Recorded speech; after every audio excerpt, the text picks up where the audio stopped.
Hello. Good morning to everyone. A warm welcome to all the delegates attending the 11th World Congress of Prevention of Diabetes and its Complication, hosted by DRS. A special thanks to Dr. Manoj Chawla and Dr. Purvi Chawla for organizing this important event. Let's all be the warrior against the diabetes. Starting with our session, the DTech DRS Symphonium, I would like to call the chairperson, Dr. Amit Gupta and Dr. Bharat Sabu on the stage.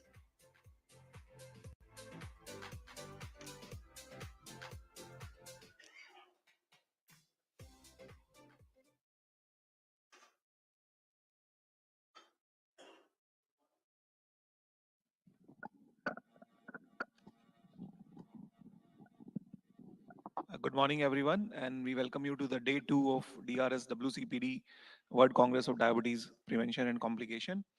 And we are going to start with the DTech DRS Symposium. And DTech, just to tell you about DTech is diabetes technology and one of the leading conference in India for the dissemination of information regarding diabetes technology. And we are pleased that Dr. Rakesh Parikh is here, who is one of the founders of the DTech. And he is going to talk on how will artificial intelligence change diabetes clinical practice. Dr. Rakesh Parikh is the Executive Council member of the National RSSDI. He is the founder of the Diabetes Technology Trust of India. He is also the leading authors for many publications, and recently his publication in IJDCC regarding his Defeat Diabetes campaign was widely appreciated and recognized. So welcome, Dr. Rakesh Parikh, and we request you to proceed with your presentation. Thank you, Dr. Amit, for the kind words. And thanks, Dr. Manoj Purvi, for inviting me for DRS. So, the topic that is given to me is a vast topic, and Dr. Amit and myself do workshops on this topic, which last for 90 minutes. So, to cover in 20 minutes is difficult, but I not remove any slides from that. I kept the slides so that I can rush through the slides to give a glimpse of whatever are the possibilities in the field of AI uh, for diabetes clinic. So the artificial intelligence is a very controversial subject, and as you can see from these two quotes by two very famous people, some people feel that it's a boon for us. Some people feel that we are doomed now. So we'll not go into that controversy. I'll first like to give some brief about what AI is, and these are simple definitions. These are not the textbook definitions, so maybe I might be wrong technically somewhere. But just to give an idea what AI is, so AI is basically to give the intelligence to a machine, which is not a human and has got some intelligence like a human beings. So such earliest machine was the calculator that we had 5 decades back, that even had some intelligence. So before calculators, the machines that were there, they're all mechanical machines. They did not have any intelligence in them. But calculators were probably the first ones that had some capability to calculate things even faster than us. And the old type computers, the mobile phones, they all had some memory. They could remember things. So this was also a kind of artificial intelligence in the crude sense.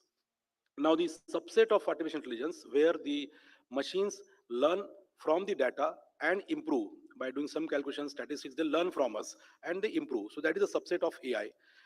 Again, this is not something new because we have all been using Google and Facebook for last 3 decades. Google has been learning us. So Google and Facebook know you better than your wife or your spouse. They keep a track of all your activities. So they learn from your behavior and accordingly they give you suggestions. That's a machine learning, which is again nothing new for us. Then a subset of machine learning is deep learning, in which the machines, they imitate the human neural network. So there are multiple layers of networks and complex calculations are involved. So they can take complex decisions. The applications of deep learning are computer vision, by which a computer can read a photograph or a video, or natural language processing, by which the computer can understand your language, what you are telling the computer. This is again there for at least last 1 or 2 decades. We know Google Lens is there, where you can take a photograph and Google will find out the similar items from the web. Facial recognition is there, Siri is there, Alexa is there. They all talk to you, so they understand your language. So these are all the things which were existing, but suddenly there is a lot of talk about AI, and the reason behind this is not all this, but the latest one, which is again a subset of deep learning, which is generative AI. So now the artificial intelligence can also create content. which can be textual content, it can be audio content. They can write a poem for you, they can write a blog for you, they can write a book for you. The AI can sing a song for you. I mean, compose a song, compose the music. It can create a painting, it can compose a video. So all these things are latest, and these are exciting us, and that is why all discussions are going around AI. So basically, in AI, the new thing is only generative AI, and the examples are ChatGPT, Gemini, and Meta. So generative AI has got there are multiple applications in this field, and the most commonly used are ChatGPT, Gemini, and Meta. So we'll talk about ChatGPT in the next few slides. And these are the I'm running fast because the clock is running fast. So these are the multiple applications of ChatGPT, out of which today we'll focus only on the healthcare and diagnosis. Those of you who have not ever used ChatGPT, I'll highly recommend that you scan the QR code and download your app from App Store or Play Store. After a few slides, I'll give you some demos, something exciting that you can do with ChatGPT, and that I would recommend that you try on your own mobile. So if you have this app installed, then you can do it easily. When you search for ChatGPT on Play Store or Apple Play Store or App Store, then there are multiple ChatGPTs. So those are not the official ones. Go for official by OpenAI. That is the ChatGPT. Okay. So broadly speaking, in the field of diabetes, currently there are four broad areas where the AI is applied: automatic retinal screening, clinical decision support system, risk stratification and prediction, and patient self-management tools. So we'll talk first about retinal automatic retinal screening, and this is not new. Many of us have been using the AI-enabled fundus cameras in our clinic. The mechanism or the system behind it is that this is the process by which, through the deep learning, the AI algorithm is trained. So initially, there are photographs which are labeled, the abnormal areas are labeled, and the AI machine is taught that these are the areas to be captured. After a few teaching sessions, the AI learns something, and then it starts diagnosing. The feedback goes there. Again, it is compared with the actual diagnosis. The difference is called the weight. So there is a weight difference, and then that gives a feedback to AI. It improves on itself. This cycle repeats, and then after 500, 600 such cycles, the AI algorithm is wise enough to diagnose the abnormal areas from the retinal image. So that is how the AI-enabled fundus cameras work, and I'll not go into details of those. Then the second broad area is clinical decision support system. So uh, you can have any kind of data which can be obtained from various variable devices like CGM, the watch, the activity trackers, the insulin pumps, the SMBG monitors which are connected, and even the data which is given by the patient as an input. So it can be inputs regarding the meals or exercise, whatever are there. So all those inputs are the raw data that go to the algorithm. The algorithm does the calculations, and based on the learnings that it had from you in the past, it makes predictions about the hypoglycemia risk in next 2 hours or 4 hours, or overnight hypoglycemia, or risk of sugar shooting up. And based on these, the decisions are made. So this was the first FDA approved product, which is a product. It's a software.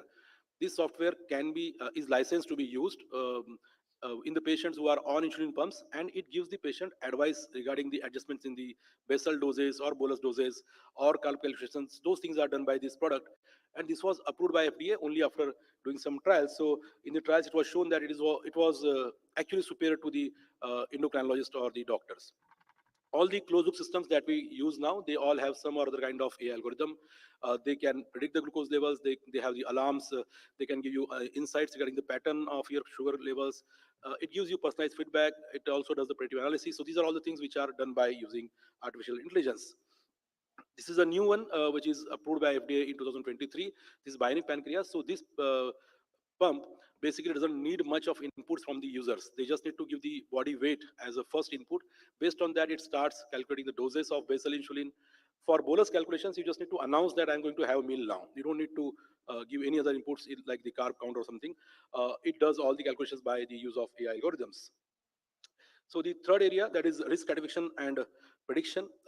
There are no products right now which are approved, but there are several exciting studies.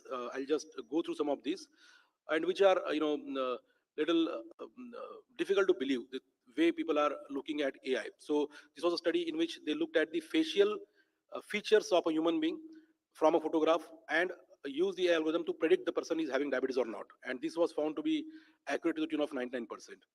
There is a study in which they use the voice samples of people, and that voice sample was used as a parameter to tell whether the patient is diabetic or not. This is another study in which they use the tongue fissures from a photograph, the tongue fissures, and based on that, they were telling whether the person is diabetic or not. And again, the precision was pretty good, around 8.8 to 0.9. And there are so many other models which are for prediction of new onset diabetes, and in this they are not using glycemic parameters. So the parameters other than blood sugar uh, can predict the risk of diabetes in the next few years by using these different algorithms. Clustering is another subset of machine learning, where the machine or the algorithm divides the data into different clusters, and this was used while making that famous paper of Lancet, in which the adult diabetic population was divided into different clusters like SIDD, MODD, and so on. So this was based on using the A algorithm again. Uh, the last part of the AI applications is the diabetes education. Again, I'll just rush through the slides. So this was a study in which they tested whether the AI as an educator for diabetes can improve HbA1c. These were the results. So the AI-based learning or teaching modules for the patients could improve HbA1c. The improvement depended on the amount the person is spending in the learning and the mode of learning, whether it's audio or video. This is another product which is for carb counting. So you take a photograph of your meal, and the AI algorithm can tell the carb count of that particular meal. On MNT, there are several studies again. These are just the screenshots of the different studies where they have shown that the AI-enabled MNT intervention can improve the A1C. For physical exercise, again, AI can be used for giving a personalized physical exercise regime to a particular patient. Blood glucose predictions, again, there are some studies.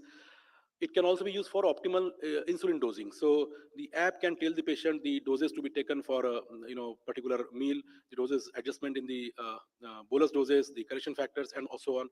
This can be done by using the AI applications. And this particular product was again found to be very useful. So this was a trial in which one arm received the intervention from the SCP, and the other arm received the intervention from SCP plus this particular feedback from the AI, and it was found to be superior in terms of reduction in the A1C. It can also tell you which is the OAD to be used in a particular patient, which is the optimum OAD. Should you go for sulfonylurea or metformin or diphenhydramine inhibitor? It can also tell about the timing for dose escalation, which dose to be increased, whether it should be metformin or a gliptin or a sulfonylurea. And then there are several other studies about the prediction of the complications of diabetes. This is AI-enabled multispectral wound imaging camera. You take the photograph of the patient's wound, and the camera, the AI algorithm can tell which kind of infection is it. Is it a gram positive or gram negative, without going for a culture sensitivity. This was a study which has shown that they were also able to, tell about the risk of amputation or the possibility of amputation in that particular patient based on the image only. So if any of you have ChatGPT, now I'll show something different, and for that you need to scan this QR code because this is not available on the in the public domain. So if you have ChatGPT and if you scan this QR code, you will be taken to a particular customized GPT, which I have configured to be used as a diabetic clinic assistant. So this is just to give you an idea what all can be done by using a ChatGPT itself. So, and you can create your own customized ChatGPT. If you have a premium version, you log into the ChatGPT account, and there I'm just keeping the markers there. So this is the ChatGPT 4.0. You click there, you go for Explore GPTs, and in that you can either search for the existing GPTs for a particular application that you want to use, or you can create your own GPT also. So when you create your own GPT, you can configure the GPT and tell it what you want from the GPT. So if you want somebody who is expert in nutrition, you can just write here that this GPT is the um, well-learned, well-experienced nutritionist who can give dietary recommendations to patients. You can tell everything that you want, and then accordingly the GPT will be created in your name. So this was one GPT that I created, that is Diabetes Clinic Assistant, the QR code I showed you earlier, and I'm showing you what all it can do. So when you say hi to this GPT, it will give you these options. These are the 6 options that I thought that are very commonly used. If you click on the first one, which is medical dictionary, you put any medical term there, and after you put it, immediately it will give you all the details about that particular term. The second option is for medical formulas or calculators. So once you go for a second option, it will give you these calculators there. So in this case, I went for 3, which is target height, and then it asked me only father's height and mother's height. And I did not need to mention father, mother, centimeter. I just mentioned 176, 168. It understands that the father's height is 176 centimeter, mother's is 168 centimeter. It calculates the target height of the child, whether it's male or female. I went for FIF4 score. So It asks me the parameters, OTPT, age, and platelets. I just enter the numbers there. It makes the calculations, give you the FIB4 score, and also the interpretation of that FIB4 score. If you are doubtful about a diagnosis of a patient, you can go for clinical diagnosis, give the history of the patient. So I did not have any challenging case with me, so I just copy pasted a case from a WhatsApp group, put it there, and within a few seconds, it gives you all the differentials and the reasons behind its, the reasoning behind the diagnosis that it had made. Then if you have a PDF file in which there is a huge chunk of reports, upload that report here, and it will only pick up the abnormal findings and give you the inferences from that also. You can also upload an image and ask it for diagnosis. So this is the image that I entered. It told me the diagnosis that it's a diabetic dermopathy. This is the shingle spots which are there. This one, it said that it's a gangrene. It's a diagangrene. This one is Charcot's. It told that this is a ulcer, and it gives a description about the ulcer also. Then for personalized diet charts. So here, look at the command that I gave to her, gave to the GPT. I want a diet chart in Hindi with South Indian vegetarian diet for a diabetic patient, BMI so and so. So immediately it gives you the diet chart. That's again customized for the particular patient. It also tells the BMI of the patient, total calories in this diet. It's in Hindi, and again, it's the North Indian diet or South Indian diet that you ask for. There are many more applications which are possible. So this was during our last workshop with Amit. Supratik came up with some sugar chart for something else, and he said that let us upload it on the chat GPT. We uploaded that.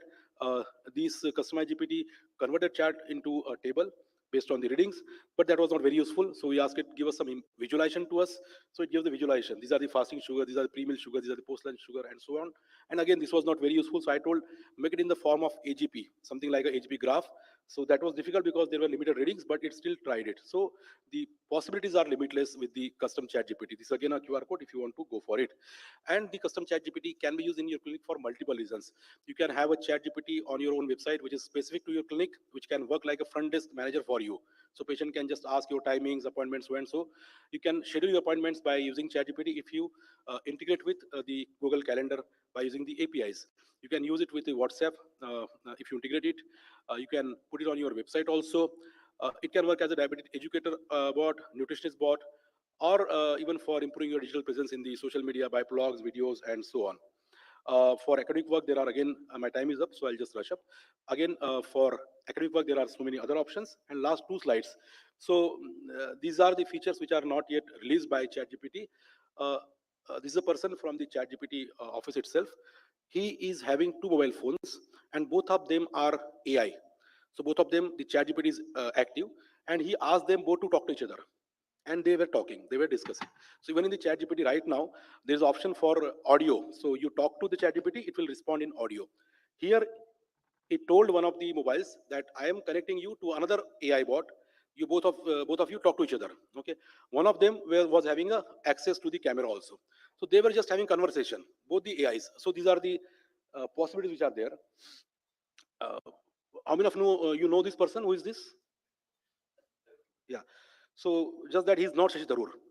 He's not Shashi Tharoor. He's actually a AI. It's a AI avatar of Shashi Tharoor, and he was having a conversation with Shashi Tharoor. There's another video here. So this was recently there. So this is not just a video image or a audio or a image only.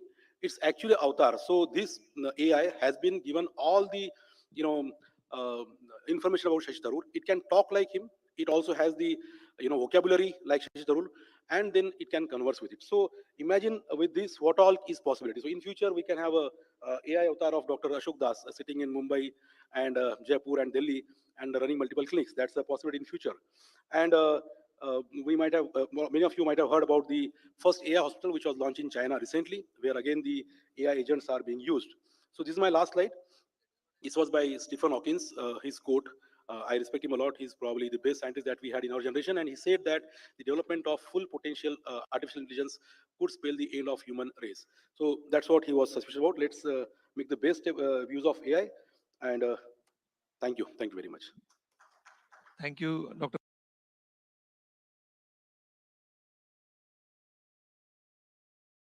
Rakesh, for your presentation. We will have. So AI has both pros and cons. Provided you are using it in a right way, it can be beneficial. Otherwise, it can do harm also. So we welcome Dr. Alpna Soni, madam, who is from your own city of Mumbai. And can I have the intro slide for ma'am, please?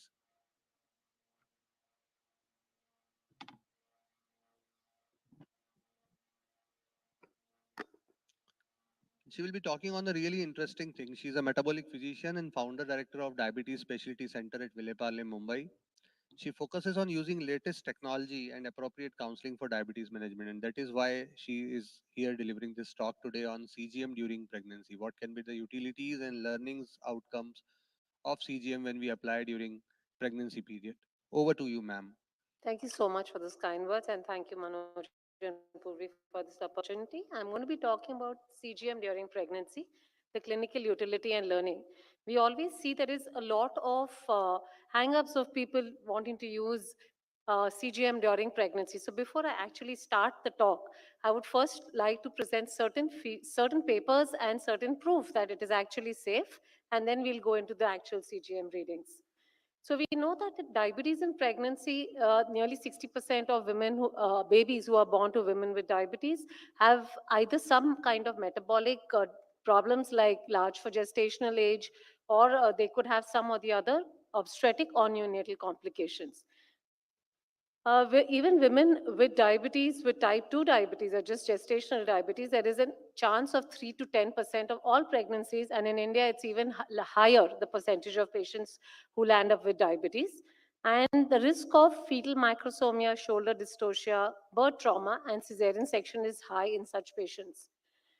The glucose variability and elevated mean blood glucose levels, they are associated with an increased risk of fetal complications and also increased large for gestational age babies. So the emergence of CGM has revolutionized the management of diabetes and diabetes in pregnancy. We see that there is a good amount of improvement in the glycemic control. Both the hyperglycemic and the hypoglycemic events are reported to be reduced and thus improving the quality of life. It exemplifies how technology can positively impact the management of diabetes. We've just heard Dr. Parekh talking.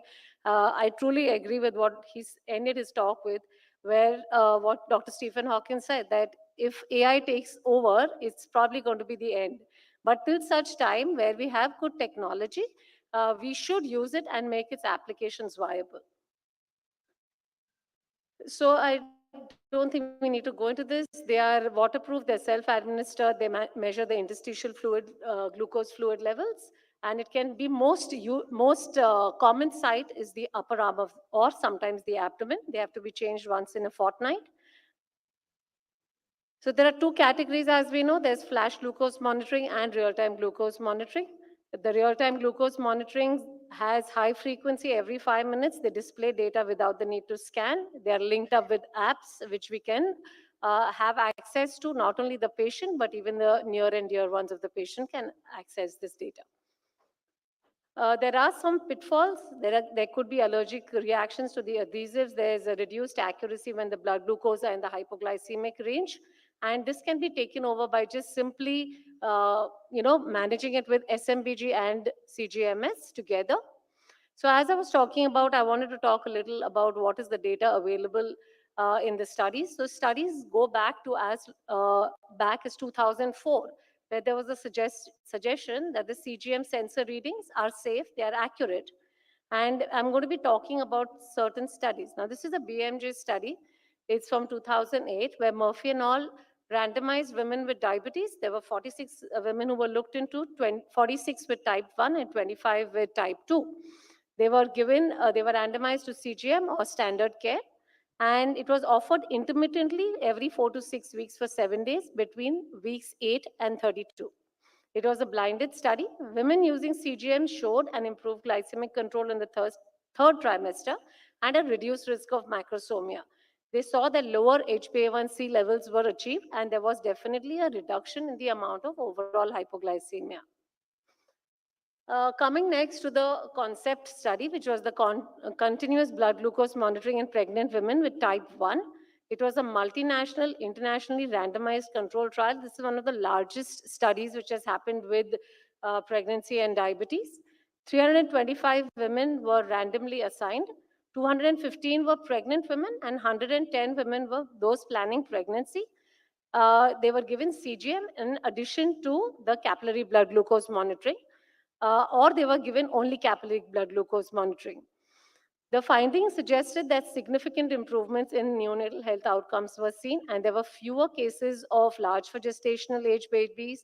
There was lesser amount of NICU admissions, and the benefits rose from reduced exposure to maternal hyperglycemia, longer duration in the target glucose range at 38 weeks, and a shorter time above target. So there are a lot of explanations. A lot of people say that the data from concept is a little skewed, but the possible explanation was, why did it yield such positive outcomes? It was because the users were using continuous real-time CGM, and it had more power, nearly 90%, to show the difference. There was a good large sample size as compared to the other studies. So we all know that cost is something which people talk mostly about when they're using CGM. And I think in India, that's the biggest deterrent to a larger, more widespread use of CGM. So there is a study, in fact, in Farrar and Campbell in 2018, raised the points that in the concept study, women who were randomized to CGM were subject to more frequent healthcare visits. That was one. This would be adding to the CGM, the cost of the CGM device, but they also proved very clearly that the extra cost was offset by the improved outcomes of the babies. There was a lot of saving.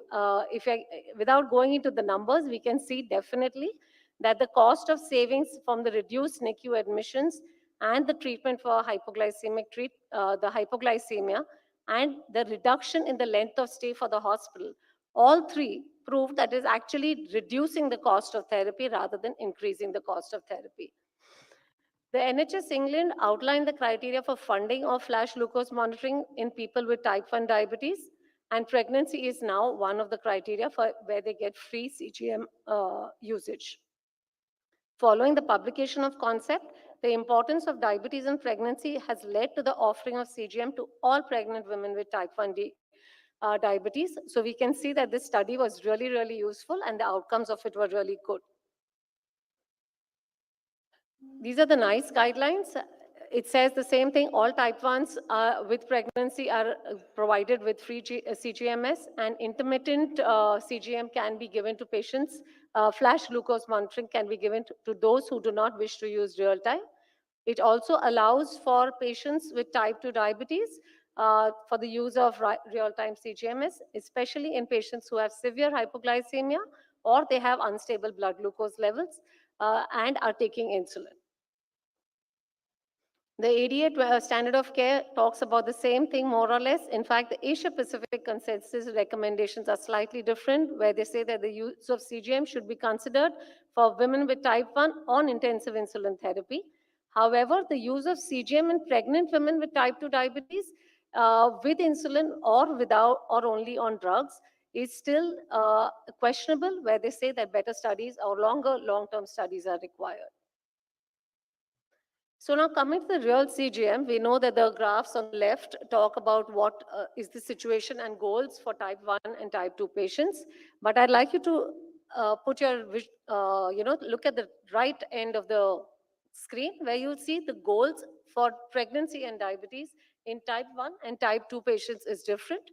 In type 1 patients, the goal to remain in target is more than 70 and less than 25% of above target, the targets being 70 to 140 as against 70 to 180, which is seen in a regular CGM. In patients with gestational or type 2 diabetes, the target range is between 70 and 140, and the requirement is the time in target should be more than 90%, and the blood glucose less than, in the hypoglycemic range, that's less than 3.5, should be less than 5%, which can be achieved by the proper use of CGM. So how do we achieve these targets? You will see that the sensor collects data frequently across the days. It gives us a current blood glucose reading and a glucose trend arrow. These trend arrows play a very, very strong role in how to decide to treat the patient. And it also provides us the previous 8 hours glucose pattern on the screen. So if you'll see this, it shows us very clearly. If you have a smooth flowing, a straight arrow, it shows that the glucose is changing slowly. If there is a straight vertical arrow, it shows that the glucose is rising or dropping rapidly. And a slanted arrow talks about glucose rising. How do we get from year to the year? Now let's look at the how do we improve the time and range. If you'll see in this graph that the patient is definitely out of control, and we need to see what is the average blood glucose. Just average blood glucose. We are seeing the average blood glucose is 8.2, which is out of range. Percentage of time and target is hardly 43%. And if we want to get to the lower graph, we are going to have to definitely make changes in the treatment. Lots of scans, that's one of the ways that ask your patient to scan more often. The greater the number of scans, greater is the reduction in the estimated HbA1c, lesser is the amount of hypoglycemia. So when is the best time to scan? So after getting up out of the bed in each morning to check the fasting, before each meal, 1 hour after meal, 2 hours after meal. The point of checking 1 hour after meal is for deciding for the patient what is the best food that you can take. You are able, the patient is able to find out what food works and what food doesn't. Before and after and during physical activity, prior to going to sleep, this is something which all our pregnant diabetic women should be told so that blood glucose does not go into the hypo range. And also once in 8 hours is absolutely mandatory so that data is not lost. So I'll come directly to this. How do we read this? We should be reviewing the data regularly. Our goal is to reach a greater amount of time and range. So if you look at this graph, we'll now try and break it down. This is the graph that we are looking at. How do we improve the blood glucose levels? How do we improve the time and range for this lady? If you look at the daily graphs, you're going to notice every day the blood glucose post breakfast is rising. How do we correct this? We have to tackle it looking at it in a scientific way. Ask about what is the choice of foods. Is the morning sickness playing a role? Is there stress, anxiety? Is the insulin amount and the carbohydrate counting matching with what has been given? What is the timing of insulin? And what is the level of activity? Once we decide on that, adequate changes can be made in the insulin so that the spikes are reduced. At the same time, we need to tackle the early pregnancy hypoglycemias. They're really common. They might not have the same usual warning signs. They happen much faster and often need a reduction of insulin at this stage in the pregnancy. So coming to this, okay, so this is the second one which I am showing the AGP. If you look at this AGP, you are seeing that there are a lot of lows followed by highs. So what are we going to do here? Look at the daily traces. We are seeing that there are several hypos which are leading to highs after that. So our goal should be that we remove the hypos and automatically we will see that the higher blood glucose is also prevented. It is no use just blindly increasing the insulin dosages because that leads to insulin stacking and worsening of the blood glucose management. So how are the trends going to be helping? Now this is an example where the mother is about to leave for work to collect her child. Now what would be the response to this? At a 5.3 with a steady arrow showing, it's going to be very different from the second graph where it is showing a downward arrow. In the first case, the mother can comfortably go to pick up a child without any adverse effects. But if she does not take action at the 5.3 with a drop in blood glucose, she is going to land up with a hypoglycemia, endangering not only her child in the womb, but also the child whom she's going to pick up. Now, this image again is going to have a different response from the patient depending on what is the scene when this patient is taken this reading. Now, if you say 7.2 is not very low, but this is a bedtime reading, and if you're seeing a downward arrow, definitely this patient needs to take action or he's going to have a nocturnal hypoglycemia. So the direction of the arrows is very important to help us decide what is the next line of action we need to take for our patients. So this is what the arrows indicate, that a straight upwards arrow is going to show an increase of at least 1 millimole per liter. Slanted upward rise is going to show 10 to 20 milligram per DL increase. Straight arrow talks about the glucose is stable and is going to remain the same, and similarly in the downward arrows as well. So how are we going to treat this patient?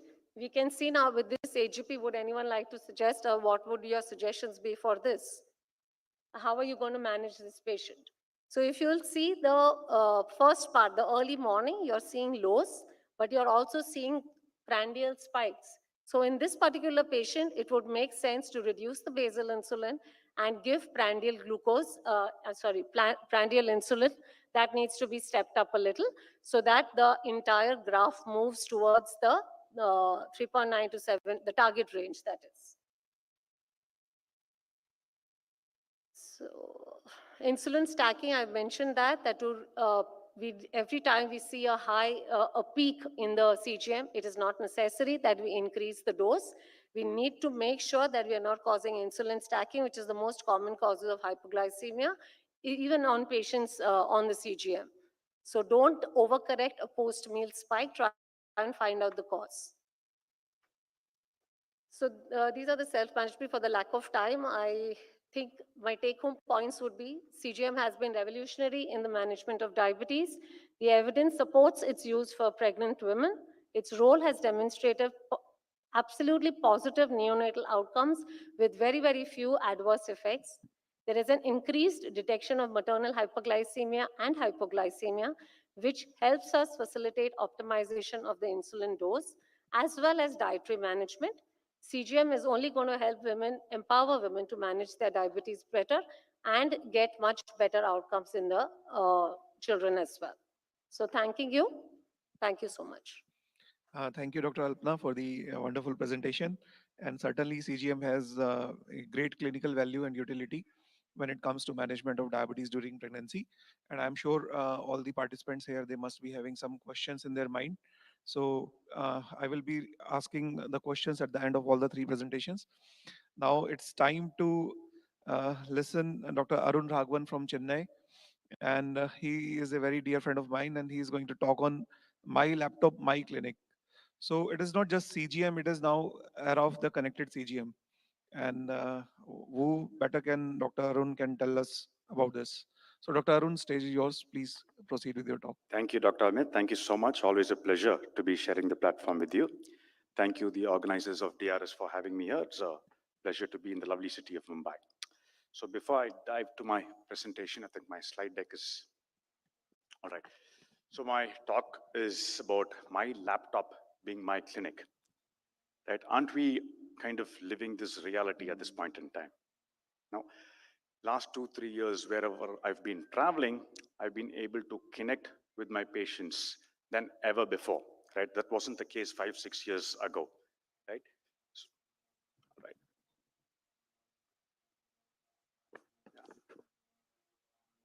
So that wasn't the case about 5-6 years ago. What I'm saying is it's not just merely about a telemedicine or a virtual call, right? We have so many remote monitoring solutions today to give us a gamut of data to deliver comprehensive care, isn't it? It is just not about a virtual call anymore, right? I may be somewhere in a different city, but a chronic, yeah.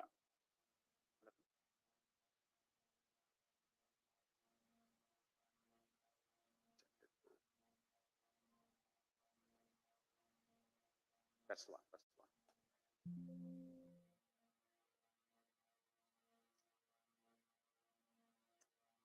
This one.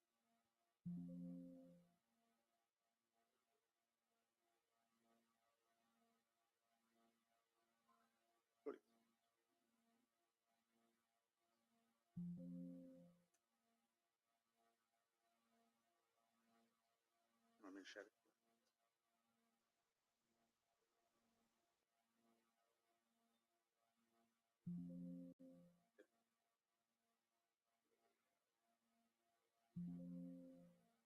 File.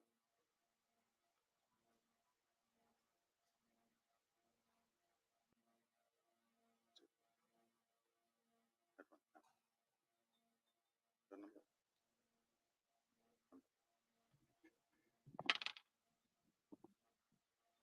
So meanwhile, we can have one or two questions till the time Dr. Arun is able to load the presentation.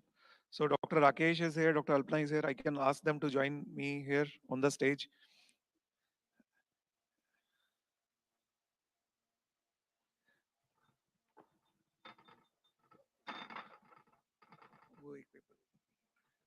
So I would like to ask Dr. Rakesh that what are the immediate uses of artificial intelligence which you see, which can be used in for a clinician in clinical practice? Yeah, so the easiest to use and easily available and free of cost is ChatGPT. So as I showed in the presentation, by using ChatGPT, you can do most of your routine task in the clinic, uh, just like using the different formulas for calculations, creating a diet chart for your patients, individualized diet chart, creating some infographics for your patient. So these are the things which anybody can do without technical knowledge. If you learn a little bit more, then you can probably go for advanced versions also. So I would just like to share that the easiest thing which I think all of us can do and is very easy to do in our clinical practice is that we all take patient history, and patient history sometimes can be very time consuming, and when you want to document it, the documentation of it can be very difficult because you have to construct the sentences, you have to note down each and everything. So in older days, some of the privileged people, they used to have secretaries who can take notes and shorthands. So you can simply take shorthands and type in the chat gpt, and then you can get the history recorded in any format which you like. So just if you ask the chat gpt, give the history in the form of a paragraph, give the history in the form of bullet points. So you just simply write male, female, this age, dm more than 10 years, just arrow 10 years. So a beautiful history can come, So and this Amit, is the yeah, easiest application, I so think. that's a good idea, but Yes. I'll add on to that that you don't even need to make those entries. You can use the audio command. So on Audio commands, ChatGPT, yes. you record your whole conversation with the patient, and you configure the GPT to organize it in a particular format that you want. So based on your conversation with the patient, it can actually divide the conversation into different parts, and then it can record those things. So this is one of the use, and now the presentation is ready. Dr. Arun, uh, you can proceed with your presentation.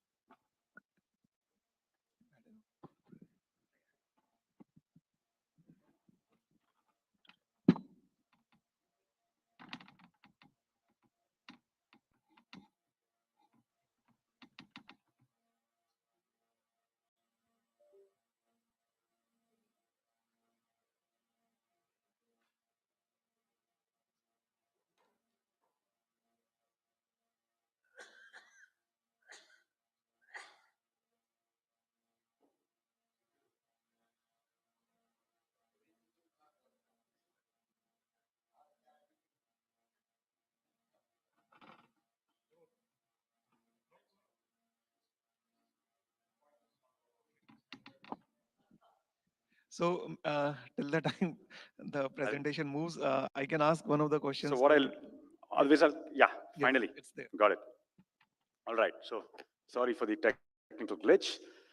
So going back to what I was saying, so we are in an era where technology has disrupted every industry, isn't it? Automobile, finance, banking, so on and so forth. And healthcare is not far behind.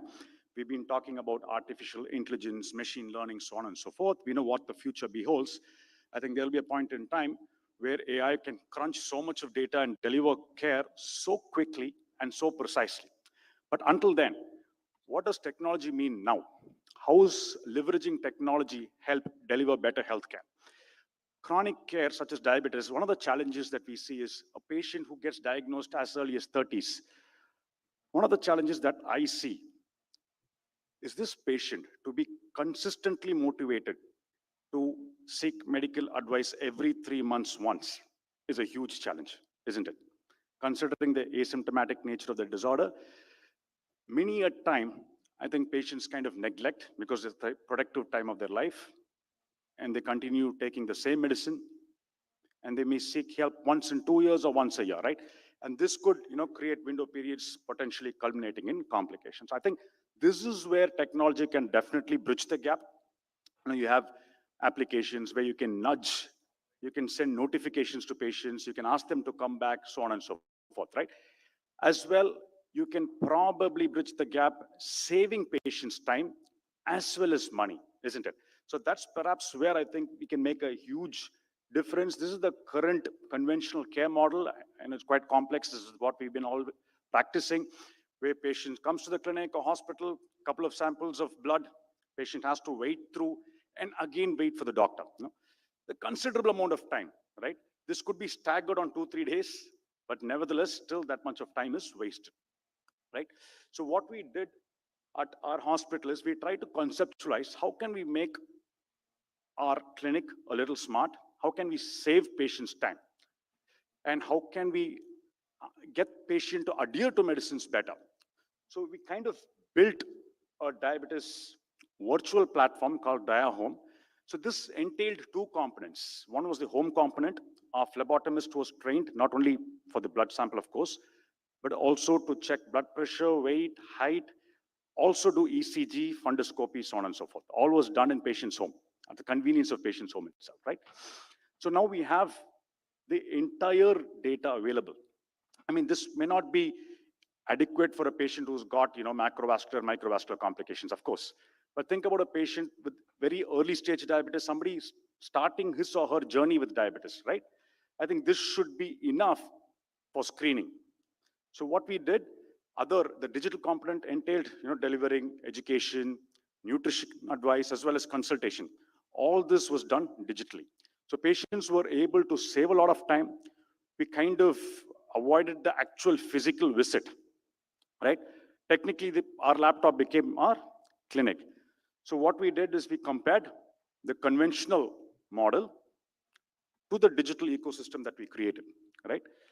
And it was surprising that we actually found that the HbA1c reduction was significantly better in patients who were choosing a digital ecosystem compared to the conventional model. The fasting plasma glucose levels, as well as the postprandial blood sugar levels, all were better in patients who adhered to the digital ecosystem compared to the conventional ecosystem, thus implying that this is definitely a different trajectory, which we should now consider in many of our patients in today's era of diabetes management. Having said this, now I'm going to hinge upon the CGMS. I think much have been already alluded to. I think we have a number of sensors today, including the ICANN, we have the Eversense. Most of you should have heard about Eversense, which is a 6-month implantable sensor, right? It's going to give you data for 6 months. You don't have to keep wearing it every 2 weeks or 3 weeks. That's going to be a huge advantage. Once that's launched, I think pretty much all type 1 diabetic patients, you can continuously monitor such patients, right? So time and range, I'm not going to allude to this. I think we've seen this multiple times. So the current benchmark that we have is, of course, the Freestyle Libre. So let's dive in here. And if you've noticed, last few years, the accuracy of the sensors have become better. The ecosystem built around the sensors also getting better, right? We had first the ambulatory, now we have the real-time CGMS. First it had the reader. Now all you need is a near-frequency communication phone device, right? Your phone should have an NFC. You don't need a reader anymore. And now these apps are so user-friendly. The patient can have an app, and then the Libre Link-Up app, the caregiver, suppose you have an adolescent child or kids, parents now can monitor the blood sugar of their kids and be stress-free. You can actually monitor whether the child is going into hyperglycemia or hyperglycemia. Now, that's the advantage that we currently have. And then finally, the Libre View. For a healthcare provider, we can continuously track and monitor our patients, right? So this is the Libre app, Link-Up app, as well as the Libre View. So the data is captured, as I mentioned, either through the reader or through the NFC phone, and then goes to the cloud. Secure, no problem at all. And then finally, we have access to the patient's data wherever the patient is. So how do I use the Libre View? Of course, it can be sometimes overwhelming. If you have so many patients, it becomes a little time consuming. So you have to delegate your physician assistants or educators to track, monitor patients. But where I use Libre Views, there are times when we admit patients to only monitor glucose and look at glycemic control, right? 2-3 days, we focus only on blood sugar control, right? Now think about these patients where you fix them on a sensor, at least monitor 2 to 3 days till you get the blood sugar under control, right? You can actually preclude admissions. You don't even need admissions for such patients. All you need to do is just monitor and in real time also engage with patients and adjust the therapeutic regimen. So that's what we do at our hospital. So whichever patients are lacking behind, whichever patients need close monitoring, we increase our vigilance, we monitor the patient's blood sugar, and in real time also communicate and adjust the medicines accordingly, right? And then after that, you don't have to do it in real time because, as I mentioned, it can be real overwhelming at times. So if you have not used this, I think one of the best ways is to get the Abbott representative to come and install it. It is a little complex to understand, but they'll help you to navigate through this and get you the dashboard access as well. And once you start using it, there can be a little inertia to begin using this, but once you start, I think it makes such a tremendous change to patient's life. I'm also going to quickly show you a couple of cases where there was a difference. So here, the patient had hypoglycemia. Patient was on insulin twice daily without sulfonylurea, was on dapacetamide combination. Patient was having nocturnal hypoglycemia. So pretty much, quite easy. I don't even have to do a HbA1c in this patient. I don't even have to do, all I need is a CGMS data to kind of adjust, had to stop insulin, increase the metformin dose, and increase the insulin in the morning so that I get the blood sugar hyperglycemia lower during the daytime and keep patients devoid of hyperglycemia at the night time. Very simple, but this is the advantage of Libre view. Another case showing again pre-lunch hypoglycemia, nocturnal hypoglycemia. Insulin was down titrated during the daytime and nighttime insulin was stopped. So the glycemic variability, right? That is what CGMS gives us insights about. So CGMS need not be used for all patients, although time in range is the new norm. We don't have to use it in patients who are probably on DPP-4, metformin, SGLT2, who have extremely good control, right? Where do we use CGMS? Of course, every type 1 diabetic patients annually as recommendations and or more often whenever required, or in patients who are on secretagogues, who are on insulin, who either have a good HbA1c, but we are suspecting any hyperglycemia or glycemic variability, or patients whom we are not able to achieve target glucose control. Those are the patients where I think CGMS should be used, right? Otherwise, CGMS need not be used blindly as a blanket rule for all patients. So finally, I started off with my laptop being my clinic. I was not only hinging on the connected CGMS, but I think what future is in store is we have a number of variables, number of sensors, right? Now we are getting remotely blood sugar values, but there will be time that we need not take patient at face value. We have already fitness trackers. I'm sure you would have heard about this Whoop, which is also tracking patients' sleep, stress levels, eating patterns, right? So there will be all kinds of sensors and variables getting you a gamut of data in the future. And there will be another anchor of sorts, right? There will be another application which will get all the data from all the sensors variables, process all the data, right?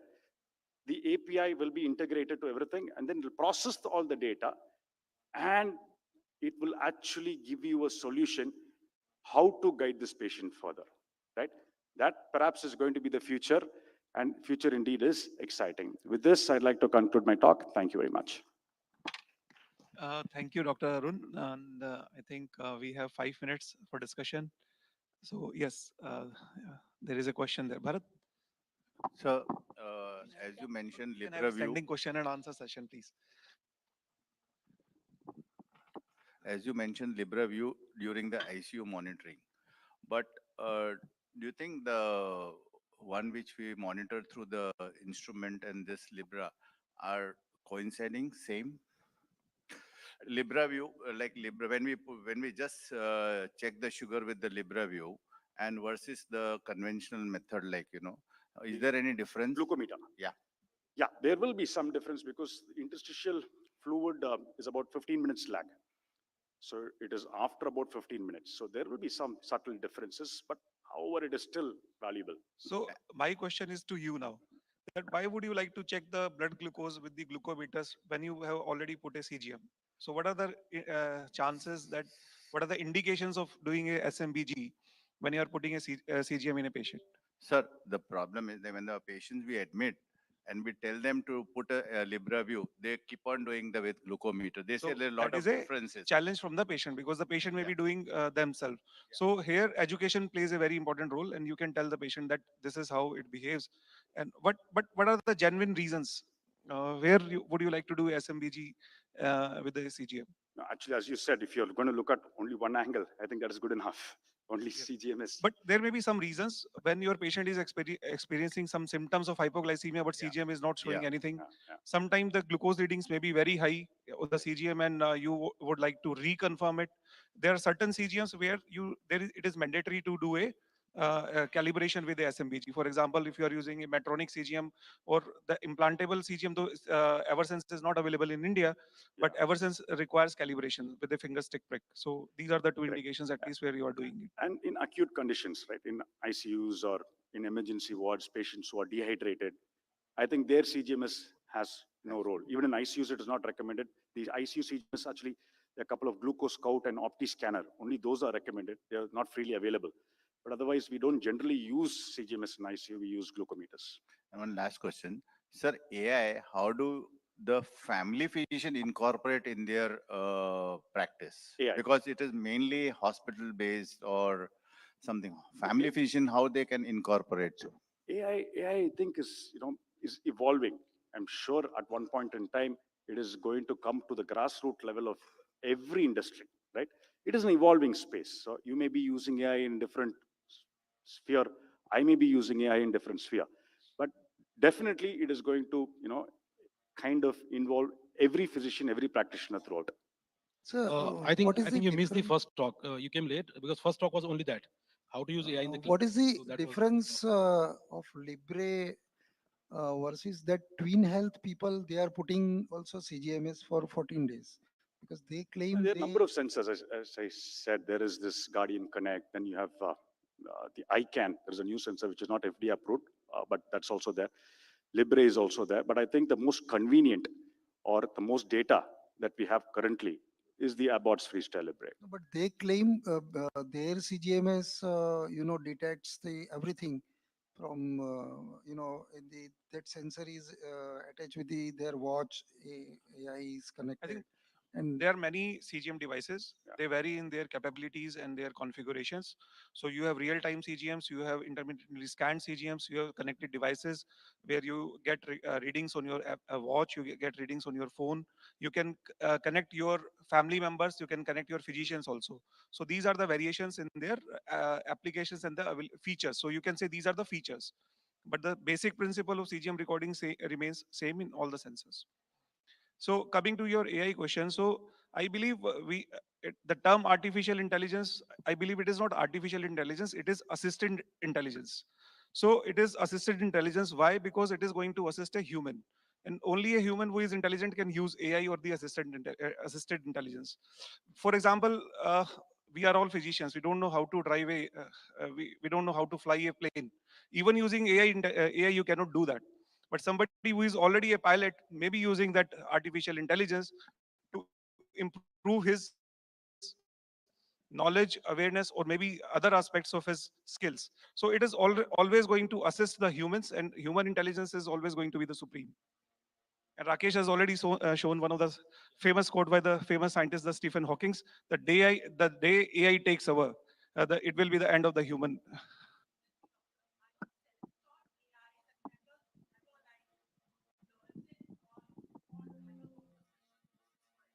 so AI. You don't need to go do a special course for that, though there are plenty available.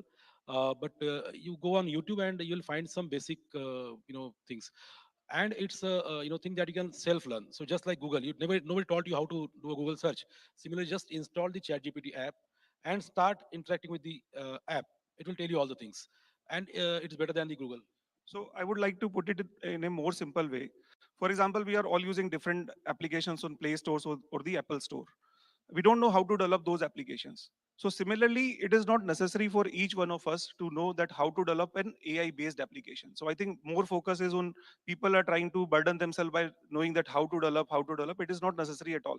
There are millions of applications on the Play Store which we use based on our requirements. Similarly, there are billions of applications of now the artificial intelligence which you can download, you can use, just like you are using WhatsApp, you are using Facebook.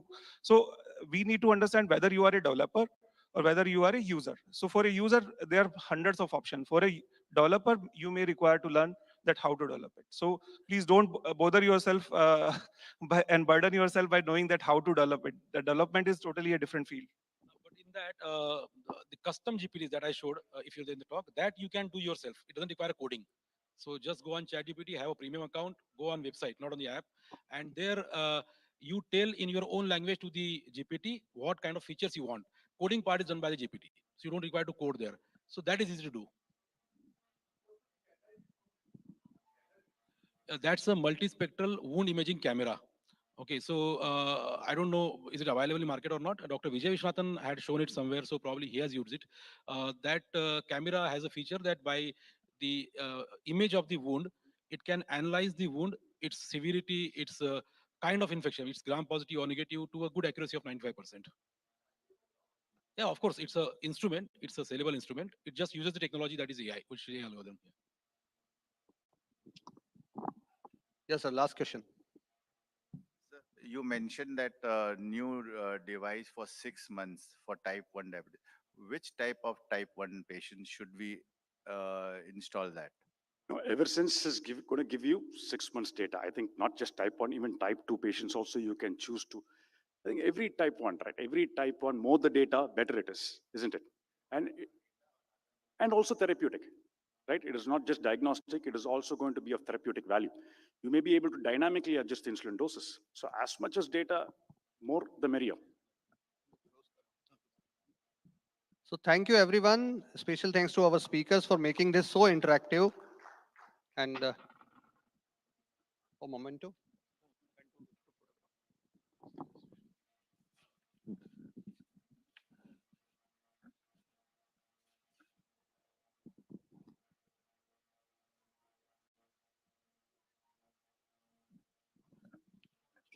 Over to the next session. Thank you. Thank you, chairpersons. Thank you, speakers, for a wonderful and very interactive session. Without much further ado, I'd like to invite our next chairpersons, Dr. Jyoti Dev, the technology man of India, and Dr. Nandita Arun, who is a senior diabetologist practicing in Chennai. Over to you.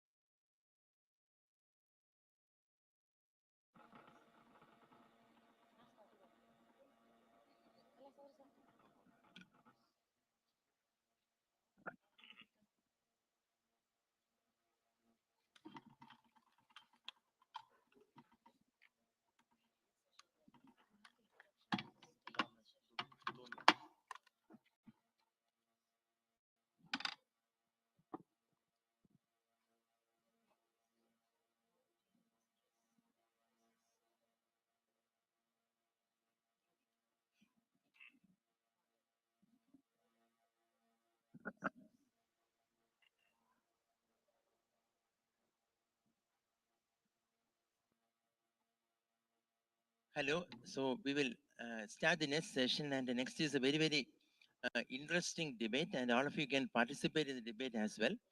And this is on a burning topic. Technology uh, will it lead to diabetes distress or not? And of course, we will reach a conclusion only after listening to both of them. And along with me to chair is Dr. Nandita. And we have two speakers in this session. For distress is Dr. Dhruvi Hassani, and the other person is Amit Gupta. Both of them well known to all the audience here. And I will introduce the first speaker first, and that is Dhruvi. Can I have the intro first? Dhruvi is into technologies, and Dhruvi is into diabetes conferences for more than a decade now. She's from Ahmedabad, and she's also well known for her debates. And I had the fortune of chairing the sessions multiple times when she was a speaker. And she's a fellow of the Royal College of Physicians UK, and also the fellow of American College of Physicians. She's PhD Dip Diab, so many publications, and so many orations and awards. She is a winner of Torrent Young Scholar Award for Diabetes, and she has the recognition from the American College of Physicians, from the National Educators Program, and currently she is in a new role. And congratulations for the new role. I don't know whether it It's has not there appeared in in the, the it slide. hasn't appeared. So let it be a secret. Hmm? Thank you. So she's in a very major role now, Yes, sir. and that you can announce yourself. Any congratulations for that, and over to a very, very important topic. Thank you. Thank you so much. Thank you, Jyoti sir. Thank you, Nandita ma'am. Thank you to the entire team of DRS, WCPD, Manoj sir, Purvi ma'am, Banshi sir, and everybody for having me here. So I'm here today to say that technology is contributing to the diabetes distress. And when I say diabetes distress, I mean any sort of a technology that is leading to emotional, financial, physical, social, spiritual sort of a feeling of sadness, anxiety, feeling of insecurity, unsafe, or any painful process or any painful feeling that is coming with the use of technology. So recently, I shifted from an Apple to an Android phone, and it did cause me a distress.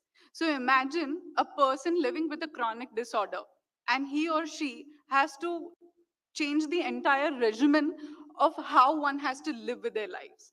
Incorporate a use of maybe say a simple glucometer, which is yes, a technology. Incorporate the use of say the sensors that we are talking about that can be used across different types of diabetes. Say they have to incorporate the mobile applications that we have to talk about. And everyone sitting in this audience must have faced how difficult it is as uh, as a person of any age category to deal with the changes in the applications even when there is an update in the system of whether it is an iOS or an Android. So in a similar manner, when there is a technology that is introduced or even changed, it does contribute to the diabetes distress, and there is some evidence which I'm going to show. So these are my disclosures. I am currently a full-time employee of Eli Lilly, and these are only my own opinions and not of the companies. This is what I'm going to take you through, and for Amit sir, these are my points that I'm going to debate with you on. So let me start by telling you that there are a lot of advances that is going on. Every second, there is so much of evolution that is happening in technology. And like Amit sir, you yourself said that it is an associated intelligence, associated to a human being. So we have to consider the human part of it and the changes that bring about the anxiety and the stress contributing to the already existing chronic disorder that the person is living with. There is a lot of overwhelming demand, and there is this diabetes distress scale which is already existing, and the paper that I'm going to show you in the end, that took care of how the diabetes distress scale is overwhelming in demands in just simple tasks which are intended for a person to be taking care of himself or herself. And it often adds to the already existing things. Khana hai, exercise karna hai, there is work, there is spouse, there are kids, there are parents, everybody has to take care of them. Add on to it that I have to take care of the device that I'm taking. You have to input the calories, you have to read what the application is telling you, what your sensor is saying. And let me just make you hear something. Just once again, and once again, and once again. This was the sound in our recent DTech meeting in Kochi, where all of us were on the ICANN sensors, and somebody's hypo alerts were always going on constantly in the back. And most of us are not people living with diabetes. Imagine a person living with diabetes in a meeting room, his sensor is going on and giving him a hypo or a hyper alert. That is a cause for distress, not just to the person who is in the meeting or at home or in the night. And I'll tell you, there are parents who are constantly troubled at night in spite of the kid having a continuous, a closed loop system, an AID, a DIY. They are still concerned at the night about the hypo alerts, and they are, wide awake. A lot of parents have come out and said that, it is adding on to the burden of not just their lives, but as a, support to their child or their spouse or their parents as well. So this is what technology is doing. There is also a technology induced burnout. We are constantly talking about the newer AI supported technologies, or the newer and newer. There are rings that are there. There are non invasive, sensors that are coming up. But all of this is also adding up to the technology burnout. There was a lady from the audience asking, how did you learn that? So there are doctors, HCPs who are distressed because of this technology. Kitna padenge? How do we know more about it? Where are you guys learning about it? And that is what I'm talking about as technology burnout. There is also an emotional aspect to it. A lot of people who are on wearable devices, be it the CGM, be it the pump, even people who are on an MDI, have emotional responses to the latest technologies, even in terms of pen. When I say MDI, these people have serious body image issues. People having to answer, what are you, wearing? There are models flaunting of their sensors on the ramp, but even those models are questioned as to what are you wearing. There are athletes having to answer on the court and off the court as to the sensors that they are wearing, contributing to their emotional stress along with the already stress of their career, of their athletic life. The finance, a big thing. We are an out of pocket country. Even when somebody has to shell out a smaller amount of money along with their chronic disorder medicine management, the technology is going to add as a cost burden, and it is significant, and we cannot deny it in any point. This financial burden is adding on to the distress, and there is so much of data load. Whatever the sensor is generating, whatever the pump is generating, whatever the smart pens are generating, whatever the mobile applications are generating, all of those data, what to do out of it? The person himself or herself is confused how to act on it, because we say a yes or no.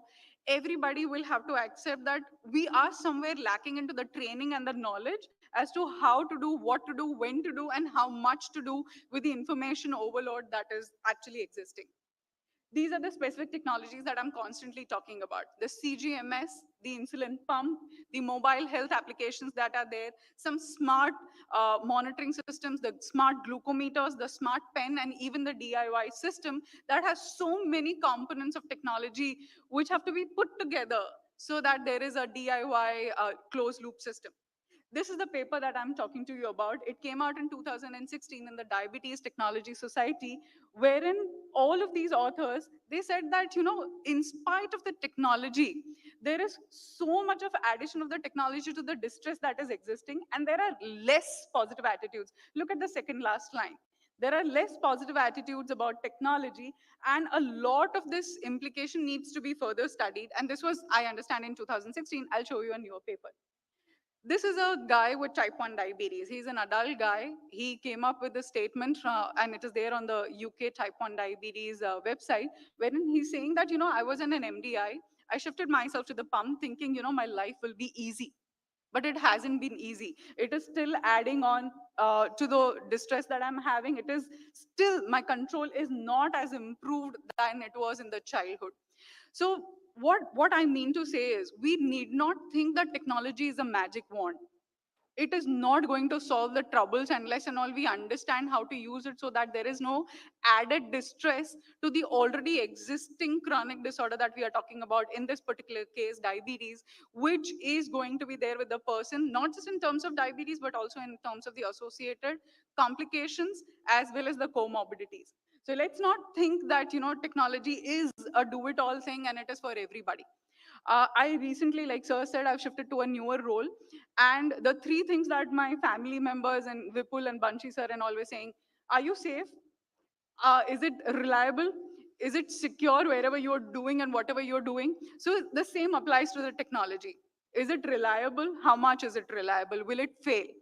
How much is it secure? Is it legally approved by the associations or by the government bodies? So not every technology needs to be used in the format that it is for everybody.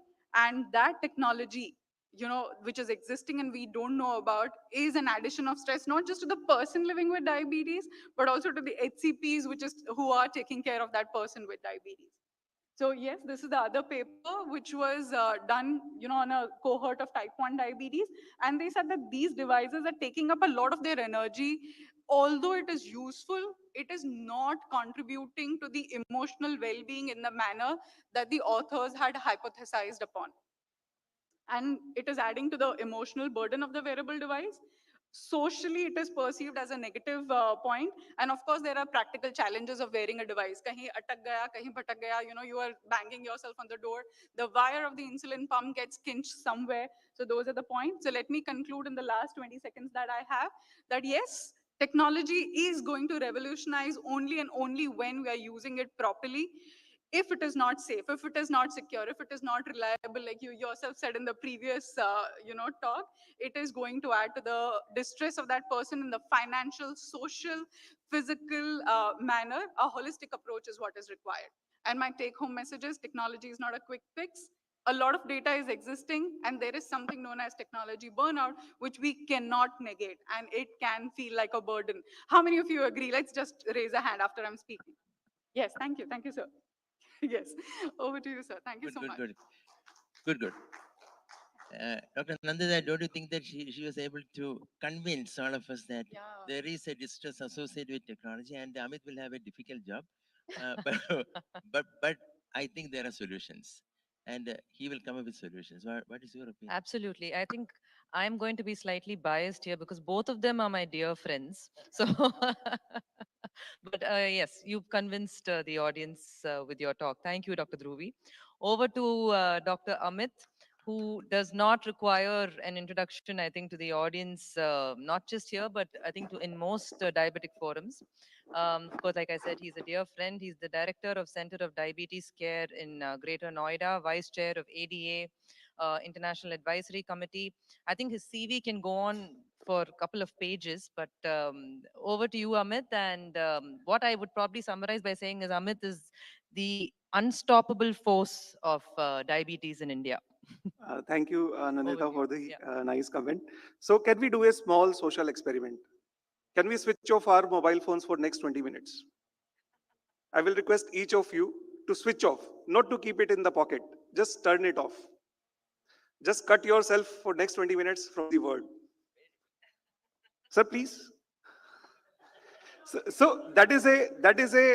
so they will feel distressed after switching the phone. They will feel liberated after switching on the phone. So Rakesh, my dear friend, was very troubled. My phone is off. My phone is off. He even took my key from me and went to my room to take the charger.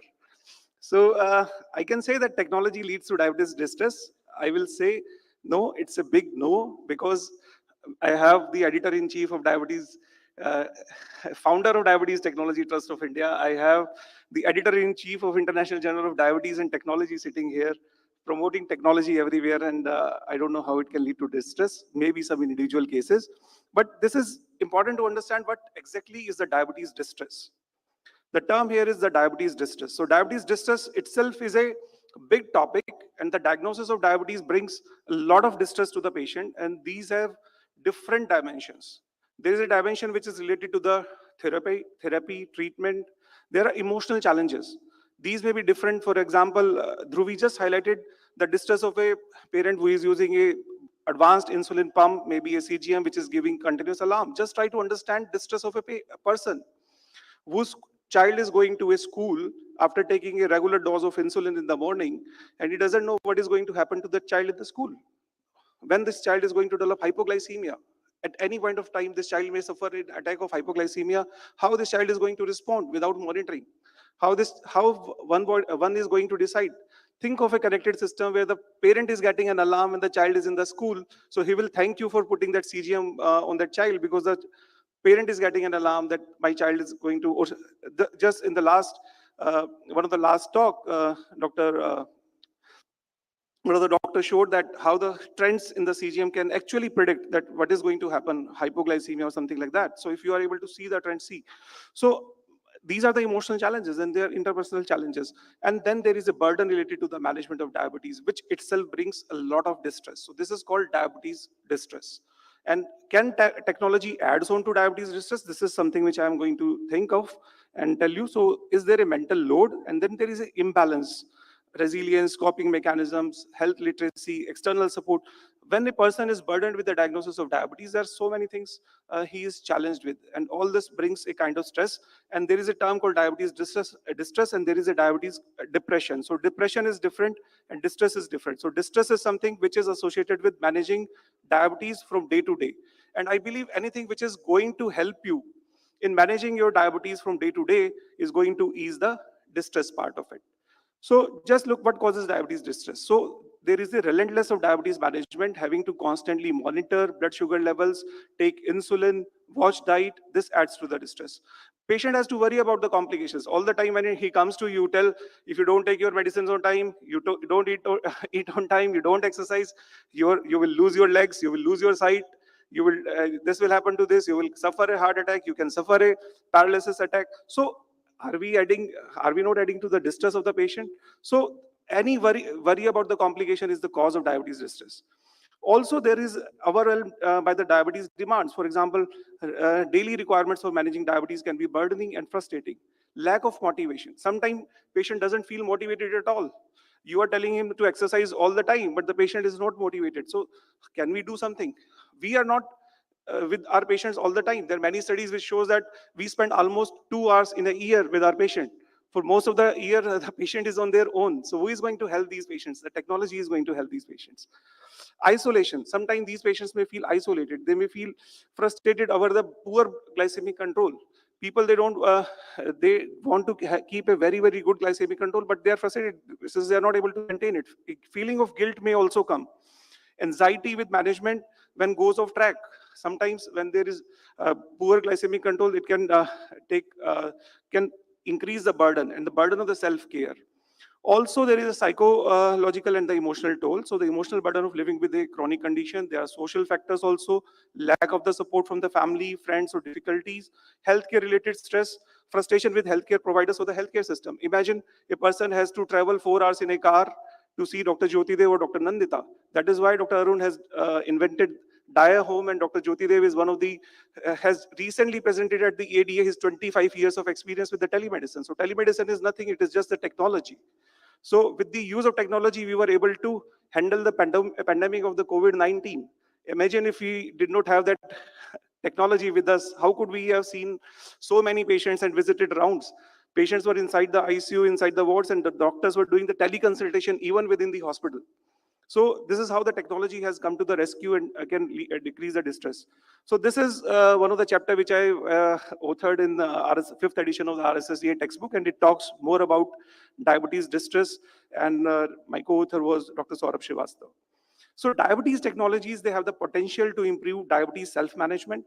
It can reduce the burden of the treatment by increasing patients' confidence and sense of control over their disease. So continuous glucose monitoring allows patients to monitor their glucose levels in real time and make better adjustment to their insulin therapy or diet as needed. Previous studies, it has shown that CGM use was associated with improved diabetes outcome, such as reduction in A1C levels. In another study, adults with type 1 diabetes who use CGM reported improvement in quality of life. So she talked about, Dr. Dhruvi talked about the DDS score. There is also a paid 5 score. So all these scores, when they were administered to the users of the technology, it has been found that the CGM continues to significantly improve the diabetes-specific quality of life indices. So insulin pump, imagine the insulin pump which allows for more flexible dosing compared to traditional insulin injections. Both adolescents as well as adults with type 1 diabetes, they used insulin pump, reported lower levels of diabetes distress and greater quality of life compared to those who used multiple daily injections. This is Dr. Parthakar, and he is he is one of the torch bearers for the type 1 diabetes revolution in the UK, because he has increased the access to the all kinds of diabetes technology.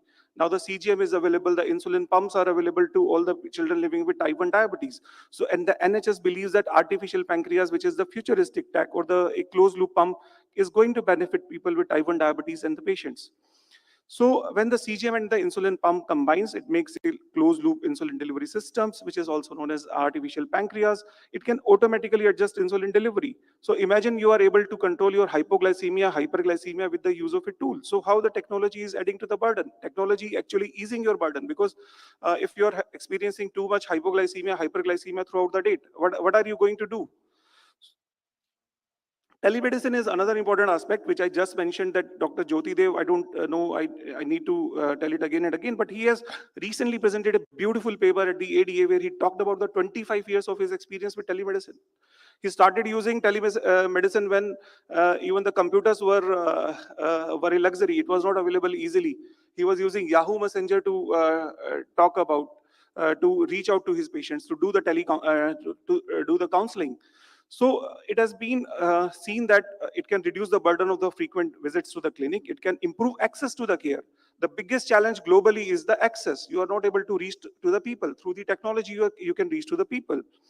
So technology can reduce diabetes distress and improve diabetes self-management if used properly.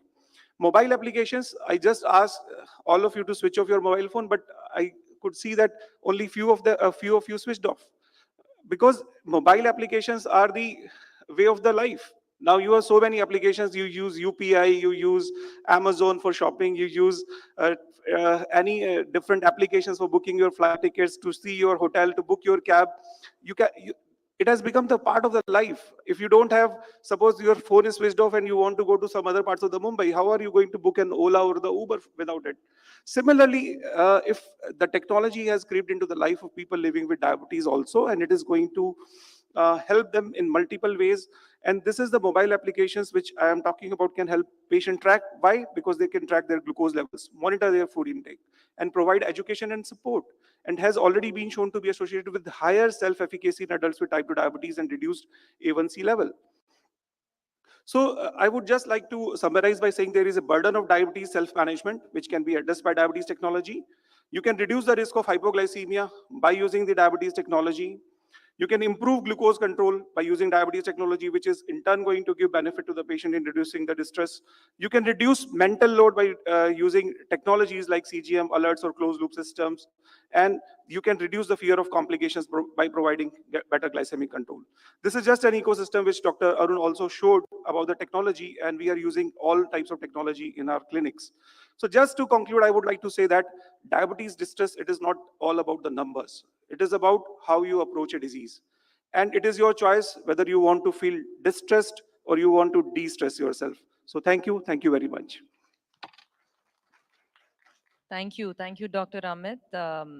I think the best way to take a vote here would be to ask, sure, please, sir, to ask how many of you feel distressed or de-stressed now to switch on your phones. So fantastic sessions were from both Dr. Dhruvi and Dr. Amit, and I think it's safe to say that technology is something that is a necessary evil, and the reason why we even have a debate in the first place is because there is no right or wrong there. Both of you are right and did the best you could to defend your topics. Over to you, sir. You had a question. So, Dr. Prakash Katakia, as a family physician from Mumbai, I agree with both of you. But one thing is that financial distress, that is very important in today's India, because as presented by many speakers, the papers, that now it is seen in rural area also, where the socio-economic standard is not very high, and there also they are, so how they are going to use such technology when there is a financial burden on them? So only, so any new thing has its pros and cons. So we have to balance it, and probably we have to by balancing it and make it ideal to use in India. That is my viewpoint. Thank you, sir. I think we'll give you both 1 minute each for a rebuttal, Dr. Dhruvi, and then over to Dr. Amit again. So one thing that I wanted to point out, Amit sir, was that you are talking about the benefits of technology and not saying that no, it is not adding to the distress. Yes, we all agree to the benefits of it. That is why we are having a full-blown technology conference both globally as well as in India. But we cannot deny the fact that the distress that is caused is of immense existence. There is AI, and all of us who are using mobile phones or applications are troubled that the AI, the cloud has all my data and they are going to use it or misuse it in some format or not, and that is causing me a distress. And yes, it's not all about the numbers. It's not all about the numbers. It's about the human being. And when we are talking about a person as a whole, we have to talk about the social construct, the physical construct, and like sir said somewhere that it's about going to everybody who is a person with diabetes. And if that technology is not for everybody, then we will have to bring it in the sense that it is not contributing to the distress part that we are debating on today. So yeah, that's my rebuttal. Thank you, Dr. Dhruv. Dr. Amit. I would only like to say that every time you can have two choices. Either after using something, you can feel stressed or you can feel relaxed. So, if you want to use the technology, because we have seen that technology can lead to multiple benefits. And at the same time, if Dhruvi says that there is a distress associated with technology, then I still says that if you guide your patients properly, if you educate your patient properly, then they will reap more benefit out of the technology, and they will not feel distressed. They will feel happy after using the technology if you tell them the right way to use the technology. But if you just give them technology and don't give them the support, then you are not doing any benefit or any help to them. You are actually doing harm to them. So giving technology with proper support, proper education, proper guidance is the takeaway which I would like to give. Great. Both are winners. Both are winners and both are strong supporters of technology in diabetes. But the take-home points will be number one. There are many technologies for diabetes in our country, more than a dozen technologies, and all the technologies are not meant for everyone. So if there is a diabetes distress in technologies, then the doctor has to be blamed because you have to identify those patients who are prone for diabetes distress when they are using a diabetes technology. And if you are using an AID for all your patients with type 1 diabetes, 2 or 3 of them will have a distress. So you shouldn't be using an AID even though it is life-saving. So you have to identify those who are prone and probably have to address it.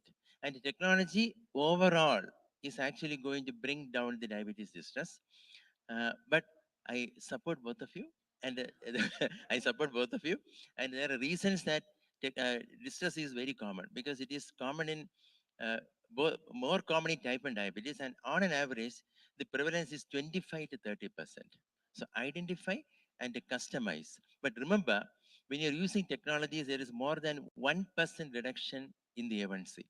And when you're using technologies in type 1, there is more than 20 to 30% improvement in the TIR. But address the distress because that can also be life threatening. So thank you so much and congratulations to both of you.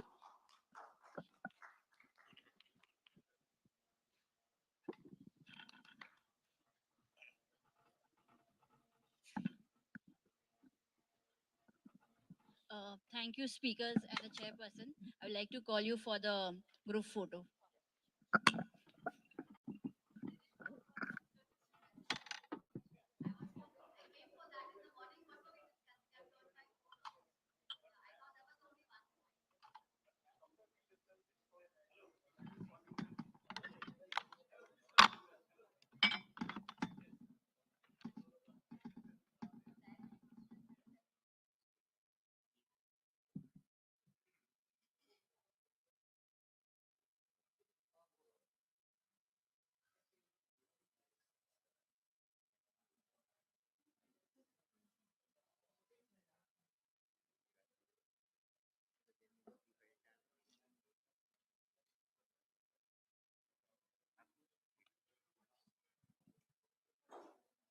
Moving to our next session, the panel discussion on men's health in diabetes. I would like to call the moderator, Dr. Seema Bagir and Dr. Reshma Gauri.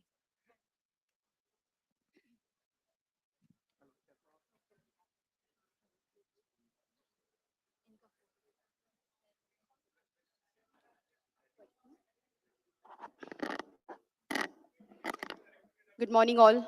I have to take the mic much lower because Dr. Amit, the tall guy from Delhi, was there before me. So here we are today to discuss men's health and diabetes. Seldomly talked about topic on many forums, I suppose. Why is that so? Don't men have any unique health problems, or they are plain neglected? Are men being are facing any discrimination? Well, not so at DRS WCPD conference over here, because here we'll be talking and addressing about the various health issues in men, and we are having a very gender neutral team over here. We'll be having two men panelists, and we two lady moderators. So with the growing and the multiple metabolic problems which are of growing concern, men's health issues don't seem to take a very prominent place.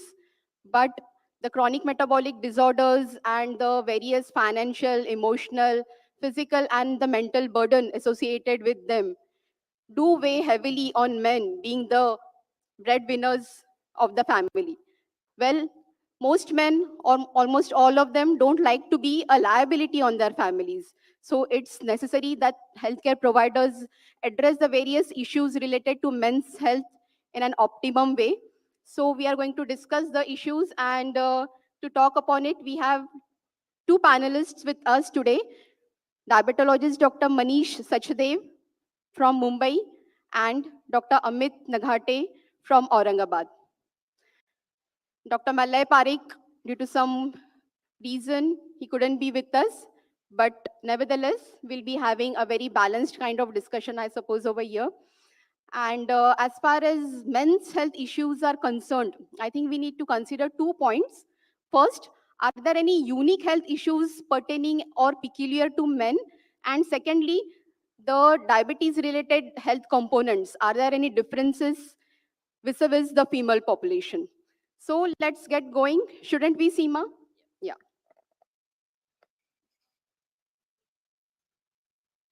Excuse me, can you get a mic, please? Yeah. Yeah.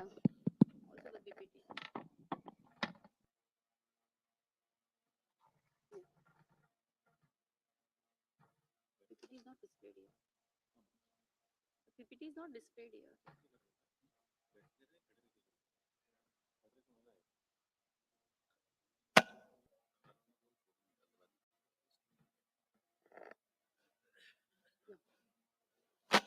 Side में जाओगी? हाँ. So we'll start with the session. My very first question to Dr. Manish: is diabetes more common in men? Are there any sex differences in the incidence and prevalence of diabetes? And what could be the causative factor for the same? And do men develop diabetes at a lower rate than women? Good morning. Am I audible? Chalo, mic? Yeah. So thank you, Seema and team. This is a unique session. I have seen for the first time that men have been given priority in a personalized health discussion. So to begin with, we are more vulnerable. The males are more vulnerable to get type 2 diabetes. And that too, the worst thing is at younger age. And yes, you are right in making that sentence that we are getting diabetes at a lower age or lower BMI compared to women. And there was a paper in Diabetologia in June 23, which substantiated this claim that number of males getting type 2 diabetes is higher, and that too at a younger age. And the other contributing factors could be the lifestyle. As they said that they are the breadwinner, they are stressed, and they have erratic time schedule. Plus, they have no exercise inclination. And studies have proven that males are poor followers of the advice, even at the healthcare center. So we are lacking, and metabolic syndrome is also very highly associated with males. And even in this hall, after coming, I was observing. So we are more vulnerable. We are thin fat Indians, and hence we are more vulnerable to type 2 diabetes. Do you think that the lower BMI of men could be a factor for getting diabetes in men as compared to women? So I said that lower BMI means central obesity. Yes. So visceral adiposity is definitely Right. higher compared to women. And the studies have shown that even obese women are metabolically healthy compared to obese men. So it is the central obesity, which is Central obesity, actually and maybe contributing the factor for men to get diabetes at an early age, as well as diabetes, at a lower rate. and even in a productive age group, the estrogen protects the women. So even that goes for prevention of CVD in the younger women. Right. So these factors, which Dr. Manish has said, is definitely contributing why men is getting diabetes, at a lower weight as compared to women. And do and if you compare these, factors, you can actually plan the treatment strategies for, men, as well as, prevention strategies to control diabetes in men. Okay, my second I would question like to is, just interrupt. yeah. So even nowadays we see ki abdominal obesity is so rampant. Even the laborers who are working at building sites, many of them are so lean and thin, but they've got you know, a bloated and they've got abdominal obesity.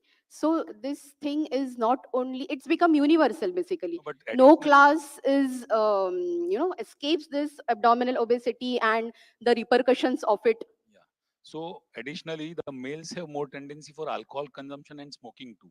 Even that contributes to the early occurrence of type 2 diabetes in males.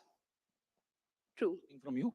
Yeah, basically, because of our changing our urbanization, this again leads to the different food entity, whichever thing was been consumed previously by, as you have said, that the workers have got getting more abdominal obesity.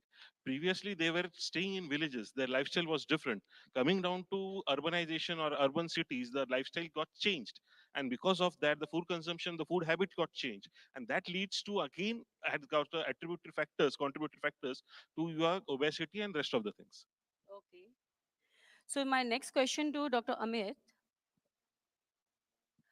do you think that men with metabolic syndrome are at higher risk of developing androgen deficiency and late onset hypogonadism? If yes, then what are the repercussions of the same? And do we really need to screen all patients with testosterone level on our day-to-day practice? A wonderful question. There are sub three questions in a single question.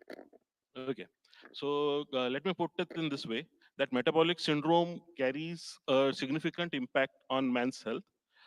We have got inflammation and the rest of the things which are attributed with metabolic syndrome, and this metabolic syndrome affects man in the way that it reduces the testosterone hormone level.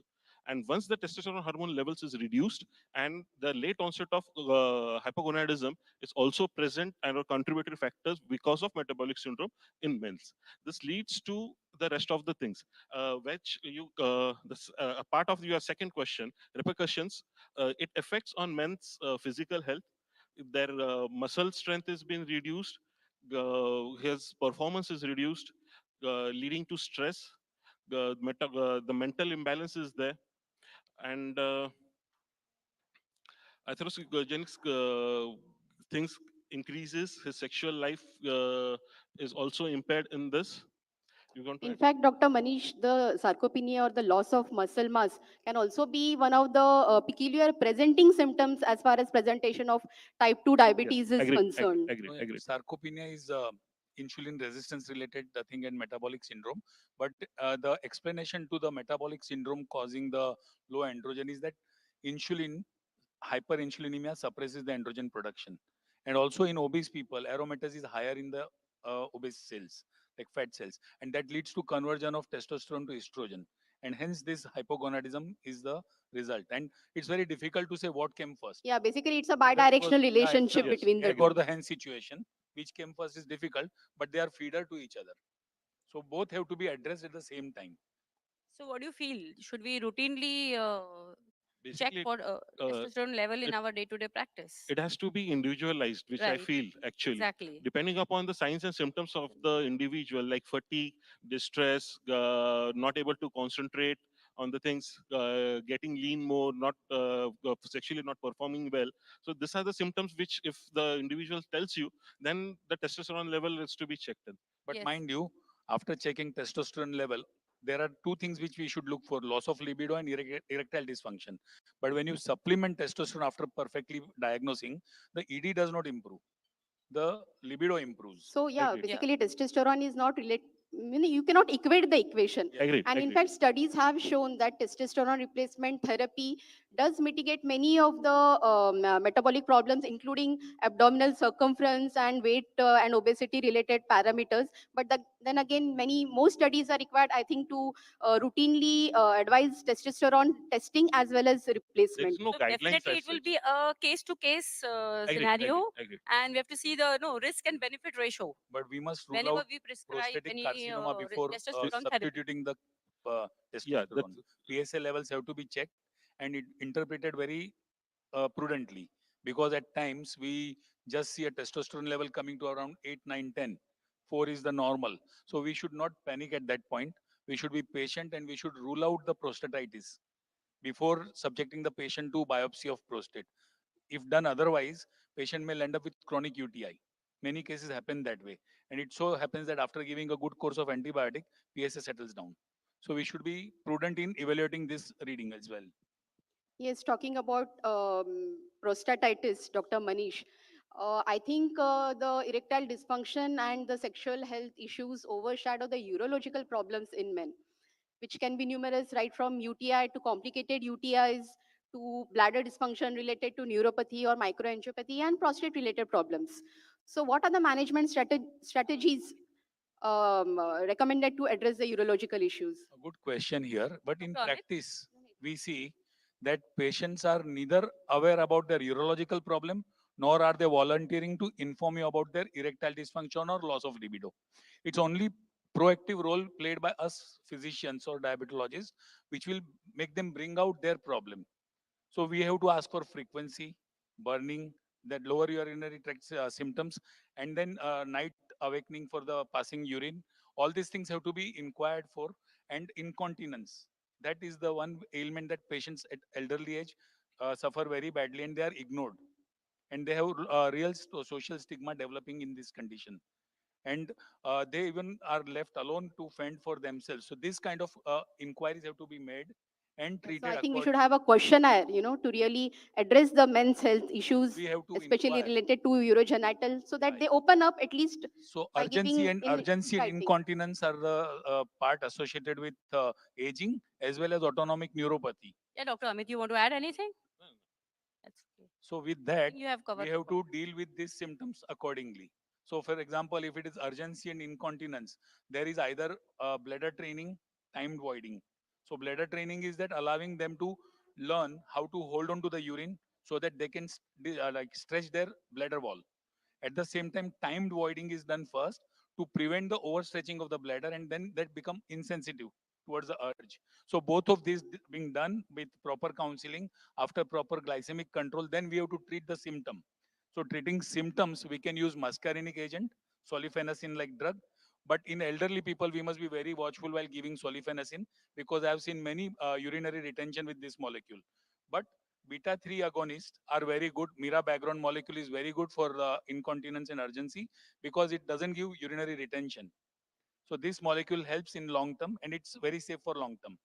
And there are multiple strengths available. You can titrate slowly and easily. And patients respond very well and the quality of life improves.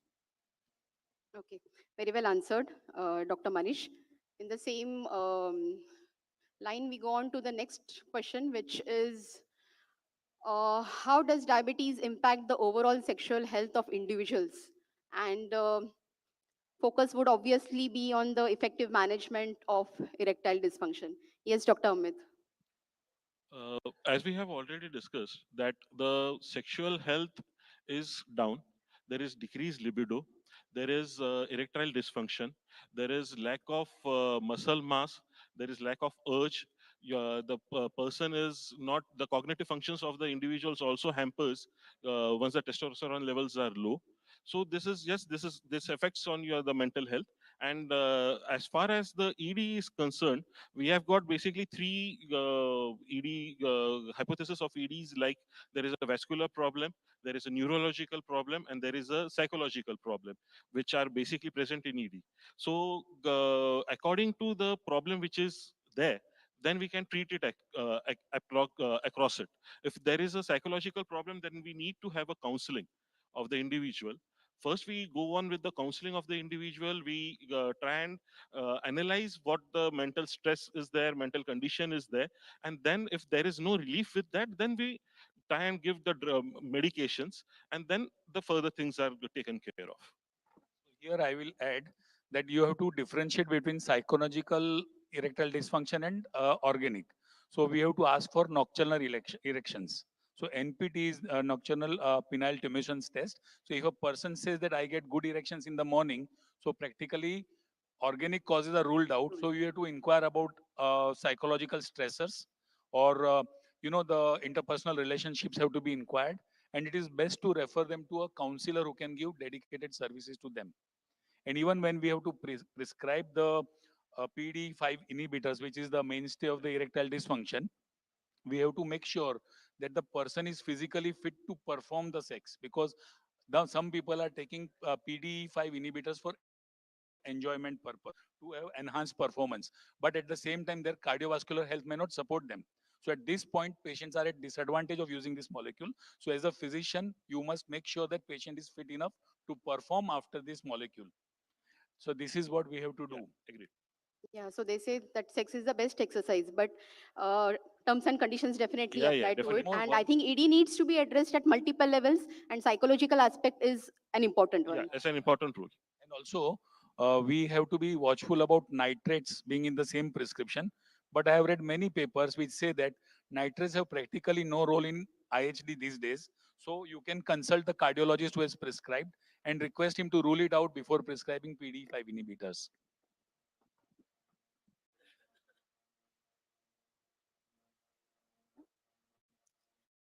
Yeah, very well answered. Now coming to the next question. Now, for men, now how can the various treatment regime be effectively incorporated and tailored, considering the busy schedule, erratic meal timing, etc., for a working man? Followed by, can compliance on lifestyle modification be achieved in these patients? And lastly, but most important, do you think the digital technology like mobile apps and various devices would help in improving the diabetes management in men? Yes, Dr. Manish? Thank you. So the patient is a alone breadwinner is a very specific object or target for sugar control in a unique way, because he's running around. And I take example of pharma industry people. They have no time. They have to wait in chambers for hours. They have to have meals at odd time. And suppose such a person has diabetes, then what is the optimal solution? Because his sugar will go for a toss. Hypo or hyper is very likely if you give 3 times a day secretagogue or something like that. So we have to have minimal secretagogues used in the first place to prevent the hypoglycemic episode. We have to use once a day or long acting medicines whenever possible. We have to counsel these patients, and especially males need proper counseling about SGLT2 usage, because if you don't guide them, it is very likely that they will end up with melanoposthitis, and they never come out with it, and many months they carry on with this. So such a pinpoint advice has to be given. And for example, patient is on insulin, then we have to use very smartly to prevent hypo or hyper. We have to use long acting non insulin products like GLP-1 receptor analog probably once a week, which can make their life easy. Even now with advent of once a week insulin, I think their life will be like our men's life will be easier in controlling the sugar. And short acting medicines for secretagogue purpose like repaglinide, like popapil and havamil, will be a better solution to such patients. So And basically, you have coming to to go. the compliance, do you want to add anything? Oh, that's okay. Continue. So coming on the compliance on lifestyle modification. So whenever the first thing that we come across patient telling us, we don't have time to exercise. And it is very true that if I am in Thane and my patient is working in Nariman Point, he spends 4 hours in transit. So how can I incorporate exercise? And at the same time, I cannot give up on his lifestyle. So I always make it a point that बूंद बूंद से सरोवर बनता है. You exercise for 5 minutes. 5 minutes in your office place after food. 5 minutes whenever you get chance. And suppose if you are on a long call, keep walking around, keep counting your steps. Yeah, it's Use very important, Dr. Manish, to break the sedentariness. Even if you're exercising, say, for half an hour and you're sitting for the whole day, then that's going to, neutralize much of the effect of that physical activity. Agreed. So I tell them that even 5 minutes around 3 or 4 times a day or 6 times a day is accrued to 30 minutes, which is the minimal requirement for 5 days a week. Agreed. If in case he's not able to walk, then upper body exercises can be given. So that adds to your sugar controls and less of the things. And one more thing, that such patients can be given a target of 2 hours exercise in the weekend, because trials have shown that this 2 hours is equivalent to 5 hours of week exercise. So when you tell them that you go for a walk, run, or you play a game for 2 hours in the weekend, that will serve the purpose. In addition, remain active in the week time. So this way they can incorporate smaller changes and remain healthier. Yeah, and their wives would also be happy, I suppose. Agreed. That depends So that whether he means plays is with the her or more of outside. a more of a customized treatment part we have to see for men, looking Agreed. at their lifestyle, It really looking at needs their to be tailored to their yeah, it should schedules. be tailor made as per the every patient's every need. every diabetic patient's medicine has to be tailorized. Not only Yes. men, women's Yeah. also. Every diabetic, More so in men, I suppose. everybody The across. female sitting here would agree with me. And what about the last question? Do you think the digital health Yes, technology this like is Yeah, the, mobile this is true, the apps very, true. very and helpful. other devices would help? Yeah, so mobile apps like step counters, Fitbit, even the smartwatch, which are very cheaper versions, if they are incorporated in the patient's life, they are hardly 500 or 600 rupees for a Fitband. That will count their steps. Even the higher versions are available, which will give you multiple activity options. So you should mobilize your patients. And my patients always have the phone number of the sports institutes in their area, where they can incorporate their names for exercising regularly. So I keep on motivating with help of apps and with help of online training also, because nowadays a lot of online training platforms are available. Yeah. So patient need not go to the studios to work out. You can do it with your camera off and you can continue. You even need not change the dress, because many a times while going to gym, I have to change dress, I have to put another pair of shoes, I have to take towel, and then I have to go to office with another pair of clothes. It's really tedious. And the gyms run on the people's money who don't attend the gym. So it's best to do online training. So I motivate the patient like that. Yeah. Agreed. So I will just add yeah, yeah. a thing here that before starting an exercise on app base, one has to visit a doctor, get a proper consultation, get his physical stability and physical ability defined. What is his joint condition, bones condition, muscles condition, and then apt for a proper exercise. That would add more. Otherwise, the doing just mere exercises can pull our muscle, can harm rather than getting benefit. Very true. Nowadays, there is a fad of running marathons. And people with very small training or no training at all, they enroll for long runs, And and no they pre-marathon evaluation also. Absolutely, and absolutely. they end up with severe injuries which will debar them from activity for 6 months, or they may end up with cardiac events. So such things need to be prevented. You have to counsel the patient to go slow and then steady. Yeah. So definitely these digital health technology will help men to give a proper customized treatment for the better management of diabetes. Now coming to CGM the should also yeah, come in handy, CGM basically. should CGM, yes, be, yes, yes. especially those who are doing online consultation. Agreed, agreed. CGM is a very important tool to keep the track of all the blood sugar level. Absolutely Yeah. true, absolutely true. Very true. This device is very useful, and if the patient is affording and mobilized enough, he can use it to the best advantage. Definitely. So men with erratic schedules and lots of variability in blood glucose control, they are optimum candidates for Absolutely true. CGM. I will add one point over here again. As per the ED and the sexual thing is concerned, there are a couple of apps now available in market across.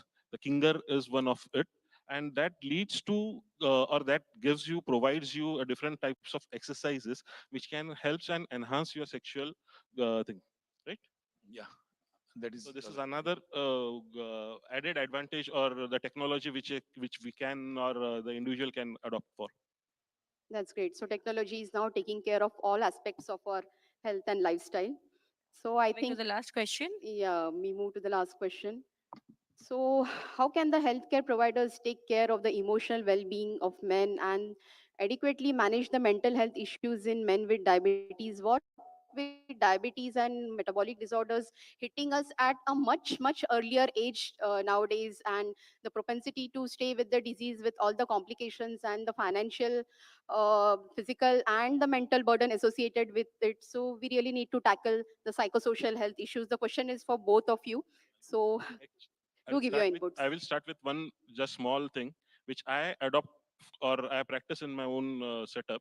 Uh, Once an individual, a male or a female, whoever it is, I firstly say them that you should treat or you should believe diabetes as your friend, not as an enemy. If you treat it or if you accept it as your friend, it will benefit you, it will help you, it will take you longer. Once you rectify it as an enemy, then that's going to kill you, because every time the mindset goes back, every time I am a diabetic, negative feedbacks comes in. Yeah, I am a diabetic, fine, it's fair, I will carry it on, I have to live with it. So the positive attitude helps to motivate the individual in various aspect of life, you know. Definitely, acceptance is the key factor in managing not only diabetes at its onset, but throughout the course of the disease. The positive attitude really impacts a person positively. So here I have a different take a bit. So whenever you ask a patient coming to you with type 2 diabetes, you will first take duration of the diabetes. And if you inquire further that when you got diabetes, did you have a traumatic event? And you will see about 30 to 40% patients responding positively. Yes, I lost my near and dear one, or I lost my job, or I had a something which has broken them down. So the emotional distress leads to stress hormone release, which leads to increased insulin resistance, that leads to hyperinsulinemia, and finally metabolic syndrome like condition, and type 2 diabetes one of the manifestations. So if you don't address patient's psyche, you can never achieve a good results in type 2 diabetes or any chronic disease. So with this, we have to tell our patients that since psychological upsets are reason and a product of diabetes, we have to treat it. And how do we treat it? We cannot simply leave the patient alone that, okay, tension mat lo. Does it work? If I tell you to lose weight and I don't show you the weight, how will you lose weight? Similarly, how will you get rid of the stress? So you have to guide them. And how I guide them in my practice is that I have enrolled almost 30-40% patients of mine in Art of Living. I send them for Vipassana and I send them for Isha Guru's course. And these things, if they are not able to, then I let them do some yoga classes online. And this really helps because it is proven that deep breathing and breathing with awareness stimulates our parasympathetic system, which reduces the stress hormones. And thereby, all the adrenergic stimuli are reduced. So, BP settles, pulse settles, sugar settles. So, this is how we have to guide our patients. And we, as Dr. Amit said, first we have to teach them to accept their condition, to choose their condition. Amit said that patient has to learn that I have to live with diabetes. No, I will live with diabetes and I will live happily. So when you make the patient understand that this is a chronic disorder, it's not your mistake, this is your destiny. Don't try for reversal right now. Go for control first, because every person coming to you is going to ask you for reversal these days. So you have to be very patient. You cannot outright reject. Okay, reversal is not accepted terminology in modern science. We have to give them a choice. Okay, let's first control. Let's first send the diabetes in remission and then see. And we can refer to appropriate platforms like Twin Health or somewhere where they can get real good opportunity of remitting the diabetes. So this is how I deal with the patient stressors. Yes, rightly said. Group therapies and group sessions really help these patients in a psychological way. So yeah, depression affects type 1 diabetes to the tune of 3 times as compared to the normal population, and in type 2 diabetes twice as compared to the non-diabetic population. So depression and anxiety do play a role, and we need to mitigate the impact that it has on the quality of life of diabetic individuals. So So, are there any questions from the audience? We have still 1 minute left. It seems the message has gone down the audience completely. As there is some yeah, question. there's a Please question. go ahead. Somebody please give the mic to sir. Mic two. So some people are using some Ayurvedic products. So can we ask them to continue with those? Because Ayurvedic products are supposed to harm to kidneys. Oh, yeah. For example, some Tentex Fort and all. So you are asking whether we should allow our Allow patients them, to continue allow Ayurvedic them to product? continue. So it's a very catchy question. You have to let the patient know that, look, my prescription can be scrutinized on internet or with any other doctor. But if you are taking medicines of Ayurveda origin, you should know the effects and side effects. You should have the names. And secondly, Ayurveda is not At curative. your own risk. It's a basically. preventive strategy. Ayurveda is a science, life science. So you should keep it for prevention. So you have to counsel your patients and help them come off the Ayurveda medicine, because we don't know the interaction between the two. Yeah, correct. We don't know the composition again, what exactly it is put in. So it's very tedious. You can't go on with it. Yeah, because some of them are over the counter. They have taken it straight away without even an Ayurvedic physician's consultation also. They Agreed, have agreed. taken it. In that case, you can put your foot down, stop it. Stop Thank it. you, sir. Don't use it. Just stop it. So I think we have come to the end of the session. Thank you so much. Thank you, Dr. audience. Manish and Dr. Thank you, Amit. audience, and thank you, Seema.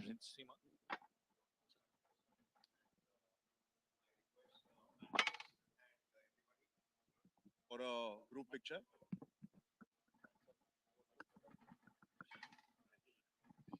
Hello. I just request the panelists for a group picture and the moderators.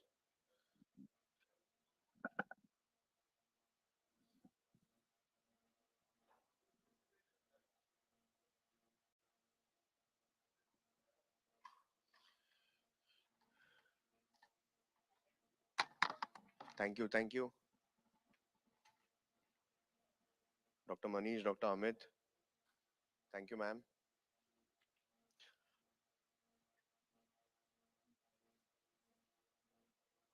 And we now have another panel discussion, which is an equally interesting topic: clinical management of Karim syndrome, relooking through AHA scientific statement. And we have the moderators, JJ Mukherjee from Kolkata. Panelists are Pia Balani from Mumbai and Sheila Sheikh from Mumbai. Thank you, ma'am.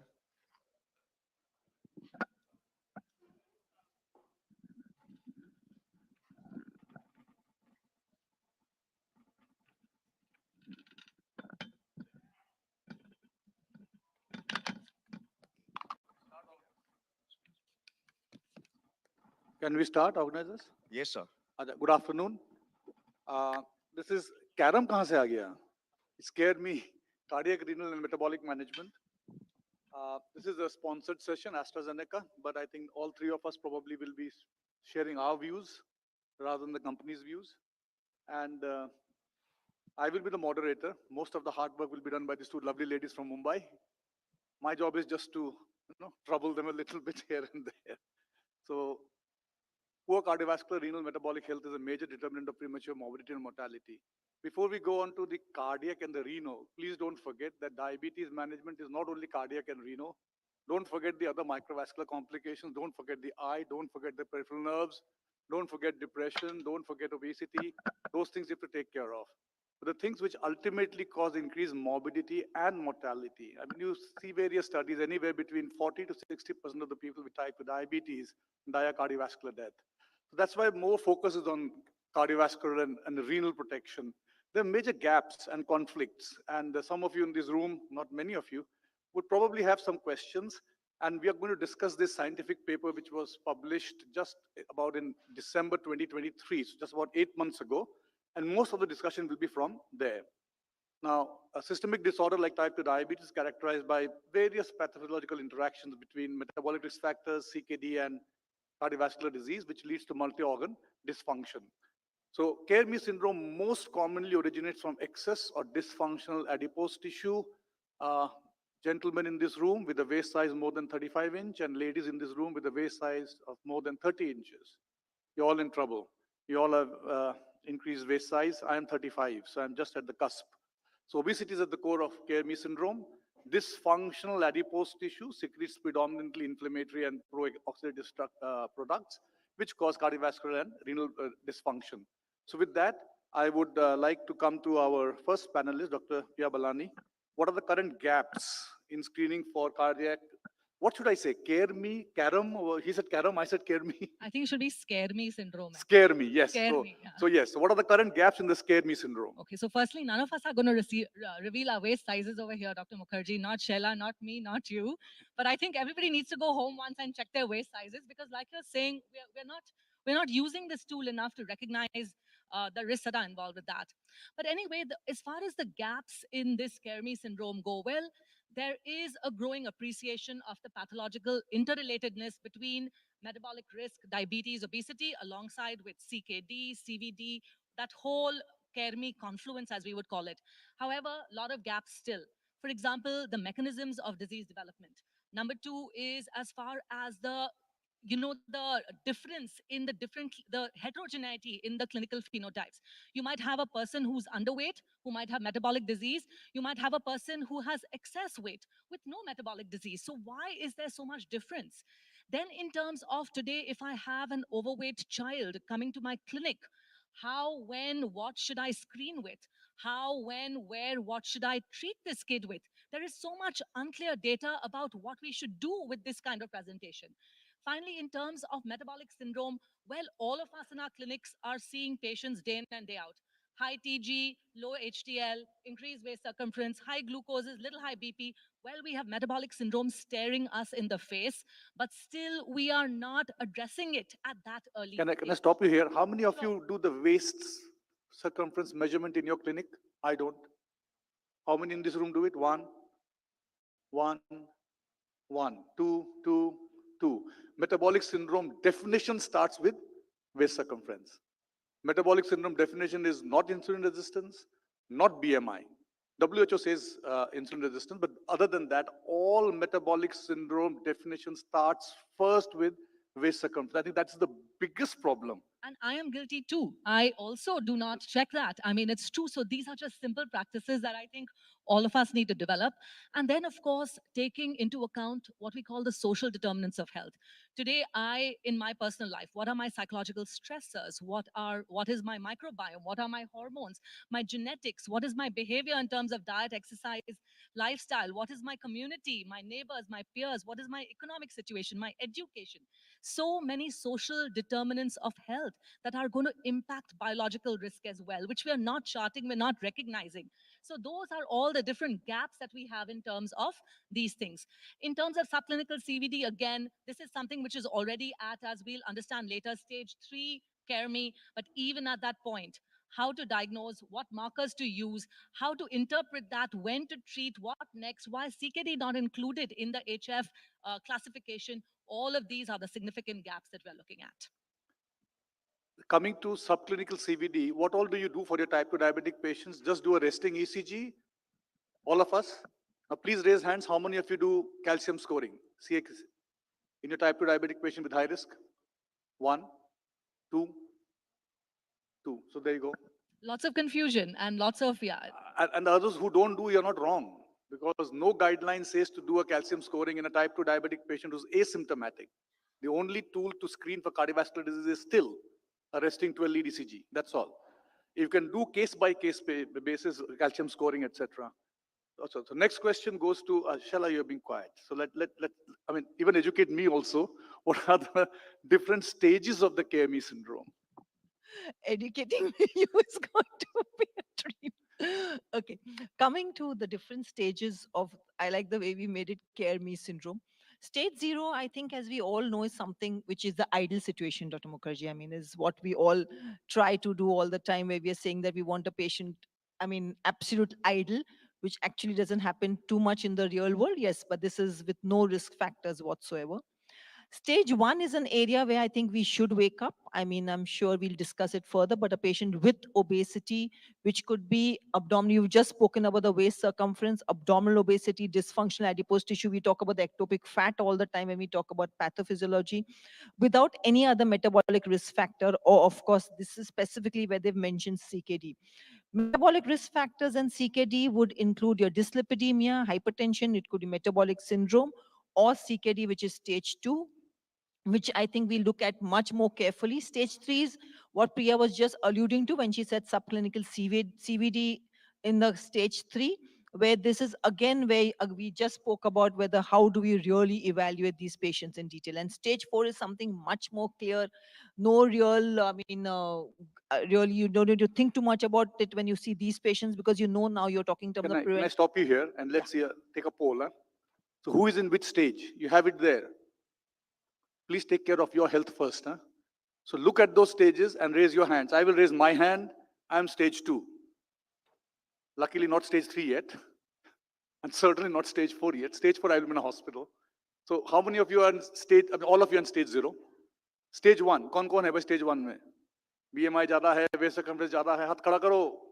Stage 1 में सबके सब हो. Stage 2 में कौन है? एक risk factor. Lipid गड़बड़ है, triglyceride गड़बड़ है. Are you all healthy people in Mumbai क्या? So the running around helps. Huh? The running around in Mumbai helps. I think so. I mean, Mumbai के हेल्दी है, कलकत्ता में शायद नहीं. नहीं कलकत्ता में मैं थोड़ा atypical हूँ. So stage 3 and stage 4 we won't go. So most of Mumbai it's a stage 1. Some of us stage 2 here. Anybody stage 3? I hope not. So I think this was to get the stages into your head. Stage 0, everybody. Stage 1, if you are obese. Obese means visceral obesity. Stage 2 is any one risk factor. I mean, hypertension, HDL low, triglyceride high. Stage 3 is you already have subclinical ASCVD or subclinical heart failure, which is a big topic. I think we'll come to it later on. I don't know how to diagnose subclinical heart failure. And stage 4, also, of course, everybody can diagnose.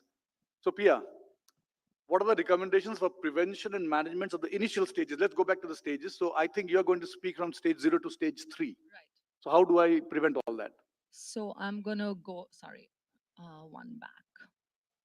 How do I go one back, Dr. Mukherjee? Do you want me to change it for you? Okay, there you go. That's it. Okay.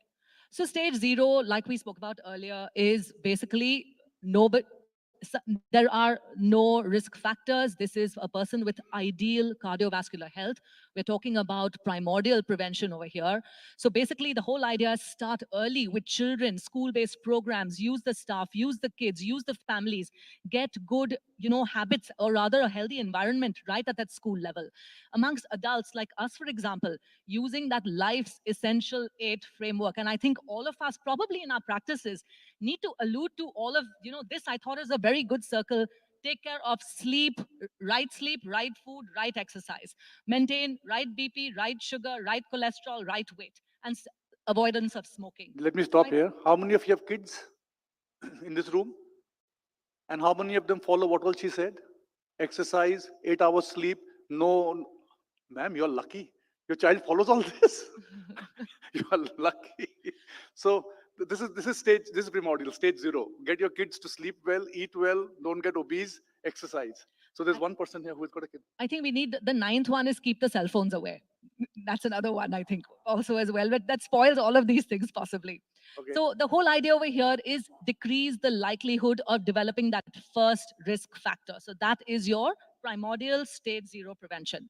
Moving then, sorry, I'm jumping ahead somehow. One back. Okay. So what are the recommendations here for Care Me Stage 1? Now, this is people only with excess or dysfunctional adiposity. The only issue is that weight. So what do I do over here? Focus on the prevention of the metabolic risk factors. So we're preventing the next stage, which is maintain weight with a healthy diet, physical activity, intentional weight loss. So it hasn't got to be just passive, but you've got to now start making that effort towards towards a lifestyle change with this 6 months duration, give a definitive plan.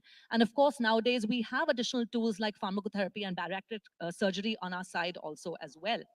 So in terms of approaches for this, well, non-judgmental weight loss. So I know, for example, I constantly find my husband stealing towards the kitchen and I find him with his hand in the proverbial cookie jar. I call it the chivda and the chakri jar, actually. It's become a joke in our family where actually he will ask his mom to put all the snacks into burnies, which are non-rotating varieties, because I can hear that from the bedroom. So he tells his mom, change all the boxes for the snacks so that PR doesn't hear me. So this is where the role of all of us are ghar ki murgis. We cannot take care of our own family members when it comes to non-judgmental weight loss. So I think getting the person to an outsider is a good idea over here. Basically, we have to tell our patients that 5% of weight loss is where the journey can start. Because even at this point of time, it will improve BP, glycemia, lipids. If you get that 10% weight loss point, it's going to lower your CVD event rate as well. And more than 15% can actually help to reverse disease. And today we have the support of great medications like the GLP-1 RAs that are capable of this. But let's not forget our age-old, evidence-based, economically available metformin for patients with IGT, with GDM, etc. These are excellent tools also as well. Bariatric surgery in itself, reduction in metabolic risk and Can I just CVD stop you here? From tomorrow, when you're in your clinic, just look at the BMI, waist circumference we don't do. You'll be pleasantly surprised that anywhere between 60 to 80% of your people will either be overweight or obese. So when you do that, how many of you in this room spend at least 5 minutes talking about this weight to your patient? So the entire purpose of this session is from tomorrow, please give little bit time to the patient. I mean, simple diet and exercise can do wonders, yeah? Absolutely. So a little bit of mention in every clinic, every time, somewhere it's going to hit. Now, CareMe stage 2, basically it's one established metabolic risk factor. So that is, let's understand our goals very fast here. BP less than 130/80, triglycerides, weight loss, A1C less than 7.5, and reduced proteinuria and progression of CKD. So here... Wait. Now, that's go back to that slide. This is the controversy that I always face. Control triglyceridemia, hypertriglyceridemia. So how do you do that, Pia, in your clinic? Well, first look at secondary lifestyle. Firstly, lifestyle, ruling out any secondary तो कुछ risk काम नहीं करता जी factors. आगे I mean, medications, certain medications that might add on to that. I do wait, number one, for diabetes control, no doubt. Will not start off anything from that perspective. Statin, number one, because that also will help with risk reduction. I have to admit, I do not wait till a TG level of more than 500 to start off with that fenofibrate. I know that number is scary, so my threshold for starting that is much lower. But starting with the icosapent, now that we do have tools available on that front, yes. Let's take a poll. TG more than 200. How many of you will treat with a fibrate? One. TG more than 250. कोई नहीं treat करेगा. One. नहीं, you तो 200 हो गया, so you will treat everybody. So one added. TG more than 300. 1, 2, 3, 4. कोई नहीं कर रहा है, Pia. TG more than 400. TG more than 500. The rest can go for lunch, please. I mean, at 500, if you don't start fibrate, you should not be in this room. 500 and above, all guidelines say you have to start fibrate. What about saroglitazar? Yes, using that. You're using it? It's not in the American guidelines, obviously, but yes, using it. How many of you use saroglitazar? Above 250? Or above 500? 250 is where we use. Saroglitazar? Yeah. Okay, all Especially right. now with So NASH. that's a controversial area. I mean, you may or may not use. Okay, next slide, please.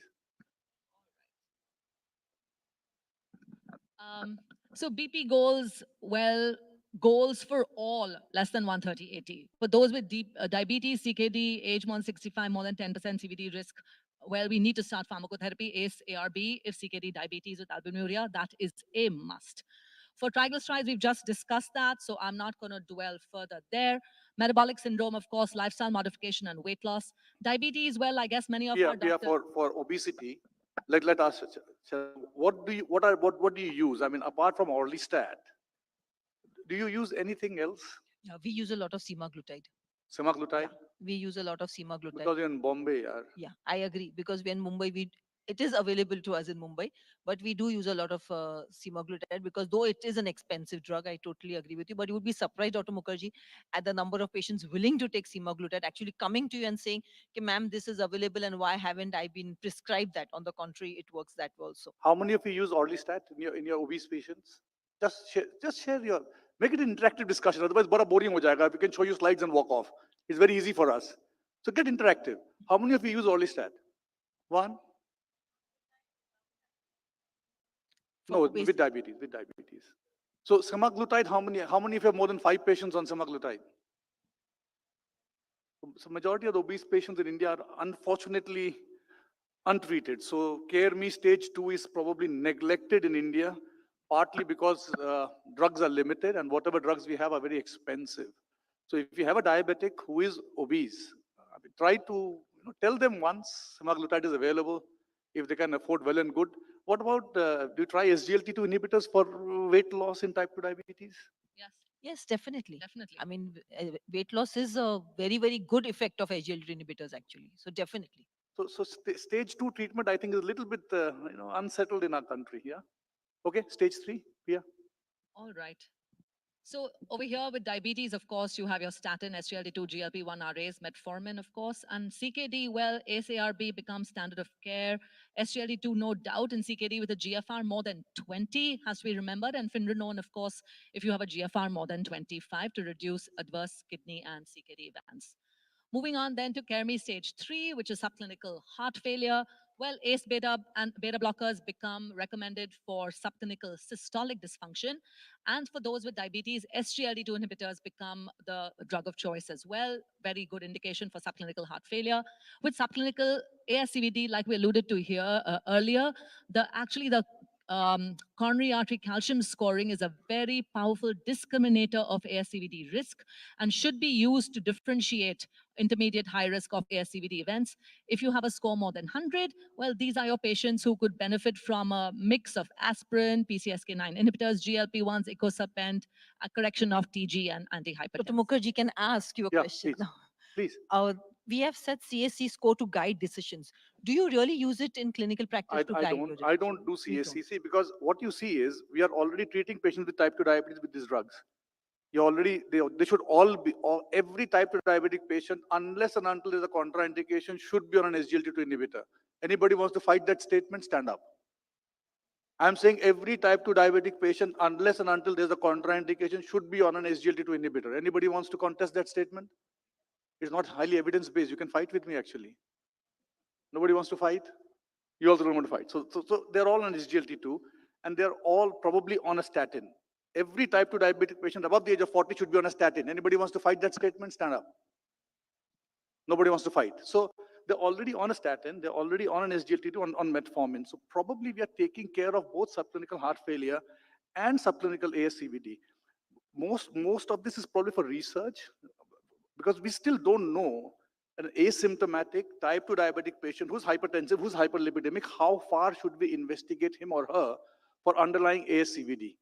I mean, some people do echo, some do calcium scoring, some do CT angiogram. I think Mumbai mein everybody ko CT angio ho jata hai, but there's no evidence base for that. Even to that fact, there's no evidence that if you do coronary angiogram, double vessel disease, you put a stent in a type 2 diabetic patient who's asymptomatic, you don't increase mortality, you don't increase survival.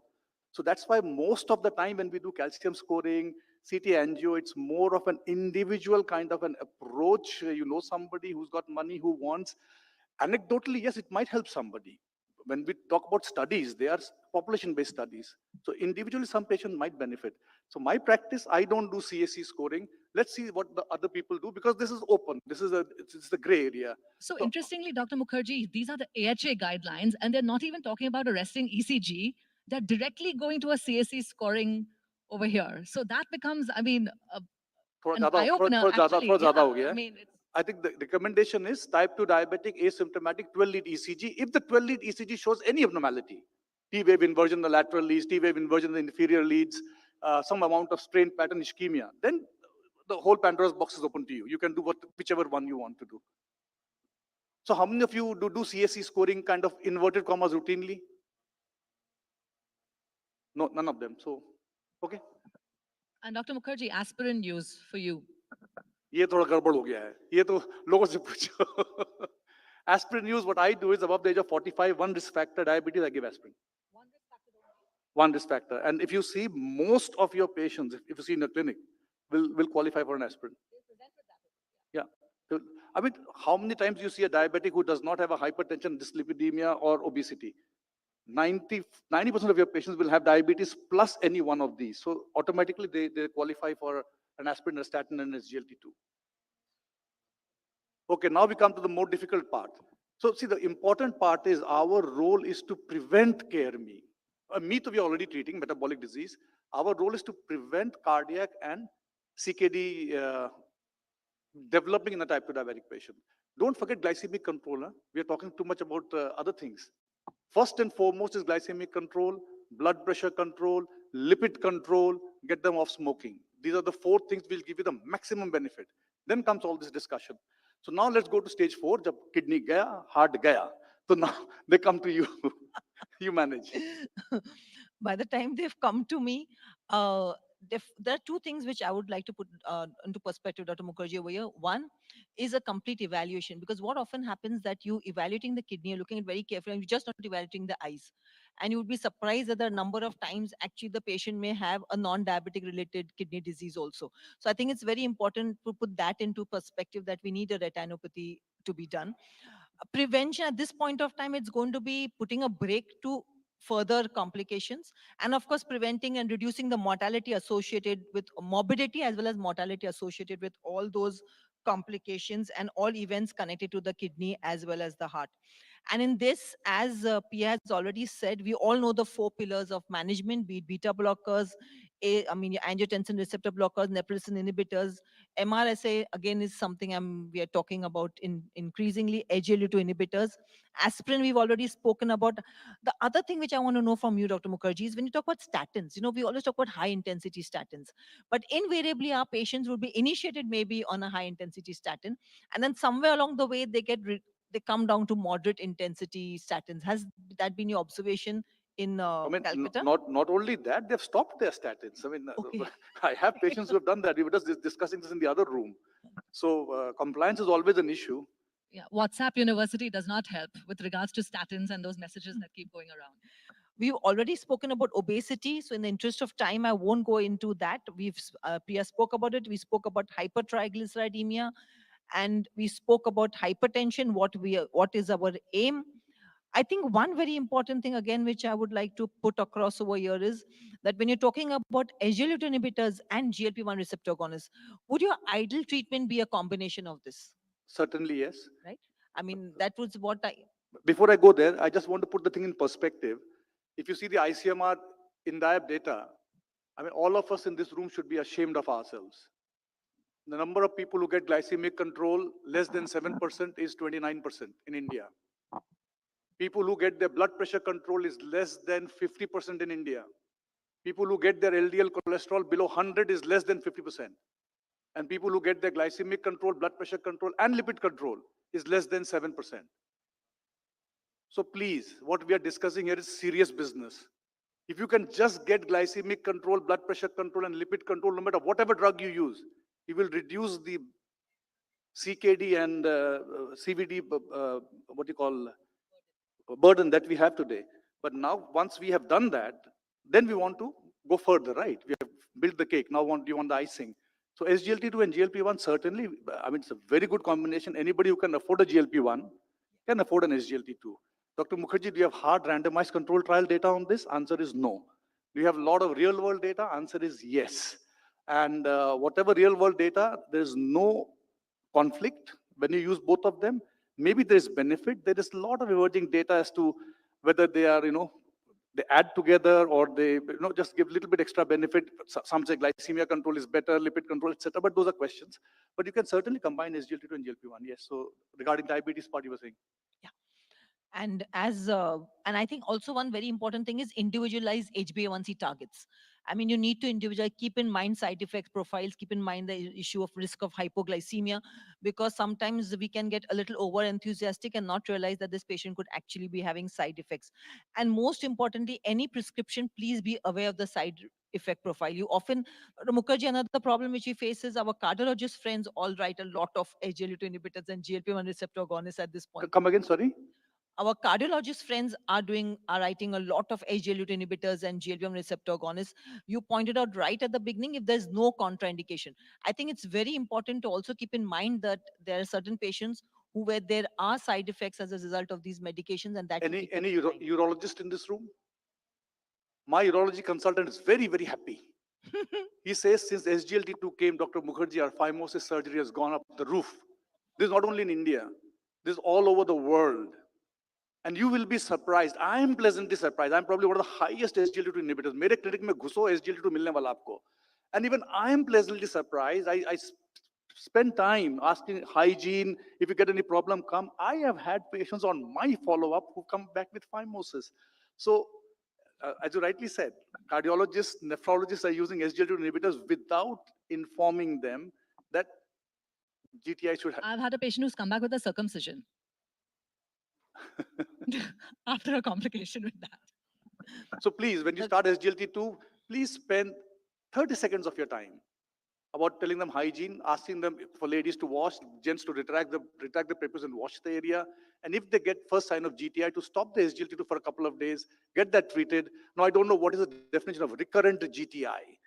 The indication is stop SGLT2 inhibitors if there's recurrent GTI. So what is recurrent GTI for you? Raise your hands. 2 in 6 months? Will you stop SGLT2 forever? बोलो भाई, बाकी किसी किताब में नहीं लिखा है. 3 in 6 months? So nobody's answering. So panelists have to answer now. So what is recurrent GTI for you, Pia? Itching all the time. ये तो ज़्यादा हो गया.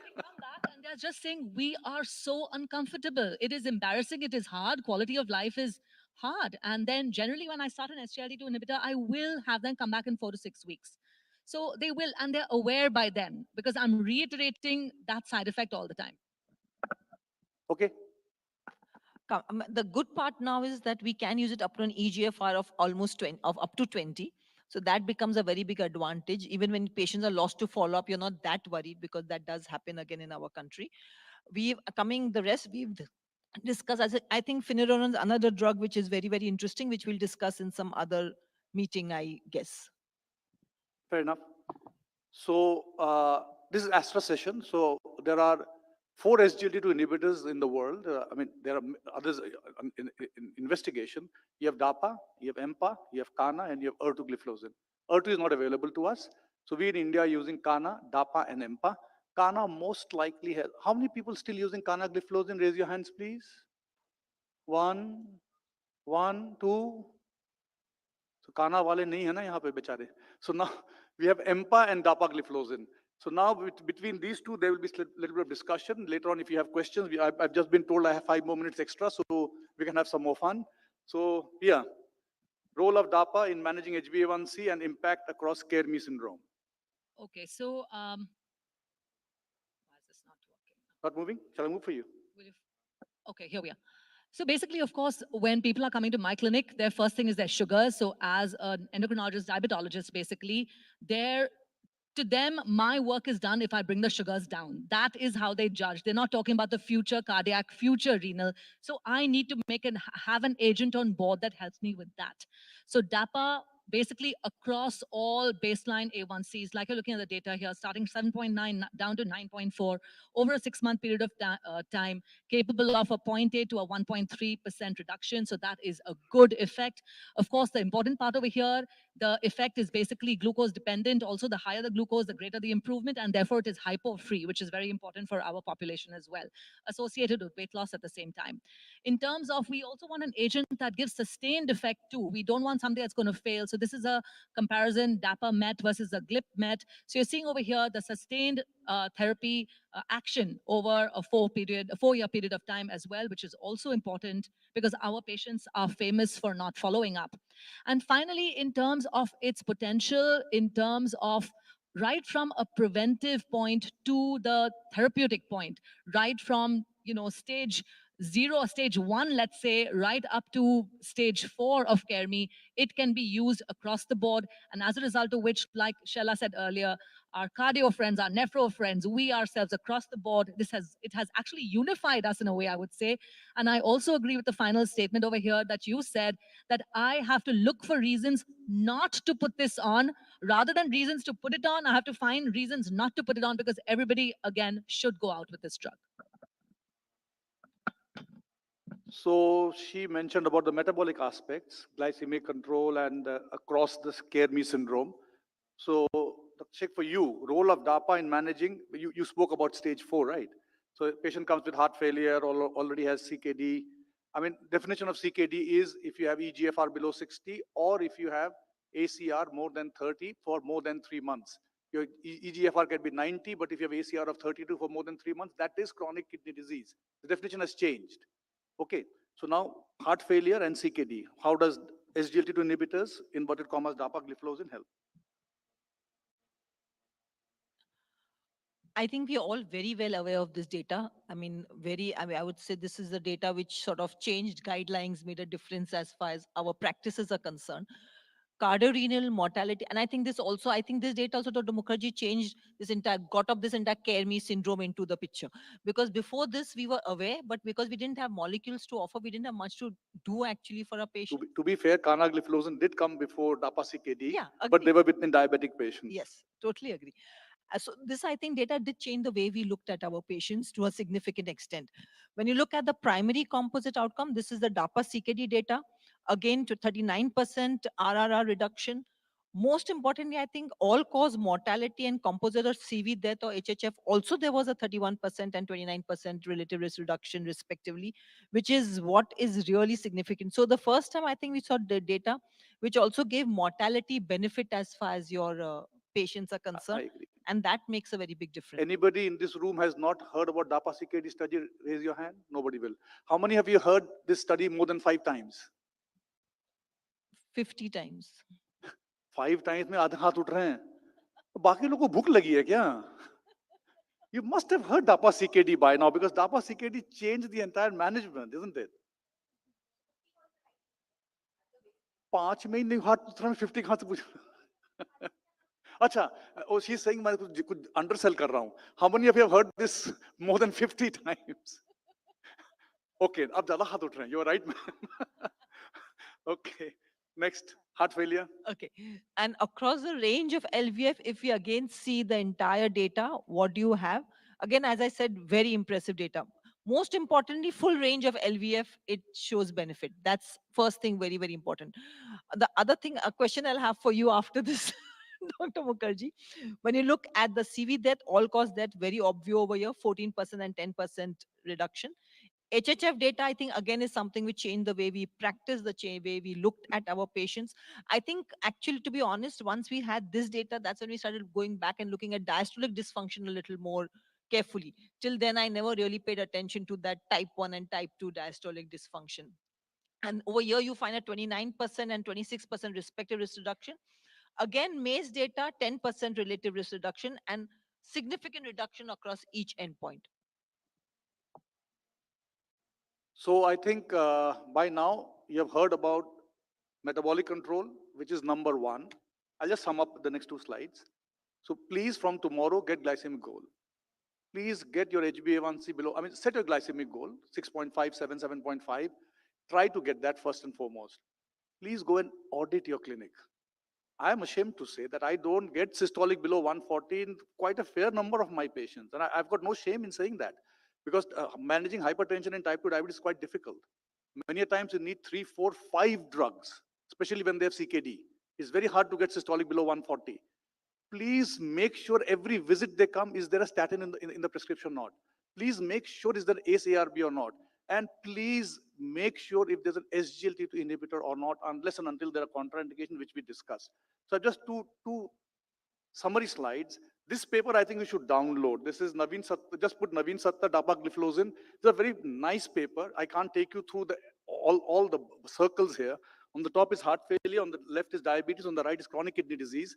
It's a meta-analysis of all the trials which have been done and which tells you, I can't take you through each combination here, that no matter whatever kind of a type 2 diabetic patient you think of, SGLT2 inhibitor, this study was to all the SGLT2 inhibitor studies, it will work in every aspect with regards to 2 things: reduction in hospital and heart failure and cardiovascular mortality, reduction in heart failure or cardiovascular mortality.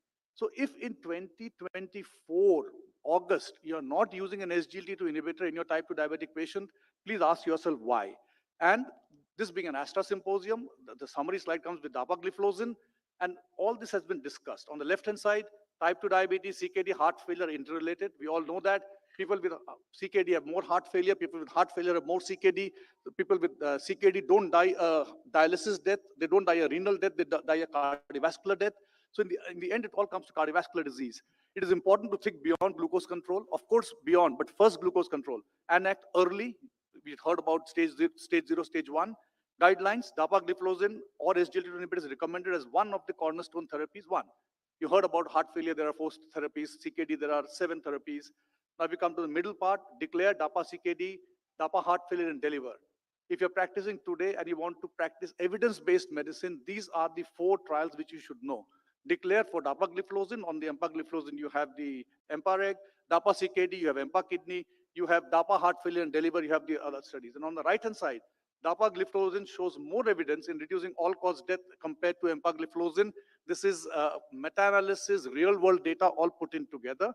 And original dapagliflozin, now this is the big question because there are so many dapagliflozins available. Original one, all the studies were done with the original one. If you want to extrapolate all that to the generics, up to you. So I think with that, it's my pleasant duty to thank my 2 panelists. Sorry to trouble you a bit, but you both handled yourself very well. And I hope the audience did enjoy and learn something from the last 30 minutes. Thank you very much. Thank you so much, sir. Thank you so much, moderators and panelists. It was a wonderful, interactive, and immersive experience that we had as audience. And we would love you to have a group picture, please.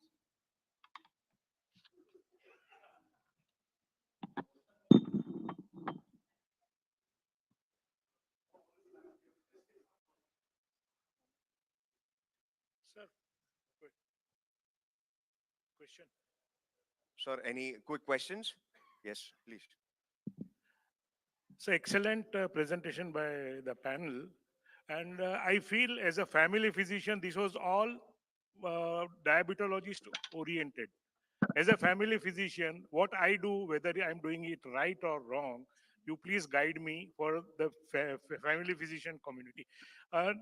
Type 2 diabetes, when I diagnosed for the first time in my clinic, for primary cardio, the CAD prevention, I do start with statins, ACE inhibitors, beta blockers, and aspirin. So whether I am right or wrong, for prevention of coronary artery disease, and along with that, what type of anti-hypoglycemic agents should I use? This is the entire chapter of diabetes. If we start, we will be here for a long time. So you can just guide, Shortly. give guideline for family physicians. Short-wise, sir, glycemic control, to me, the best combination, I mean, you can disagree with me. To me, the best combination is metformin, SGLT2, GLP-1. Patient cannot afford GLP-1, majority of them cannot. Metformin, SGLT2, and a DPP4 inhibitor. Start with a combination. I'm a very strong proponent of, in fact, 2 weeks ago, I gave that original combination therapy. For hypertension, I think ACE inhibitor or A2RB. Aspirin, if they have got one more risk factor, which majority of them have. Beta blocker, I won't start at the very onset. Beta blocker will only come if there is heart failure. So, and of course, sorry, thank you. And of course, the statin. So this should be the prescription for all patients. Anybody wants to agree, disagree?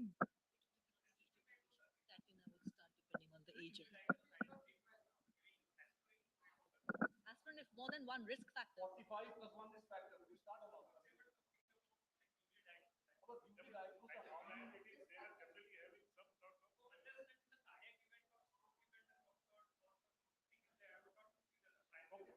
This is a controversial area, but my practice 45, one risk factor, which majority will have. They will have either hypertension or dyslipidemia or obesity. I would start that. I mean, you can disagree. You can disagree. There's no problem. Smoking, tobacco,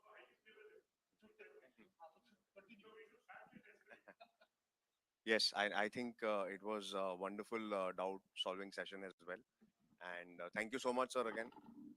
Thank you, panelists. Thank you. Please accept your mementos. I'd like to now invite the chairpersons for the next session, current therapeutics, starting with SGLT2 and its combinations as first-line agents.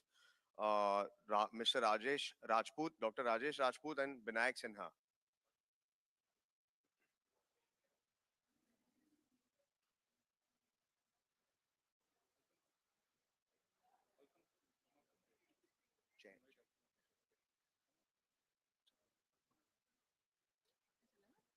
Can I invite Dr. Aparna to chair? Dr. Alpana, to chair, please.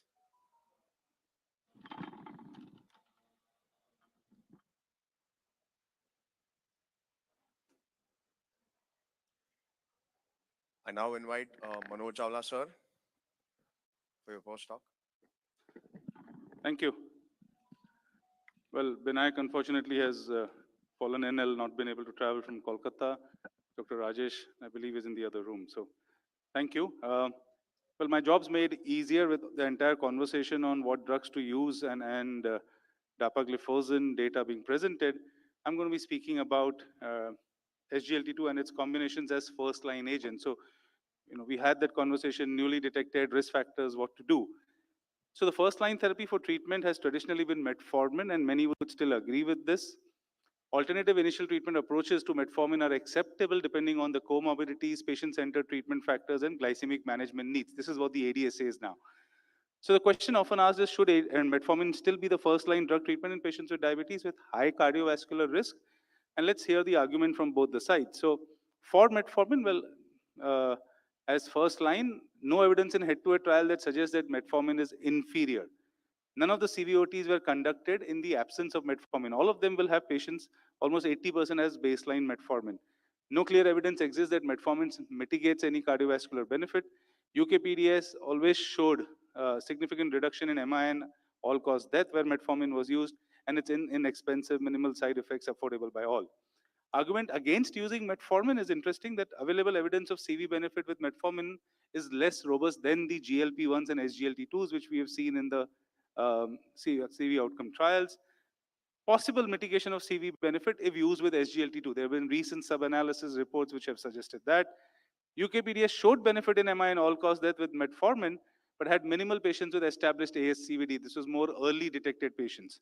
Meta-analysis of RCT found no significant reduction in CV cause of death. Use of metformin alone might delay the use of these agents. So, really, do we want to wait for that to happen or start offering benefits of the other drugs right from the beginning? You look at the standard of care in diabetes in 2024, well, it mentions in various categories with heart failure, with ASCVD, with CKD, the importance and need to use drugs like SGLT2 and GLP-1s. But it also talks about the use as metformin as the baseline, and then using any of these preferential drugs were not mandated or were not absolutely compelling reasons for the same. It also talks about using SGLT2 with proven benefits. So are all SGLT2 inhibitors the same and on the same page? No, clear evidence suggests that. So when you talk about the recent 2023 ESC guidelines in the management of cardiovascular disease in patients with diabetes, the ASCVD benefit, well, metformin still has class 2 and a level A evidence. SGLT2, much better, class 1 and level A evidence. This is for ASCVD. For heart failure, again, metformin is class 2 level A. SGLT2 scores over metformin with a class 1 level A evidence. And similarly, for renal benefit, it's SGLT2 inhibitors all the way. Metformin, we know we got to be cautious when it starts dropping to less than 45, the eGFR. Now, when you look at the management of cardiovascular disease in type 2 diabetes and the algorithm for the same again, it will strongly talk about two classes of drugs. GLP-1, great drugs, especially if ASCVD there, but yet early days in our country where affordability of GLP-1 and tolerance may still be an issue. It all boils down to SGLT2 inhibitors. Wide array of SGLT2s available today, many having gone off patent. The use is clearly increasing and mandated in many such situations. What about CKD patients? Well, I clearly mentioned the level evidence there. Clearly the first line drug. I mean, today every patient with CKD probably needs to be offered an SGLT2 inhibitor which has evidence. And DAPA clearly, with its studies and data, outscoring through many other drugs within the same group. So the rationale for early use of SGLT2 in patients with type 2 diabetes, favorable tolerability profile and low potential for hypoglycemia. Let's remember, still the biggest limitation in treating diabetes is the occurrence of hypoglycemia. Beneficial effect on cardiovascular risk factors proven through many CV outcome trials. Patients with type 2 diabetes and established CVD or CKD and CV risk factors becomes the drug of choice. And strong data for prevention of cardiovascular and renal events in patients without established CVD or CKD through trials like DECLARE, where the significant population was primary prevention as well.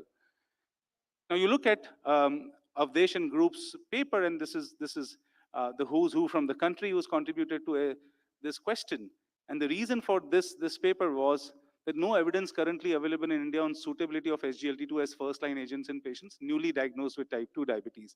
And hence the whole group came across, which did a systematic literature review on 15 domains, compared SGLT2 with metformin in Indian patients newly diagnosed with type 2 diabetes to give us the answer. Well, they looked at different classes of recommendations, level of evidence. So it went through a thorough scientific process to come out with what they had to say. What they go on to say is, of course, when you look at the impact of SGLT2 versus metformin, it effectively reduced HbA1c levels along with both fasting and postprandial glucose. So the first strength is glycemic efficacy. As much as we may today talk about 360-degree approach, holistic approach, let's look at cardiovascular renal protection, we can't move away from the fact that your patients with diabetes need good glycemic control. So glucose control is still centric, but not the only thing that you want to do in patients with diabetes. So point number one, good glycemic efficacy.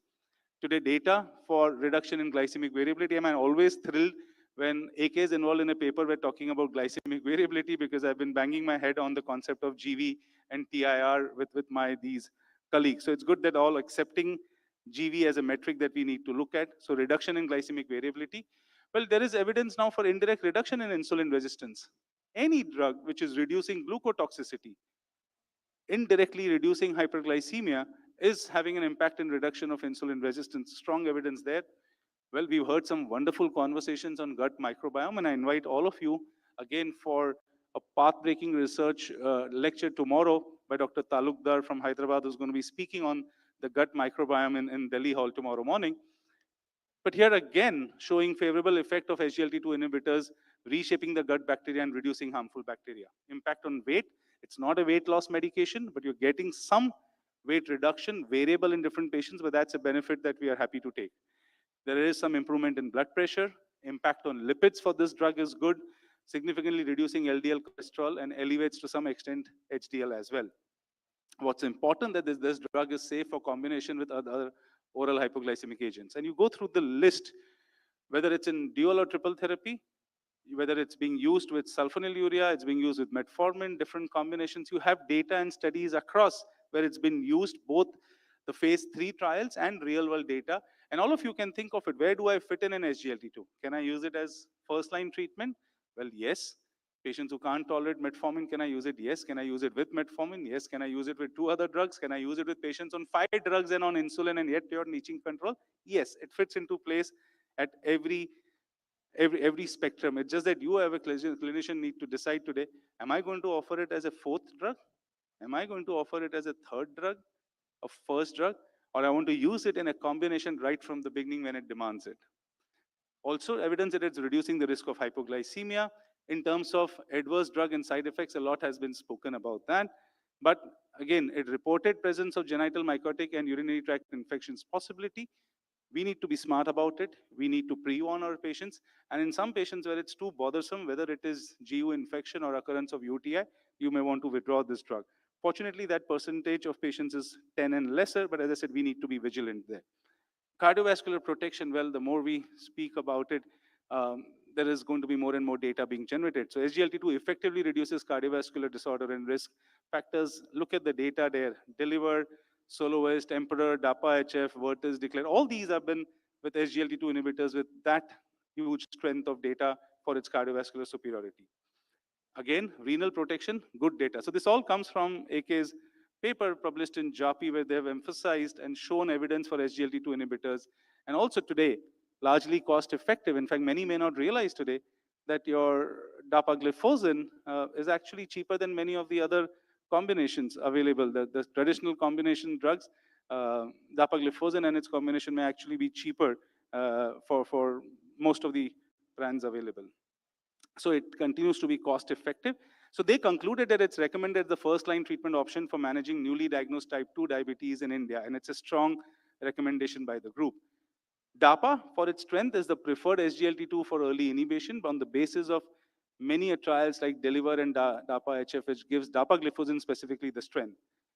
Also, the need for combinational approach. If the initial A1C is more than 7.5 today, early combination therapy with 2 agents may be included. And for those with an initial A1C of more than 9, I think clearly today we know the need for creating good glycemic legacy, good metabolic memory. Please don't waste time in most of your patients.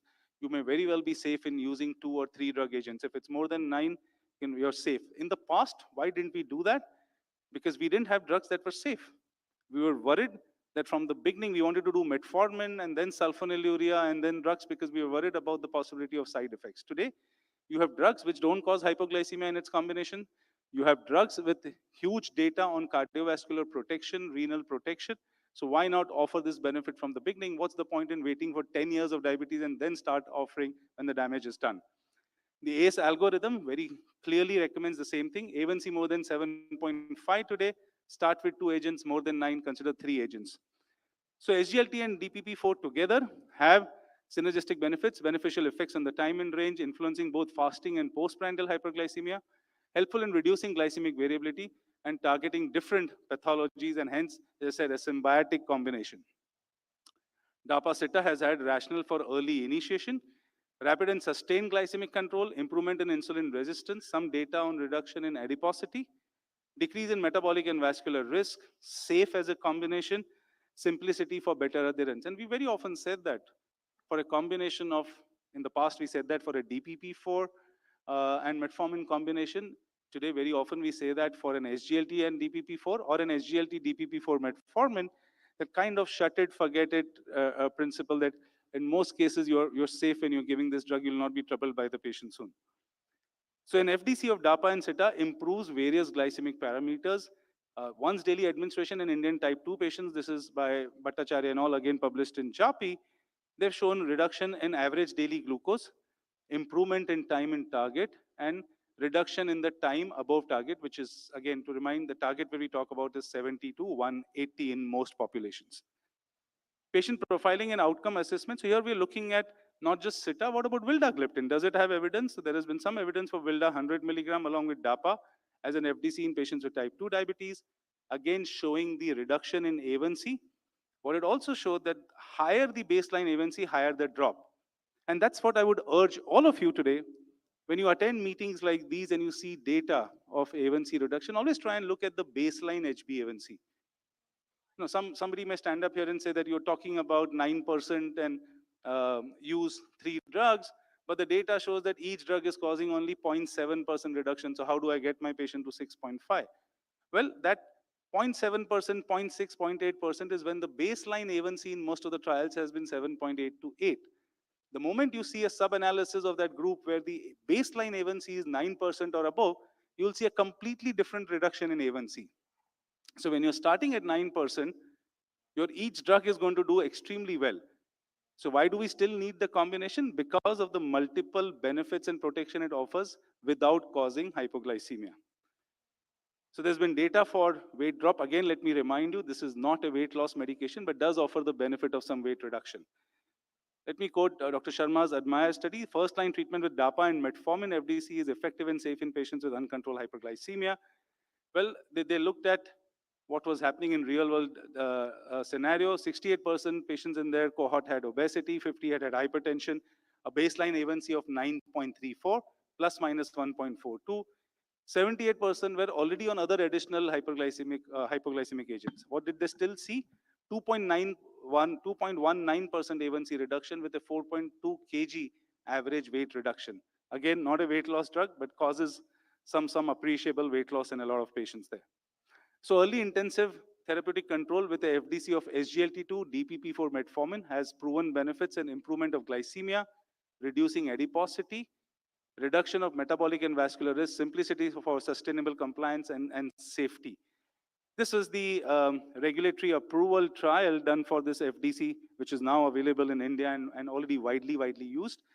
They compared DAPA, CETA, metformin in patients who were poorly controlled with metformin versus sitagliptin and metformin combination, and an FDC of just DAPA and metformin. So you're comparing 3 of these where you're using DAPA, metformin, CETA, metformin, and then the FDC.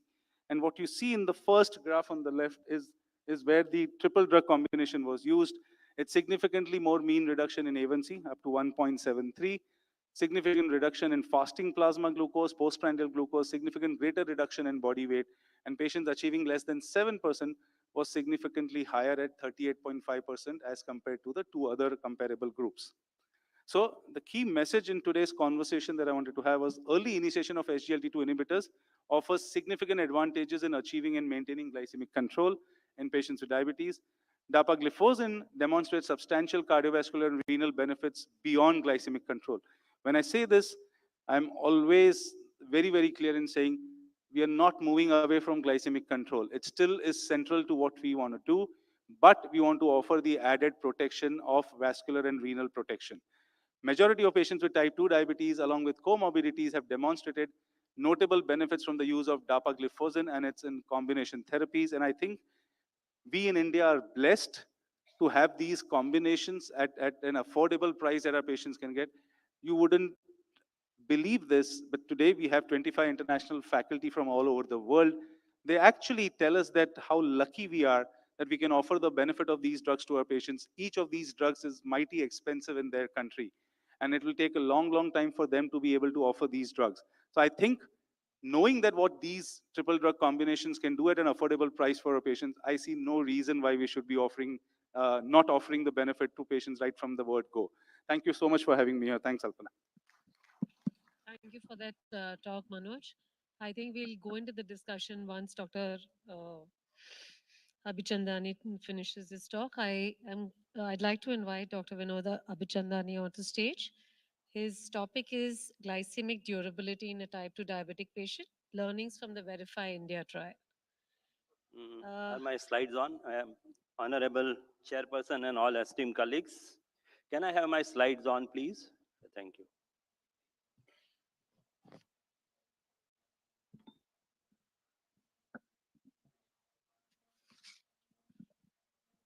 So Dr. Abhichandani is the diabetes and endocrine physician at Ahmedabad. He's been a principal investigator in several trials. He's a life member of RSSDI and a fellow of Research Trust of Diabetes India as well. He has multiple publications to him. We welcome you, Doctor.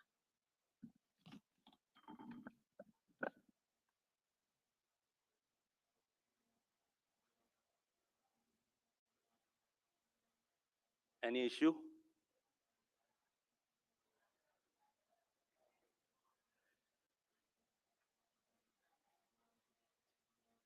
I had uploaded and checked in the preview room, so I think it was in place.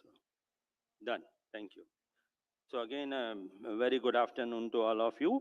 Over next 20 minutes, how do I remove this, the previous one?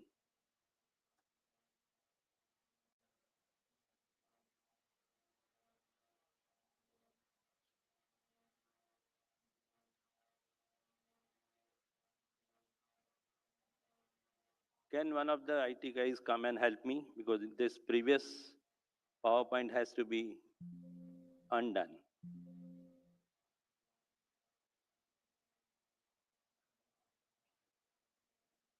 मेरा लगा दो ना यार।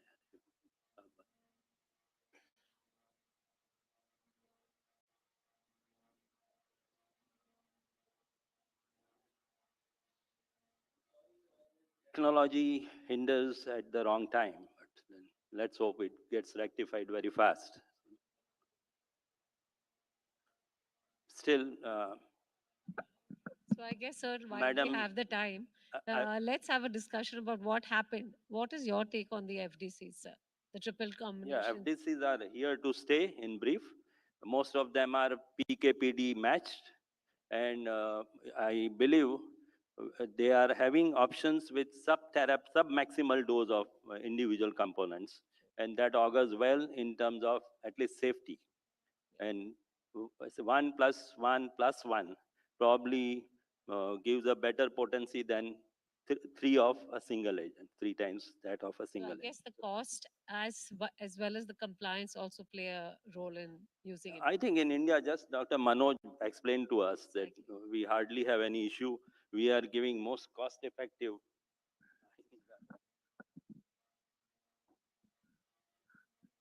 Okay.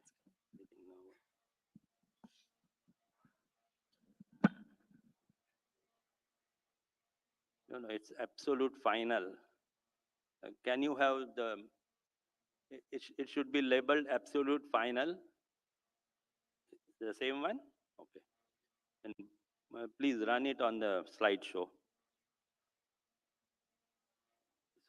So I'll start my presentation. I'll cover over next 18 minutes glycemic durability in type 2 diabetes, what we learned from a landmark trial called Verify trial, and we had a Indian input significant, around 163 patients were contributed by Indian researchers to this elegant trial.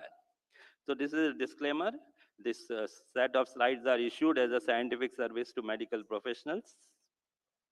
And this is the flow of my presentation. I'm going to start with a brief introduction, look at the worldwide and India prevalence of diabetes and how much burden it costs to us, it causes to our economy. And then look at durable glycemic control as an important goal and associated difficulties.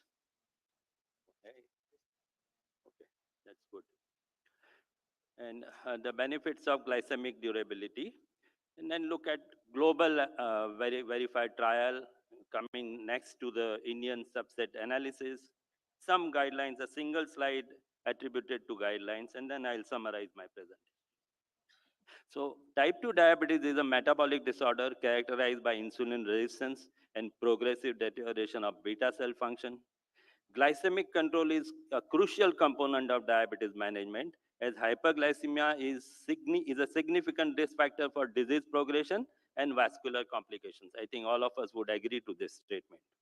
Although multiple clinical trials have demonstrated that intensive glycemic control reduces the risk of complications, it remains challenging to achieve long-term durable glycemic control in our clinical practice. And why this challenge is existent? Because it stems from both the lack of fundamental therapies addressing progressive beta cell dysfunction and therapeutic inertia experienced by both of us, healthcare providers as well as our patients. Diabetes, as we all know, is one of the fastest growing global health emergencies of the new century, 21st century. As of 2021, according to the 10th edition of IDF Diabetes Atlas, there were 537 million people suffering from proved type 2 diabetes, aged 20 to 79 years. And they are supposed to jack up to almost 754 million by 2045. That is a significant 46% rise, despite whatever we are doing currently or we may be doing in the future. And if you look at the Southeast Asia, the number 2, I have labeled it, that's relevant to us. Almost there were 90 million established diabetics in year 2021, according to the IDF Atlas. Out of these 90 million, 74 million were calculated to be in our country, and this is going to scale up in a exponential 68% whopping rise to 152 million by year 2045. But this 2021 data has been contested by last year's ICMR India study, and they released more ominous figures for us, around 10.1 crore established type 2 diabetics and around 13.6 crores pre-diabetics. So you can just imagine the quantum of NCD burden we are experiencing. So this big jump of around 40 million, around 61.3 million in year 2011, as far as our country is concerned, to around 101 million as calculated in the last year's ICMR India study. So this has occurred over a gap of over 10 years, and number of people living with diabetes in Southeast Asia is predicted to reach 152 million by year 2045. So why this is happening? So despite availability of well-defined treatment in majority of the people that we cater to and our persons with diabetes from our daily practice, still they are far from ideal control. They are far from the general ideal goal of achieving HbA1c of 7%. So how many of them are off that target? Almost 76.6% of type 2 diabetes patients in India have poor glycemic control. So why this is happening? A combination of insulin resistance as well as beta cell dysfunction accounts for progressive nature of type 2 diabetes, which leads to inability to maintain glucose control. And in turn, there is an increased risk of micro and macrovascular complications. So what is the need of our It is intensive long-term glycemic control to reduce risk of complications, mortality, and improve the quality of life.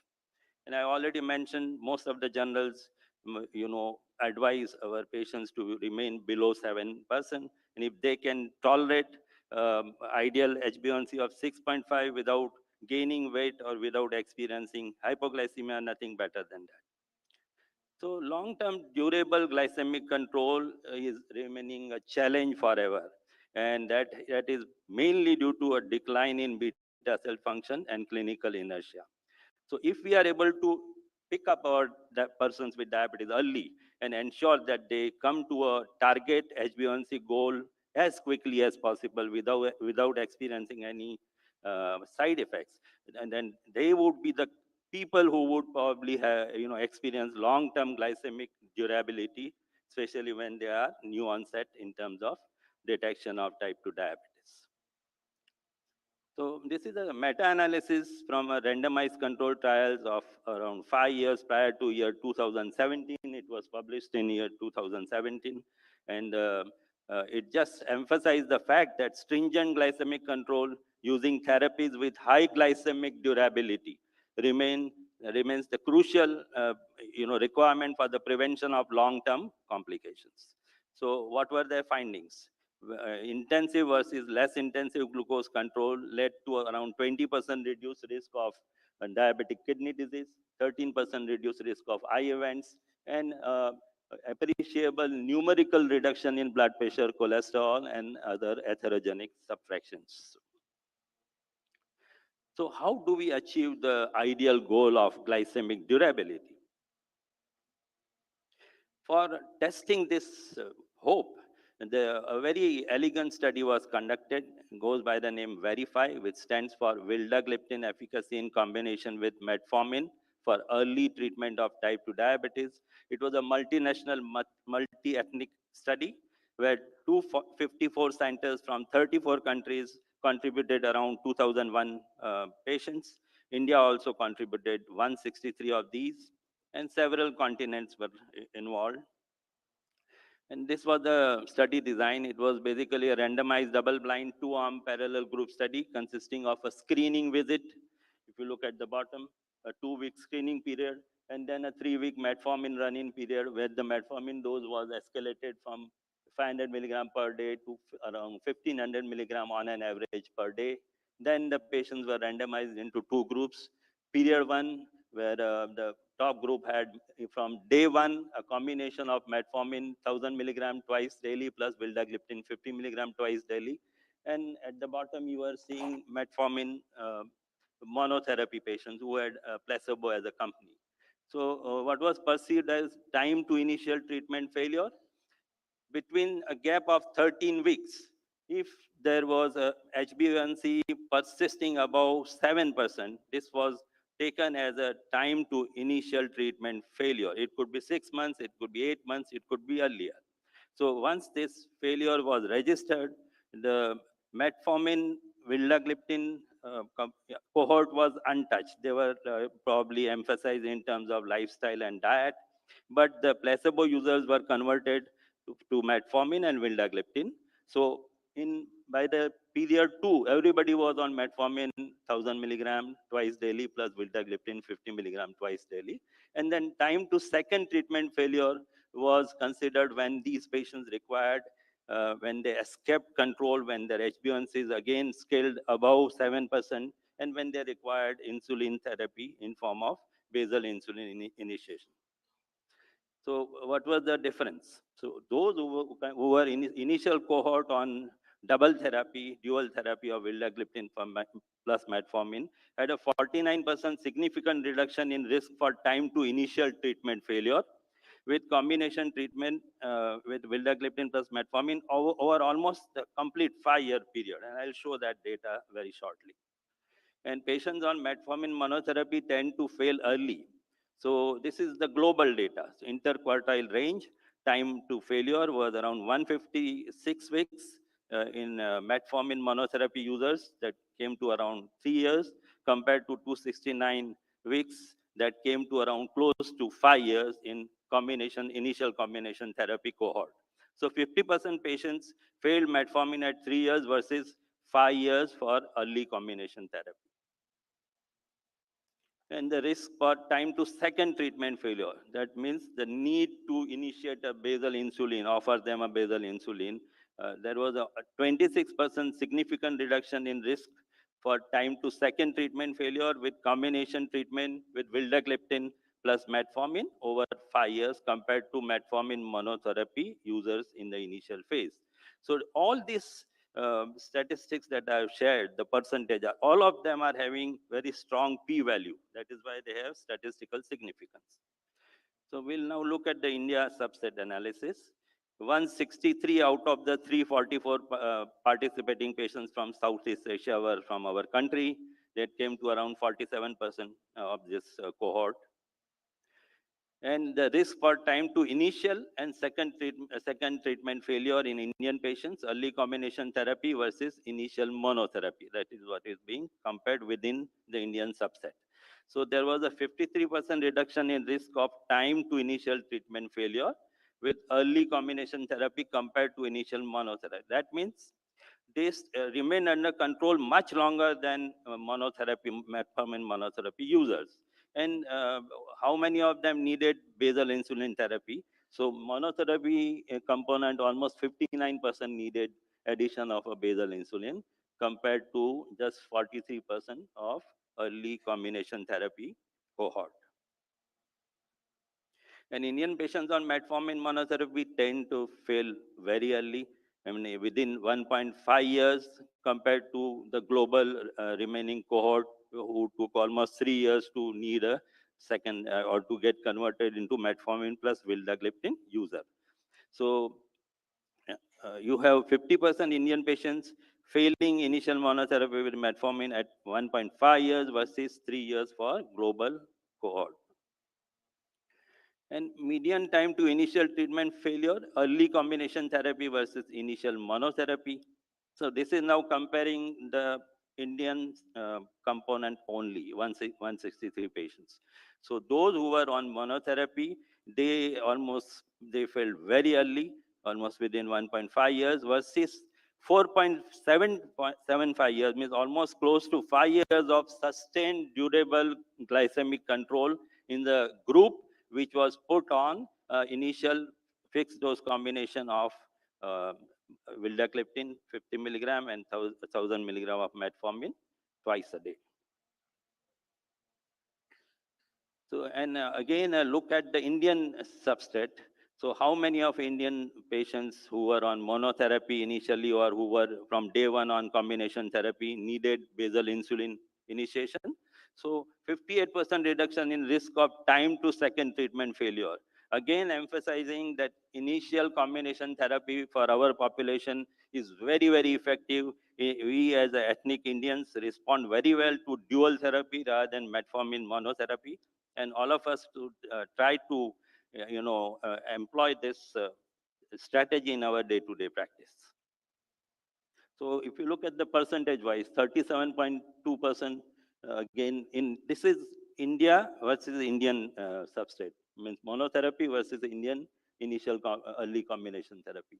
So almost 58% gap in percentage-wise, 37.2% at the end of just 1.5 years needed in basal insulin, whereas the people who needed basal insulin in the early combination cohort needed it much later, almost 4.5 years and thereafter. So what is the take? This is the second last slide. I will finish my presentation in time. What about various, it's not working. So ADA ESD consensus statement in 2018 recommended that providers should engage in shared decision making, which is very important. Patient is at the center of all conversation, and we have to win the confidence of our patient, explain all the pros and cons of therapy that we are discussing with the patient, and come to a conclusion. But initial combination therapy did figure in the 2018 consensus statement. Then the ADA ESD statement in 2022. So they became more bold, more boldly recommended early combination therapy for additional glycemic efficacy or cardiorenal protection. And can be considered at treatment initiation to extend the time to treatment failure. So now besides time to treatment failure, as Dr. Manoj also said, glycemic control is also as much important as looking at the cardiorenal metabolic complete uh, continuum. So apart from just delaying the treatment time to treatment failure, it's important to quickly control the sugars. And in the younger people with diabetes who are less than 40 years of old age, it's very strongly recommended to offer them early combination therapy. ADA 2023 standards of medical care, they are still conservative. They are recommending early combination therapy with a goal to extend the time to treatment failure. So I come to my summary slide. So all of us know, and we have been daily experiencing this. India has a huge burden of diabetes, with more than 75% of them having uncontrolled HbA1c levels, at least above 7.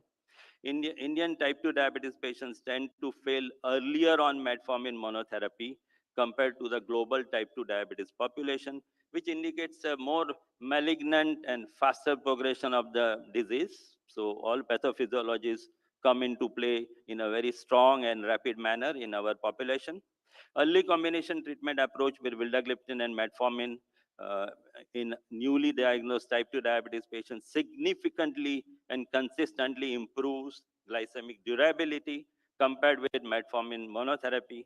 So we would always like our patients to remain at goal from day one. That is the message. And for that, we need to offer them a combination therapy. One of the options is combination of vildagliptin plus metformin. And most of the recent international diabetes care guidelines recommend use of combination therapy at treatment initiation to extend the time to treatment failure. But I think I just don't agree with the last statement in toto, because the aim is also to control the sugars from day one. It means ABCs. Besides that, glucocentric approach is not to be discouraged. That is also the prime requirement. So thank you very much for your patient hearing. If there are any questions, comments, or criticism, everything is welcome. Thank you very much, sir, for the very lucid conversation. I think I open this session for any questions. Would anyone have any questions for the session? I think ऐसा ही बात सुन पाऊंगा. You are Hello. loud enough. Sir, a quick question for Manoj Chawla, sir, who had delivered a talk earlier. With respect to SGLT2 inhibitors, so we're definitely now starting to include it in the first line of management very often. One quick question was, sir, with respect to patient who is near normal weight or underweight also on SGLT2 inhibitors, any contraindications or any precautions that we ought to take? So a good question, Anirudh. So actually, when we talk, even our patient who's normal weight or lean looking does have in India the abdominal adiposity. The cardiac risk remains the same for such an individual also, and so does the renal risk. So actually, there is no contraindication to use an SGLT2 inhibitor for a normal weight or even a lean person, especially if that patient has comorbid heart failure or early CKD. You would still want to offer the benefit. The practical issue comes in that you as a physician know the benefits and offer. Sometimes the patient and families come back because they've lost some weight, and the the weight perception or the body figure perception is so important in India that they come back and saying, hey, doctor, change this drug, I'm losing weight, and my clothes have gone loose, nobody likes the way I look anymore. So that's a problem that we come across often. Well, you have to have a conversation about the possible benefits, but sometimes that becomes an issue, but otherwise there's no contraindication per se. Okay, sir. Thank you so much. Can I put a question to you, Dr. Manoj? There's a question for that, yeah, okay, please. Yeah. Yes. That metformin should be started in lower doses and escalated. Actually, That- practical life, we are not doing that much. But what's your take on that with these combinations? See, instant release metformin may be, disturbing to our GI tract, may challenge the GI tract normalcy. So if you are using extended release or a sustained release preparation, you can start with a modest dose and build up. So modest dose is at least 500 milligram once a day. If you give below that, there is hardly any benefit accruing to the patient. So, and what I wanted to learn from you, Dr. Manoj, you are the master of SGLT2 and everything else. So uh, does it cause any significant sarcopenia? See, the weight loss initially is osmotic. Later on, it is fat, fat, and fat. That is what the companies claim. So beyond 5, 7 years, and durability up to 5 years have been defined. Longer time durability, I don't know about SGLT2, you would know better. But does it cause any significant sarcopenia? Because some of the patients do really True, feel sir. like I think that. that's what I referred to when I said earlier about the weight loss and the body perception. Well, as you rightly said, the data has shown more of fat reduction. So they've looked at MR scans and Yes. body fat analysis. It has largely shown fat loss. But along with that, if you look clearly, there is some amount of muscle loss in that data as well. Predominantly fat, but muscle. Now, for an individual who's lean, who's anyway struggling to get more meat onto his or her bones, um, this little sarcopenia or muscle loss is also an issue for them. So that is where in India, in real world scenario, sometimes you have to balance out the possible benefits of what this may offer a few years from now, from the current discomfort that Yeah. the changes may bring about in the patient. So I wouldn't definitely say that there is sarcopenia, but But yes, some degree of muscle loss. yes. So I think you take it with each individual. And I think the last comment, if the honorable chairperson permits me, you are okay. So We have a minute. DKD patients are again they are cachextic. They are already having sarcopenia, and we are all the time now aware and using SGLT2 inhibitors to protect their kidneys from. So I So think that that's is why, I mean, agreed, sir. protein intake has to be, I think, balanced That's very one. well. A lot of patients who, I mean, the larger aspect of being cachectic are, of course, the patients who are on renal replacement therapy. Clearly, as of now, we know that we have to discontinue these drugs when patient gets into renal replacement therapy. You have clearance up to 20 Yes, that is the GFR, so lowest. Yeah. right, which is the lowest that you can go.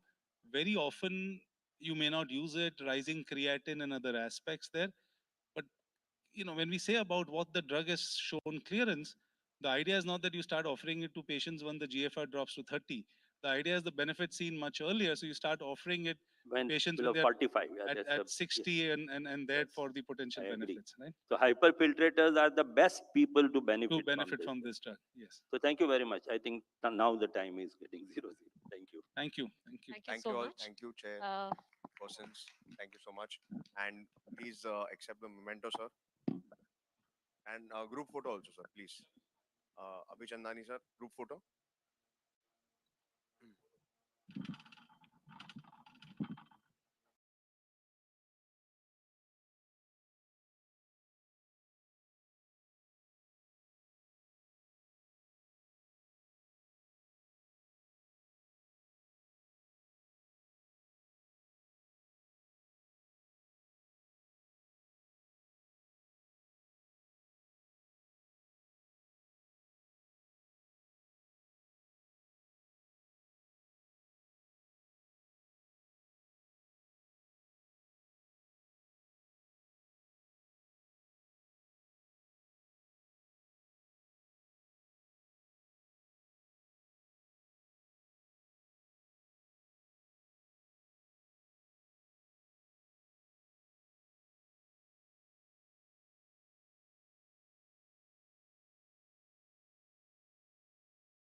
country. And the data was alarming that in spite of knowing insulin for years, now a centenary, we have been working with insulin, but still, it was like the diabetes is still uncontrolled. We are still failing. And you will be surprised to know that only 25% of the diabetes population is on insulin. And do you know the clinical inertia? We begin insulin or introduce insulin when the HbA1c is more than 9, and that has been more than 9 for years. So that was the data which we were already aware, but we almost re-emphasized the same data with the landmark trial. Now, what is the significance of all this data? Why are we talking this? So this comes from UKPDS trial. The UKPDS trial, as we all know, is one of the landmark trials, and we all have been discussing UKPDS in almost all of the meetings of diabetes. And the UKPDS trial had two arms. One was the conventional arm, which was a relaxed arm, and another was the very tightly controlled arm. So after a period of time, a point of time when the study was over and there was 1 year period, and after 1 year period both the arms were actually lost, and there was a time when the HbA1cs were actually merging, like they were almost same in both the arms. And then there was a follow-up period of next 10 years. A decade later, it was found that the arm which was conventionally controlled was still poorly managed and still landing with more complications compared to the arm which was tightly controlled. And though the HbA1c was now similar or maybe even more, still the arm which was initially better controlled had lesser micro and macrovascular complications. So that gave us the concept of metabolic memory. So the metabolic memory or the legacy effect was given to us. And the lesson learned was that if you can achieve your target in the very first year of diabetes diagnosis, then your metabolic complications are further postponed, and maybe you may never have them. So that was a lesson learned, and it was quickly picked up in our clinical practices, and we started emphasizing the significance of achieving HbA1c in the immediate time of diagnosis, maybe. So what happens? You start in insulin. You talk of insulin. You started talking, we all started talking of insulin. We started talking of early insulin initiation. But then what? We started insulin, but we forgot to titrate. So, though the patient comes to you with a prescription of insulin, as Sir said, there is a basal insulin in the prescription, and the patient is very religiously taking it. I'm not doubting that compliance at all, but still the HbA1c is not at target. So 80% of the patients still fail to achieve their target. So where is the fault? Where are we failing? We are failing probably in the optimization or the timely titration. So now this is the data, again, one of the papers from our very Indian authors, and most of them are here in the hall. One of our organizers, our host, Dr. Manoj Chawla, he is also in one of the authors of this paper. So they have given us this paper saying what are the best practices and tools for titrating the basal insulin. So it was based on the Delphi model, and it was found that in spite of whatever dose you recommend, like even all of our prescriptions, they are going up to 40 units maybe, but the patient will come back to you कि doctor साहब बहुत ज़्यादा थी तो हमने कम कर ली. आपको कैसे पता था कम थी? Were you having a hypo? No, they were not having any hypo, neither symptomatic nor documented. But they had a feeling, the gut feeling that the dose is pretty high, so let me reduce it down. So the average dose that most of the patients are around is 16, 14, 18, because they know 10 is the initiating dose which the doctor had recommended, and then they were titrated up to 40, but they thought, 18 is okay for me. So they have themselves decided. So the titration is one part where we are still lacking. Now, what about the titration? What we know? We know that if you titrate quickly, like within 12 weeks, we are not in a hurry. Quickly does not mean 12 hours or 12 days. I'm talking of 12 weeks.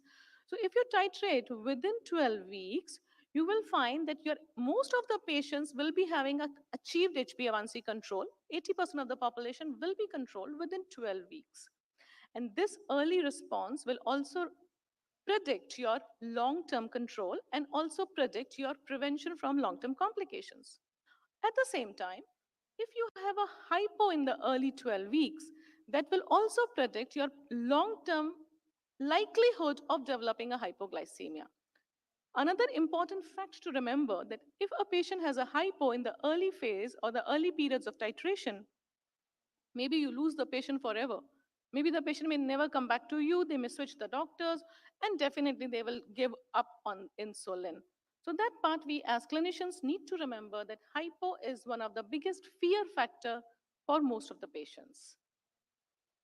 So this was a study which has looked into what are the reasons, like what are the clinical inertias, therapeutic inertias at the physician level or maybe at the patient level. What are the most of the inertia factors why we don't like to prescribe insulin or why the patients shun away from insulin.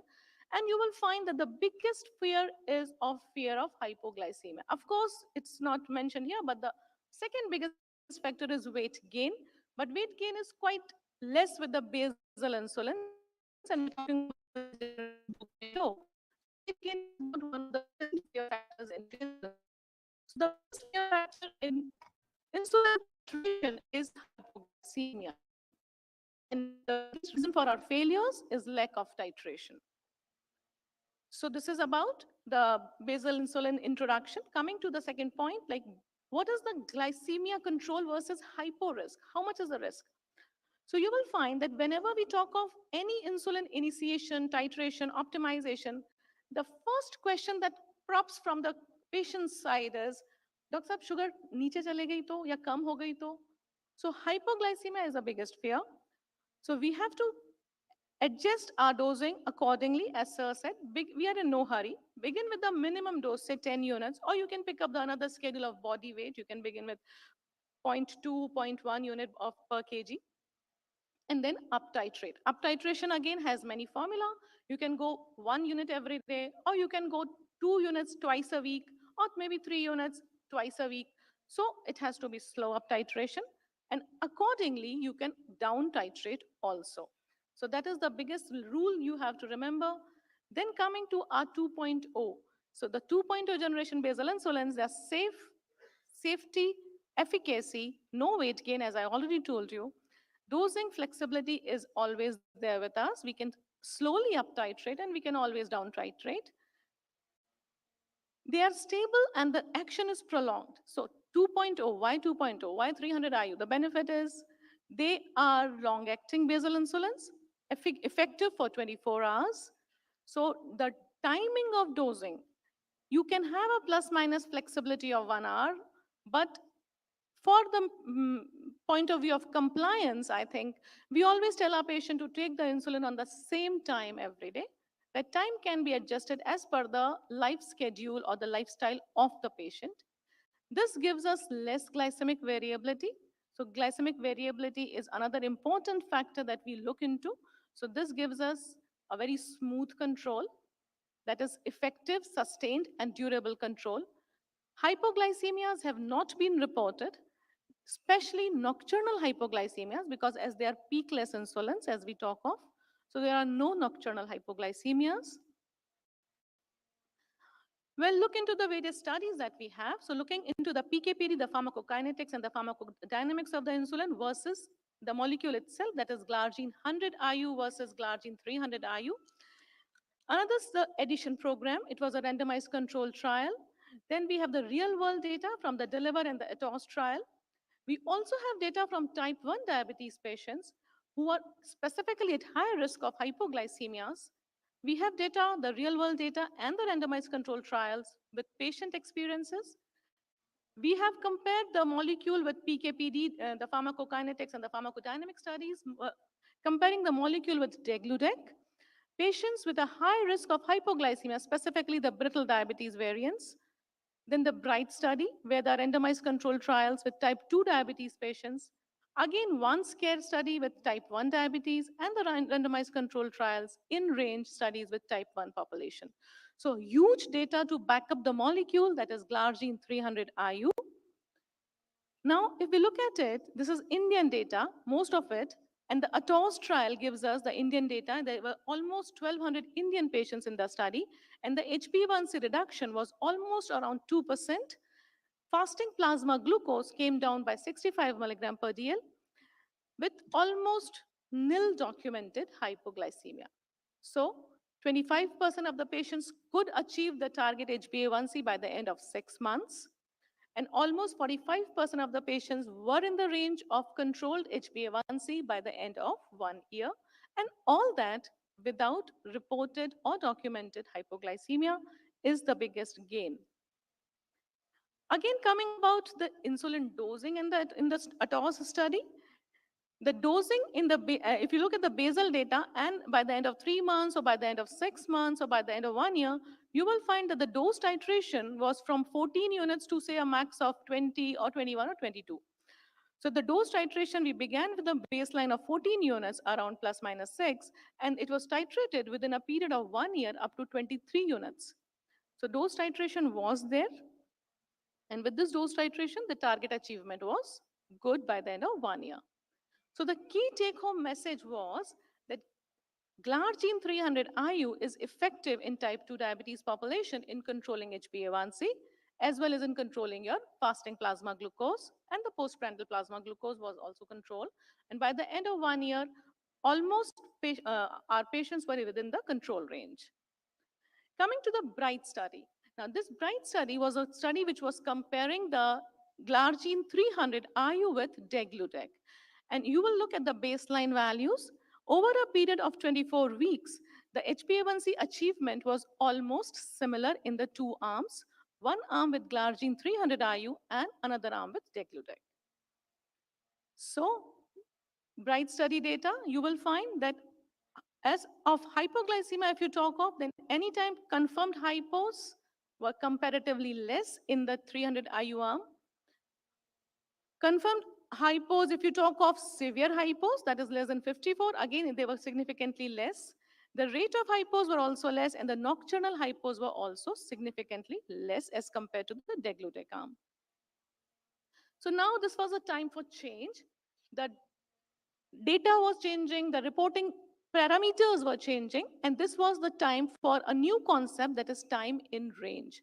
So from 2012, when we began, we started our journey with looking for what are the target ranges. What are the target ranges for fasting sugars? What is the target range for postprandial? Or what are the target ranges for HbA1c? So from 2012, we started our journey. We came to CGM usage. And by the end of 2023, rather than 24 now, we are talking in terms of time in range.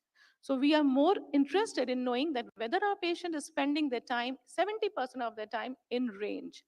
So with that, we have another studies, we have another data now. And here again, we are comparing, this time we are comparing IDEC with glargine 300 IU.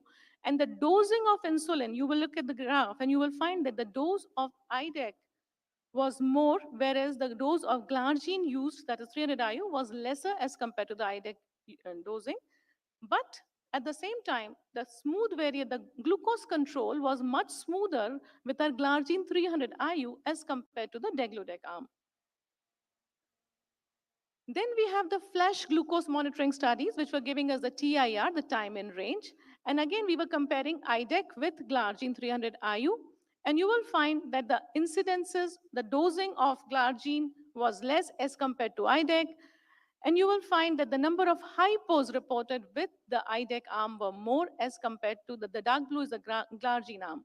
So you will find that the number of hypos was significantly less when we talk of comparison of IDEC versus glargine 300 IU. Then coming to the basal plus range, here we are comparing the glargine 300 IU plus glulysin versus IDEC aspart.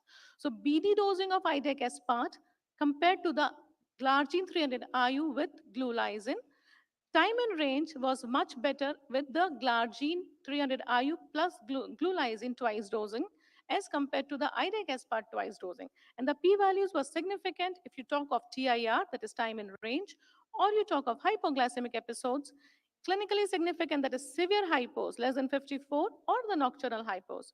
All the parameters, if you compare, you will find that the TIR was much better with glargine and glulysin arm as compared to your IDEC aspart arm. So glargine 300 versus IDEC aspart in insulin-naive patients.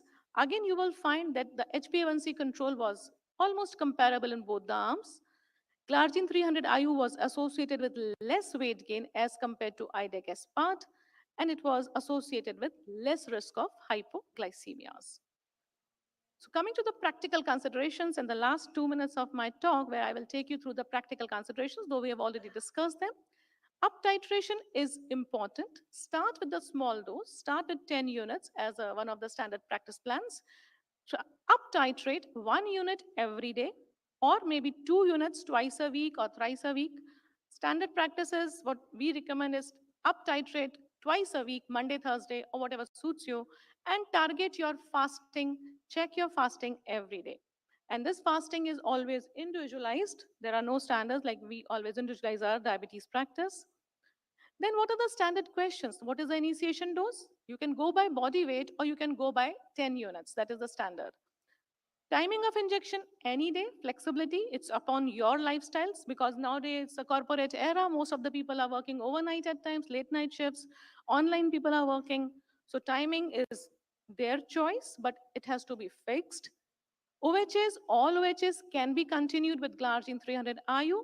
Titration regime, as I told you, 1 unit every day, or maybe 2 units or 3 units twice a week. Up to what level you can up titrate? You can go up to, this is very standard, up to half of your body weight. So 0.5 units per kg per day is the maximum limit. After that, we switch over to basal plus and maybe basal bolus. So what are the unique advantages? The advantages, as we've already seen, no hypos, no weight gain, smoother glycemic control, and complete flexibility. So that is glargine 300 IU. Then coming to the special population, talking of the geriatric population, which is the abundance we have in type 2 diabetes. With increasing lifespan, more of the geriatric population we are facing. Then special populations like renal impairments or even hepatic impairments. The molecule has been found safe in across this all spectrum of your patients, all spectrum of your clinical case scenarios. And there are various studies like addition study, ATOS, BRIGHT, or DELIVER studies are there.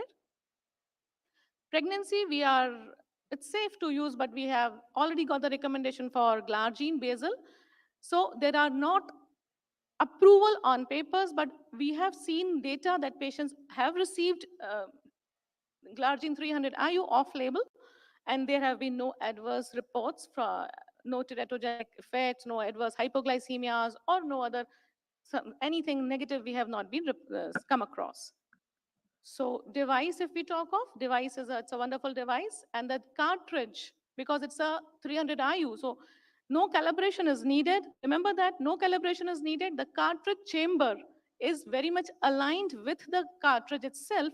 So you have to use the same cartridge along with the chamber, and the pen you can reverse dial it, so there is no wasting of insulin. So the device is also very wonderful and a very smooth device. The plunger does not require a lot of pressure, and there is no no vibrations as such. So any patient can use it single-handedly. So to summarize, the molecule is effective with sustained and durable glycemic control. Titration is easy and you can teach your patients. Improving the quality of life, the qualis is very, very important. Flexible dosing. No weight gain, no hypos, once daily injections, 300 IU, that gives you a 24-hour cover. So with that, I summarize. Thank you so much. Thank you, Dr. Minal, for an excellent talk.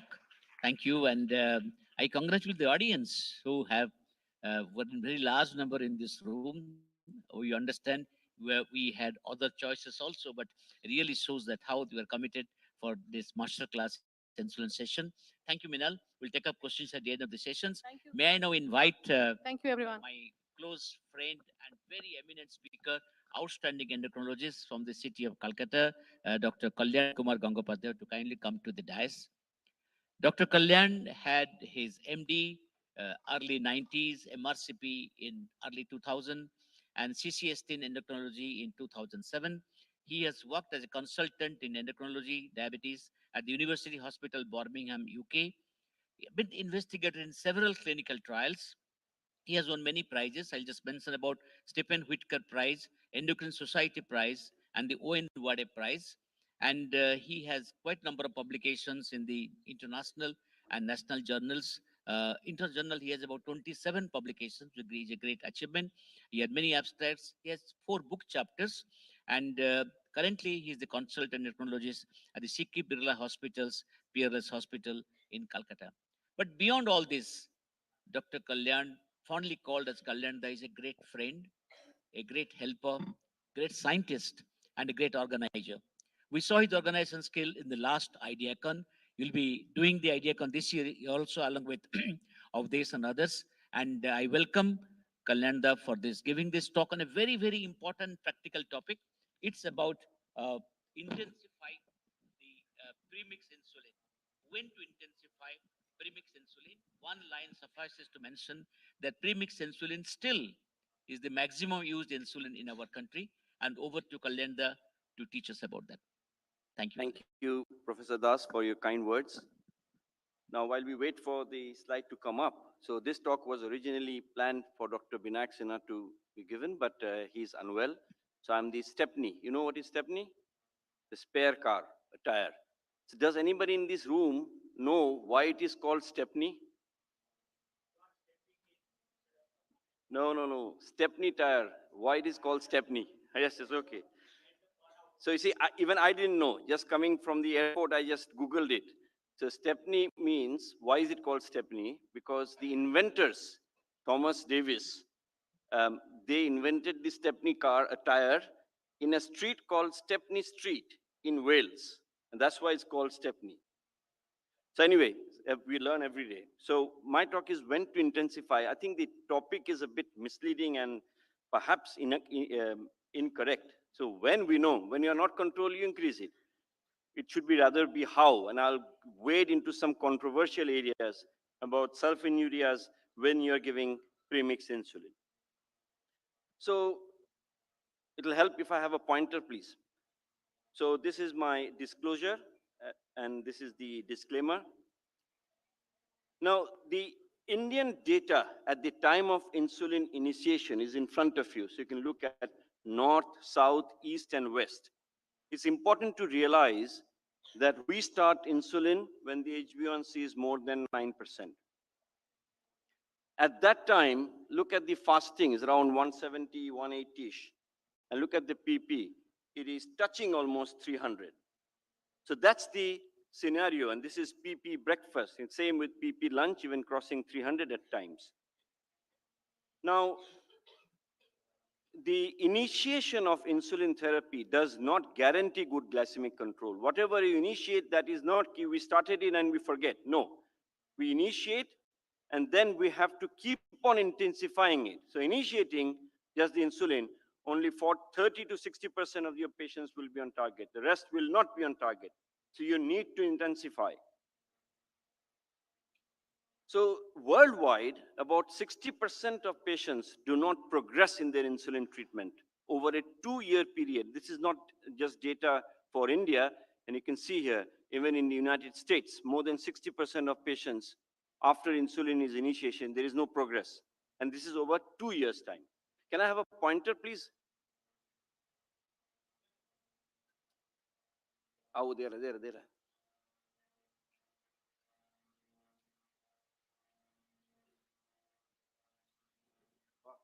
you. Rajput Saab, thank you.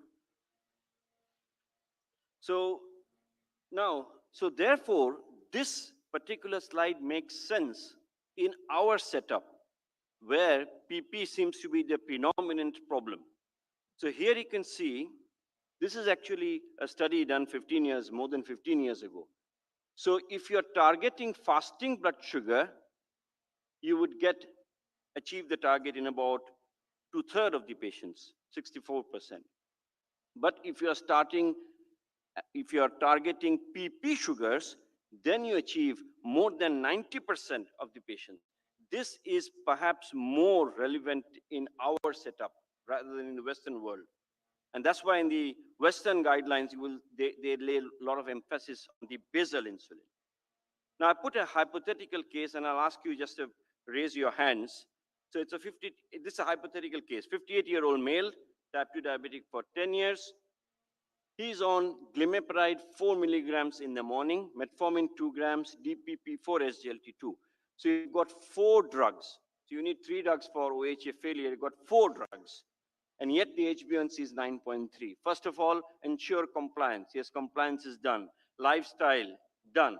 Then next, It is still high, 9.3. And this is the fasting 180 and PP is 300. Now I'll give you the options, and at the top the case I've put just in case because I tend to forget what the figures were like. This is here. So option 1, option 2, and option 3. Basal, premix 1 and premix twice. So how many in this room, for this patient, you would start or initiate basal insulin? Okay, few hands. I can see few half hands as well, not sure. So raise your hand up. Okay.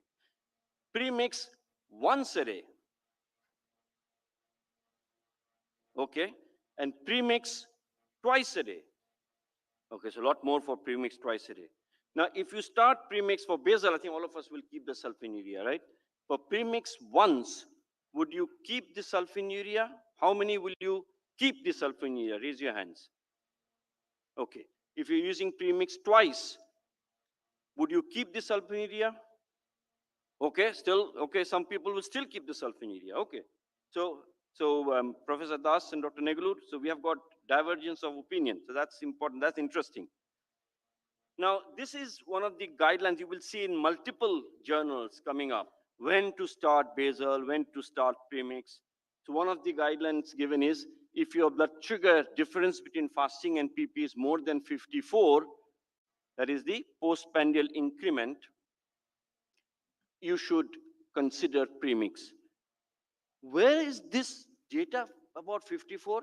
Till date, I have not been able to find out where this data has come from. The references, when I see, they give another reference, and when I see that reference, they give another reference. Everywhere is pointing to this. Where is this data coming from? I haven't got the faintest idea. Anybody in this room has got an idea? Please tell me. 54. Why 54? Why not 100? It is 3 millimoles. Why not 4 millimoles? I don't know. But that's the guidelines given throughout. So all in all, if your PP sugars, there's a big difference, like in our case, then a premix insulin makes sense, or rather the prandial component of the insulin makes sense.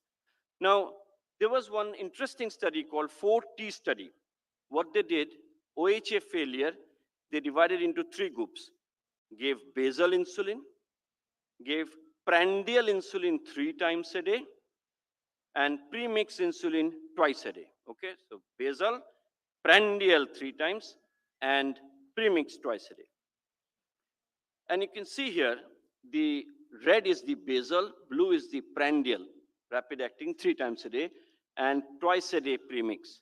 So the HbA1c seems to be better with the biphasic and the prandial as compared to the basal insulin. The basal, unsurprisingly, does better as far as fasting sugar reduction is concerned. And the postprandial glucose, again, unsurprisingly, the prandial insulin and the premix does better than the basal. I suppose that's why you get a better HbA1c control. And the hypoglycemia is least with basal, slightly more with the premix, and much more with the prandial insulin. So this actually highlights several issues, that basal insulins do cause less hypoglycemia, but better HbA1c with premix. And it is the prandial component majority of the time which causes the hypoglycemia. Here again, they found that if you have got an HbA1c of more than 8.5, that is the group where the biphasic seems to beat the basal insulin. So higher levels of HbA1c, so in India, it's more than 9% is our HbA1c when we start the insulin. So there, the premix should ideally work better, as from this 4T study. Now, this is the best guideline best guidance, not guideline, guidance I could get. This is about 9 years ago in diabetes therapeutics on starting the premix insulin. Because I do quite often start premix once a day as well. So here what they have advised is, so always the million-dollar question, will you keep the sulfonylurea or we will not keep the sulfonylurea? A lot of debate. So here they said, if you start with premix insulin once a day, choose the highest prandial load. They have said usually the evening meal, which might be more relevant for them, but you choose for your patients which is more relevant. Remember, if you have the same food at breakfast and lunch, same food, your postprandial increment will be higher in breakfast because of a lot of counter-regulatory hormones, a lot of hormones surge occur in the morning. So you're in a bit of an insulin-resistant state in the morning. So your postprandial breakfast will be a bit higher. So I suppose for our country, it will be not dinner, but more of breakfast. So they suggested that you start with 10 to 12 units of premixed insulin if you want to initiate once a day. Many patients, when you're initiating insulin, as it is, they don't want insulin, and when they want, they said, you're giving me twice a day now. So once a day has got a better acceptance to the patients. So you start with 10 to 12 units once a day. So for our patient, what I would have done, he's taking glimepiride 4 milligrams in the morning. PP is 300. So I might initiate premixed insulin before breakfast and give glimepiride 2 milligram before dinner. I'll keep the DPP4, metformin, and SGLT2. So premix before breakfast and glimepiride 2 milligram before dinner. Now I see that the sugar levels are fine, continue. But no, the PP sugars are now better controlled, but fasting is high. That means the glimepiride is not working. This patient needs twice a day premix, full stop. And therefore, I would think that the glimepiride has got no role now. So they've said it. Consider maintaining sulfonylurea with once a day premix. However, they should not be given at the same time of the day as a premix insulin dose. Okay, so that's important to understand. You can see the hypoglycemia, which I have seen, and I'm sure you have seen as well. With the insulin, it's a bit predictable in the sense that if you're given insulin and you started your food, you will not get hypoglycemia within 15 minutes or half an hour. You will get after 3-4 hours. But with the sulfonylureas, it can occur anytime. Many patients who complain of hypoglycemia while they're eating. Go back and look to the to the drug history, you will find it is the sulfonylurea which is the culprit. So therefore, you take the premixed insulin if you're taking in the morning, give the sulfonylurea before dinner. If you're giving premixed insulin before dinner, give the sulfonylurea before breakfast. So then, suppose you have, for this guidance, they've said, suppose you start the premixed insulin before evening meal. You check the fasting sugars, that's under control, fine.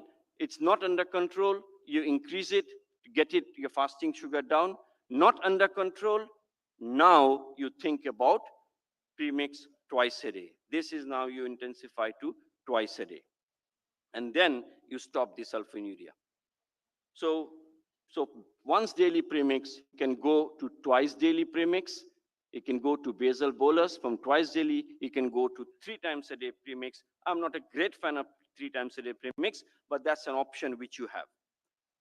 So this is another expert opinion. Again, patients on once a day premix, if you have got high HbA1c and sugar levels are high, meals are heavy, then you go on to twice a day.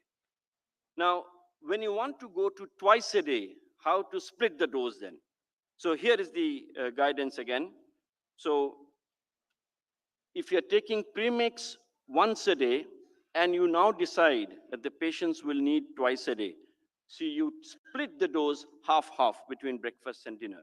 So if a patient is requiring 20 units of premix insulin before breakfast, and you think it needs twice a day, so you give 10 units before breakfast, 10 units before dinner, stop the sulfonylurea, now monitor the blood sugar levels, then you adjust keep on increasing the insulin. So the titration regime is there. There's a little bit of difference between the Western guideline and the Indian guideline. I've put both of them together so that you see here. You see, from 110 to 180, everything seems to be the same. But in the Western guideline, less than 80 is -2, but we are a bit careful here. Less than 100, we reduce the dose. Most of the guidelines, see, in practice, actually, we titrate the premix dose based on the PP sugar. But all the trials, or rather most of the trials, 95% of the trials, they have not adjusted the dose based on the post-meal. They have adjusted the dose based on the pre-meal. So if you're giving premix in the morning and premix in the evening, if your before dinner sugar is high, you will increase the breakfast insulin. And if your fasting sugar is high, you will increase your dinner premix insulin. Nowhere have they done trials with taking PP sugar and adjusting it. Now, this is one study. This is the Garber 123 study, where they started with once a day premix, and it works in about 40. So I'll look at less than 7%. In about 40% of patients, it suffices. But this is Western data. In our country, I think this will be more, 50 to 60% maybe. Doesn't work, you go on to twice a day, you get 70%. Doesn't work, you go on to 3 times a day, and almost 80% of the time, you will hit the target. So this is another data, and I couldn't get much data on this actually. So patients on twice a day premix insulin, and this is data from Lancet Diabetes and Endocrinology. So patients on twice a day premix. So you have given twice a day, still not getting control. What to do? So you've got options, basal bolus or thrice daily premix. I feel that basal bolus is the most physiological insulin regime till date. All inpatients should get basal bolus regime, or at least most of them should get basal bolus regime. That is the most physiological regime. But basal bolus means 2 different pens and 4 injections a day. So it's a compromise that we're giving premix 3 times a day. So patients on premix twice a day, either you give basal bolus or thrice daily premix. So this was a trial done to see who wins. And what they found, that the HbA1c drop, and this is data with Lispro mix 25 versus Glargine and Lispro 3 times a day. So what they found was that the HbA1c drop was similar. And they found that actually the post-meal with breakfast and lunch was better with the premix, but the fasting was better with the basal bolus. And the hyperglycemia rates were similar, which you can see here. So all in all, so I've told you from once a day, you go on to 2 times a day. From 2 times a day, you have got option basal bolus or premix thrice a day.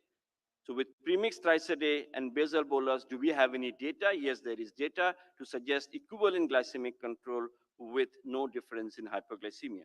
But I will still maintain that basal bolus is the most physiological. And this is, there's a lot of data with premix Lispro, and this is data with premix Lispro mix 50-50. And there, these are the group of patients who were on basal insulin. On basal insulin, not working. So they changed to premix 50-50 3 times a day versus basal bolus. So basal bolus seems to be slightly better as far as HbA1c is concerned, although the SMBG was similar, 7-point scale was similar, and hyperglycemia was similar. When insulin premix was first discovered in the Western world, they actually started with 50-50. 30-70 wasn't there. They started with 50-50. But because they got scared about the hyperglycemia, that's why they came down to 30-70. And because they prescribed 30-70, we also prescribe 30-70. Whereas I feel in our country, perhaps 50-50 will be more suited.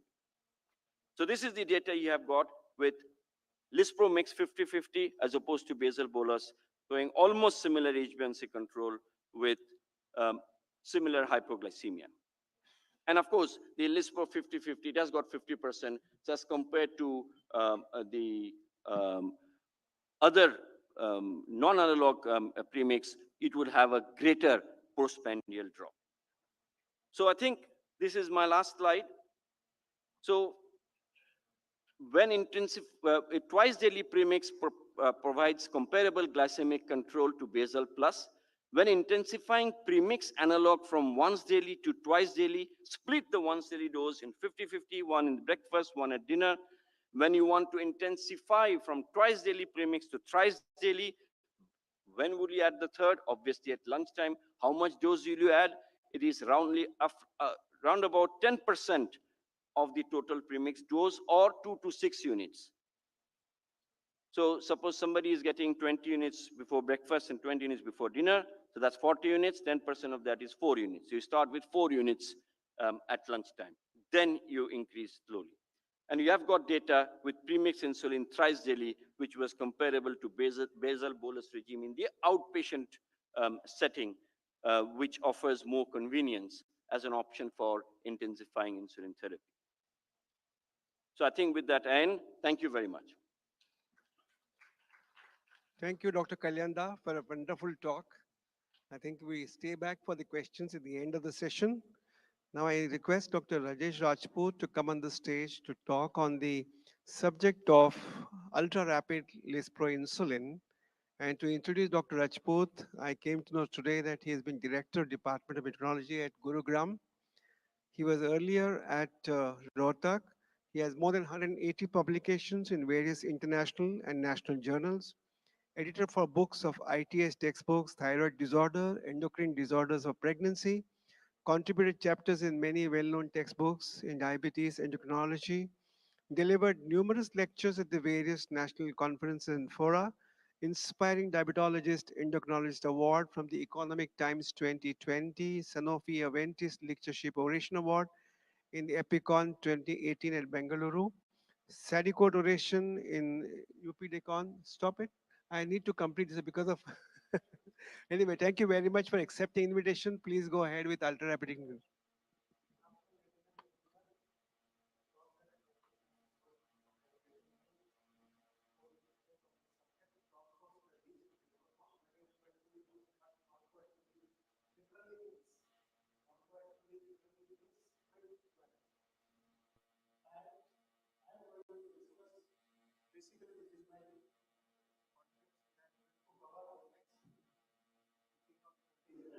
I am going to discuss with you the basic concept of about basal insulins, premix insulins. Now we are going to discuss about prendial insulin, third component of insulin therapy. And this is the slide which I always show whenever I talk on insulin therapy, why we need so many different types of insulin therapy. This has been published way back 1989. The normal insulin was discovered somewhere more than 100 years back. But still, the goal of physiological insulin replacement remains elusive. And that is the reason probably we need better insulins. We have generations of basal insulins, we have premix co-formulations. Similarly, we have prendial insulins, which are human insulins. We have first generation insulin analogs, and now we have ultra rapid acting insulin. So today I am going to discuss about ultra rapid acting insulin. This is physiology of insulin. Now, normally in health, there is a basal insulin secretion, and this basal insulin secretion is required to regulate your fasting plasma glucose and interprendial glucose. It suppresses your glycogenolysis, lipolysis, and proteolysis. Then there is a prendial insulin secretion, which is roughly 50%. There is a first phase and second phase. I will not go into the details. In type 2 diabetes, basal insulin secretion is diminished. First phase of insulin secretion is lost. Second phase of insulin secretion is delayed and prolonged. And also there is defective incretin secretion, or there is defective incretin resistance. Now, when we are talking about physiological insulin replacement, whatever permutation and combination we are using for insulin therapy, it all depends on type of glycemic abnormality which is present in the patient, and we have to mimic physiology. Now, this is a very old concept given by Montiel et al. If you have to bring HbA1c into the target range, you have to target both fasting and postprandial. There is no confusion. But what is the difference between 1 year hypothesis from our countries and Asia, Southeast Asia, that 1 year said that your HbA1c more than 10.2, focus on fasting plasma. And that's probably basal insulin comes into play. When you come close to 7, target prendial. In contrast, when we see our own country, Southeast Asia, prendial component of glycemic excursions actually contribute equal to HbA1c irrespective of the value. It means whatever type of insulin therapy we are using, prendial component has to be added. Thus, premix or prendial alone given a critical scenario. Basal insulin might not be helpful in all patients or ultimately may fail. Now, if we see IDF guidelines, this is IDF guidance, is postprandial glucose spikes harmful? And if we see the conclusion, bottom line from the IDF Post-prandial glycemic excursion is harmful and actually should be addressed. And why it is to be addressed? If we see compare our country with the rest of the previous countries, even for the same glucose load, we generate more glycemic excursions as compared to other counterparts. Also, we are eating more carbohydrates as compared to other countries, which means healthier component of food is very important, and this is also probably one of the reasons that the oral drugs which are addressing postprandial glucose excursion or incretin defects, they are more effective in our body. Now, what type of targets? Conventionally, we know 2 hour postprandial is to be there, but when you look for ADA and IDF, they say 1 to 2 hours. 1 hour, we were not talking fast because we did not have insulins to target 1 hour glucose excursion. Whatever type of short-acting insulins we are having, their onset of action and duration of action does not match this 1 hour. Therefore, if we have prandial insulins, which can target 1 hour glycemic peak, which is normally happening when we eat, probably answer this that there are more area to suggest that we can target even 1 hour after the meal. Now, moving from this, we have number of data, which again I am not going to detail you, but 1 hour postprandial glucose excursion found to be associated with number of pathophysiological abnormalities, which I have enumerated on this slide. So friends, if we see postprandial insulins, where do current prandial insulins fall short? The current prandial insulin, the conventional human short-acting insulin and first generation insulin analog, they have a delayed onset of action. If you see human regular insulin, it needs to be injected at least 30 to 40 minutes before the meal. It's a peak onset of action 2 to 3 hours, duration of action 6 to 8 hours. Even first generation insulin analogs have onset of action after 2 hours, which means there is inadequate insulin when it is needed, when glucose excursions are happening, which will result in inadequate postprandial glucose control. Because of long half-life, normally whenever we eat, glucose level comes to the normal within 3 to 4 hours. So if there is remaining prandial insulin, it will subject the patient to the risk of hypoglycemia. Third important issue with the conventional prandial insulin is, as I have told you, you have to ask the patient to wait for 30 to 40 minutes before you eat. Now with change in lifestyles, busy professionals, children's, they are not going to stop. So which means there is inadequate matching of insulin peaks and glycemic peaks. And the clinical consequence of all these are late hypoglycemia, early hyperglycemia, limitation in mealtime flexibility, reduced adherence, and obviously ultimately poor glucose control. Therefore, when we are talking of a better prandial insulin, they should try to mimic the normal physiological insulin secretion whenever we are eating, which means fast absorption, rapid onset of action, peak should reach within 1 hour, and duration of action, it should come down near baseline within 4 hours. Now, if this we can achieve, then probably we will have a prandial insulin which is close to a physiological prandial insulin secretion in all of us. Now, this is a real world study. Real world study to understand how patients are injecting insulin before their meal. And what this study has shown that majority of patients, 70% of the patient, despite teaching from nursing staff or doctors, they are injecting just immediately before or after meal, which means they must be injecting either a regular human insulin or first generation insulin analog, but still they are injecting immediately before or after. And we know the clinical consequence, which I have discussed with you, inadequate prandial glucose control, risk of hypoglycemia, and poor HbA1c control. Therefore, the expectations from a newer prandial insulin are that they will have a quicker onset of action, peak within 1 hour, duration of action, say like 3 to 4 hours, which means closer to physiology, better control of glucose, and this will also help in bringing down important new concept, which we are now discussing from last 10 years, TIR, time in range. Because if postprandial glucose are not coming under control, time in range is not going to come under the target range. So today I am going to discuss you URLI, that is ultra rapid insulin lispro. This is a faster acting lispro as compared to the conventional lispro, which is a short acting insulin analog. Now, how this has been designed, there are two additions which has been done to the lispro molecule. One is citrate, which increases local vascular permeability, and there is an also addition of teprostenil, which is a prostacyclin analog, which causes local vasodilatation.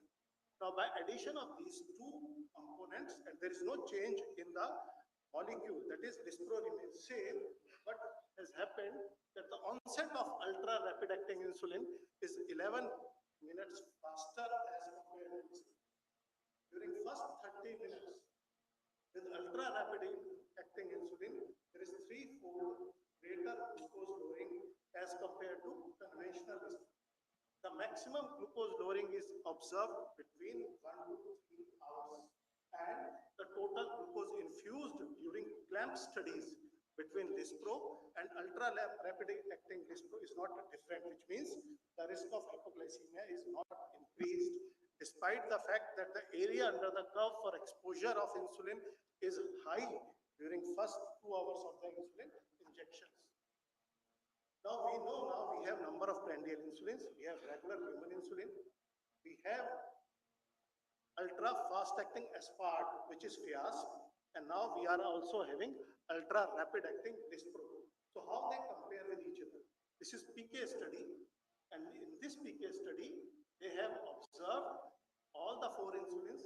They have compared. The results of this PK study suggest that if we see URI, that is ultra rapid acting lispro, is 5.9 minutes faster than Fias, which is faster acting aspart.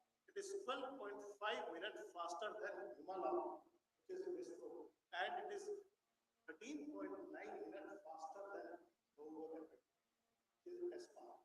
So this is the fastest acting insulin, prandial insulin, is now available to us. If we are using a prandial insulin, then we have to understand also what is the effect of this insulin on postprandial glucose excretion. So again, this is a study done in healthy individuals where Novorapid, Humalog, Fias, which is a faster aspart, and faster lispro, which is URLI, they are compared. And you focus on this curve, which is a healthy individual, and this is faster acting lispro. It is almost trying to mimic the physiological glucose pattern with this insulin. So this study concluded that the early EPG profile of faster acting lispro probably mimics the closest as of now, but has been secreted in the individual, and as compared to the other faster acting aspart and short acting analog, this insulin will result in better prandial control. Now this is about physiology PK studies. Do we have evidence, proof of concept in phase 3 studies? Now these are actually Pronto studies. Now Pronto studies were done in type 2 diabetes, type 1 diabetes. There is study which has been done using CGM for finding out time range. So I will very briefly touch upon these three. The first is Pronto type 2 diabetes study, where ultra rapid acting is compared with lispro, which is the first generation prandial analog, in a basal bolus regime. And as you see, these are 26 treatment studies. The aim of all insulin phase 3 studies are non-inferiority. They are free to target study. Aim is to find out safety of these studies. And this study has shown that ultra rapid acting insulin is non-inferior to lispro as far as change in HbA1c is concerned. When we see the postprandial glucose excursion using a standard test meal at week 26, there is a lower postprandial glucose excursion with ultra rapid acting insulin. Safety profile equally matched, but what is more important is risk of hypoglycemia, because the subject is exposed to more insulin during first 1 hour. Again, the risk of hypoglycemia is not statistically different between two groups, and there are no other adverse events which are observed during chronotide 2 diabetes. Moving to chronotype 1 diabetes study, that is in type 1 diabetes, this is where they have tested actually both pre-meal ultra rapid acting insulin, ultra lispro, and post meal ultra lispro, and compared it with conventional lispro insulin. Now, this study, Type 1 study, show that both mealtime and post meal ultra rapid acting insulin is non-inferior to insulin as far as changes in HbA1c is concerned. However, if you see these curves carefully, the post-meal ultra-rapid acting insulin at the end of the study has a higher HbA1c as compared to conventional Lispro molecule, although the difference is not statistically significant. When we look for postprandial glucose excursion, again, whether you are giving pre-meal or post-meal, ultra-rapid acting Lispro results in better postprandial glucose control as compared to Lispro. Again, highlighting the fact we now have flexibility and the onset of action finishes within 4 hours. When we look for safety, again the safety is equally matched. There is no increased risk of hypoglycemia, and which means both in type 2, type 1, ultra rapid acting Lispro results in better postprandial glucose control. Now, this is last third study. I'm not going to bore you with many studies. This is type 1 CGM studies to compare glucose control as measured by CGM and comparison between ultra rapid acting Lispro versus conventional Lispro. Now, what this study has concluded in this 26-week study, they have shown that TIR, time in range, is significantly increased in daytime by 44 minutes when you are using ultra rapid acting Lispro and comparing it with Lispro. When we look for time below range, time in hypoglycemia, it is reduced by around 9.4 minutes. So both time in range and time below range is improved when we are using ultra rapid acting Lispro and comparison with Lispro. So friends, what I was trying to discuss with you, that we now having a newer, better, faster acting prandial insulin, which is ultra rapid acting Lispro. It shows 10 minutes faster onset of action, which results in up to 3-fold greater insulin action within the first hour, when actually the physiological glucose is peaking in all of us. The duration of action was shorter by 44 minutes, so its duration of action comes down to value by around 4 to 5 hours, which means there will be no risk of hypoglycemia. We are trying to mimic the normal prandial insulin secretion when we are using faster acting Lispro. It is superior in control of 1 hour glucose excursion as well as 2 hour. When you see the absolute differences, it is 11.9 milligram per deciliter at 1 hour and 17.3 milligram per deciliter at 2 hour in patients with type 2 diabetes, and it results in a better glucose control within 30 minutes to 4 hours, which is almost a physiological. There is no increased risk of hypoglycemia. Last study which I have shown you, CGM study, time in range, 44 minutes more time in range with ultra fast acting. Thank you, Rajesh. Dear friends, we had really 4 wonderful talks on the masterclass insulin. We'll have discussion 5 minutes because you hand over at 3:25. It is already 3:25. We'll have only 5 minutes. Yeah. But we started late. We started late. Dear friends, we have so anybody has any question before that? Kalenda, I have just one answer for your question that you remember that is the paper. No, it's not a question. Kalenda, you wanted who published that? It was published in the DMS, Diabetes Metabolic Studies Journal 2015, issue number 14, page number 17. It is called Aid to Insulin Therapy. It is not a controlled, randomized controlled trial. How they arrived at this number they have given, Kalenda, they said 74 was arrived because the difference between the fasting and the postprandial for diagnosed diabetes is 126 and 274, where they suggested you give prandial insulin. below 40 because the difference between the pre-diabetes and the uh, fasting plasma impaired fasting glucose was 40. They said for the basal insulin and and uh, and, and, and for the premix insulin, they said between 40 and 74. But that leaves a lot of question to unanswered. I just want to tell you that it is published there. My question to you is, Kalanda, is regarding the dose. You know, Garber advocated 2 to 3 units in the lunchtime. We are giving a third intensifying insulin. What's your opinion about the dosing in the while you intensify insulin, premix insulin? Yeah, so I never give 2 units, to be honest. How much you give I in the don't think lunchtime? that is not a dose, should not be used. 2 units is quite. So minimum should be 4 units to begin with, minimum. So I use more than 6 units onwards, to be honest, because most of the patients are not Because of the controlled. Indian So I eat food more type. than 6 units. Any question to other speakers? Please ask. Can I Yes, ask Moni? please. Yes. Can I ask a question to Minal? You Minal. missed. I'm here, Minal. Minal here. Sitting here. Yeah, you mentioned about the legacy effect when you other than type 1 diabetes. What is the molecular mechanism of this legacy effect? How do you explain this? The early intensification of treatment versus late intensification reaps the benefit in terms of good glycemic control. How do you explain this legacy effect? How do I explain the metabolic memory? Molecular level. The molecular level. Yes. Sir, molecular level, like it goes beyond it. Okay. I think it's because of the it goes into Rajesh. 1 minute, Rajesh. It says it goes into the memory of the mitochondria. That's the metabolic. That's what was explained when this metabolic Yeah, memory theory Rajesh. came. UKPDS time. Mitochondria, there are neurons and Yeah. which are required for repair. In patients of diabetes, type 2 diabetes, the mitochondrial repair mechanism become defective if the initial glucose control is not intensive.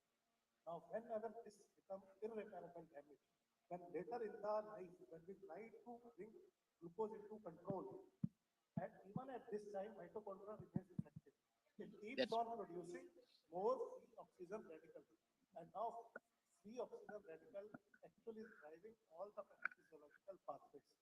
So this is one of the hypotheses that if we control diabetes initially aggressively, probably we will prevent irreversible damage to mitochondrial tissue. Yeah. And no, that has been extended further by a Chicago paper, Chicago School of Medicine paper in diabetes care, where they have said, Rajesh, that fast year control matters. If you control fast year very well, for a very long time, you have this memory, and they have compared 33,000. Diabetes model that if you control within first 6 months, 6 months coming down. So then earliest probably control. in long term, even when glucose control deteriorates, the risk of micromacro is lower as compared to later on after 2 years. If you will not control within first 2 years. Yeah. I think they're not calling early aggressive, they're calling it early appropriate control. Now, question from the audience, please. Dr. AK is standing there. AK. AK, please. My God, I didn't see you. Okay. Light is on my eyes, so. AK always a AK-47. So he will now fire. Yes. Yes, your voice is loud enough.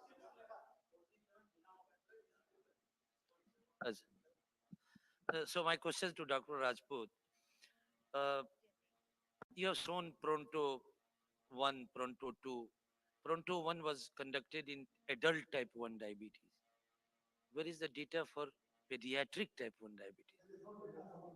This insulin has got a pen, junior pens, etc., etc., but it was not been done in a juniors. So that's very funny that here you have got a trial conducted in type 1 diabetes who are adult. You wanted to make a 0.5 unit dialing unit, which is typically used in pediatric, but the drug has not been tested in pediatric.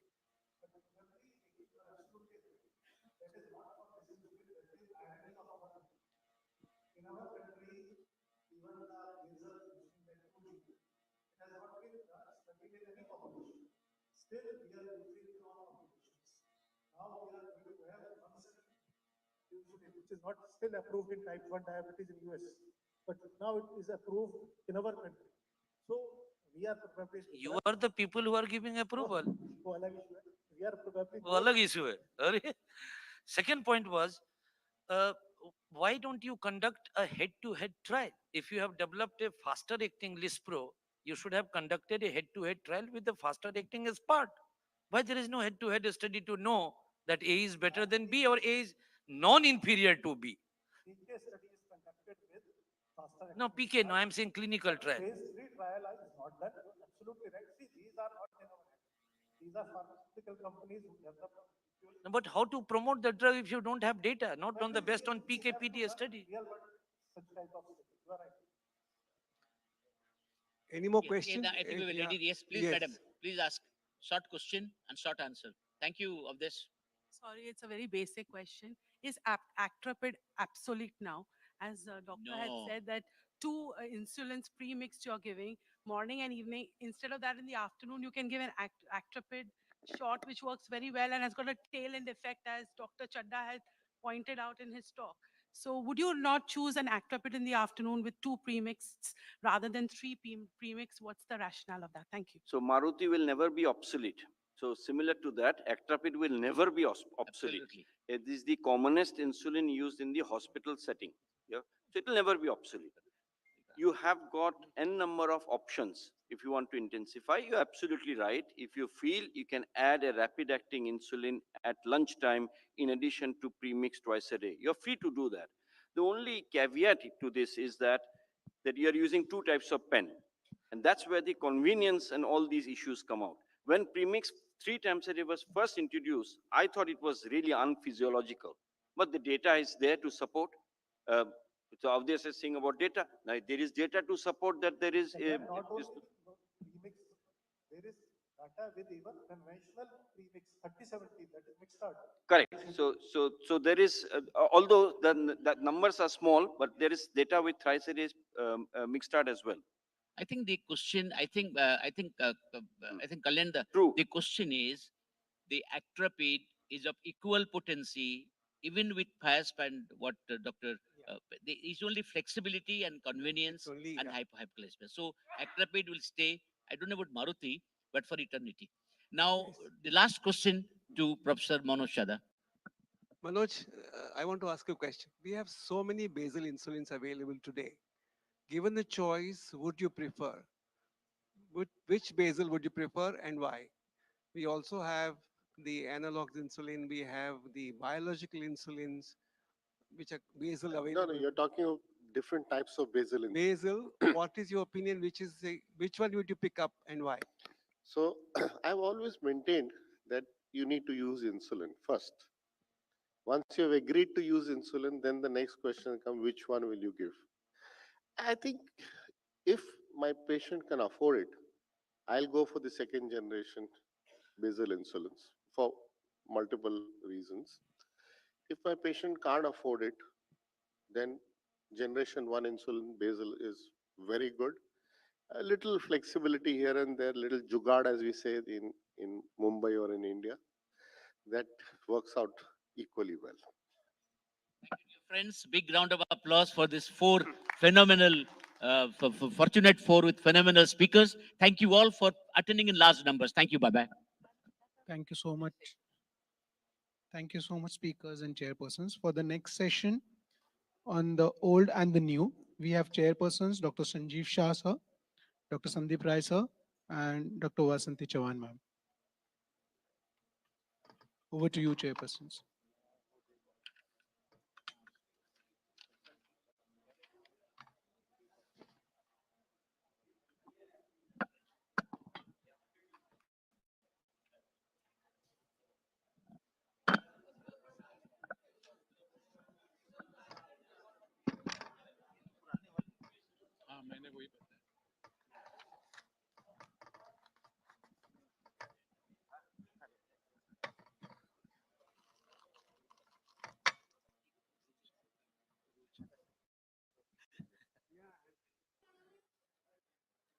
जाके बोला क्या sir आपने एक ही position चुना हुआ है 26 वाला question किया ना उसके ऊपर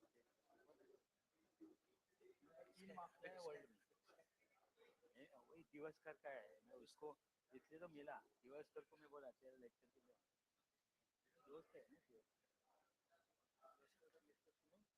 ना तो उसके लिए तो मैं अंदर आया तो सुना क्या मैं पौने घंटे से तो वही तो बोलता कि दिवसकर अभी तक आया नहीं 4 बजे अभी एंड में दिवसकर गए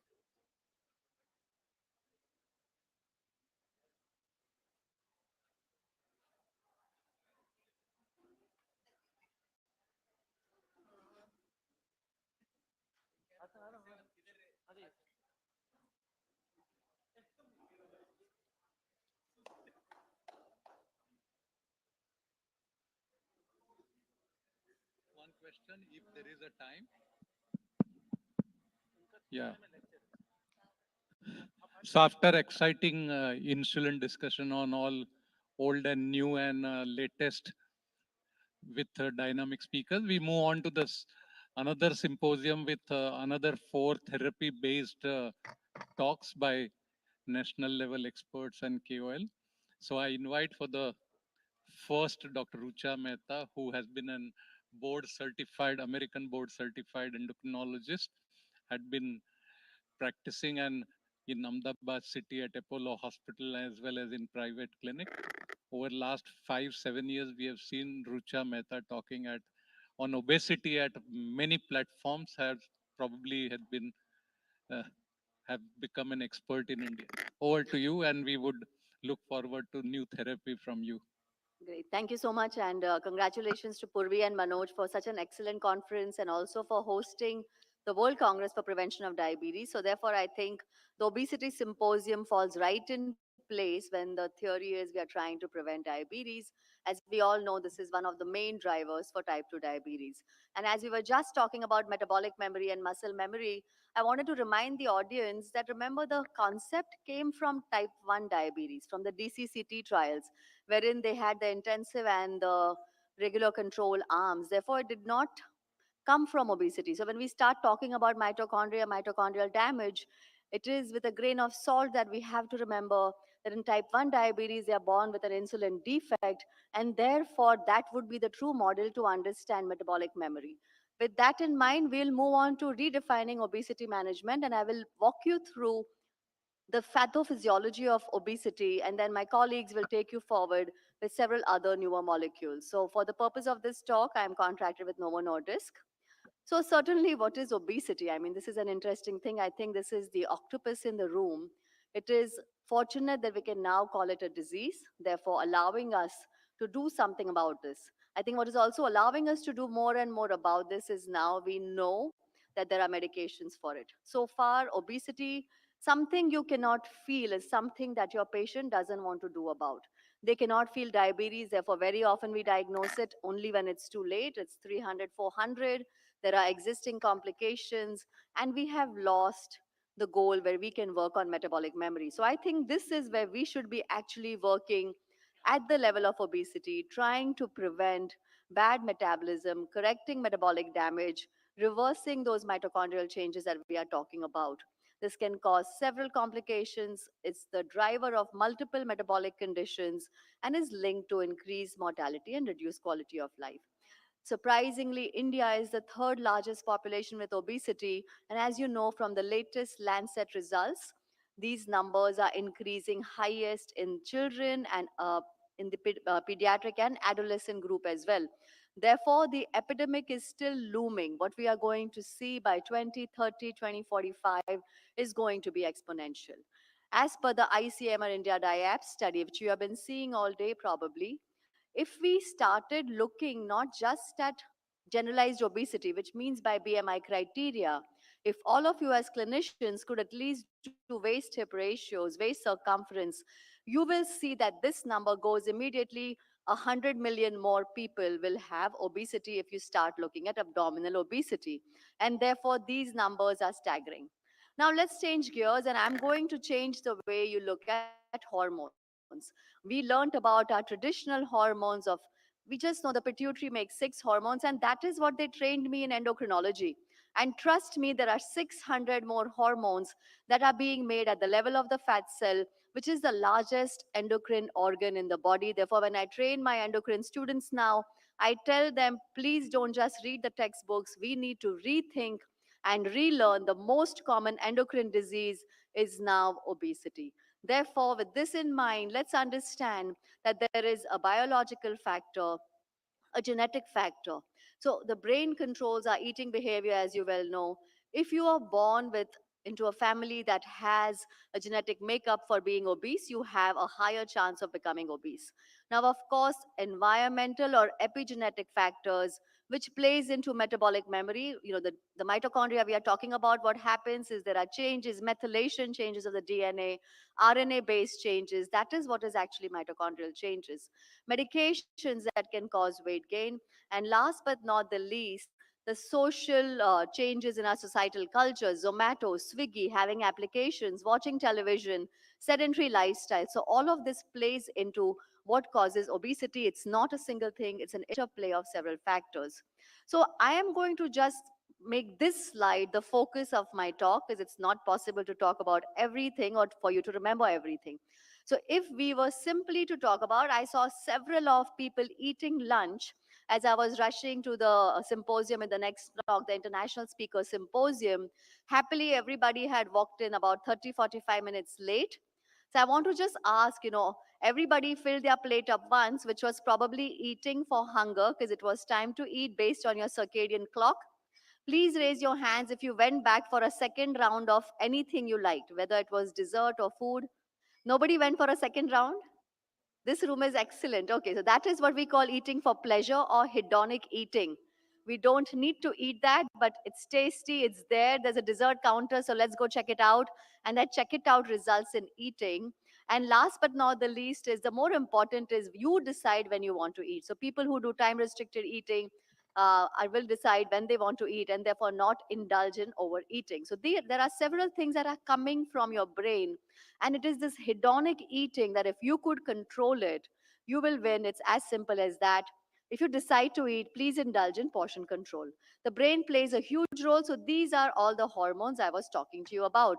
We all know the GLP-1 analogs, which is the segue to the future. The talks after mine is the one that is now available. We know how to mimic it. We know how to have a good versions of it. But therefore, these hormones control our homeostatic eating. PYY is appearing as the new kid on the block. Amylin, insulin, leptin. Now, let me just break this down very simply. When you get hungry, which is the hormone talking to you? It's your ghrelin, okay? So your ghrelin is going to tell you to eat. It's going to tell you to eat even when you're not hungry. For example, when you go to a movie and you buy popcorn, you're not hungry. You get that samosa, ice cream in the break and everything, cappuccino, something or the other. That's your ghrelin talking to you. Try not to talk back. Ghrelin is the girlfriend you don't want, okay? Or the boyfriend, as you think about it. GLP-1 is trying to tell you, don't eat, don't buy that popcorn, महंगा hai, sab kuch hai. Fir bhi you still spend that money.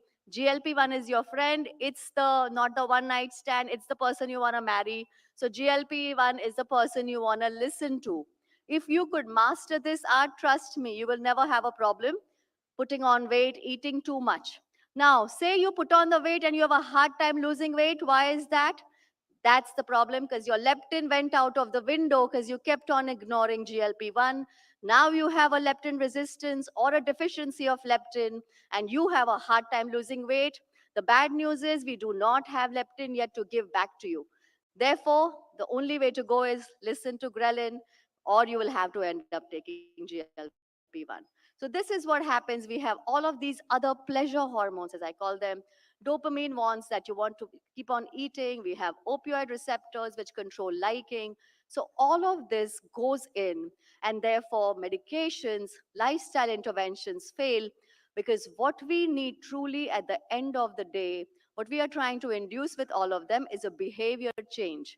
If we are asking you to change your behavior, it doesn't matter if you buy a free app like MyFitnessPal, or if you pay 1,000 rupees for 6 months for Healthify Me, which is the cheapest program available, or you go and sign up with Dr. Rucha Mehta's program, which is 25,000 for a month or 3 months. Unless you will change your behavior, that weight gain is going to come back. So that is the crux of the matter, is you will have to sort of understand this, but we have medications that can help you to control your hedonic eating. You have medications that may help you to reduce your appetite. So moving far along, how does this work? Do lifestyle interventions work? Yes, lifestyle interventions will work if you continue to follow them. We know very well from the direct trial, from Dr. Roy Taylor's data, that if you lose 15 kilograms of weight quickly in 3 months, you can reverse this metabolic memory, and thereby you can reverse your diabetes in up to 87 to 90% of patients. What happens in the 5-year data? Only a third of them manage to keep their weight off and also their diabetes. So weight loss interventions, as you can see over here from several studies, they work very well in the short term, but the minute they are stopped, you start regaining weight. So it's the same with GLP-1 analogs, same with most of our medications. Medications will work as long as you're taking them. And why is it so difficult? Now you know very quickly as to why it is difficult. The minute you stop eating, which hormone goes up? It's your ghrelin starts to grow up, your GLP-1 levels start to go down, and leptin resistance has been perpetuated because you failed to change your behavior. So if you do not change your behavior, these three hormones keep on interplaying. And several other adaptations in weight loss happen. Whenever you lose weight, your basal metabolism goes up. Now you have plateaued, you will lose your 10-15 kilograms. But beyond that, if you don't add in a huge energy expenditure or an exercise protocol, you will fail to lose further weight. So, what are the pillars of lifestyle or obesity management? For sure, it's lifestyle, lifestyle, and lifestyle is the foundation on which we can now start recommending pharmacotherapy. In fact, the ADA guideline this year has changed to say when you start treating diabetes, you need to treat obesity first. That is the change in the 2024 guideline. A GLP-1 analog or any weight lowering treatment must be offered to your patients with type 2 diabetes, with high weight, or with any underlying cardiovascular complication and the other complications you're aware about.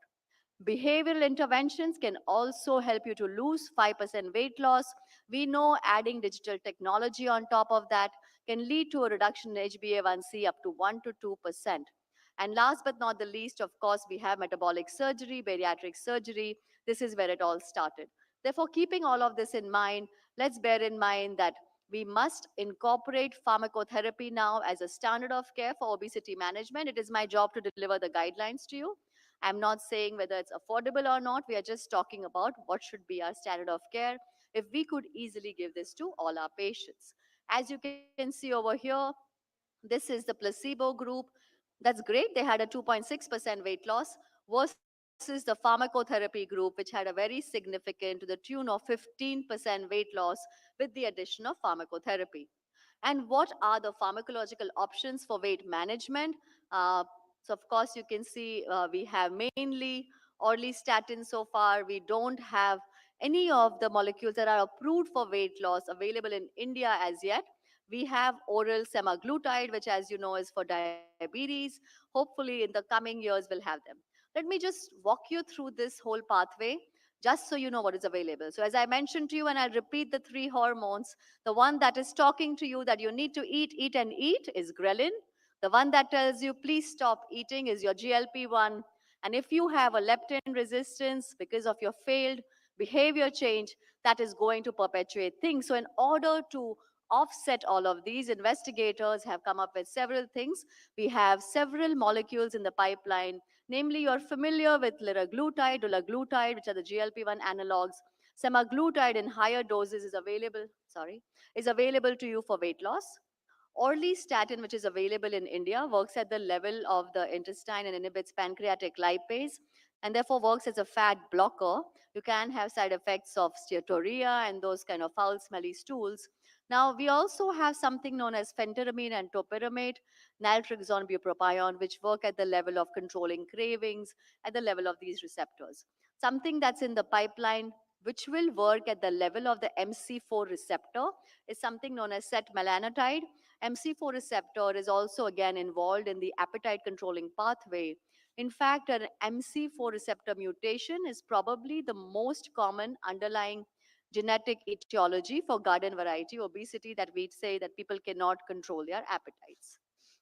So orlistatin, as I already mentioned to you, it is a lipase inhibitor. We won't spend time here. Let's move on to semaglutide. So this is probably the most recently approved anti-obesity molecule. Of course, after that, we have tirzepatide and we have many other molecules in the pipeline, but again, not yet available to us. So this has a 94% homology to human GLP-1. The half-life is approximately 1 week. The reason it is so fascinating is it works at the level of the brain and inhibits the hindbrain and the hypothalamus. This is where your appetite centers are and helps to control appetite and improve satiety. At the same time, it seems to work at the level of the intestine, slows down gastric emptying, giving you a feeling of fullness. Now, by mechanism still not clear, it also seems to work on your need and improve energy expenditure and helps in fat loss as well as maintains muscle mass. Now, there have been some concerns in the long-term data of GLP-1 analogs as to whether it causes sarcopenia, and we could take that up as a question later. So quickly to walk you through the STEP program, which investigated semaglutide for weight management in people with overweight and obesity. So you can see there have been several STEP trials, weight management in type 2 diabetes, looking for sustained weight management, looking at semaglutide in obesity in adolescents. So let me show you some of the results from this. As you can see, across all the trials, we have a very robust weight reduction across a very diverse populations as compared to other injectable GLP-1 analog as well as across against placebo. And how much is this? Semaglutide 2.4 milligrams leads to a weight loss of about 15 to 17%. And 1 in 3 people even achieved more than 20% weight loss with semaglutide. So we are now getting into weight loss, which was seen close to bariatric surgery procedures. So this is exciting for us that we no longer have to make patients undergo metabolic surgeries. Of course, there is a role for some patients. Another thing is sustainable weight loss. As I said, lifestyle interventions fail, medications fail if you stop taking them or if you stop following the lifestyle interventions. So moving right along, effect of discontinuing treatment. So as I just spoke to you, what happens if you stop the molecule? So if you can walk yourself with me. So this is the run-in period, and this is the period where the patients continue to lose weight. And this is where the half of the patients have stopped their treatment. And you can see in the placebo group what happens. They regain their weight. So this proves the point to us that the medication continues to work if you continue taking it. Again, in adolescents, the STEP teens trial, as I mentioned to you, India faces a looming epidemic of obesity with the highest numbers that will be seen in this youth and the adolescent and under 5 children group. Therefore, it's important for us to have treatment options for them. Because trust me, lifestyle changes, we see tons of kids in our practice. It is very hard to give them aggressive diets or aggressive lifestyle interventions with their school, carrying tiffins to school. Also, it's very difficult in children to, you cannot ask them to stop eating grains or stop eating sweets on a daily basis. These molecules have a safety profile which is well established in both adult and adolescents, so you don't need to worry about that.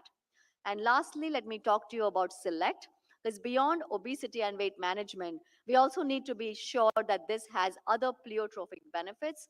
So SELECT was a very interesting trial. This is not a weight loss trial, but more of a cardiovascular outcome trial that involves 17,600 patients, more than 40 countries, and about 40 months of follow-up.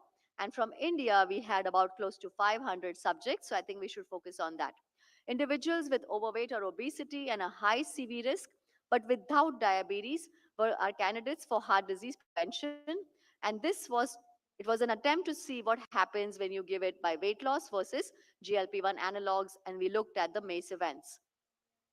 So significant reduction in MACE outcomes was seen in semaglutide 2.5 milligrams in people without obesity and established cardiovascular disease. And this number was about a 20% reduction in MACE. So this is exciting. We now have people that we are able to get them to lose weight and also prevent cardiovascular disease. And this can also be now used for people without diabetes. Other pleiotropic effects that we saw is not only reduction in weight, reduction in waist circumference, HSCRP, improved lipid profile, blood pressure, which are surrogate markers for cardiovascular disease. In select people who had baseline HbA1c more than 5.7%, we find similar results and an improvement in their HbA1c. So the takeaway from this trial is that semaglutide significantly reduced the risk of MACE by 20% and has consistent beneficial effects across CV outcomes in people without diabetes. Last but not the least, we await with excitement this molecule known as cagrilintide, which is going to be an amylin analog plus semaglutide. So this has 2.4 milligrams of cagrilintide as well as 2.4 milligrams of semaglutide, and they have almost a 90% homology to human amylin and human GLP-1. What will happen is we are trying to now get maximal weight loss. We are trying to have unsurpassed weight loss, almost close to 25% at the end of 1 year. They work by metabolic adaptation, several pathways synchronously, and therefore this remains an exciting molecule. We already have some initial results from phase 2 showing that there is improvement in HbA1c and an improvement in the mean baseline loss in body weight. So at the end, I would like to conclude. I have 1 minute. Pharmacotherapies that combine the weight loss are needed. Evaluating, is this the person who is a hedonic eater who cannot control appetite? Is this somebody who has other issues underlying?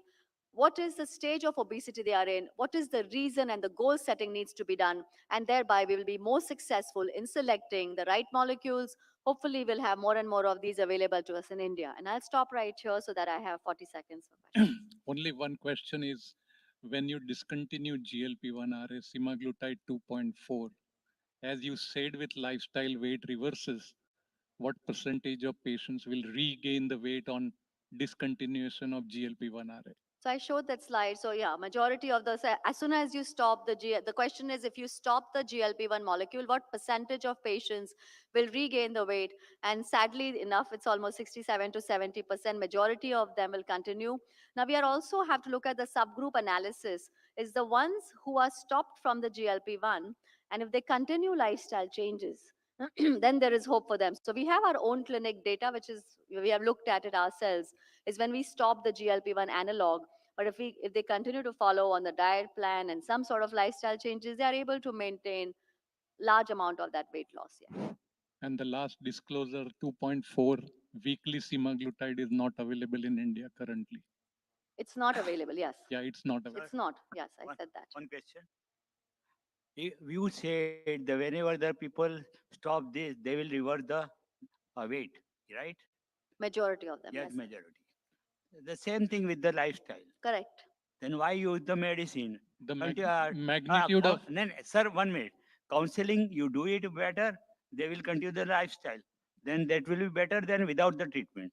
I absolutely agree with you, sir. And when I showed the algorithm, that's why I said, what is the foundation? I said lifestyle, lifestyle, lifestyle 3 times and GLP-1 once. I know the Novo guys are in the room, but still, I would like to say I absolutely agree with you. If we could all continue lifestyle changes, hopefully we would never need to go on these medications. But the truth of the matter is that most studies have shown that a majority of us fail to maintain lifestyle changes. So it's not you and me, we are talking about large studies. Thank you, Dr. Rucha Mehta. You are required in the next. Yes, thank you so much. You. Yes, 4 o'clock, another call. You start. Okay, we are continuing our next session with Dr. A.K. Singh. He is a senior consultant endocrinologist from Kolkata. Sir need no introduction. He has so many publications and papers on his name. Sir, over to you, sir.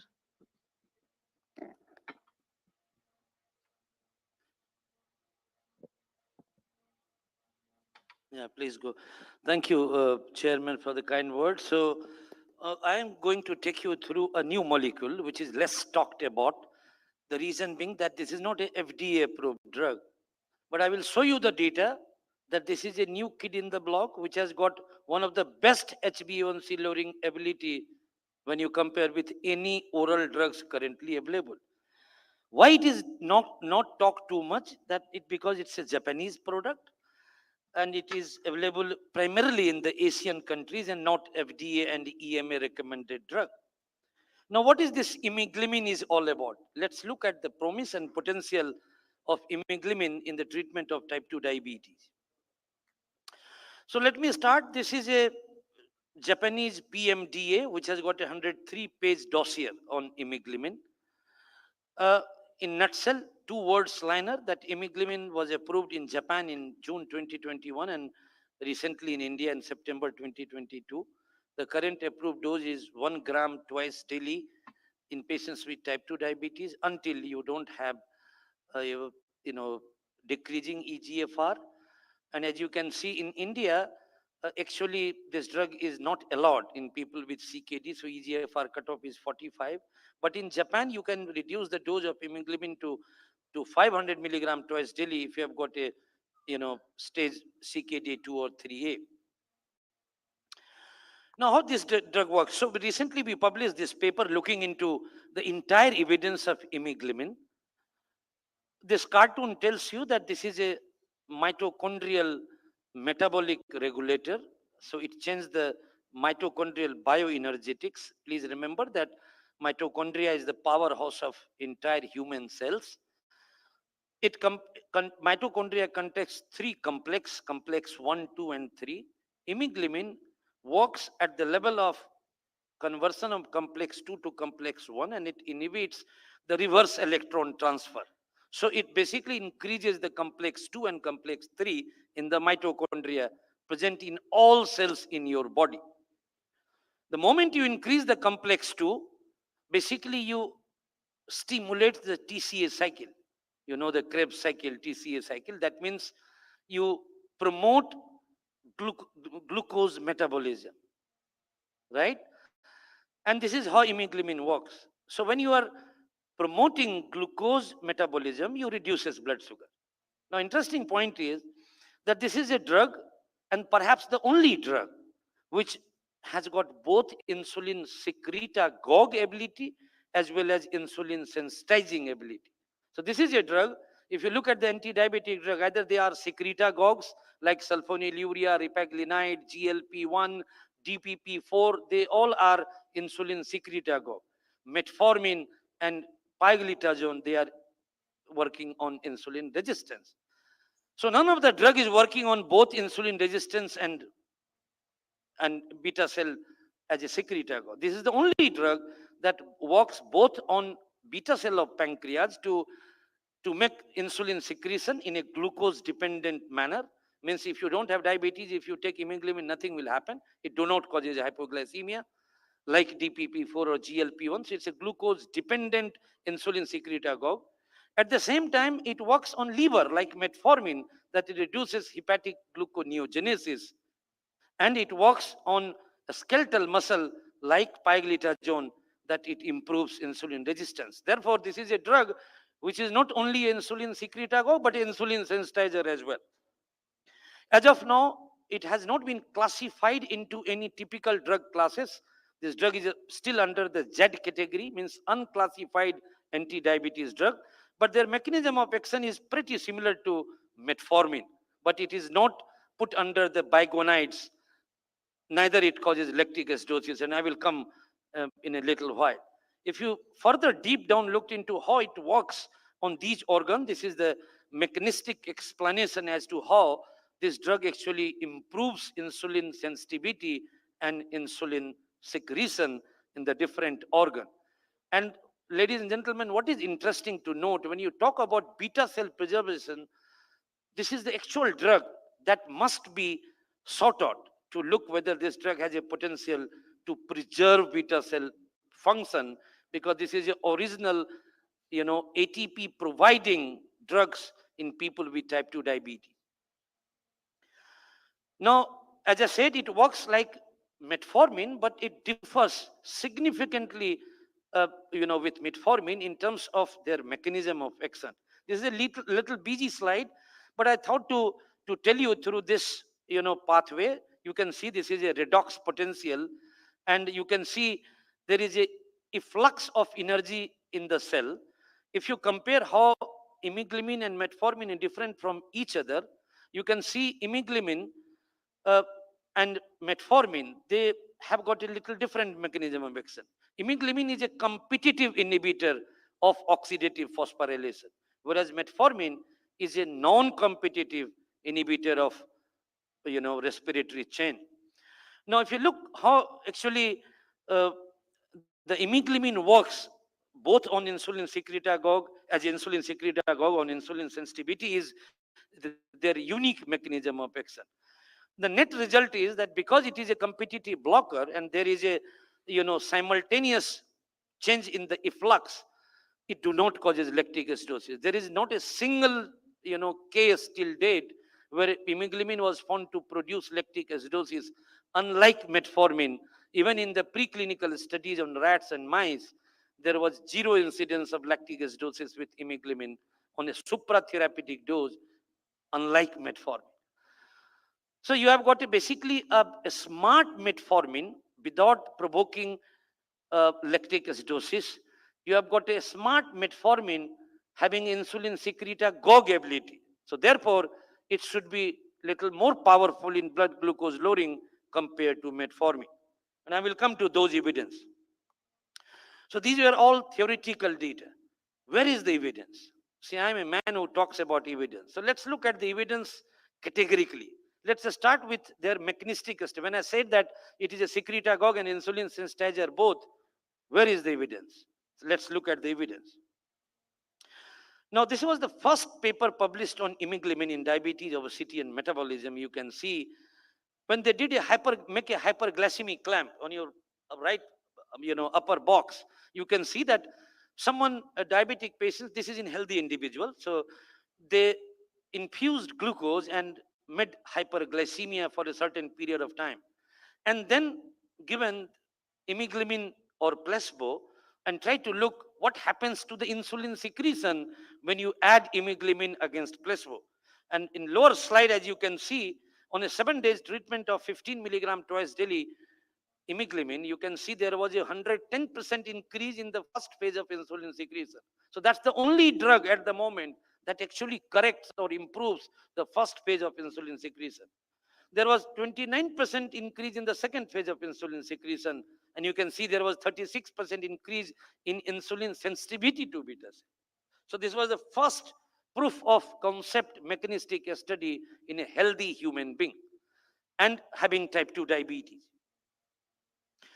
The second study, again, to prove this theory again, they looked into what happens to the insulin is to glucose ratio. So insulin secretagogue ability compared to metformin. So previous was versus placebo. Now this is in people with type 2 diabetes, either given on imiglamin or metformin. As you can see, the middle one is the imiglamin twice daily. You can see there was a 72% increase in the area under the curve with insulin versus glucose.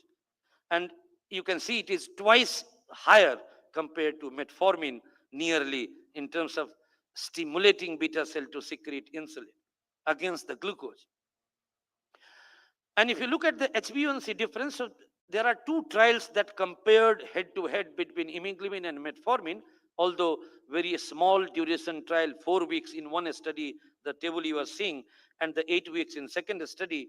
You can see there was hardly any difference between metformin and imiglamin in terms of HbA1c lowering in a very short 1 month study. But what was interesting to note that despite similar glucose control in 1 month or 2 month duration of time, the GI side effect was significantly less with imiglamin compared to metformin. As you can see, the metformin arm 850 milligram twice daily had nearly twice of GI side effect, 68% versus 35% with 1 gram twice daily imiglamin. The third mechanistic study that looked into reality, that whether it is a both secretagogue as well as insulin sensitizer, and you can see here on two cartoons on right upper corner, you can see the insulinogenic index. This is the best parameter to look at the insulin secretory ability. Better, far better than HOMA beta. This is called dyspogenic or insulinogenic index, and you can see imiglamin was significantly better than placebo in terms of insulin secretagogue ability. On your right lower hand side, you can see a Strombol index. This is one of the better measurement of insulin sensitivity, and you can see again imiglamin showing as a potential insulin sensitizing drug. So in one study, you can pinpoint that this drug has both insulin secretagogue as well as insulin sensitivity ability. Now let's look at the clinical trials. So there are several phase 2 clinical studies. Interesting that these phase 2 clinical studies was conducted in United States, but it is approved in Japan, because if you get a Japanese approval, you need to conduct a high quality trial, and best in the business trialists from United States, they conducted trial in USA and published in one of the best journal in the world. So I will show you how the imiglamin came into approval from the Japanese PMDA. So let's look at those phase 2 clinical studies quickly. This was a paper published in Diabetes Care. As you can see, what they did is the patients were received either metformin, okay, or metformin plus imiglamin. So this is the first study that actually looked, even if you add imiglamin to metformin, although they works in a similar manner, a little bit different, but they are potentially complementary and synergistic. So you can see I have marked there was 0.7% HbA1c drop in HbA1c when you added imiglimine to existing metformin therapy against placebo. So that was the first, phase 2 clinical trial. The second clinical trial, phase 2 clinical trial, again published in Diabetes Care. These, you can see these were done in United States. People receiving sitagliptin and fairly uncontrolled, they were either added with imiglimine or placebo. You can see there is a further 0.6% HbA1c drop in combination with sitagliptin compared to placebo. This is a third phase 2 study that looked for the dose approval of imiglimine. And you can see in this study, there are 3-arm study that compared 500 milligram twice daily versus 1000 milligram twice daily versus 1500 milligram twice daily dose of imiglimine in people with type 2 diabetes. These all are double-blind randomized controlled trial. And you can see with the 1000 milligram twice daily, there was nearly 0.1% HbA1c drop. And it was, significant compared to placebo. Now, if you compare 1000 milligram twice daily to 1500 milligram twice daily, there was hardly any difference in HbA1c drop. Now, if you look at the side effect profile while choosing the correct dose of imiglimine, you can make out that any treatment emergent adverse event, it was significantly lower with 1000 milligram twice daily compared to 15 milligram twice daily. This is the reason as to why, ladies and gentlemen, the imiglimine 1000 milligram twice daily was approved by the Japanese PMDA and currently by DCGI as well as the South Korean regulators. Because 1000 milligram twice daily had a best HbA1c lowering with a least GI side effect, and that's why this dose was chosen. So once this was chosen in the phase 2 trial, let's look at the data of the phase 3 clinical trial. There are large 3 phase 3 clinical trials done with imiglimine. It was classically named as TIMES trial. So let me show you some of the data from 3 times trial, time 1, time 2, and times 3.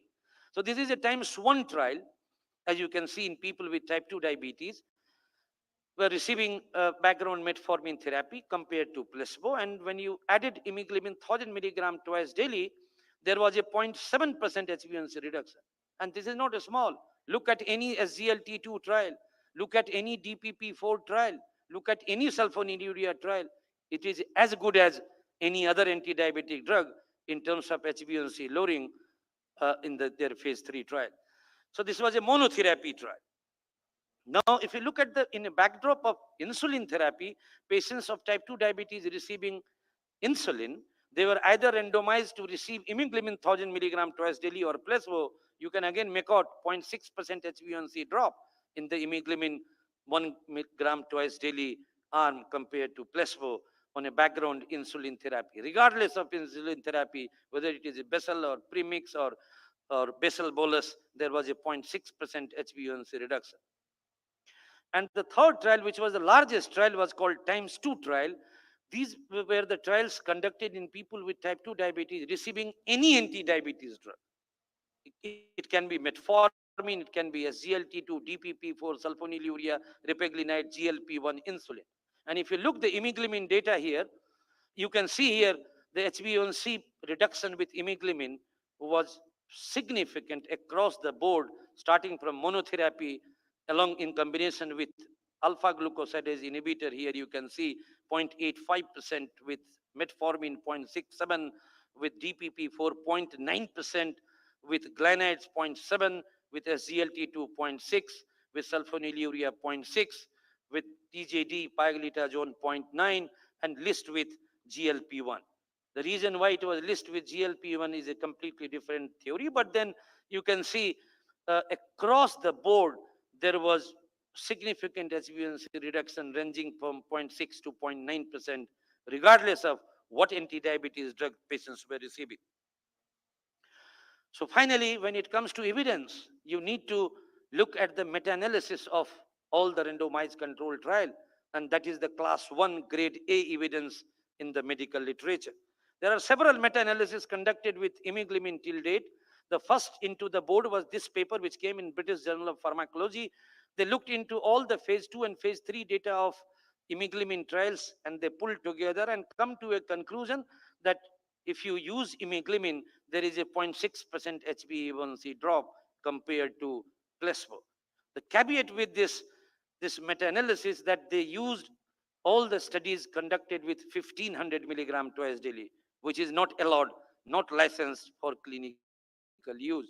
So this meta-analysis has got no longer any value because this was done prior to the approval from the Japanese PMDA. The second meta-analysis was published recently, and they again looked into how imiglamin does in terms of HbA1c lowering, and you can see there was again a significant HbA1c drop with imiglamin in this pooled meta-analysis of both phase 2 and phase 3 RCT. But the caveat remains that they mixed the entire data of 1015 milligram twice daily pulled together. So that do not conclude anything because you are not licensed to use 1500 milligram twice daily. So there is no value of such meta-analysis.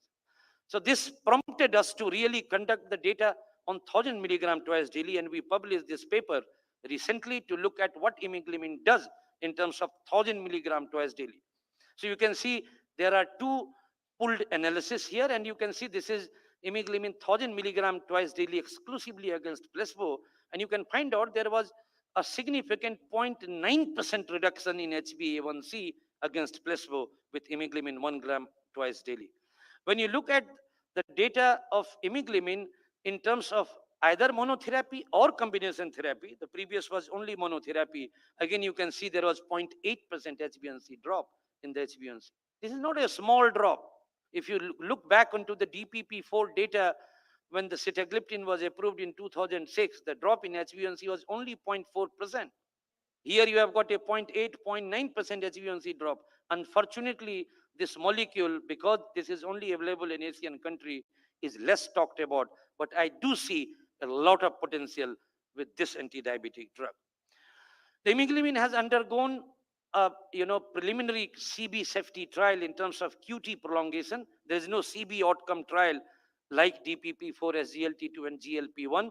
But for the PMDA, for a Japanese approval, you must need to conduct a QT prolongation trial. And the ideal offending drug to cause QT prolongation is moxifloxacin. In this head-to-head trial of imiglamin against moxifloxacin, in a suprapharmacological dose, there was no change in QT interval prolongation. Thereby, this suggests that it should not have any cardiotoxic potential, but in the absence of dedicated CB outcome trial. So that's it about the data in terms of imiglamin, which we have generated till date. So to conclude my presentation on imiglamin, the promise and potential, as I said, imiglamin is the only oral anti-diabetic drug that increases both insulin secretion and sensitivity through a novel mechanism. With the evidence available so far, I have shown you efficacy and safety data. It looks very promising. 0.7 to 0.9 HbA1c is too good. The imiglamin appeared effective even as a monotherapy as well as combination with any drug, as you saw in the big times 2 trial. The only, the question which remains in everyone's mind at the moment is its positioning in the typical algorithm of type 2 diabetes. Where to put this drug into the algorithm of treating type 2 diabetes is not fixed. And therefore, this is completely individual choice how and where to use imiglamin while treating patients with type 2 diabetes. And finally, we need to generate much more data in our setup, even in real world scenario. And to my knowledge, there are several real world studies currently going on in India with imiglamin that will further tell us where and how to put imiglamin in the treatment algorithm of type 2 diabetes. Thank you very much for your patience listening. This is what we published. Anyone interested can ask me for a full text of our meta-analysis. Dr. Singh, you lastly ended with where to put in algorithm. The practitioner will use it early instead of metformin or with metformin, or when all the drugs have been used, add as the last drug when patient doesn't want an injectable. But in the first paper, you showed in the mechanism of action, hyperinsulinemic camp. And this paper was being analyzed by Yale group of workers, and they showed that you need the presence of insulin to have the action of imiglamin work.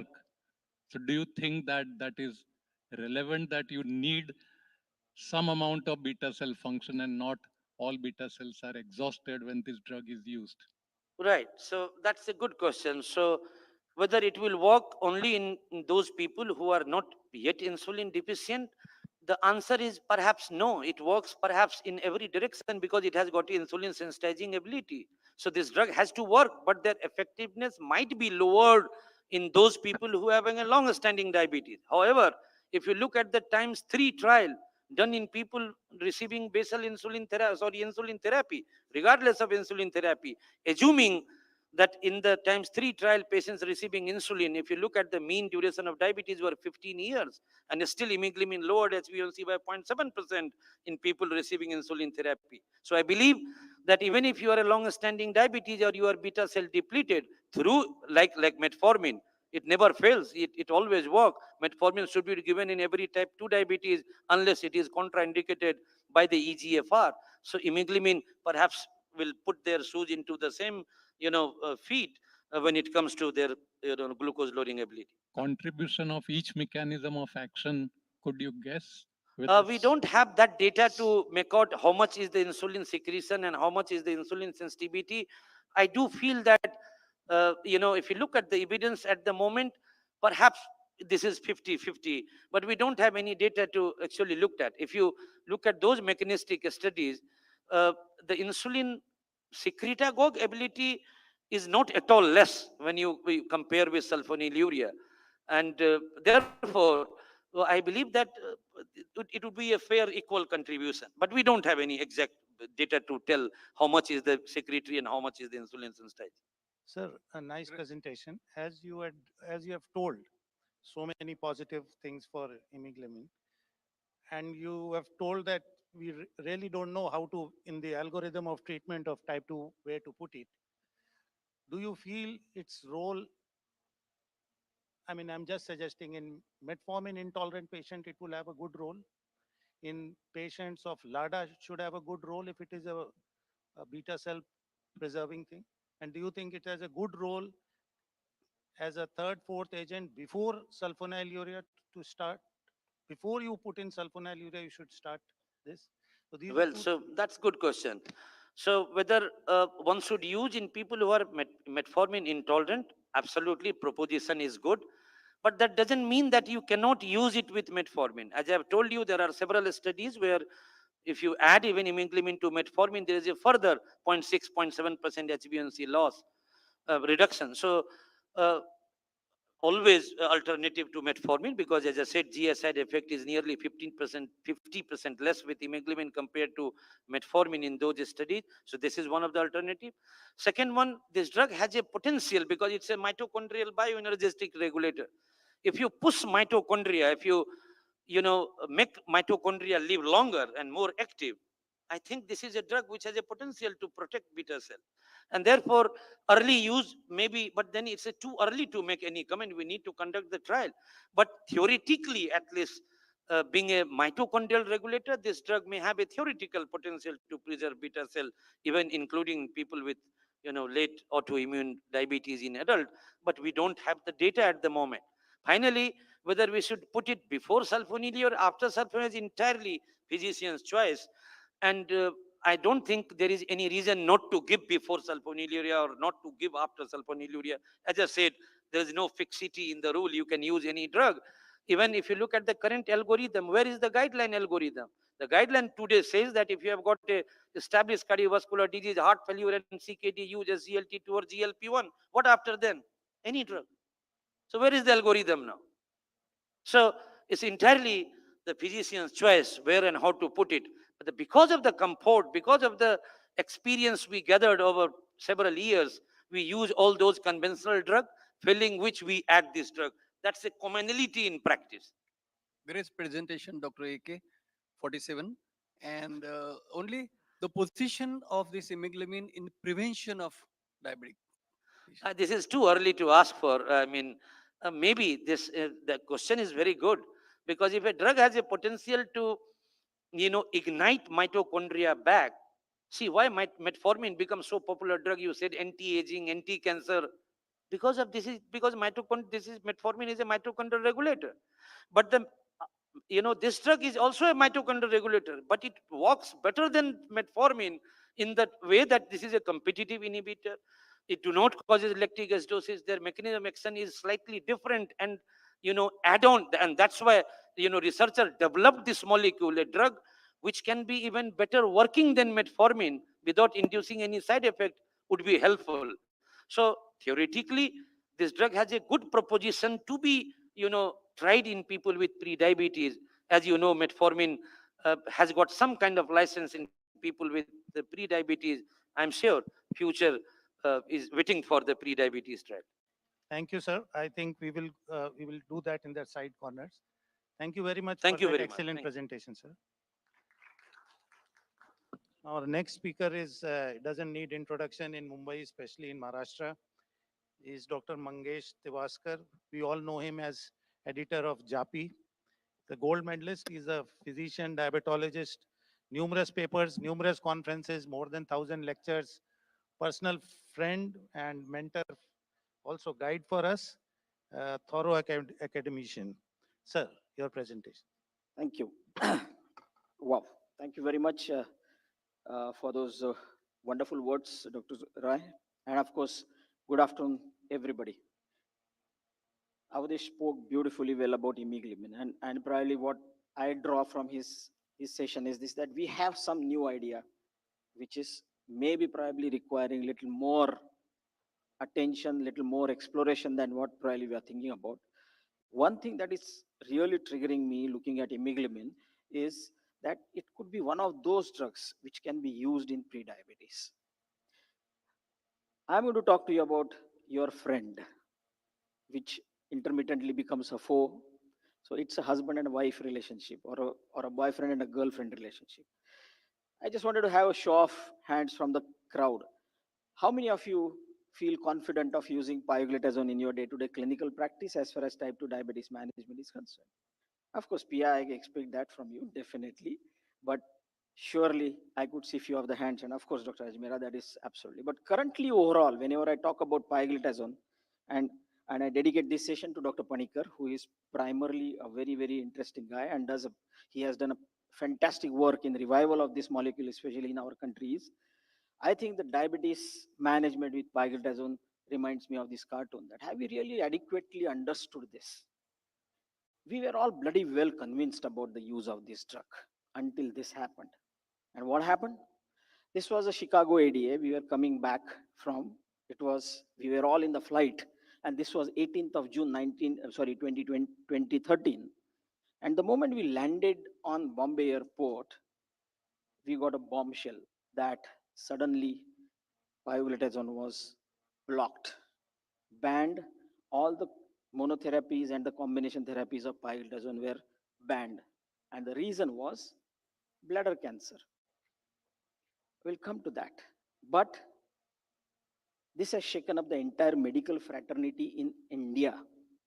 And Sanjeev, for the first time ever, which has happened in the entire history of pharmacopoeia, if you go back, you would realize that this has never ever happened in the history of any pharmacopoeia, that the drug which was banned from the country to be used was revived back, and again the license was re-granted within 1.5 months' time. On 31st July, the license was lost on 18th of June. On 31st of July, the license was revoked. Now, why this has happened is primarily because we need to understand that pioglitazone per se has a fantastic role to play. We all are very well convinced about, and we know the fact that diabetes is a very complex disease, and I'm talking about type 2 diabetes. But understand, whenever you're talking about management of type 2 diabetes, we are talking about insulin resistance. And this is what Sanjeev taught me when I attended all his sessions.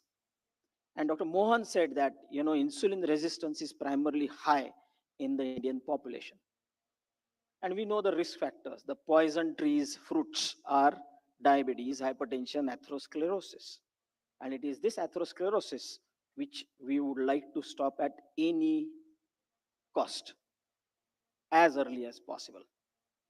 And understand that the only way that you can look at the insulin resistance, apart from maybe probably the skin tags, the acanthosis nigricans, NASH and type 2 diabetes are the most visible challenges which are there usually because of the insulin resistance.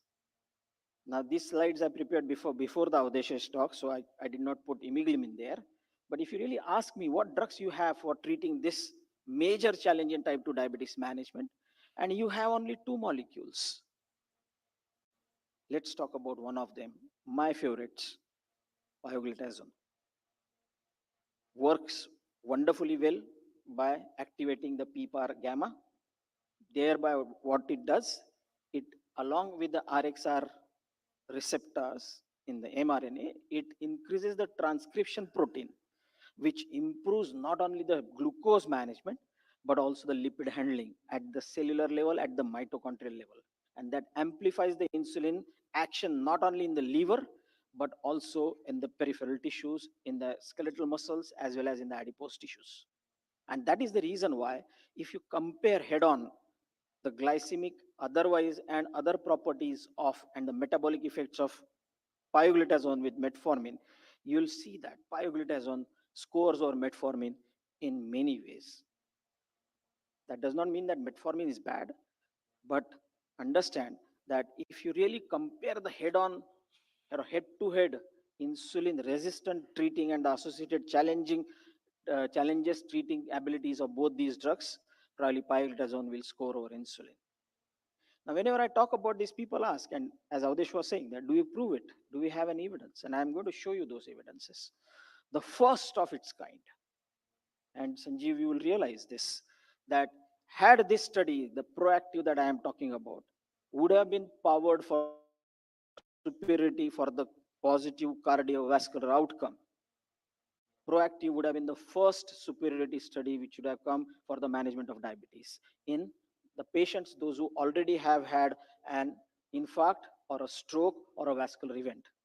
So proactive study looked at nearly 6,000 patients for the secondary outcomes. And in the patients, those who already had a previous MI or a stroke, and look at the numbers of reduction of the events. 28% reduction, 38% reduction in acute coronary syndrome, and most mind-boggling, which even SGLTs do not bestow, the GLP-1 receptor agonists do not bestow, is the reduction in the subsequent stroke, 48%. That means 1 in every second patient is going to be getting benefited. Now, apart from that, pioglitazone has wonderful eye-catching features like redistribution of the fat. So mobility of the fat from the visceral fat to the peripheral adipose tissue, which is subcutaneous adipose tissue. And what it does is this, that it increases the number of small adipocytes. See, generally the adipocytes, when you become obese, are the large, this size of adipocytes you have. The fat storage capacity of the adipocytes go up. But here, the adipocytes, they become small and they become more sensitive to insulin. Not only that, it also improves the fat storing ability of the adipocytes. And better is this ability recognized because this is one big area where insulin sensitivity comes into the picture. What is the effect on the beta cells? As Sanjeev was asking to Dr. Avdesh, pioglitazone wonderfully improves the beta cell life. And you can see here in the corner there, in the red square, that therapies with either monotherapy or in combination, pioglitazone improves the loss of beta cell and improves the beta cell function. And how do I know that it improves the beta cell function? Whenever there is a beta cell dysfunction, you will get the premature insulin getting secreted. In an hyperinsulinemic phase, along with the rise in the level of the insulin, the premature insulins like proinsulin or pre-proinsulin increases. The moment you give pioglitazone to the patient, you can clearly see that not only it reduces down the hyperinsulinemia, but also reduces down the levels of pre and pre-proinsulins. Somebody was talking about stopping the progression of diabetes. And look at the 4 studies that I have put in, and these are different slide. Tripod, PPOD, DREAM, ACT NOW. These are all the trials which have been done in the patients with IGT to T2DM conversion. And look at the reduction. And that is the reason why 2024 ACS guideline, American Cardiology Society guidelines, now has put pioglitazone as one of the possible agent which can stop the conversion from the impaired glycemic tolerance or pre-diabetes to diabetes. So the pioglitazone, if I have to say, is the only agent which is available today, which is effectively treating insulin resistance and preserves the beta cell so beautifully, which we genuinely need for. Whenever pioglitazone comes into the picture, people start talking about the cardiovascular challenges. And let us see. These are all the different mechanisms by which pioglitazone bestows the cardiovascular protection. Look at the impact on the lipid levels. But what is most interesting thing is, look at the impact on the HDL cholesterol.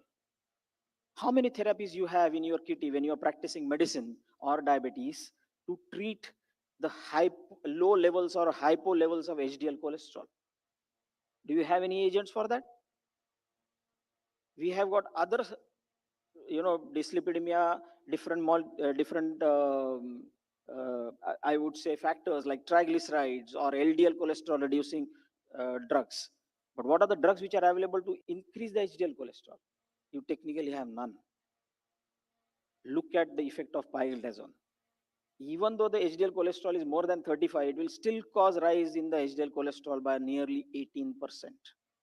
So if I have to learn from proactive study, I understand that pioglitazone appears to be the most modest drug to have to bestow the modest effect as far as the cardiovascular protection is concerned. And this is an ADA 2023 position statement. There are two big studies which we talk about, are Chicago as well as Periscope study.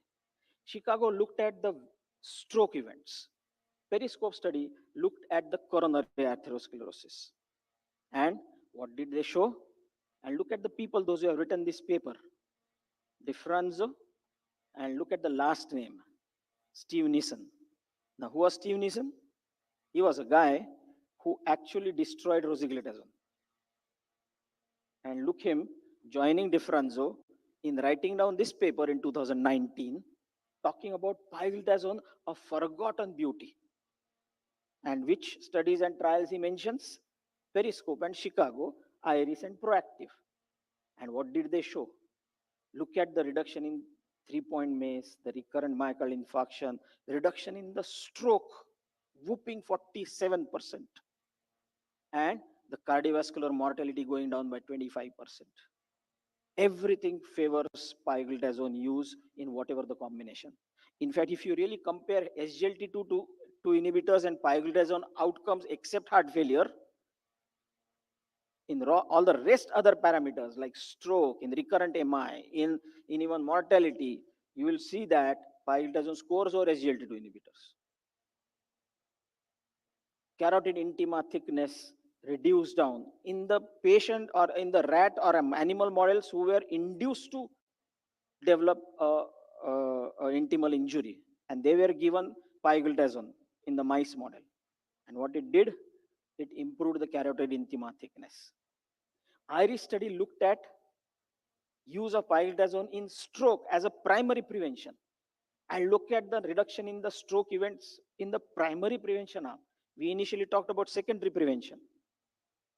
All-cause mortality, cardiovascular mortality, non-fatal MI, non-fatal strokes, repeated MI, acute coronary syndrome, all favor the use of pioglitazone.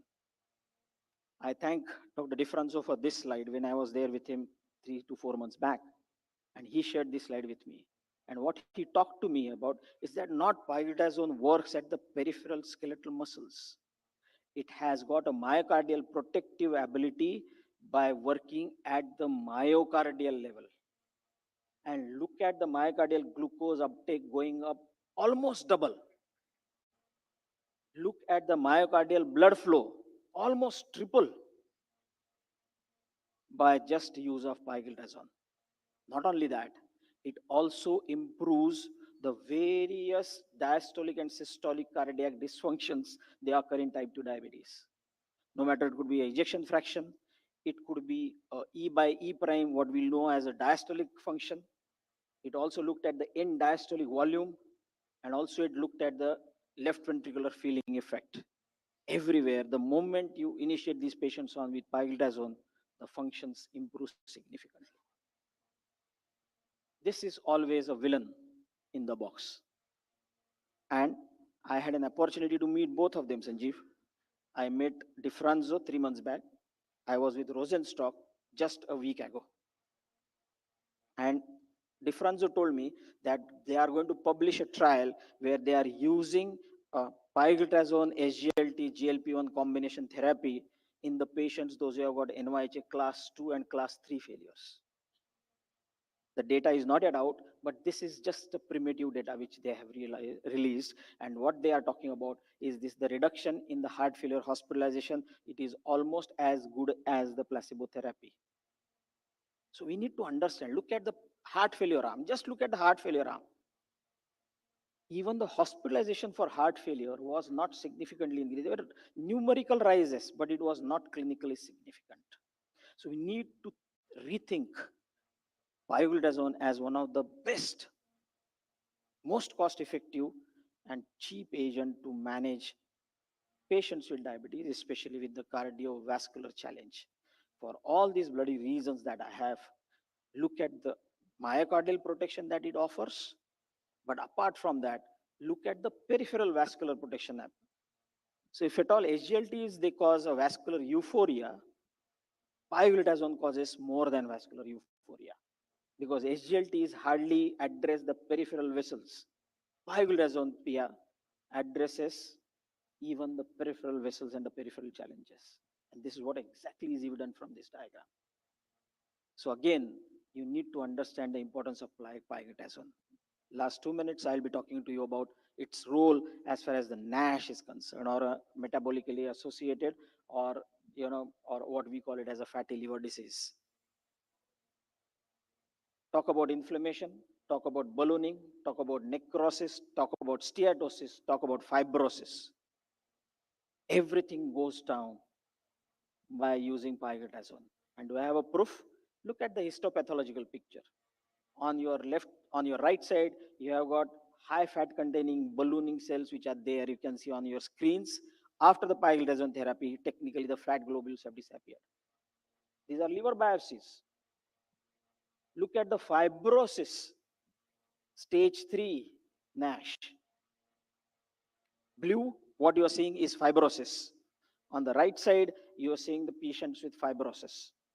Look at the left-sided picture. The small sticks of fibers which are left just by pioglitazone therapy. Is it evident? Yes. Look at the SGOT, SGPTs, the liver enzymes.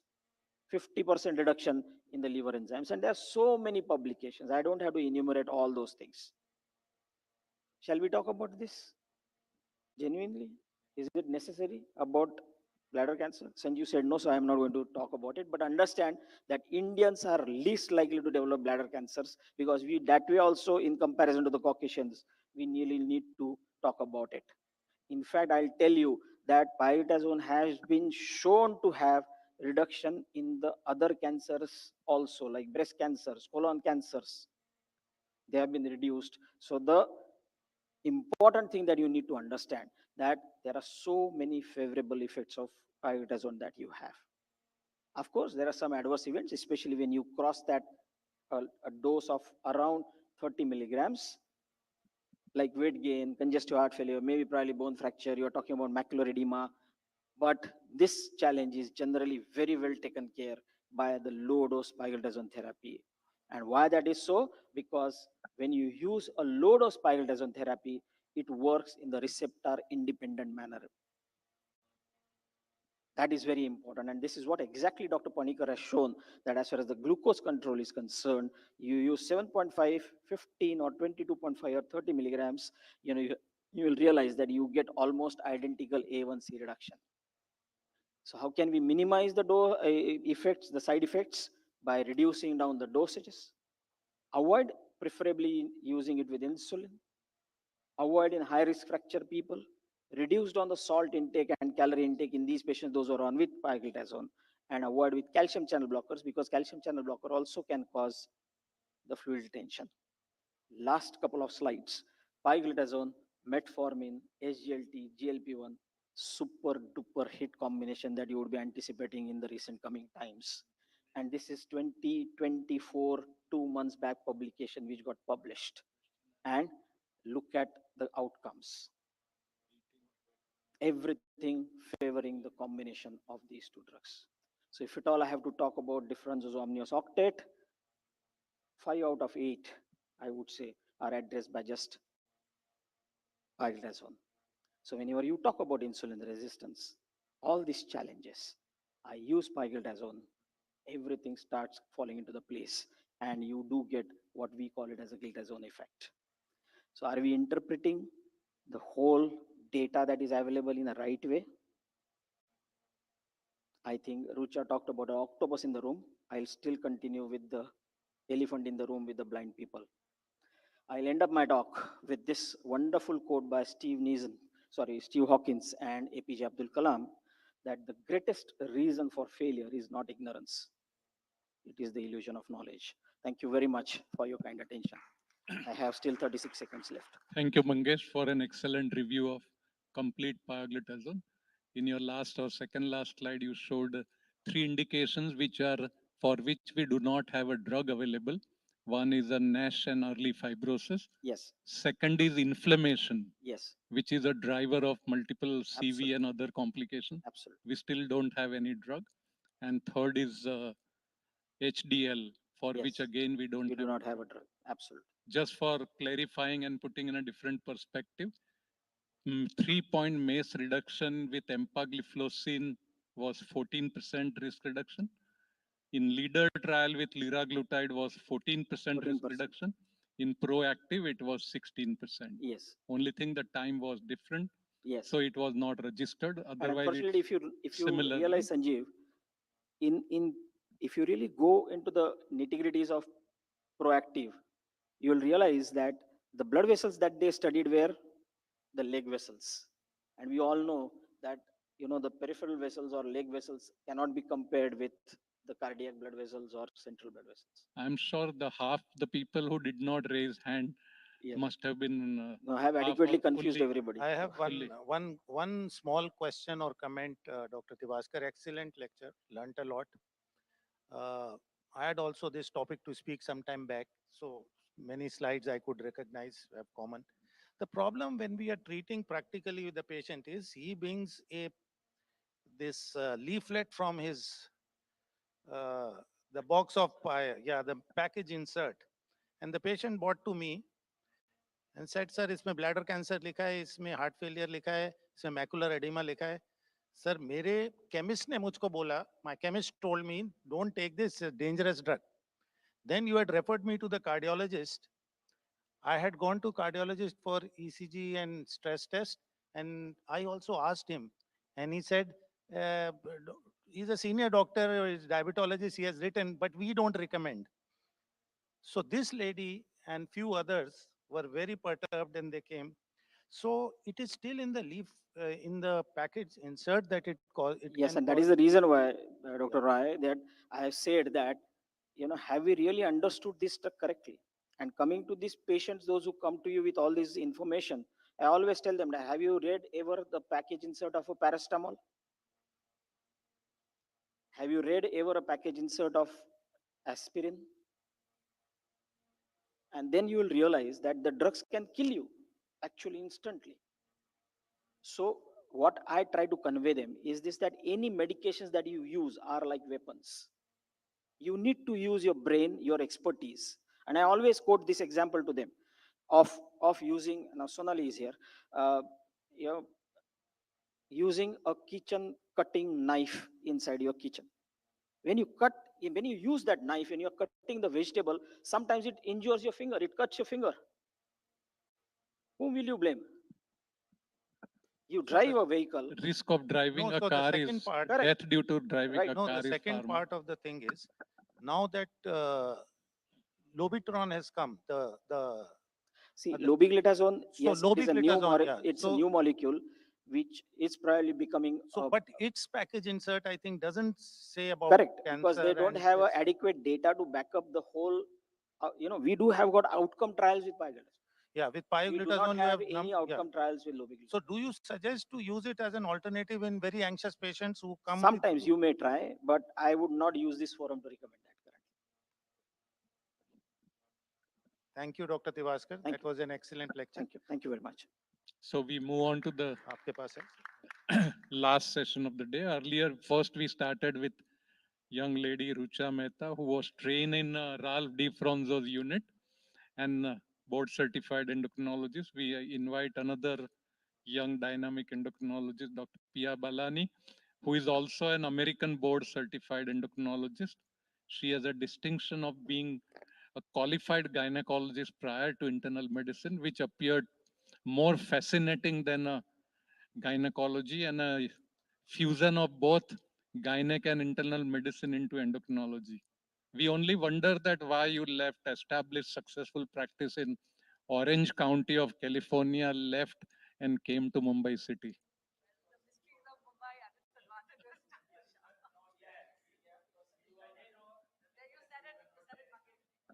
Mic there. Mic is not on the podium.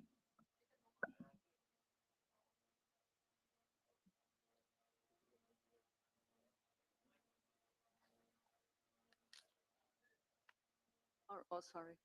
Go back. All right.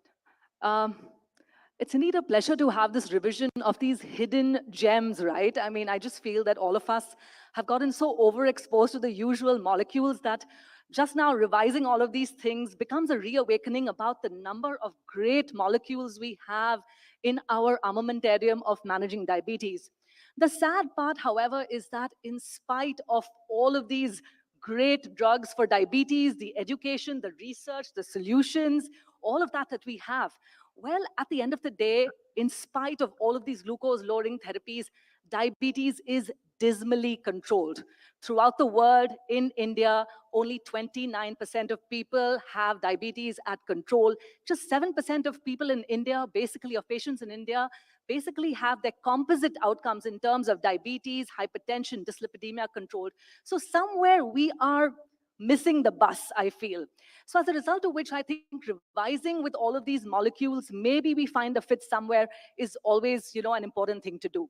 Now, of course, patients with diabetes, like we know, are living, I would say, quite often a life of distress, diabetes fatigue, right? All the time you get back to your doctor, diet, exercise, do your tests, do your labs, check your sugars, take your meds, go to the doctor, it just goes on and on. And when they finish this journey for 10 years, well, you now get them onto this insulin therapy and say, start off with this complex insulin regimens, multiple injections a day. What's going to happen with that? Well, it's going to kind of, take away the flexibility of my life. I'm going to have a higher risk of hypoglycemia, of weight gain. So this whole kind of bus just doesn't stop. It just goes on and on. And no wonder when patients come to us for insulin therapy and we talk about multiple injections, they say, thank you, but no thank you. So we're always looking for other solutions. And today, let's talk about the combination injectable. So like we were hearing from Dr. Mangesh just some time ago, well, the injectable, the combination of orals, well, I think in India, we've become the masters of this, right? And I think we've set almost like a worldwide example of such great combination therapies. I think it's a feather in our cap because we've really helped our patients who are often pill counters to become, more compliant with their therapies also. So this video talking about the combination injectable. Let's see what this is about. This is about adding on a basal insulin with a GLP-1 RA. The ADA in 2024 basically said that this combination was potent, less weight gain, less hypoglycemia. With the ACE and guidelines in 2023, they said when you have failure of an OAD or the GLP-1 RA, and remember the GLP-1 RA is considered the first injectable to be used after, as per guidelines after failure of oral therapy. Well, the suggestion is at this point to add on a basal insulin. You might add that on separately, or you might add that on as a combination with your GLP-1 RA, making life simpler, more flexible with less hypoglycemia. And finally, the ADA EAST in 2022 said that this combination, greater efficacy, lesser weight gain, lesser hypoglycemia as compared to the individual components, and more GI tolerance as compared to the GLP-1 RA alone as well. So today, what are we talking about over here in particular? Well, the basal insulin we're talking about is our age old gold standard insulin, which is insulin glargine U100. Alongside with that, we're talking about a combination of the GLP-1 RA, which is lixisenatide. Now, Iglar Lixi was approved in India for the treatment of adult patients with obesity, with insufficiently controlled diabetes, to improve their glycemic control as an adjunct to lifestyle management, alongside with failed oral therapy or basal insulin or GLP-1 RAs alone. So if we today talk about treating diabetes by targeting the various pathophysiological abnormalities of diabetes, well, the beauty of this particular molecule, of this particular combination, is that it's going to hit 7 out of 8 pathophysiological abnormalities that contribute to diabetes. The insulin, the basal insulin over here, the glargine, is going to help with decreasing the hepatic output of glucose, helping with the increased glucose uptake at the muscle level. It decreases lipolysis. At the same time, the GLP-1 RA molecule over here, we've had tons of talks about that, while improving the glucose-augmented insulin secretion, the glucose-dependent insulin secretion, cutting down glucagon, helping with satiety, and decreasing gastric emptying as well. So other than the kidney part, well, the Iglar Lixi is going to take care of all of these in one single injection per day. So what are the potential benefits for this? What is the rationale behind this combination? Well, of course, you're looking at a potent combination that's going to give you good A1C reduction. Because there is a basal insulin over here, it's going to take care of your fasting mainly. Because you have the GLP-1 RA over here, it's going to take care of your PP sugars as well throughout the day. And so therefore, you have the entire glycemic triad, which is addressed. More people, therefore, will achieve their glycemic targets.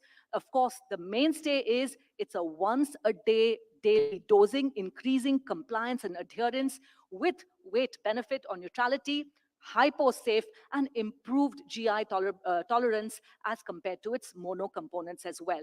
So if you look at this as a single drug that takes care of all of these advantages, I think it's a great thought to maybe consider this for our day-to-day patients also. So let's look again at the evidence behind Iglar Lixi. Well, so there have been many trials, the Solimix phase 3 real-world evidence studies, systematic reviews, and I'm going to go through these, some of them, the important ones, because today, if I have a oral therapy comes to my clinic today, I have to make a decision about what is my next drug of choice. Well, very often today, if I look at what's best in class, a great co-formulation, IDEG-ASP comes to mind as a great starting therapy for this. But let's look at the data comparing Iglar Lixi versus IDEG-ASP for patients who've been suboptimally controlled on oral drugs. So this was a study, the SOLID trial, 582 Chinese adult patients. This was a 24-week open label phase 3 study. Basically over here, patients were randomized 1:1 on Iglar Lixi once daily versus IDEG-ASP once daily. And the primary endpoint over here was non-inferiority in A1C change at 24 weeks time.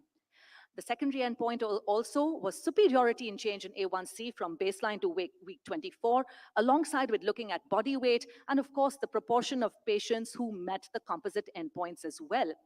Other secondary efficacy endpoints included change in the fasting, in the 7-point SMPG, also at the total insulin daily dose at week 24. And safety endpoints, of course, as usual, will always address the hypoglycemia aspect alongside with other serious adverse events. So the populations for both the IDEG-ASP versus the Iglar Lixi, for patients, again, suboptimally controlled on OADs, well, you're looking at a well-matched population. Female representation was good. These are patients with fairly long durations of diabetes, 8.5, 9 years, with a baseline A1C of 8.5. And if you look at the A1C from baseline to week 24, Iglar Lixi basically not only showed non-inferiority, but was statistically significant for superiority as well over IDEG-ASP at the 24-week point.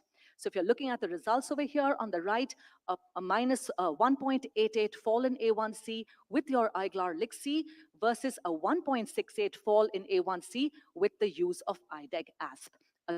Again, statistically significant also again as well. The other advantages, IGLAR-LIXI also demonstrated a body weight benefit versus an IDEG-ASP. Now, this is obviously not surprising because we have a GLP-1 RA which is thrown into the mix. So today, instead of having two insulins and a degludec with an aspart, I'm using over here a basal insulin with a GLP-1 RA. Obviously, that weight advantage is what I'm going to get. So the mean difference in terms of weight, 1.49 kilos, where the insulin arm, the IDEG-ASP arm, 1.2 kilos gain. With the IGLAR-LIXI arm, you had a 0.3 kilos weight loss. When we looked at other key secondary endpoints as well, there was a greater proportion of participants who were treated with IGLAR-LIXI reaching your endpoints of A1C less than 7, A1C less than 7 without body weight gain, and A1C less than 7 without body weight gain and no hypoglycemia as well. So across all your secondary endpoints, the composite endpoints as well, IDEG-ASP versus IGLAR-LIXI, the IGLAR-LIXI actually was better. If we look again more detailed into the 7-point self-monitored plasma glucose value as per this study, there was a mean difference of around 7.93 milligrams per DL. So if you're looking at the first graph over here, because the IDEG-ASP was given pre-dinner, no doubt the post-dinner sugar is going to be better with the IDEG-ASP, but because your lixisenatide is on board, it gives you post-meal control throughout the day. So one injection, taking care of your fasting, one injection only, taking care of all your post-meal values, all in one single dose. A lower total mean insulin dose, again, not surprising, because again, in IDEG-ASP, you have two insulins. So at the end of the day, with the mean insulin dose at week 24, 0.4 units per kg with the IGLAR-LIXI, 0.48 units per kg with the use of IDEG-ASP. And finally, if we have to look at the side effects, hypoglycemia. Across the board, anytime hypoglycemia, and ADA level 1 hypoglycemia, which is from 54 to 70, level 2 hypoglycemia, which is less than 54, and nocturnal hypoglycemia as well. Again, throughout the whole day, the incidence of hypoglycemia with the use of IGLAR-LIXI much lesser as compared to the IDEG-ASP. And as we are all aware, when you have a bolus insulin on board, that very frequently is going to contribute to hypoglycemia, which is taken away by this particular combination. So in the SOLID trial, with this 24 weeks head-to-head study on these Chinese type 2 diabetes patients suboptimally controlled on OADs, what did we find? Non-inferiority and statistical superiority, in fact, with an A1C reduction, body weight benefit, more composite endpoints achieved, hypo-safe, no unexpected safety findings. And therefore, maybe this is a good molecule to consider as an option for advancing therapy suboptimally controlled on OADs. Now, one would ask, is there any advantage of combining these two units? Maybe if I wanted to use both separately, the patient doesn't mind, you're using them once daily. Is there any advantage of IGLAR-LIXI in combination versus its individual monocomponents? So again, this was the LIXI-LAND-O study. 1170 patients, basically in a randomized, open-label, parallel group phase 3 study. These were all patients who were randomized either to, like we're seeing in the yellow, LIXI-MET, or in the pink, IGLAR-LIXI-MET, or in the blue, as we're seeing, with IGLAR alone with metformin. So again, you have all three arms, primary endpoint studied, non-inferiority in A1C from baseline up to week 30. So across the board, whether you look at the A1C reduction, whether you look at fasting change, 2-hour PP change, the average 7-point SMBG profile, the individuals at target A1C, the proportions, and the weight change as well, IGLAR-LIXI has the power of 2. So it's giving you the advantage of insulin in terms of glycemic goals.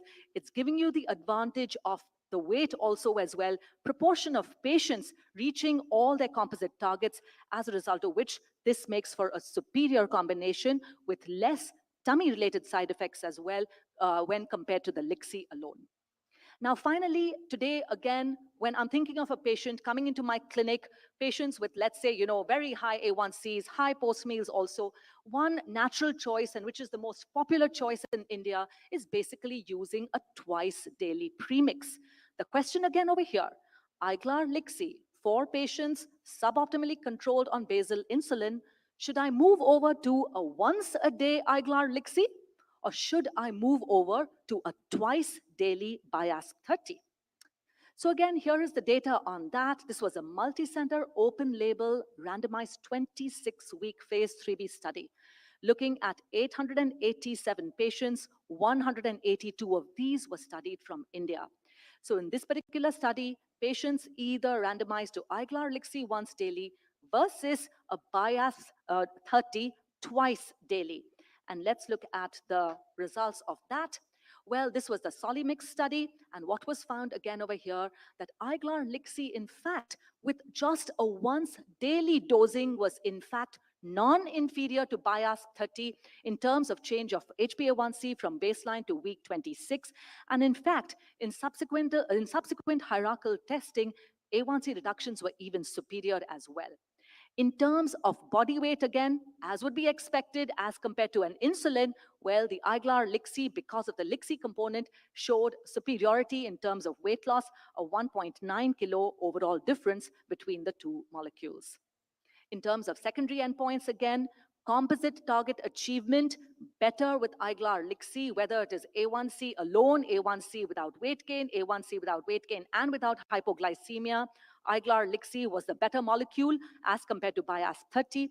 And also in terms of total insulin daily dose, there was a 10.6 increase in dose with the Iglar Lixi versus a 22.9 unit increase with the use of the bias 30. And finally, of course, as always, hypoglycemia. One can totally kind of, predict what this might turn out to be, the incidence of hypoglycemia, whether it was anytime, level 1, level 2, nocturnal hypoglycemia as well, because like we know, it is the nocturnal hypoglycemia, which is kind of the most dangerous, can result in sudden cardiac death. Across the board over here, a lower risk of hypos at any time of the day with Iglar Lixi versus the bias 30 twice daily. So this Solimix study, what are the summaries over here? The Iglar Lixi versus bias 30, better glycemic control, weight benefit, less hypos, fewer daily injections, and a similar proportion of serious side effects in both treatment groups.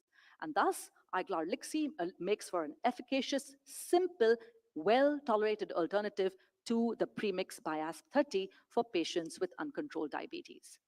So very quickly, let me just talk about the pen over here. This basically pen has a ratio of glargine. You have glargine U100, 2 units of glargine with 1 microgram of your lixisenatide. Your total amounts over here, 300 units of glargine with 150, so half the amount of lixi is what is present over here. As usual today, if I was to ask, what is the usual dose of basal insulin we start with for any patient? Well, that's 10 units. So similarly, with the Iglar Lixi, you start with 10 units of this. 10 units of glargine is going to also have in this pen 5 units of lixisenatide. So that would be the usual starting dose for patients who are on orals or who are on low doses of glargine, less than 20 units. For patients who are on higher doses of insulin to start with, more than 20 units, you can start with 20 units of the glargine also as well. The pen, if you look at it, it starts from a 0. You can dial it all the way from a 0 to a 40. When you reach the 40 units of glargine, that is going to contain 20 units of Lixi. So that is your combination, the maximum that you can get in a single dose with this. The titration, again, very simple.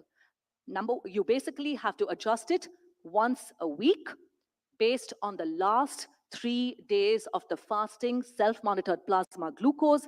If this is more than 140, you add 4 units, more than it's 100 to 140, 2. If there is a good range, 80 to 100, no change, less than 80, minus 2. So this is the usual insulin titrating that you can do over here. It's not complicated just because of that addition of the Lixi. The timing, again, sub-Q once a day within 1 hour prior to a meal. So if it's a little lesser, it doesn't matter, but within 1 hour preferably prior to the same meal every day. And in case of a missed dose, you can use it prior to the next meal as well.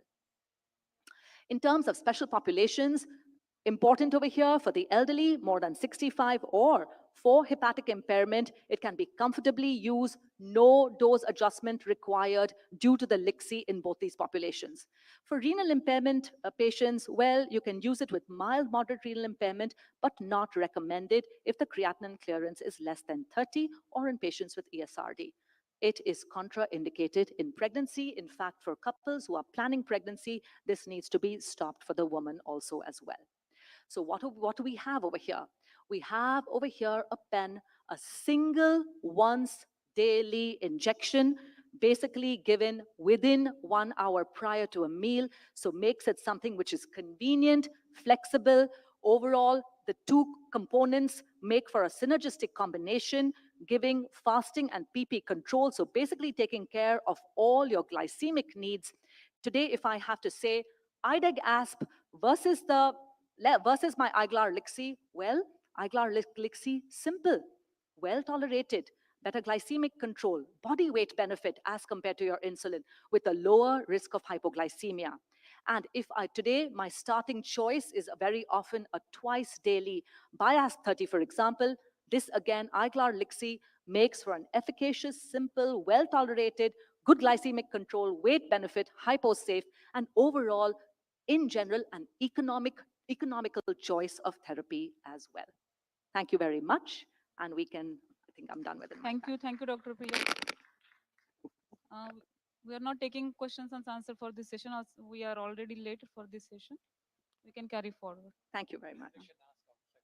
Yeah, you can ask outside to her if you have any questions.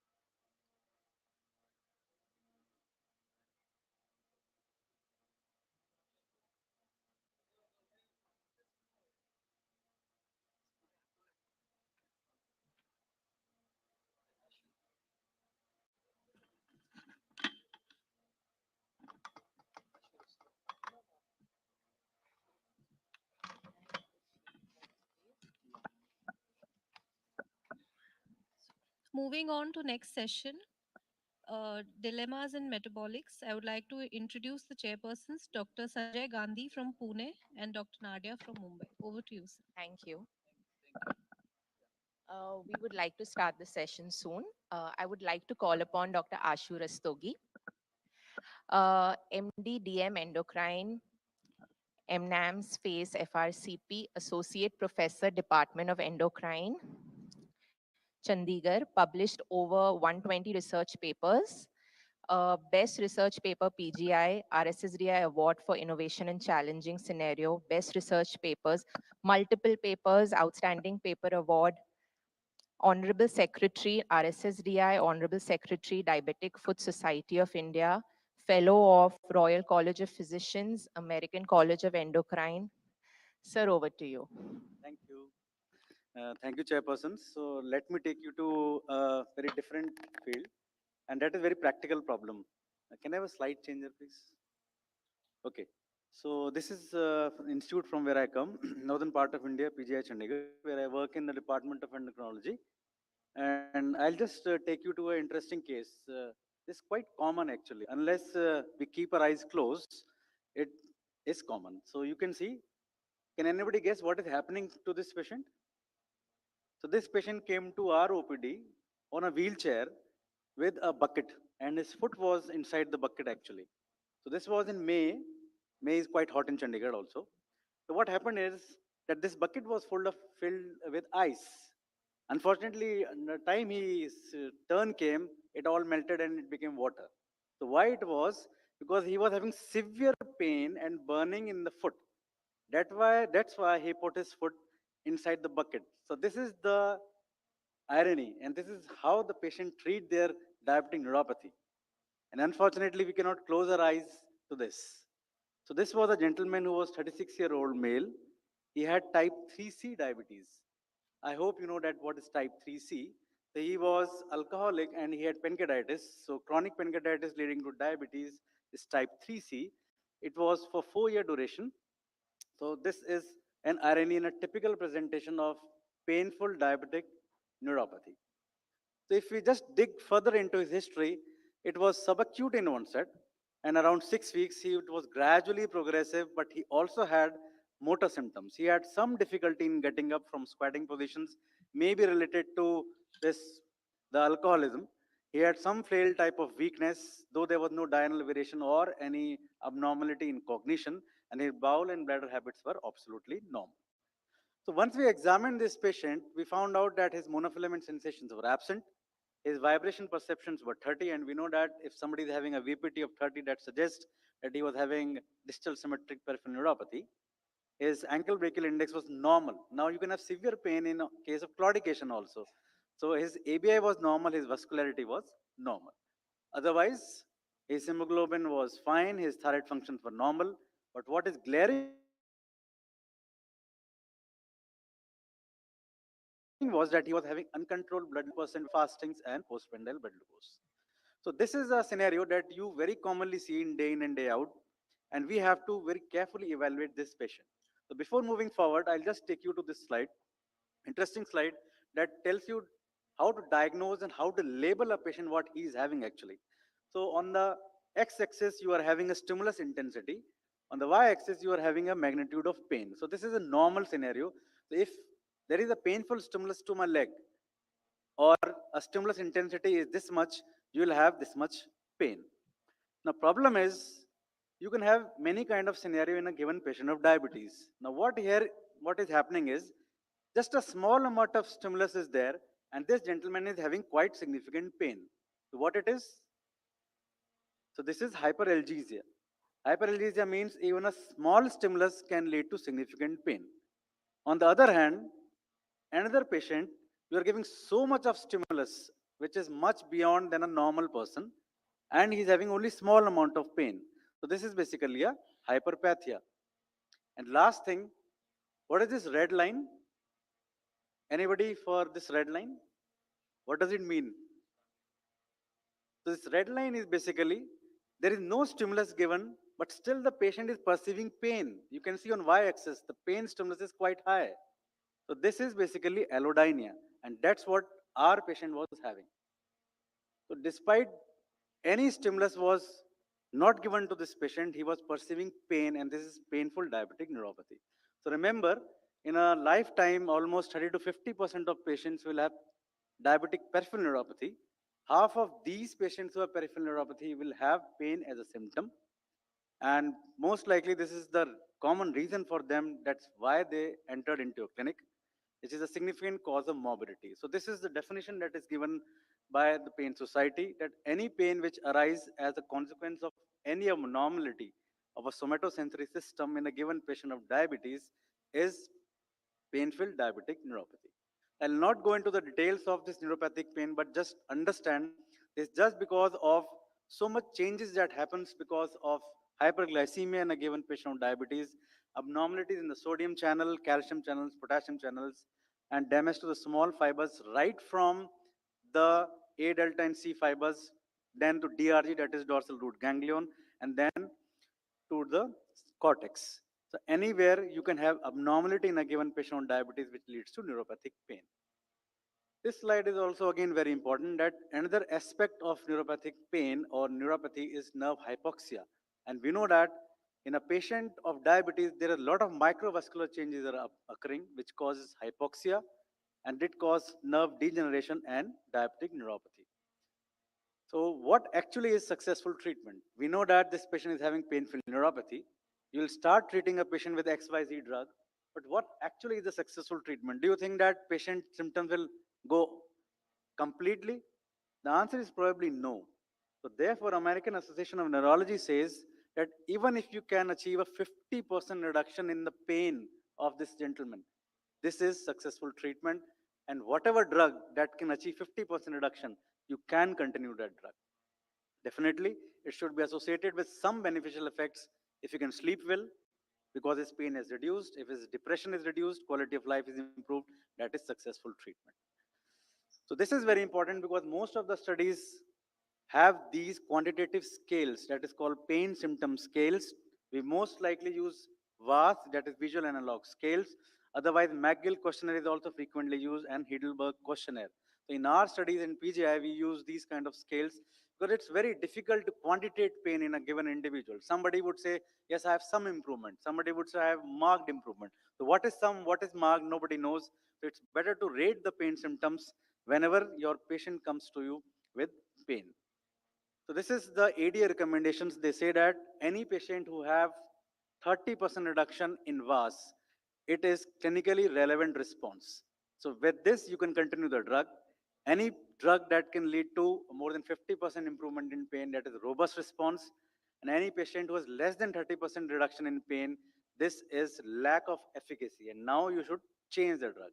So this is the definitions of the response to the pain. These are all the guidelines, the sum of all the guidelines, whether it may be as American Association of Neurology, ACE, ADA, what they say, you can choose any of these drugs, whether it may be pregabalin, whether it may be SNRIs, that is serotonin norepinephrine reuptake inhibitors like duloxetine, or it can be these amitriptyline. It depends upon the type of patient that you are seeing. You can use these kind of the doses, but what is important is understand that the class effect of this drug has been shown, and the best effect is not better than the worst. That means you can choose any of these drugs depending upon the type of patients and what kind of patients. Suppose your patient is having depression because of pain, it's likely that you will use a TCA, that is tricyclic antidepressant. So in that scenario, you can use amitriptyline. If a patient is obese, you will not choose a drug that can lead to weight gain. So therefore, you like to choose duloxetine in rather than pregabalin. Somebody is having a lot of anxiety because of pain, so choose duloxetine. Somebody is having coronary artery disease, definitely you will not choose TCA. TCA is absolutely out of the scenario. You like to choose duloxetine again.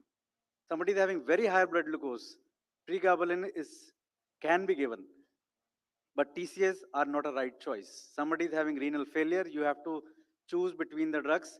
Preferable choice should be pregabalin rather than the duloxetine. So this is how, on the basis of the patient characteristics, you choose the drug. It's not that pregabalin or duloxetine is the gold standard. It depends upon the choice of patient. So we did a study in PGI. It was a comparison of amitriptyline versus pregabalin, which was published way back around a decade back.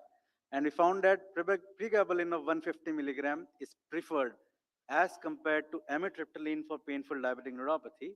And this was a randomized double-blind controlled trial. Another study that compared amitriptyline with now duloxetine, and they found that both duloxetine or pregabalin has similar efficacy, it doesn't matter.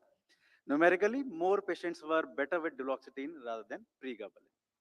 So this is a study done by Solomon, and this was monotherapy versus combination, because now we have a lot of combination of these drugs, duloxetine with amitriptyline or nortriptyline with pregabalin. So what they did, they combined all these drugs, duloxetine and pregabalin, and they found out that duloxetine has better efficacy than pregabalin, and combination therapy is not superior. So it's better to use a monotherapy rather than jumping onto the combination therapy.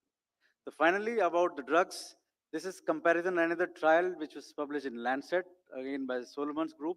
What they did, they wanted to compare this option DM study, the pregabalin supplemented with ME or ME with pregabalin, and what they found out at the end of the study is you can choose any of these combination of the drugs, they have similar analgesic efficacy.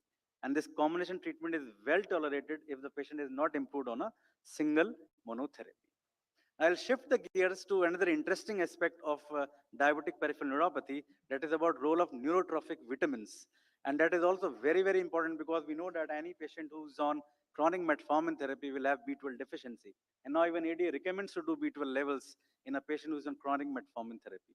So whether it may be thiamine, like in our patient who was alcoholic, you expect thiamine deficiency, pyridoxine or cobalamin, all of them have been shown to improve and protect the nerve damage, predominantly by their antioxidant activity. So vitamin B12 specifically I like to focus because it causes deficiency causes hypomethylation in the central nervous system. And we know that there is a ratio of this S-adenosyl methionine as compared to S-adenosyl homocysteine. And that is very important because it is required for the myelination of these nerves. So significant improvement have been shown if we supplement these patients with vitamin B12 who are on chronic metformin therapy. So this is the meta-analysis of all the study where they use a combination of methylcobalamin along with lipoic acid, alpha lipoic acid, and they found that outcomes related to diabetic painful neuropathy are significantly improved. And this is the meta-analysis of 17 studies. This also showed that compared to monotherapy, this combination of ELA along with B12 is very effective in patients with painful peripheral diabetic neuropathy. The last slides is about vitamin D because now this is the Pandora of the vitamin D products and everybody is adding vitamin D to almost everything. Even the statins are also being coming with vitamin D combination. So let's know that what vitamin D does to the peripheral neuropathy. The vitamin D is known that it can prevent hypoxia. It can reoxygenate these NK beta signalings has been seen. The vitamin D deficiency is very common in diabetes patients. Almost around 80 to 90% of patients have vitamin D deficiency, and vitamin D deficiency is associated with lower tolerance to the pain. And you will see many patients come quite frequently with lot of pain. Every time they come to your clinic, doctor, I am having pain, pain, and pain. Maybe vitamin D deficiency is the reason for that. So this is a randomized controlled trial where they gave vitamin D to these patients in a dose of 5,000 international unit as compared to standard treatment in patients with diabetic neuropathy. So what they found out that there was significant reduction of the visual analog scale scores as compared to standard of treatment. There was significant reduction in the burning pain also, and there was a significant improvement in vitamin D. So as compared to a patient who were given vitamin D, they achieved a level of 40 as compared to those who were on placebo of 18.7 was the vitamin D. There was improvement in pain, improvement in VAS, and improvement in mood also. So I will say that a pragmatic approach to diabetic peripheral neuropathy is first confirm that this pain is because of neuropathy. Then you can choose between any of these drugs and you can supplement with neurotrophic vitamins and especially vitamin D also. And then you can play between these class of drugs, 1 versus 2, or if one is not working, then go on to the another class of drugs. And if you think that patient is having severe symptoms, the last trial by Solomon says that even combination therapy is also effective. But you will be surprised to note that in the past 1 decade, FDA has not approved any drug for painful diabetic neuropathy. So that was an eye-opener because when we were writing this systematic review, we thought that we should just dig into what else is available for these patients. Because you choose whatever drug, hardly 50% of patients will have response. So we wrote this article and we wanted to know what is being done regarding novel treatment modalities. Unfortunately, we found out there is very limited human trials related to novel drugs, maybe related to purinergic receptor blockers or vanilloid channels. So this is an irony, but yes, there was some signal regarding tapentadol, which may be used in some patients who are having significant painful symptoms, and it is an FDA-approved drug for painful diabetic neuropathy. Finally, a word about capsaicin, because in my patient, I had to use capsaicin also, and capsaicin has been found to improve the painful symptoms in these patients. We have also experienced regarding some non-pharmacological therapy like Meyer, that is called anodyne therapy. So we did this randomized trial in our institute, and we found out with anodyne therapy, that is monochromatic infrared energy, there was significant improvement in VAS score as compared to sham treatment and the quality of life scores. So I'll conclude by saying that this pain is really a trouble for our patients of diabetes. Listen to them patiently, determine that what actually is the cause of pain. Make some realistic targets. Don't say to the patient that I'll treat you and your pain will go for forever. Even 50% relief of symptoms is quite good enough, which is recommended by all kind of guidelines. And it's really difficult to choose one drug over the another. So choose wisely depending upon the type of the patient you are having. And if you have a multidisciplinary team like we have in our institute, sometimes we have to refer our patients to even anesthesia teams or a pain clinic. So treatment should be very tailored, and remember that whatever you give, the best treatment you are giving is only very slightly better than the worst. But still, if it improves the quality of life of patient, that's the best. So thank you. Thanks, Krishna. Thank you so much, Ashu sir. Thank you for this wonderful lecture, and you've covered, I think, most of the points with the treatment, everything. Thank you, sir. Thank you, Dr. Sogi. Actually, we are running short of time. I mean, we are getting late. But one question about PEA, the phenylethylamide, as an additional neurotropic to Yeah. this painful neuropathy. Your comments. Yeah. So PA usually it comes in combinations. It's unlikely that we see that PA is coming as standalone drug. So people have not done trials, especially the randomized trials with PA regarding the vast reduction with PA. But yes, in addition to these neurotrophic vitamins, this might be used. But we still don't have any standalone trial with PA to reduce the pain in patients with DPN. Thank you very much. We would move around for the next lecture of our this session. We have studied insulin and antidiabetic treatment in all the way. Dr. Kalyan Kumar Gangopadhyay, Kalyanda, commonly known, and Dr. A.K. Das introduced him very well in the previous sessions. He is actually UK trained consultant in diabetes and presently consultant in endocrinology, CK Birla Hospital and PRLS Hospital, Kolkata. He's on he's won a lot of prizes. Stephen Whitaker is the one important prize. Over to you, Dr. Kalyan, and he is going to talk to us about understanding the lipid profile minutely. ABC of our treatment, C is going to be covered by Dr. Kalyanda. Thank you, Chairperson, sir, for your kind words. Now, the thing is, when we talk about lipid profile, when I was first given this topic a year ago, lot of things struck me is we keep talking LDL ko kam karna hai, non-HDL. Why exactly is non-HDL bad? What is this ApoB, which is there? You will hear the cardiologist talking about ApoB. What is this lipoprotein A, small a? What is the signal? We keep hearing these things, but what actually are these? So that is what I'm going to try and simplify it. Not that I have understood everything, but I'll try and simplify it as much as I can. So now, first of all, we'll start from the basic. So Manoj and Purvi has given you the diet today. You have had the food. The fat in the food is in the form of triglycerides mainly. So when it goes into your stomach, the lipase breaks it down into single fatty acid. If you don't break it down into single fatty acid, the intestine cannot absorb it. So now the intestine absorbs the single fatty acids. So that's here.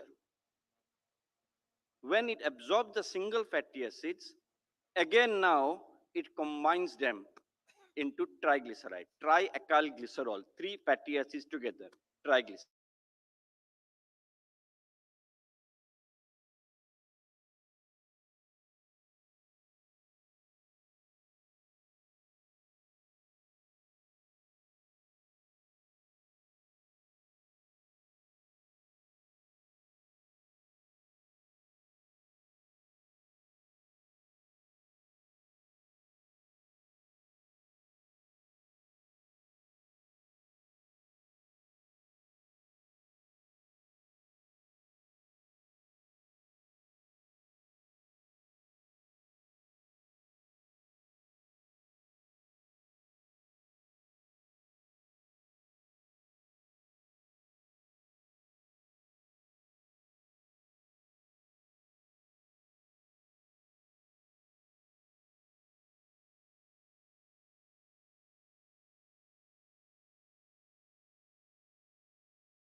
To make them soluble to carry in the blood.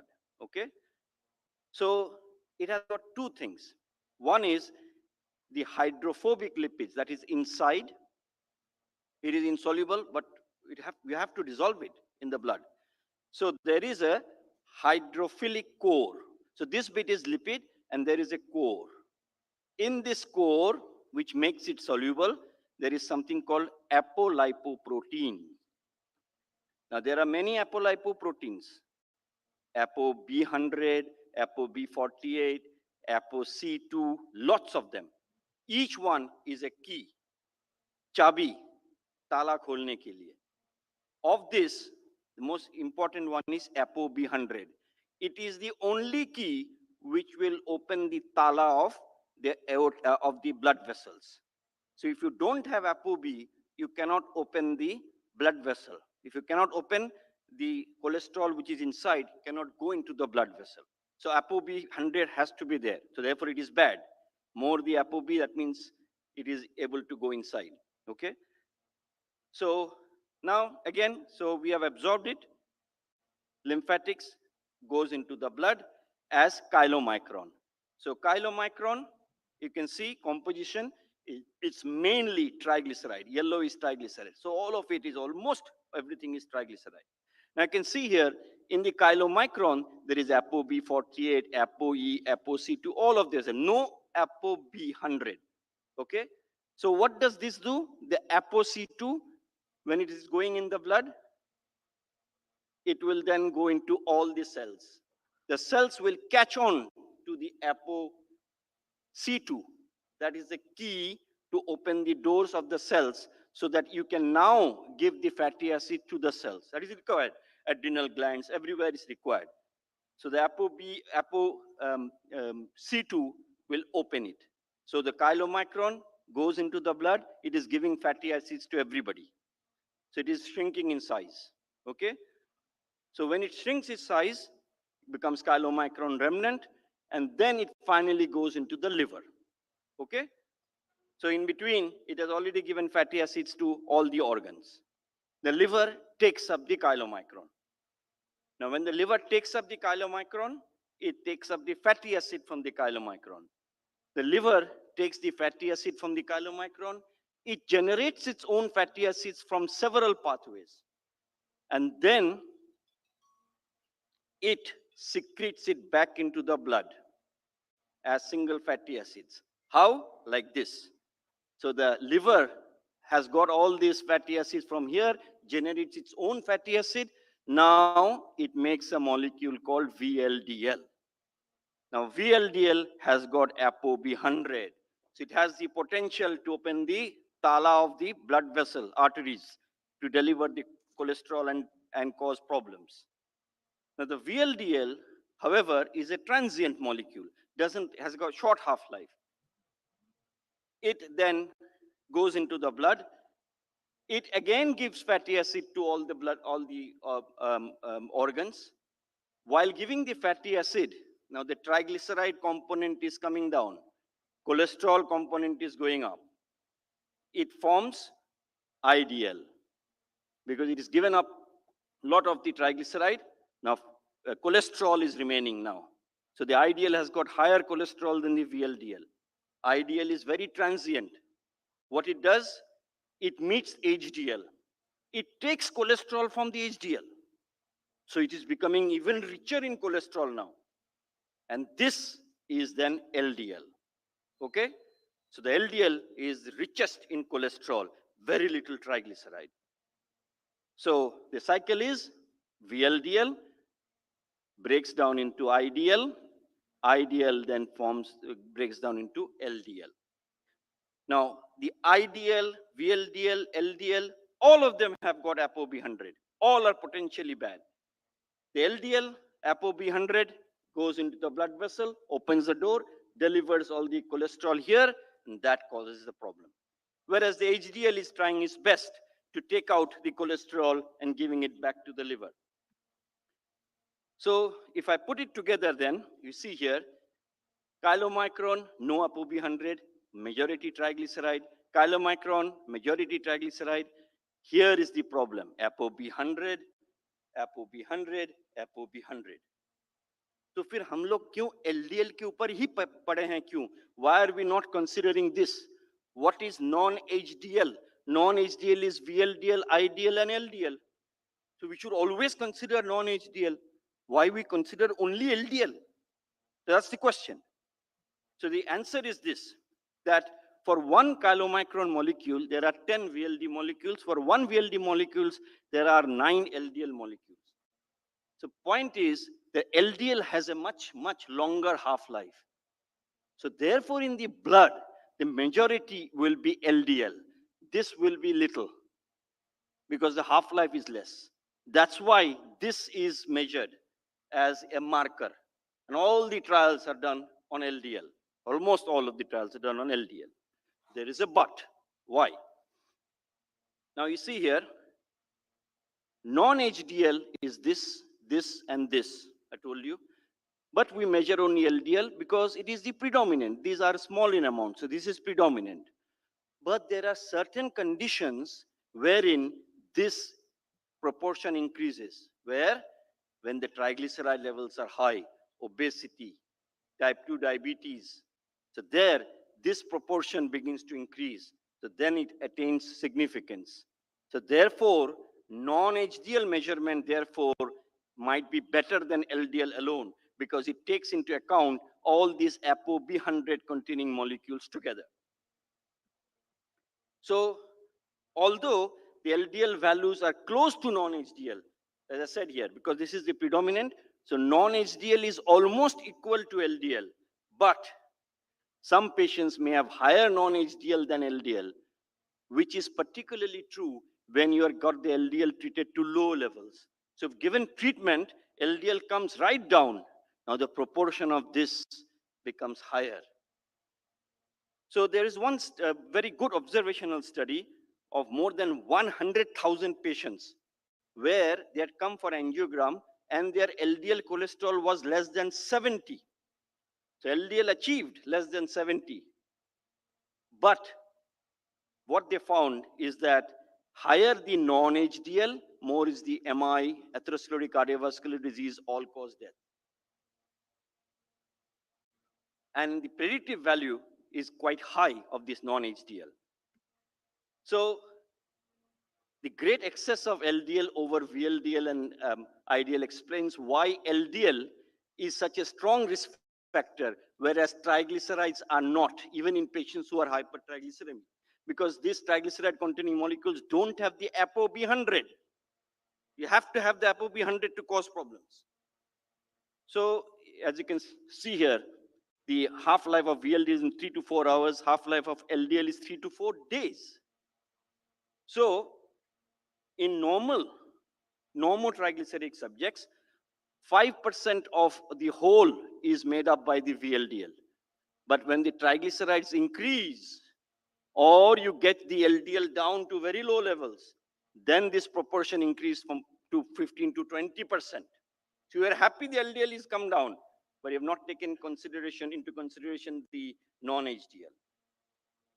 So now, why not then study the ApoB100? Ye to aasan hoga na. You might have noticed, I have slipped in LP small a here. This is another cholesterol moiety which has got ApoB100, but it has also got Apo small a, which forms a link between this and makes it even more dangerous. So when you measure LDL, this is actually LDL plus lipoprotein A. So this together is more dangerous. Again, when you get it lower down, this might be the problem. So ApoB, there are 5 major studies which show that ApoB was a more accurate measure of risk than non-HDL. But there are few studies which suggest equal risk. So my thought was that why spend money on ApoB if I measure non-HDL, which is all of this together, that will be equal to ApoB100. So why spend money on doing the ApoB100 test? That's a logical question. So I'll answer that. So in the European Society of Cardiology guidelines, they have said around 20% of patients, LDL may not be equal to ApoB because all those VLDL, IDL, they are also having lipoprotein A, they are also having ApoB100. So that proportion must be higher than actual LDL. You don't need fasting for ApoB100. Here is the answer why ApoB100 is gaining importance.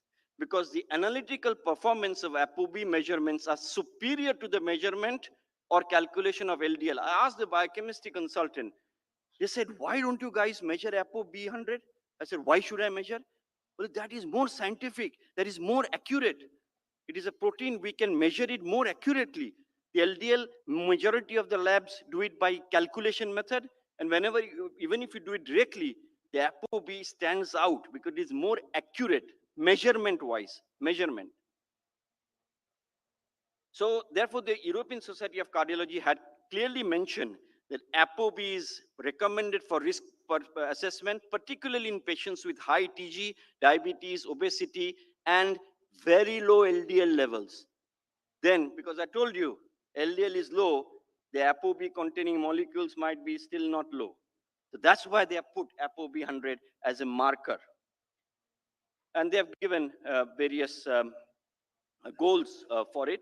So less than 100, less than 80, less than 65, depending on the risk. So which is marker, better marker, non-HDL ApoB? So overall, if you look at the studies, it suggests that ApoB might be marginally more important for risk than non-HDL. But I think the measurement, assessed measurement, biochemical measurement, ApoB stands out. Now, the last bit is the lipoprotein A. What is this lipoprotein A? So when you measure LDL, you are measuring LDL plus lipoprotein A. This molecule is a bit different from LDL, although measurement-wise, everything is included in LDL.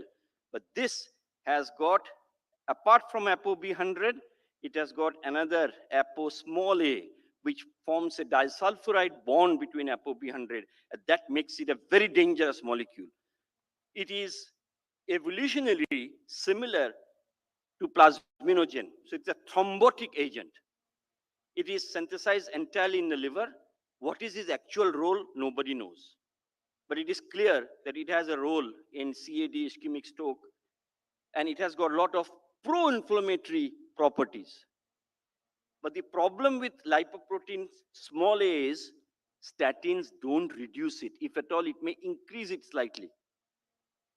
Ezetimibe doesn't reduce it. None of the agents reduce lipoprotein A except PCSK9 to some degree, about 10 to 15%. So that makes it difficult. So you're measuring something and you can't do anything about it. That creates a hurdle. Why measure it then? So I put it here. So these two. So we have got LDL to target, but this is raised. That means this patient is still at risk. So when should we measure? So the ACC has said that high lipoprotein A is more than 50. If it is between 30 to 50, and you are undecided what to do regarding statins, you go ahead and tackle all the risk factors. So the lipoprotein A level will not guide you regarding what medication to give, but it will tell you that this patient is at higher risk of having problems. So you have to be more aggressive in treating with whatever agents you can give in treating him. So the EAS and Canadian guideline have said that you should measure it once in a person's lifetime. Once in a person, because it stays almost static. Nothing changes it. So if you want to say that, have I got a high risk? You measure it. If it is more than 50 milligram, doesn't matter what your LDL is, HDL, whatever it is, you have a higher risk of atherosclerotic cardiovascular disease, and you should be very aggressive in treating them. So the summary of my talk is, as most of the trials have concentrated on LDL, and that's the predominant molecule, we should first target LDL reduction. Once you have reached LDL at target, then you look at non-HDL, that is poor man's ApoB, I would say, or you do the ApoB test. If that is still raised, then you target the risk factors even more aggressively. Lipoprotein A, more of risk stratification than treatment guidance. So I hope I have simplified enough for you to understand. It took me a lot of time to understand this, and I've simplified it to the maximum extent that I could. Thank you very much. Thank you, Dr. Kalyanda, for taking us back to the biochemistry. But still, it is, kind of, I have a inhibition to, go into details of it. I'm getting more confused again with inclisiran and those new things coming up. So it's pretty difficult. Our patients do not do lipid profiles very regularly. On top of it, it is difficult for us to decide where to add bempedoic acid, where to increase the dose of statin, and where to add ezetimibe. Yes. So I think, as I said, my summary slide has said everything. So target the LDL first. If you have got it under target, then only then you should look at. Otherwise, you will get confused. Patient will get confused. LDL at target, now non-HDL or ApoB. ApoB preferably. And if you can't do ApoB, patient cost constraints, then non-HDL. That is a target, you're fine. That is not a target, you have to be a bit more aggressive. But lipoprotein A, you just measure and say, आपका तो काम हो गया. But medicine से क्या करना है पता नहीं, लेकिन you have to be more aggressive. चलो इस सेशन का काम तो हो गया. Thank you very much. Let's hand over to the organizers for the next session. Thank you.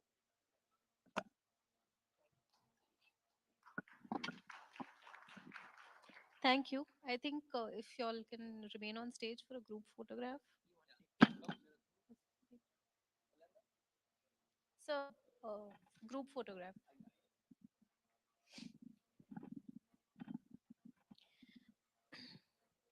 I would just like to make an announcement that we have the sessions ongoing till 8 o'clock, after which there is gala dinner for delegates as well as faculty. So make sure to attend our gala night tonight. Moving on to the next session, which is holistic cardio-renal metabolic care in type 2 diabetes. I would like to invite the chairpersons, Dr. Anuj Maheshwari, sir, Dr. A.K. Singh, and Dr. Sachin Mule.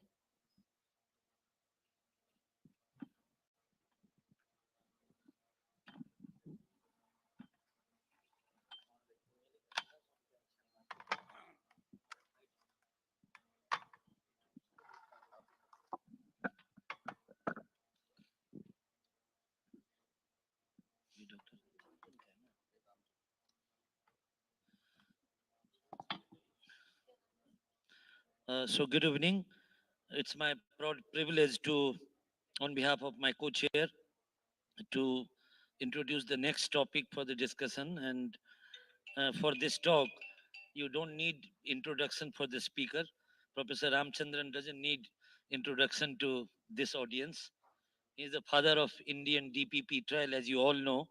He is going to talk on a patient-centric perspective for SGLT2 inhibition.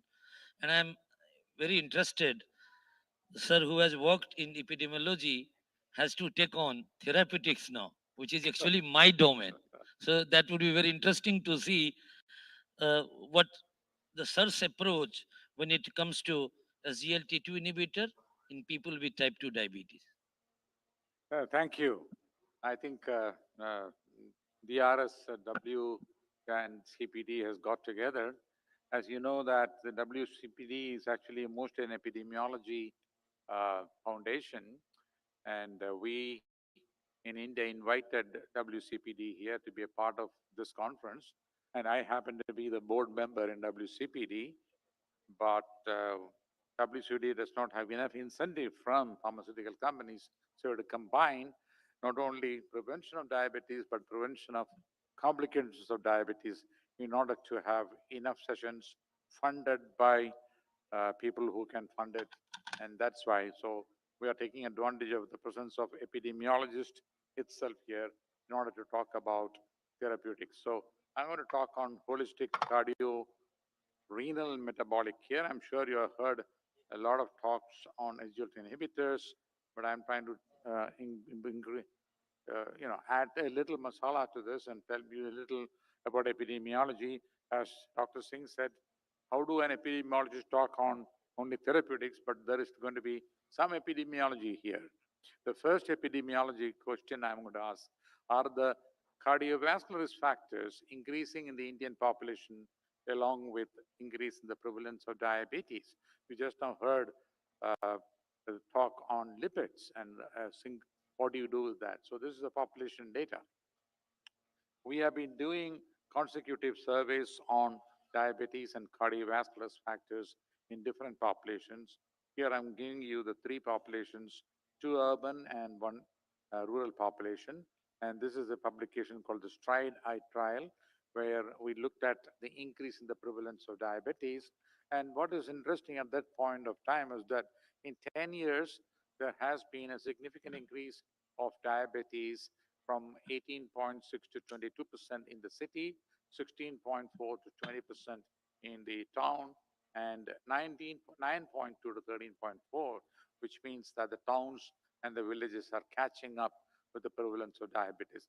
Interestingly, in this last 10 years, in this particular slide, you can see in the female population, the increase was significant in all the geographical regions, while it was significant only in the rural population.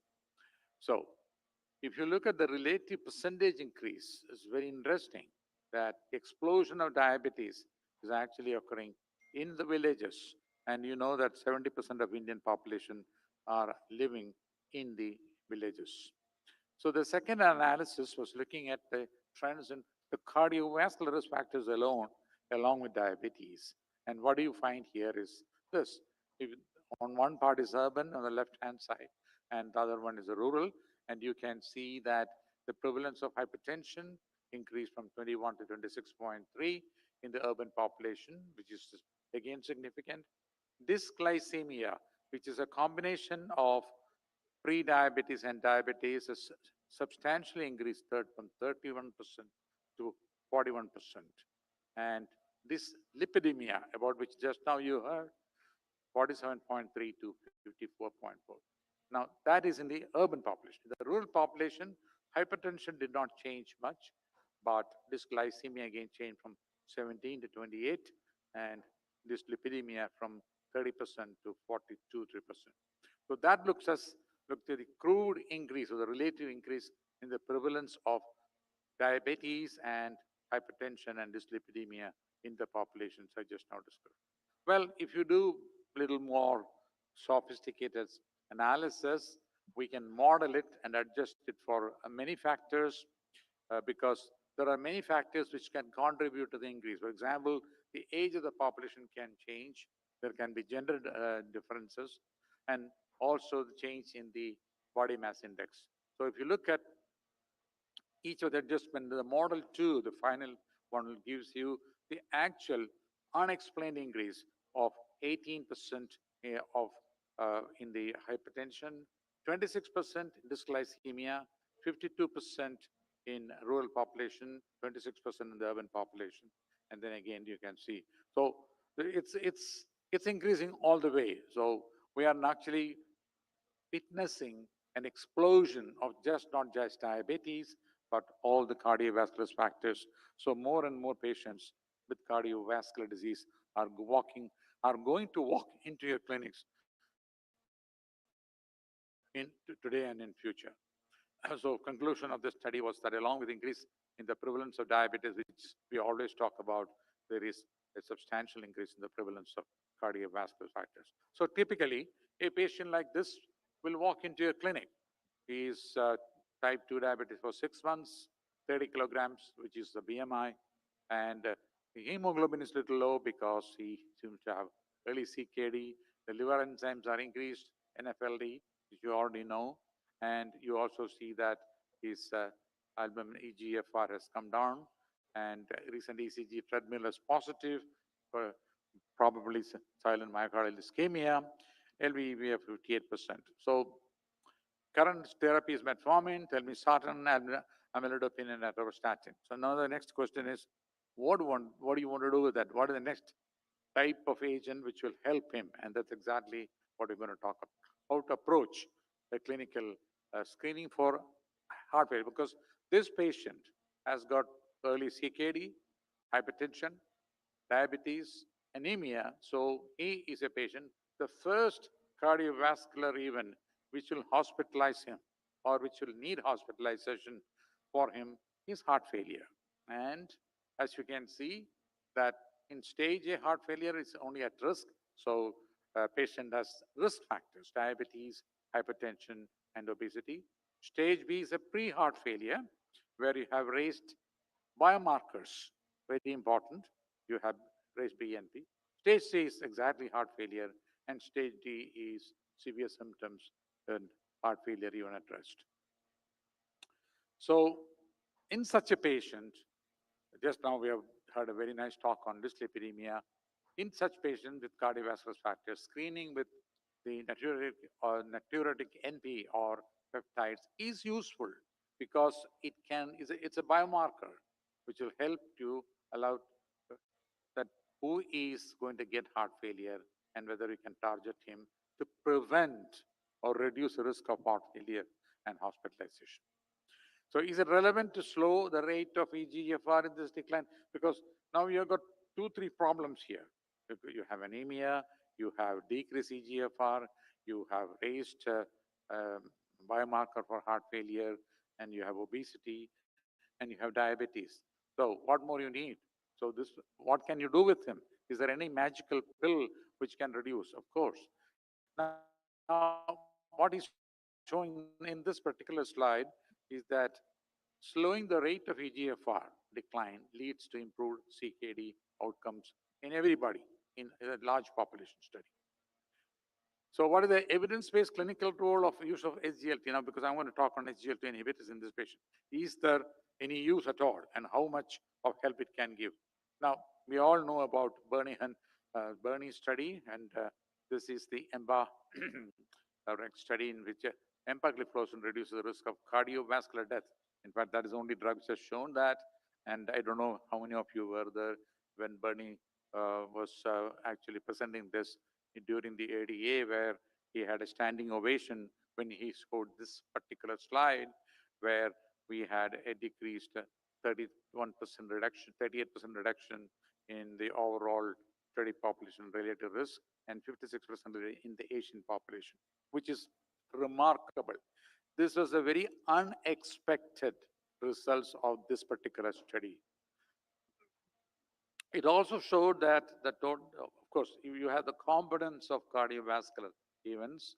EMBA also reduced the risk of total myocardial infarction by 21%. And this is again a part of the same study. The other important point is it reduces the risk of cardiovascular death or heart failure hospitalization, about which we're talking about this patient, with heart failure across the whole spectrum of left ventricular ejection fraction. Because when you see patients, you look at the ejection fraction and they decide whether it can help at all. But what it has shown is that this particular drug agent has been a game changer. That particular trial has been a game changer, I can tell you. And you see that even less than 40%, 41 to 49%, and more than 50%, whatever be the level of ejection fraction, it can still reduce the risk of heart failure, hospitalization, and cardiovascular death. This other one is that cardiovascular death across patients with different causes of CKD. Now, other than the biomarker, I also said that this patient has got CKD. So at any level of CKD, can it also reduce cardiovascular death? You can see the last part where you can see 0.72, which is almost a 28% reduction in overall the CKD, in the decreased cardiovascular death in patients with CKD. So EMBA prevents rapid eGFR decline consistently across baseline eGFR and UACR. Because you saw the slide which I showed you, the fourth slide, where you saw if you decrease the decline in eGFR, you definitely reduce the risk of cardiovascular disease. So therefore, all what you can see, sir, across any eGFR level, any proteinuria level, you can still find that the forest plot is favoring the SGLT inhibitor in reducing the risk of cardiovascular disease. So this is a very good cartoon to show you the typical changes in eGFR following SGLT inhibition, which is a very, very important support to reduce the risk of cardiovascular. Initial dip in eGFR is seen in anybody you give SGLT inhibitor, but that doesn't matter. That is because there is a sudden decrease in the glomerular pressure, which presents a modest rise again in serum creatinine level. And after that, what you find is that the decline is definitely reduced, and that is of great support to reduce cardiovascular events. It also has demonstrated lower risk of kidney disease, cardiovascular death, heart failure, and similar risk of myocardial infarction, stroke compared to any other drug. Now, the other drug which we all know about today, what we have, because you are living in exciting times where we have anti-diabetic agents, not only just reduces the blood glucose, but also reduces risk of complications of cardiovascular complications. The other drug which we talk about is the GLP-1 analogs. The newer ones are coming. But look at this particular slide showing that the cardiorenal outcomes with EMPA versus GLP-1 receptor agonist, definitely the empagliflozin actually is a winner compared to GLP-1 analogs. If you just want to compare, and I don't like actually comparison of the classes, but we have different agents, the same class, but if you look at the top panel, you can see that EMPA stands out a little because it reduces the major cardiovascular events, cardiovascular death, all-cause mortality, hospitalized heart failure, chronic kidney disease, everything compared to the other ones. Now, whether it was by chance that Bernie got that answer from his, Bernie Zinman is a person who did outcome trial in Ontario. But definitely there was no question about that.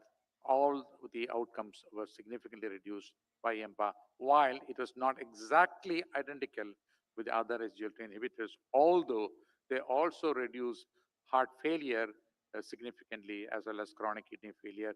But cardiovascular death and all-cause mortality were not reduced by the other SGLT inhibitors. So what are your key considerations for the patient I've shown? Because this is a patient-centric approach. We talked about the obesity, we talked about anemia, we also got the metabolic dysfunction associated with steatotic fatty liver disease, so the new term for NFLD. And you also have raised proteinuria, and treadmill test is positive, a slight decrease in the ejection fraction. Therefore, how clinically relevant is SGL2 in this particular, because anemia is a problem. Can anemia also be corrected by, because when you have chronic renal failure, we also try to correct anemia, because anemia will also add to increased risk of heart failure.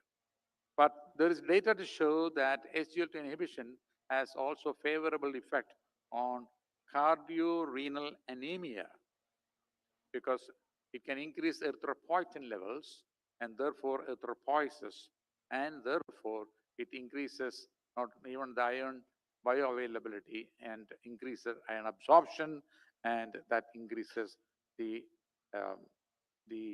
heart function much better. So there's this study showing that there was a 51% lower risk of anemia from the EMBERER reduced study, incidence of new onset anemia with empagliflozin versus placebo. So this is an added advantage of using SGLT inhibitors in patients with early CKD. You also have anemia, which has to be corrected with advantage. And we always use not only iron supplements, but erythropoietin, but this particular drug also supports that one. So the mechanism is ferroptosis is an iron-dependent form of oxidative cell death, and in chronic metabolic disease, reduced activity of antioxidant enzymes like glutathione peroxidase enhances the risk of ferroptosis, and empagliflozin improves the peroxidase activity in the endothelial cells, cardiomyocytes, and renal tubules with reduction in risk of ferroptosis. Now, the point is that it's very, very rare that most of the time when we do R&D for agents for diabetes or cardiac failure, etc., you go from experiment into animals and then go into human experiment and then human trials. In the EMBARX study is a very particular study in which that the cardiovascular benefits that the outcome produced in that particular was unexpected. So therefore, the scientists, the basic scientists had to go back to the experimental laboratory to see what's the mechanism by which this particular drug reduce the risk of heart failure, reduce the risk of cardiovascular death, reduce the risk of kidney failure, because we did not expect that to happen. So that happened in this particular agent. We know that final thing is doing a randomized control trial, but the randomized control trial produced results which were better than expected, and therefore we have to go back, and that's why we are now talking about the mechanisms by which SGLT inhibitors can have cardiovascular benefits much more than what it was believed to be when we started doing the trials. So in this patient, there's no question that empagliflozin improves glycemia without hypoglycemic risk because his HbA1c was high, reduces the risk of EGFR decline and reduces the risk of progression of CKD, reduces risk of heart failure and cardiovascular events from all the randomized control trials, improves anemia and reduces body weight with benefit. So therefore, a single agent doing a multiple things which can improve a lot of things that you see abnormal in that specific patient. So there's no question of using that drug in that particular agent. Thank you. Thank you very much, sir. Is there any questions from the floor? Yes, sir. Excellent lecture, sir.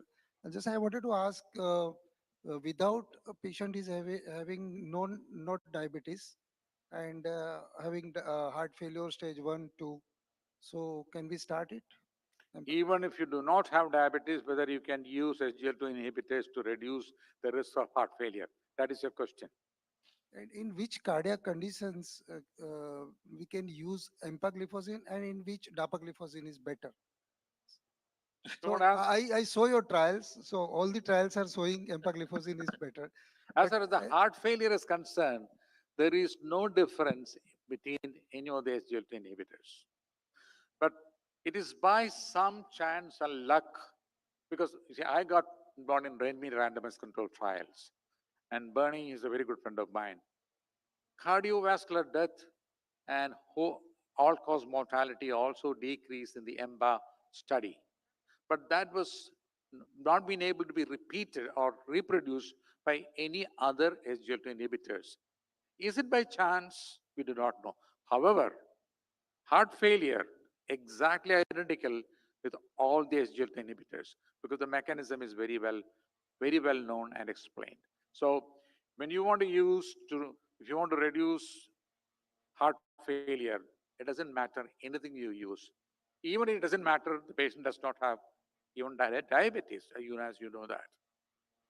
Did I answer that question, Dr. Singh? Absolutely. Yes. So to again reiterate, the SGLT2 inhibitor is a licensed drug in people with heart failure regardless of diabetes. Now, whether to choose between IMPA and DEPA, as sir said, when it comes to heart failure prevention, the data is absolutely similar. It's a mirror image. So choice is entirely yours. There's, no point making that A is better than B with regard to prevention of heart failure. So you can use any drug. Now, when it comes to the data, as sir said, in IMPAREG outcome trial was exclusive CB outcome trial where we had a significant CB death and all-cause death reduction with empagliflozin. Contrarily, if you look at the heart failure trial, in the DEPA heart failure trial, there was all-cause death reduction with dapagliflozin, but it wasn't seen in the IMPERA reduced trial. So therefore, you have got a CB death reduction data in the CB outcome trial only with IMPA, but in the heart failure trial, you have got a all-cause death reduction only with the DEPA. So it's just a matter of chance.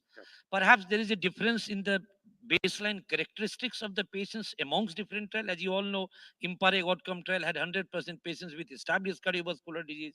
In the declared TIMI trial of DEPA, nearly 70% were primary prevention cohort.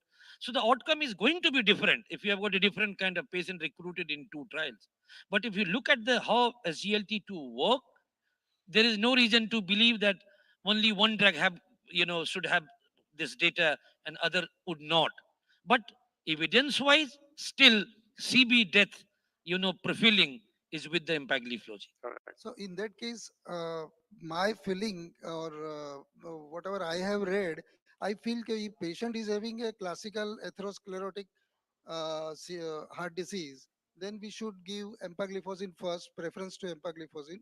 And if it is a prevention of heart failure or risk reduction in heart failure, dapagliflozin also can be similar to similar effect to the empagliflozin. Is Valid it right? point.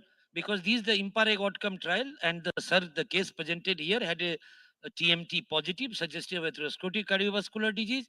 If you look at the evidence in this particular patient, IMPA should be the choice, preferably, as Sir mentioned. Yeah, I think it's very tricky. You see, when you say cardiovascular death, it is not only myocardial infarction. You had strokes, and unfortunately, strokes did not come down as much it should have. It didn't actually. In fact, there is some data to show maybe it can even increase the risk of stroke. So, on the other hand, GLP-1 analogs are the best drugs to reduce the risk of stroke. You know that even the Rewind trial, there is a second exploratory analysis done by Hetzel, another friend of mine, which I don't know whether we attended that, which showed a fantastic reduction in stroke alone. So it depends upon individual patient that we RCTs are giving you proof of concept.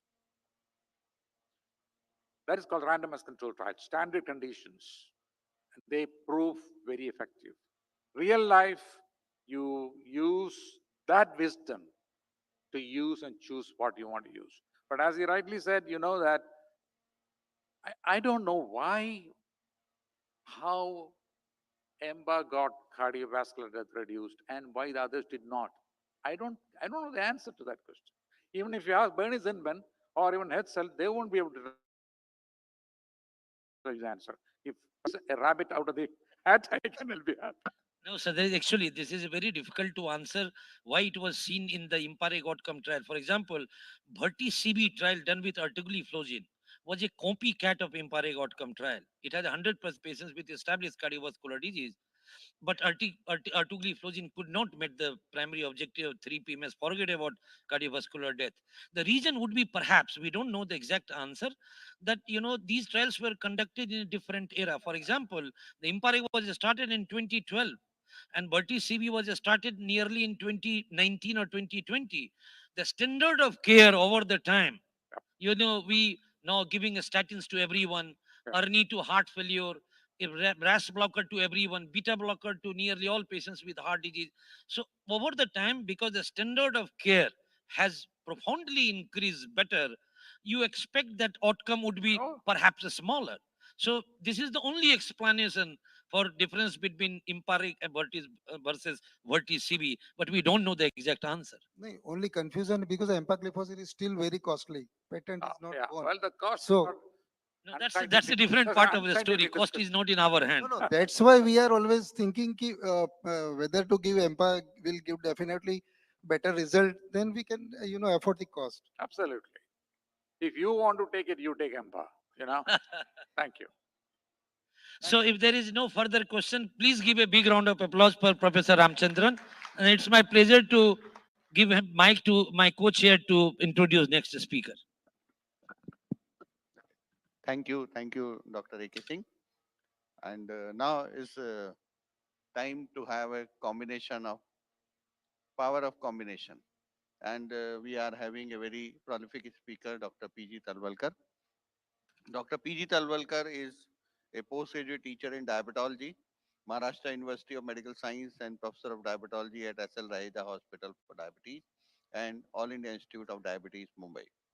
He is also a visiting physician and diabetologist at Dhanvantari Hospital and Research Center, Sushruta Hospital, Mumbai. He is postgraduate teacher in diabetology, College of Physicians and Surgeons, Mumbai.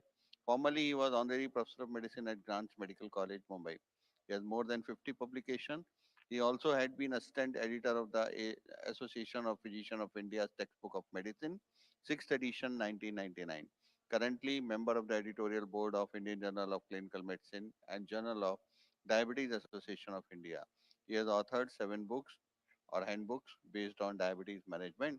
Without wasting much time, over to Professor PG Talwalkar. Thank you, Dr. Maheshwari, for introduction.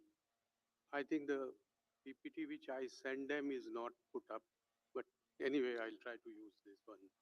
My topic is holistic cardiorenal metabolic care in the management of type 2 diabetes mellitus. As you know, most of the patient which you of type 2 diabetes you should see in your clinical practice are not plain and simple type 2 diabetes. There's a mixture of diabetes with atherosclerotic disease, heart failure, renal failure, and all of them are actually a part of a big syndrome. Along with obesity, metabolic disorders, cardiac affections, renal disorders, they all come in a big syndrome, and every patient has some aspect of all this. So it is prudent to take into consideration all the associated comorbidities and complications and treat them simultaneously. And at the same time, try to analyze them, try to find out whether they are there, even if the symptoms are not there, so that you can attack all the risk factors together to really reduce the mortality and morbidity and improve quality of life. Whether you are a general practitioner, whether you are a diabetologist, whether you are a nephrologist seeing you in a kidney clinic, all of them have to have the same approach. A nephrology man should look at the blood sugars, the blood pressures, the lipid profiles, the obesity, the waistline. The cardiologist has to also do the same thing. So ultimately, the goal is to really reduce the mortality and morbidity and improve quality of life. This syndrome usually starts with obesity. The epidemic of obesity is followed by the epidemic of diabetes. And obesity is associated with insulin resistance, which stresses the beta cells, producing glycemia and ultimately diabetes in those who have genetic defects in beta cells. And with the insulin resistance, which is associated with obesity, there is a dyslipidemia, there is a hypertension. Now, this kind of obesity is usually a visceral obesity, which the fat in the visceral obesity is more proactive, it's more pro-inflammatory, and is associated with inflammation of various organs, endothelial damage, epicardial fat, liver fat, ectopic fat in the abdominal, visceral, other visceral organs are all associated with ectopic obesity, pro-inflammation, vascular damage, endothelial damage that leads to cardiorenal metabolic syndrome in its totality. And we have to treat it in totality. Now, looking as a diabetologist, as an endocrinologist, if you analyze your diabetic patients, at least 33% of them have some degree of renal impairment. Some of them go down very rapidly. Some don't go down that rapidly, and that depends on genetic background. At least 1 in 2 cases of CKD have only low to moderate level of albuminuria. So there is a CKD without albuminuria also. That also is important to be treated. In people with type 2 diabetes, at least 1 out of 7 have heart failure. Heart failure, as Professor Ramchandran has said, is the first cardiovascular complication for which a diabetic patient gets admitted in a hospital, more common than the myocardial infarction, more common than the stroke, but very underdiagnosed. People don't know how to diagnose it, and it's missed. A lot of them go up with weakness, lack of stamina, and attributed to high blood glucose, anemia, obesity, and so many other factors to attribute if a patient considers complaints of lack of stamina, weakness, and little bit of breathless is not diagnosed, the treatment is not given. A lot of diabetic people have NAFLD or now called MASLD. 60% of type 2 diabetic patients are associated with MASLD. It's not a disease to be ignored. Previously, when the patient used to point out at the abnormalities of his ultrasound, doctors used to say, "Arey, ye to sab mein hota hai, ignore it." But now we know that it cannot be ignored. If it progresses, it develops fibrosis, cirrhosis, carcinoma. That is one way of deterioration, but the other way of deterioration is cardiovascular disease, and which again combines with the other complications to increase the mortality and morbidity and reduce the quality of life. Type 2 diabetic patients are also very commonly associated with cardiovascular disease, and all these disorders like renal disorders and MASLD accelerate the atherosclerosis and accelerate the further downward course of the cardiovascular disease. So all these things have to be tackled simultaneously. You just cannot look at blood sugar in isolated manner. Now let us take a case of this man, 35-year-old patient, recently diagnosed type 2 diabetic dyslipidemia on routine checkup. Has a sedentary lifestyle, no other complaints, no other history. He's obviously out and out obese by Indian standard. He has feeble tibial pulse. It's very not very common, but still he has it. Already peripheral vascular disease at the beginning of diabetes. Glycemia is very poorly controlled. Lipid profile is abnormal. Rival enzymes are on borderline. His kidneys at present do not show any sign of affection. He has a grade 1 fatty liver with those borderline enzymes, probably is going into MSLD first stage.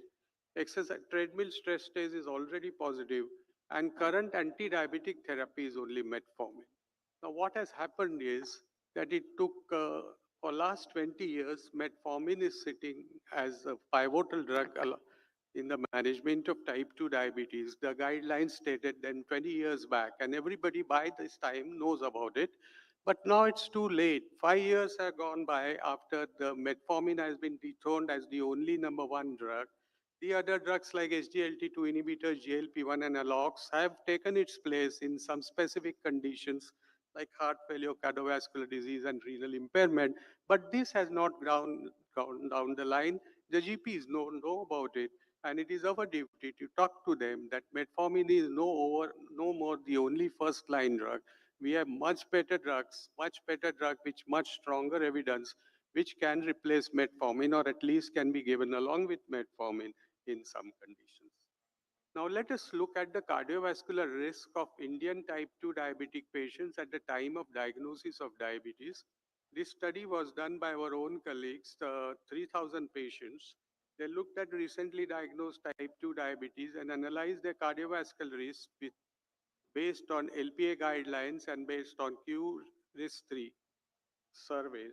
And they found that 100% of type 2 diabetic patients have higher cardiovascular risk, grade 1 risk in about 40% of the patients, and grade 2 risk in about 60% of the patients.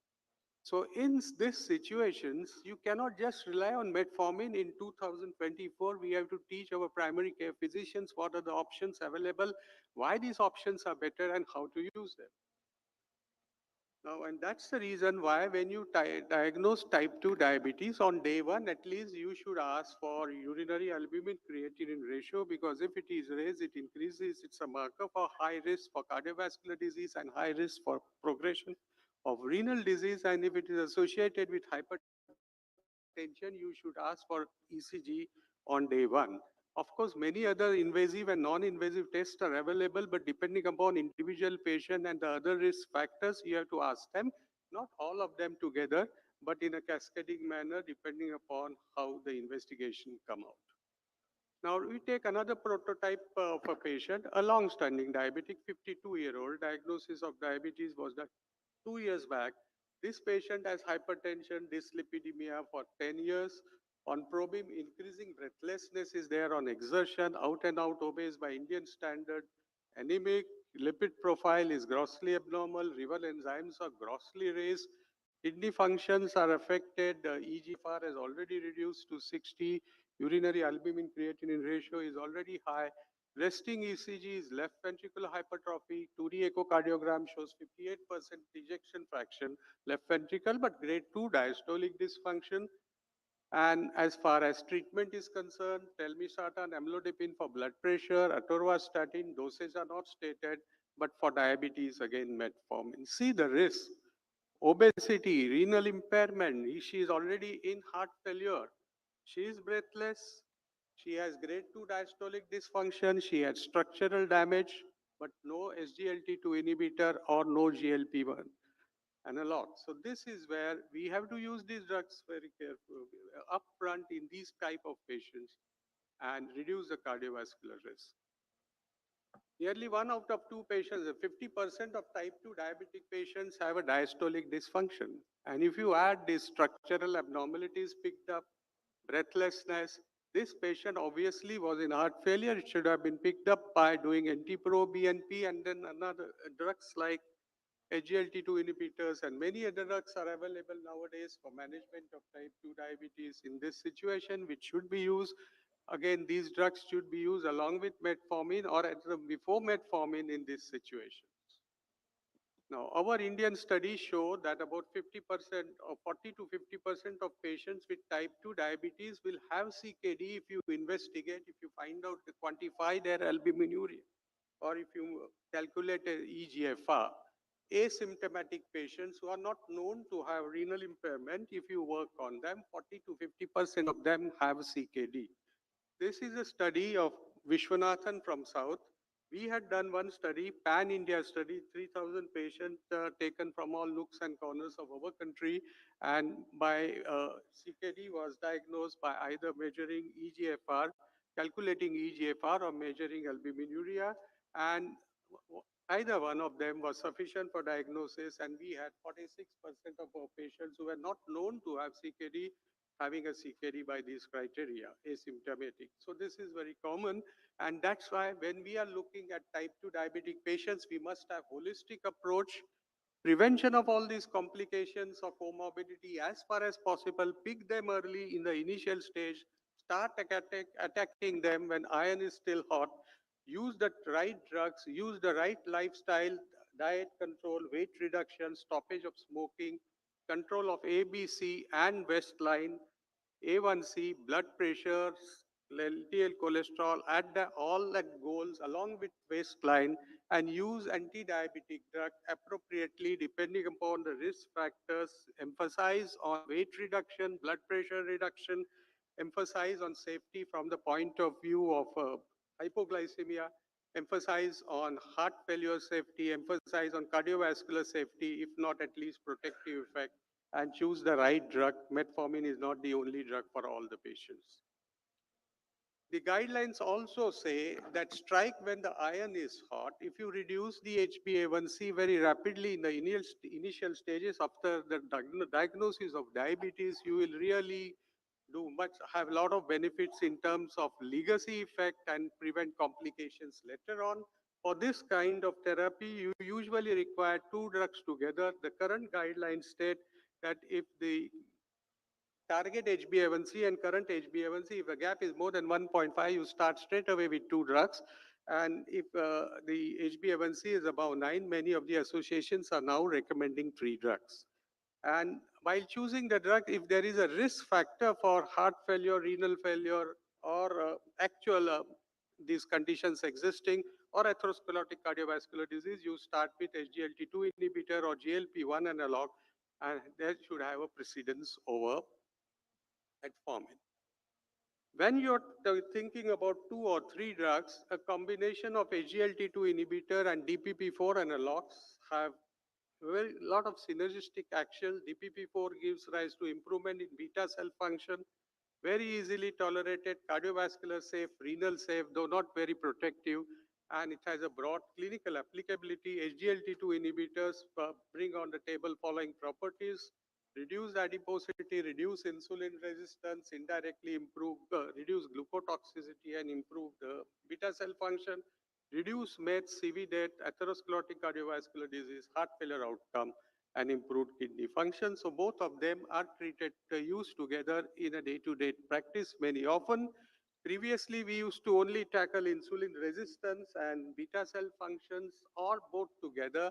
But now with the drugs like DPP4 inhibitors and SGLT2 inhibitors, we can strike at the sites which were not approachable until now. Say, for example, alpha cells in the islets of Langerhans, which are inhibited by which are acted upon by the DPP4 inhibitors, reduce inappropriately high postprandial secretion of glucagon, and through that they reduce the glycemia. And of course, SGLT2 inhibitors, which act on kidneys, reduce the energy, reduce the blood glucose, reduce the weight, and through weight reduction, insulin resistance is reduced, vascular protection is there, and also directly and indirectly reduce the insulin resistance and improve beta cell function. One such combination is empagliflozin and linagliptin. All the gliflozins and gliptins will have more or less similar ability to reduce HbA1c, longevity, and other more or less same things. But let us look at this. Empagliflozin linagliptin combination provides early and sustained glycemic control in patients with type 2 diabetes. Better than EMPA alone, better than Lina alone, or better than suboptimal concentration of these drugs together. What empagliflozin adds to the table is if you do the CGM study and use that metric to study the glycemic efficacy, the area, the it improves the blood glucose inside that's 70 to 180 milligrams per cent by reducing time below the range and time above the range. If you reduce time below the range, that means you're reducing the hypoglycemic episodes, which could be dangerous in long-standing type 2 diabetes, and you also reduce time above the range.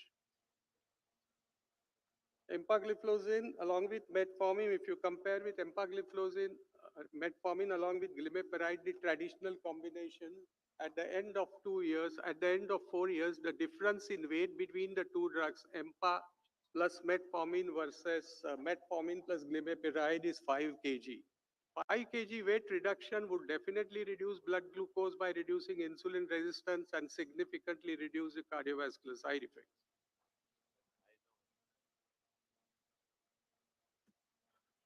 Empagliflozin has been already shown to substantially reduce the fat in the liver. As you know, MSLD is very common nowadays. A lot of focus is there, and we have to reduce that fat in the liver to reduce the complications and comorbidities. And at present, there is hardly any drug which is approved as first-line drug. A new drug has just emerged which works on the thyroid receptors beta, but that is not yet available outside the United States of America. In that context, a substantial reduction of hepatic fat along with empagliflozin is beneficial to the patients. Empagliflozin reduces the risk of first and recurrent cardiovascular events in patients with type 2 diabetes. This particular was the post-hoc subgroup analysis in which they looked at what happens to myocardial infarction. Other 3-point MACE, etc., you have heard 100 times and everybody knows about it, but 21% risk reduction of myocardial infarction was associated with empagliflozin as compared to placebo in the same EMPA-REG trial. Empagliflozin facilitates regression of albuminuria in patients with type 2 diabetes and CVD with prior albuminuria. It reduces the conversion of micro to macro, and it also reduces conversion of normal to micro and also helps other way around. Empagliflozin improves hemoglobin and lowers the uremia in patients with type 2 diabetes and CVD with eGFR below 60. And what is the difference between the empagliflozin renal outcome studies and other SGLT1, SGLT2 renal outcome studies? What empagliflozin worked even in those patients who did not have significant albuminuria. DAPA and CANA were used only in those patients with significant albuminuria if present in addition to the reduced eGFR, but empagliflozin was the only SGLT2 inhibitor which worked even if the albuminuria was not significant, both in diabetics as well as non-diabetic patients. As you require additional drug to have additional glycemic efficacy, because you all know when when there is renal impairment, the glycemic efficacy of SGLT2 inhibitors go down drastically. They are renoprotective, cardioprotective, but not good drugs for blood glucose reduction. There you require help of an additional drug. In that context, DPP4 inhibitors come in handy, and linagliptin is one of the most highly studied. DPP4 inhibitor is 3-point MACE. It is very safe. It is safe on renal functions. Because of lack of time, I'll have to go very fast. Safety of linagliptin along with other DPP4 inhibitors is proved on heart failure front, proved on atherosclerotic cardiovascular disease front. As far as the work on the renal safety is concerned, the trials done with linagliptin, there were two trials for renal safety, a secondary endpoint analysis with two cardiovascular outcome studies, whereas all other some other gliptins have only one study. And the type of patients used in linagliptin study were varied. They had patients with lower EGFR, longer duration, older patients. In all these patients, the renal safety of linagliptin was proved. So one is safe, other is protective, one is neutral for weight, other is weight reducing substance. Both of them go well in a combination. That was a Carmenilla study which I was talking about. A lot of patients had renal impairment. So in short, this is a good combination to use in day-to-day practice because after all, your goal is also to bring HbA1c to your 7% or whatever goal you give for that particular patient. And in this combination can work together well. It's available in two different strengths. You all know the advantages of fixed dose combination, reduction of pill burden, because when we talked about the various cardiometabolic syndrome and associated conditions, which are usually associated with type 2 diabetes, the number of tablets you have to take, the pill burden reduction is also one of the main functions which you have to do to reduce the patient's problems. That's it. So in short, I have a message to give that don't look at type 2 diabetes in isolation, don't look at blood glucose reduction in isolation, look at the other aspects, look at the cardiometabolic and renal comorbidities which are associated with diabetes, try to identify them when the patient is young and coming you for the first time, and then try to prevent them.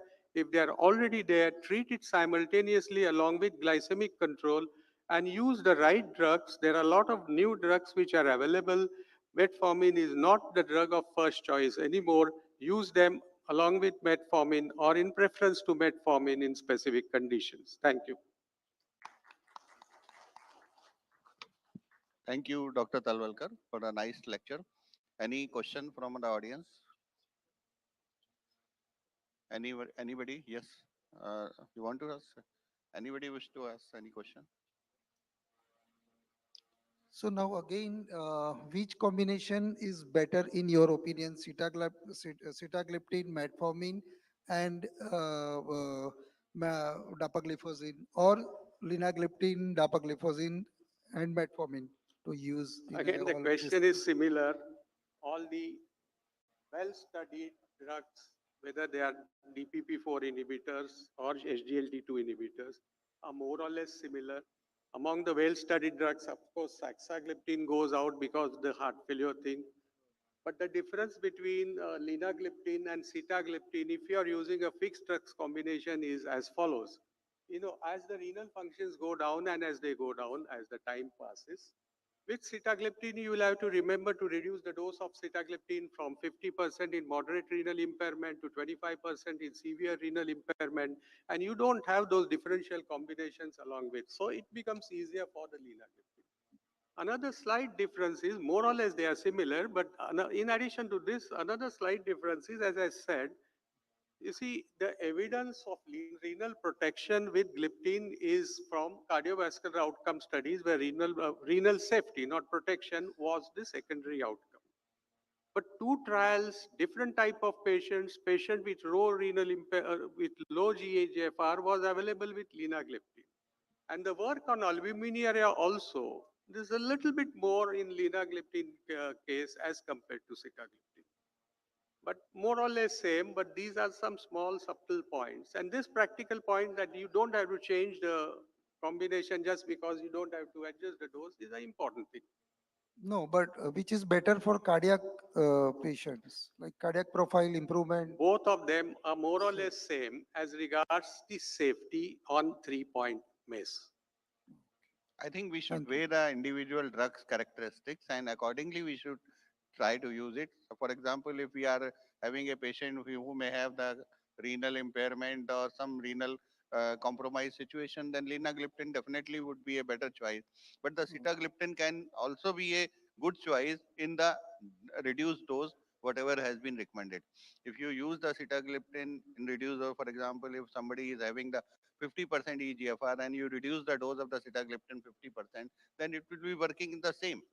So you can get the better effectivity and as good as protection also as you were getting with the other combination. No, but so linagliptin and as a metformin combination have come recently along with dapagliflozin. That is the And difference. Sita and metformin and dapa is going since last 2-3 years. You are very correct, but here sir is telling about the synergistic power of the SGLT2 inhibitor and DPP4 inhibitor. Adding metformin, whether adds value or not value, this is another story. So, so if sir wish to comment on that, he can make a comment. Again, the comments are more or less same. And if you are talking about a fixed dose combination of 3 different drugs, I really don't use 3 different drugs in a fixed dose combination because then you are tied up, your flexibility is absolutely lost. And again, metformin is a drug which requires progressive reduction in the dosage. And we are talking about renal impairment and using of these drugs where metformin has a lot of restrictions there. Below 45, you can't use it. Below 45, you have to reduce the dose by half. Below 30, you can't use it. And in the fixed drug combination, in this situation, where there is a cardiorenal protection and cardiorenal conditions already existing, then that particular thing is not suitable. Thank you. Thank you, sir, for the kind lecture and very nice deliberation you have made it here. So now over to you. Thank you, sir, for the wonderful session. Moving on to the next session, we have game-changing therapies for diabetes. For this session, I would just to save time. I would like to invite chairpersons for the next session, Dr. Sunil Kamble, Dr. Mohammad Hasneen, and Dr. Maria Schmidt.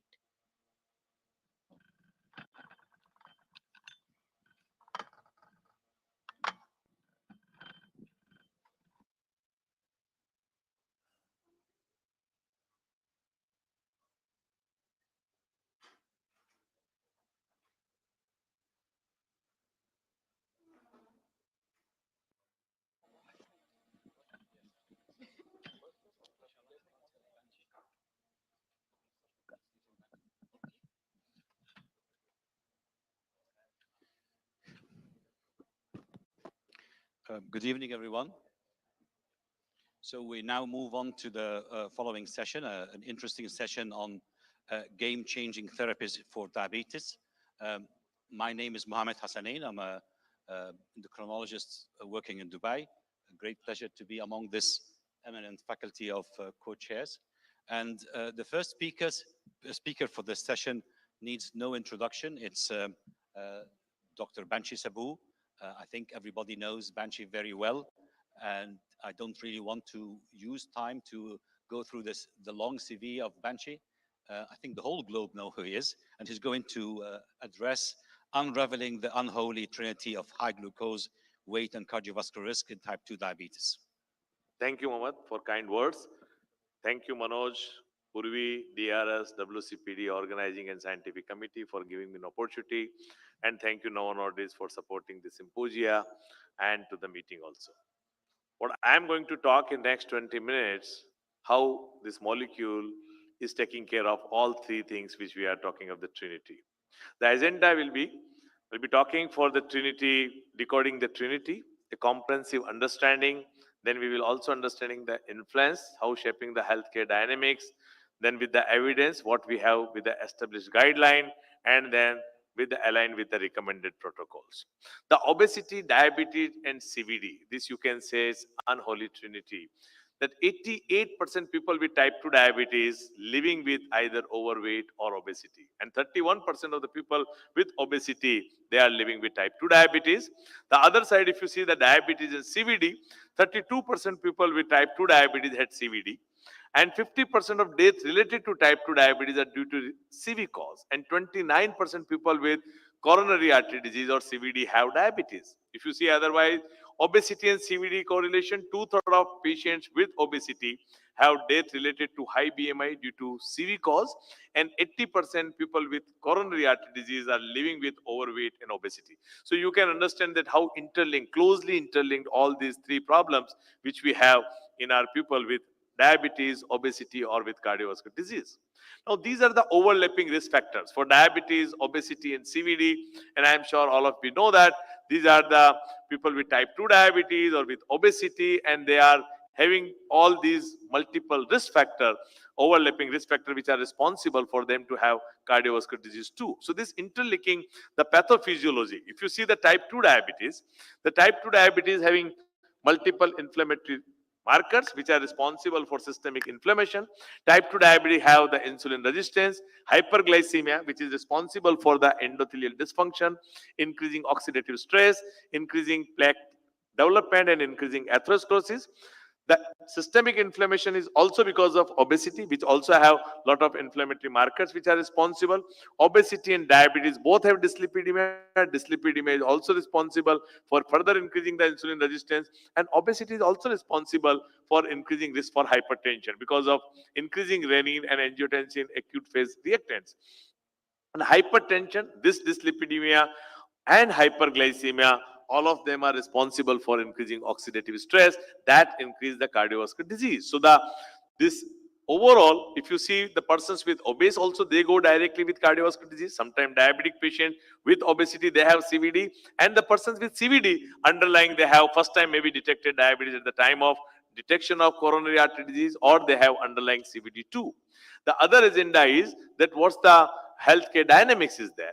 Even 1 year of a poor glycemic control in people with type 2 diabetes can result in increase in cumulative incidence of microvascular complication like neuropathy, nephropathy, retinopathy, while a significant increased risk of even the myocardial infarction, heart failure, stroke, and composite CV events. So, I mean, a 1 year of a poor glycemic control can increase the risk for all micro and macrovascular complication. 1% increase in HbA1c leads to increased risk of CV complication. So increase in heart failure, increase in peripheral artery disease, increased risk of cardiovascular disease, and increased risk of CV death also. One side, the obesity is also major determinant of increasing cardiovascular risk because obesity increases blood pressure, increasing blood glucose, increasing insulin resistance, increasing blood lipids, and increasing inflammation, which leads to increasing endothelial dysfunction, and it increases also the risk of MI, stroke, peripheral artery disease, and CV mortality. So one, we talked about how diabetes is responsible for that. Even 1% increase in HbA1c is responsible for many more complications for even 1 year. Now, what's the relationship between weight and cardiovascular disease? And this is very interesting. As soon as someone BMI, which is like from 27 or 28, as it increases, if you see any CV event, there's a suddenly increase in that CV event will start increasing. Even with the persons with this increase from 27, as the BMI increases, the ischemic heart disease risk also increases. The same with the heart failure and same with the cerebrovascular event. Even cerebrovascular event, that graph is slightly flatter and compared to other are very steep. So this shows that increasing CV risk with increasing BMI of more than 25 kg. So this is very, very important for us, that how increasing the obesity also increases the cardiovascular risk. Another side, I had shown you even 1% increase in HbA1c, how it increases the cardiovascular disease also. So the CVD is the leading cause of disability and death for people with type 2 diabetes and obesity. And we are the one who have highest number of CVD in the world. The 50% of death in people with type 2 diabetes is because of cardiovascular disease. CVD was the cause of death. 2 out of 3 people with type 2 diabetes above the age of 65. So 2/3 of your diabetic patients who are above the age of 65, they are dying because of cardiovascular disease. On an average, at the age of 60 years, life expectancy is reduced by 12 years for a person with type 2 diabetes who have experienced heart attack or stroke. So you can understand that a person who have MI or a person with a stroke, the life which is reduced by 12 years. That's very, very significant. And CVD is responsible for more than 2/3 of diabetes, 2/3 of death associated with high BMI. That's also very important. CVD related complication in obesity related to 41% of death and 34% disability adjusted life years. What's the evidence? Now, do we have evidence that if we have a tight glycemic control and other side, if we decrease the tight glycemic control shows the long-term CV risk reduction. The UK PDS data we have.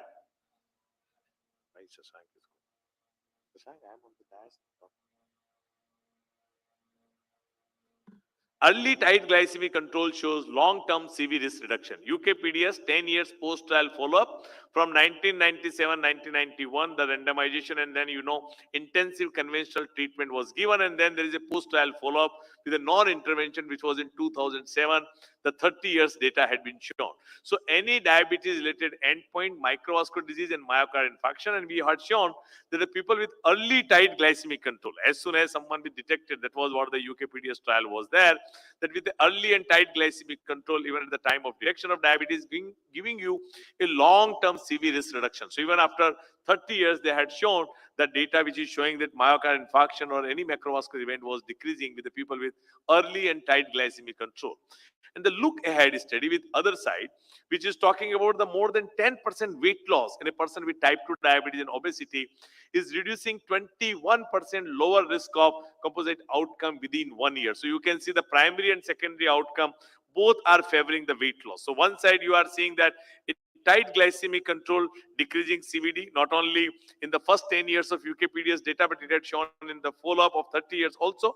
And other side, it had also shown the weight loss, which is in obesity, which is also very important, with a 10% increase weight, more than 10% weight loss in type 2 diabetes or in obesity, also showing the benefit of decreasing cardiovascular disease, non-fatal acute MI, stroke, or admission to hospital or angina.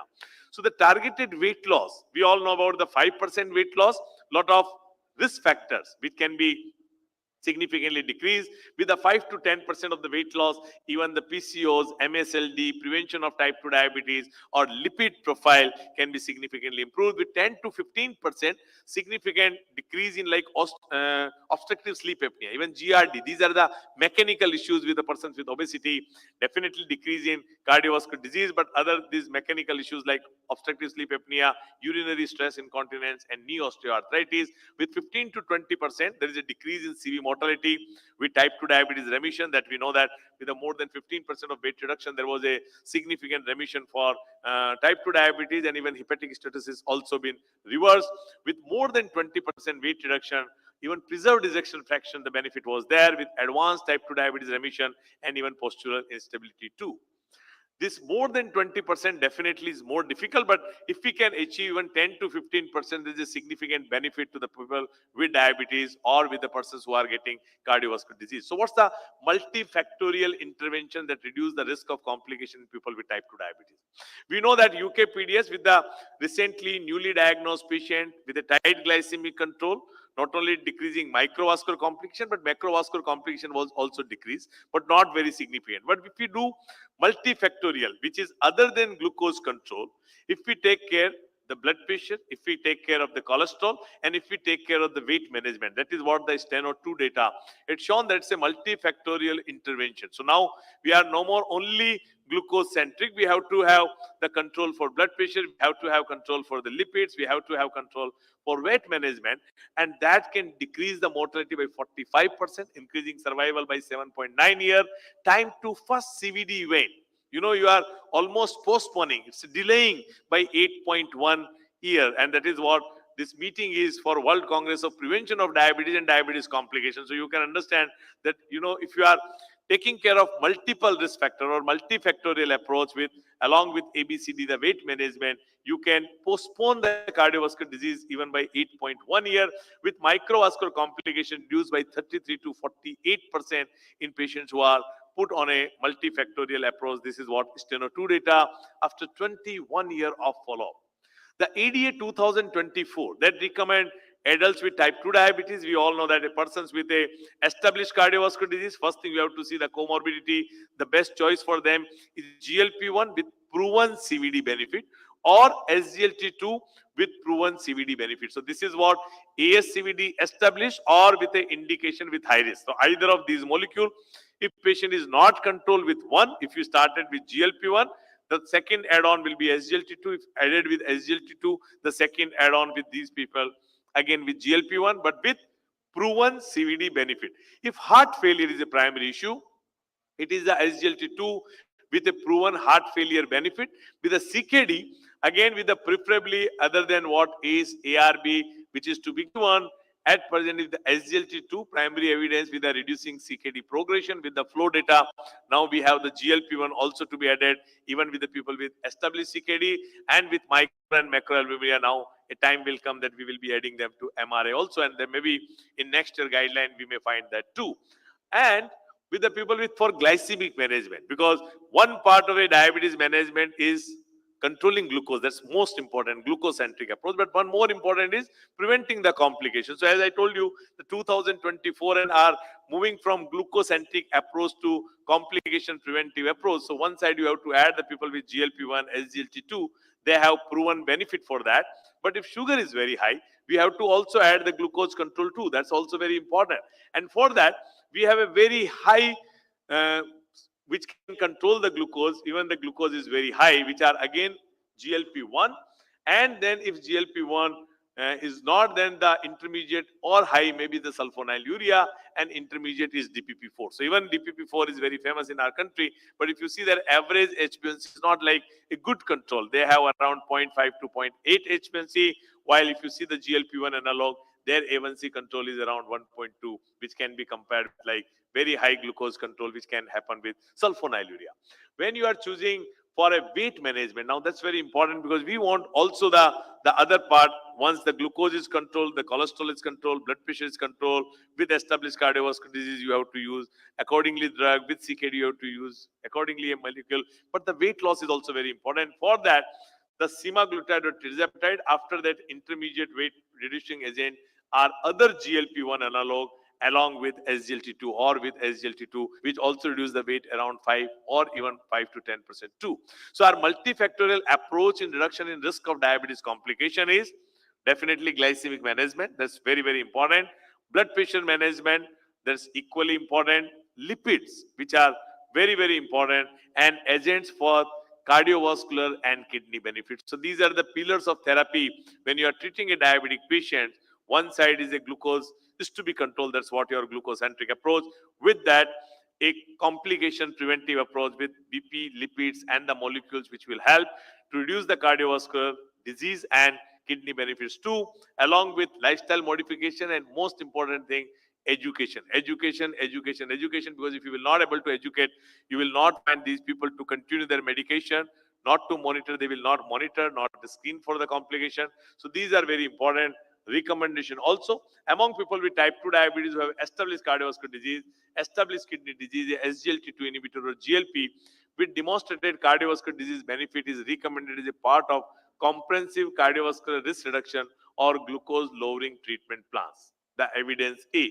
In people with type 2 diabetes with established cardiovascular disease with multiple ASCVD risk factor, diabetic kidney disease, and SGLT2 inhibitor with demonstrated cardiovascular benefit is recommended to reduce the risk of major adverse cardiovascular events or heart failure hospitalization. Again, evidence A.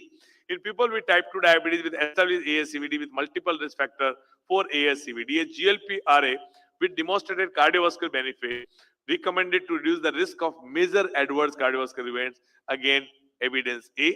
In people with type 2 diabetes with established ASCVD, multiple risk factor for ASCVD, combining these two, again, evidence A. In people with type 2 diabetes with established heart failure with either preserved or reduced ejection fraction, SGLT2 with proven benefit for recommended with evidence A. In people with type 2 diabetes with established heart failure with either preserved or reduced, again SGLT2 with proven benefit recommended A. So you can understand either of these two molecules with established, but definitely with heart failure, there's more evidence for SGLT2 also. So addressing the trinity of cardiometabolic disease, a holistic person-centered approach for all these three is one with lifestyle changes. That's most important thing. The guideline that recommend treatment with medication and proven CV benefits, that's very, very important. So these two are one side. Evaluating the persons with type 2 diabetes, C for CVD and CKD. And this is what our RSSDI guideline also talk, the age of the person who is coming with you. And the second more important thing for that person to see the CKD status and established cardiovascular disease. These two are very, very important. And the B is for BMI, the weight management for a person with diabetes. That's extremely important. Blood pressure control, lipid control, glycemic management, and then use the guideline, which are saying that the medication which to be used in person with diabetes with proven CV benefits. So with this, what's the GLP-1 RA integration with aligned with recommended protocols. GLP-RA, this is what you must have seen multiple times, the multiple pathophysiological defects in type 2 diabetes patients which we have. The GLP-1 target multiple pathophysiological defects of diabetes. So, we are treating diabetes not just for glucose control. We are not just treating glucose. We have to treat the disease also. And disease have multiple pathophysiological defects that can be treated with a combination or with a molecule like GLP-1, which have almost out of 8, 6 or 7 are targeted by the GLP-1, like the impaired insulin secretion, increased hepatic glucose production, increased appetite regulation, decreasing the glucose uptake, increased glucagon secretion, decrease in creatine effect, which type 2 diabetic patients have. So, these are the multiple pathophysiological defects can be treated with the people with type 2 diabetes by GLP-1 RA. GLP-1 RA aligned with the guideline recommendation. The recommendation is to achieve a good glycemic control. The recommendation is to get the weight loss. Recommendation is the reduction of the blood pressure. Recommendation is the reduction in inflammatory markers, and recommendation is for a better CV benefit. So now GLP-1 is almost addressing all the components of this trinity. With this, I once again thank you, Manoj and Purvi, for giving me an opportunity, and thanks Novo for supporting this symposia. Thank you very much.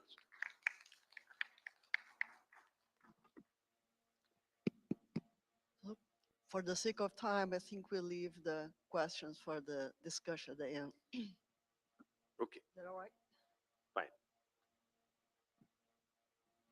So we'll move to the next presentation. It will be Dr. Herman Tucker. Start early, tackling the trinity with early initiation of oral semaglutide in type 2 diabetes.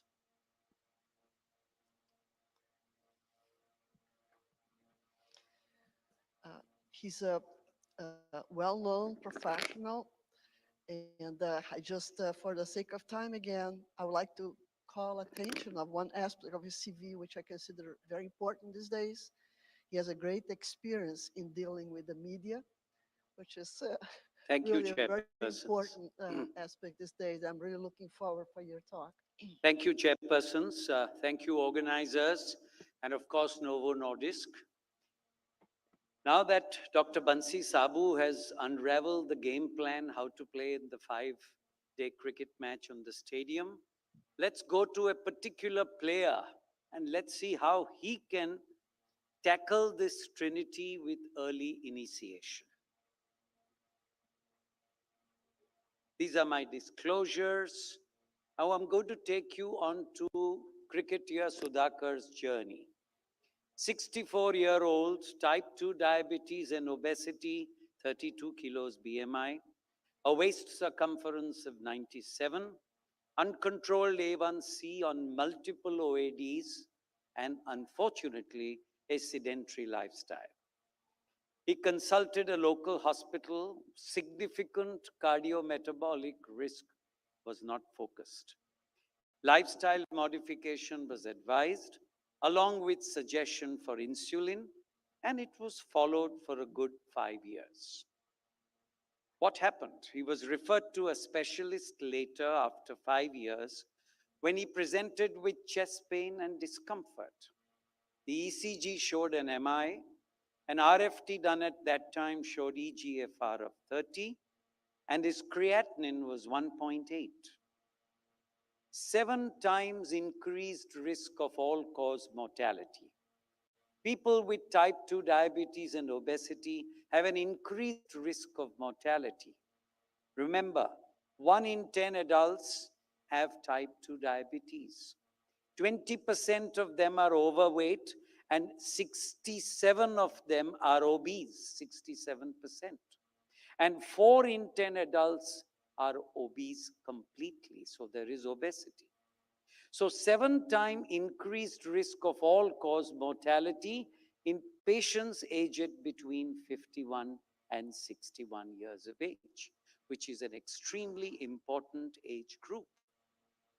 I think Dr. Bansi clearly showed the ADA algorithm of the pharmacological treatment of hyperglycemia.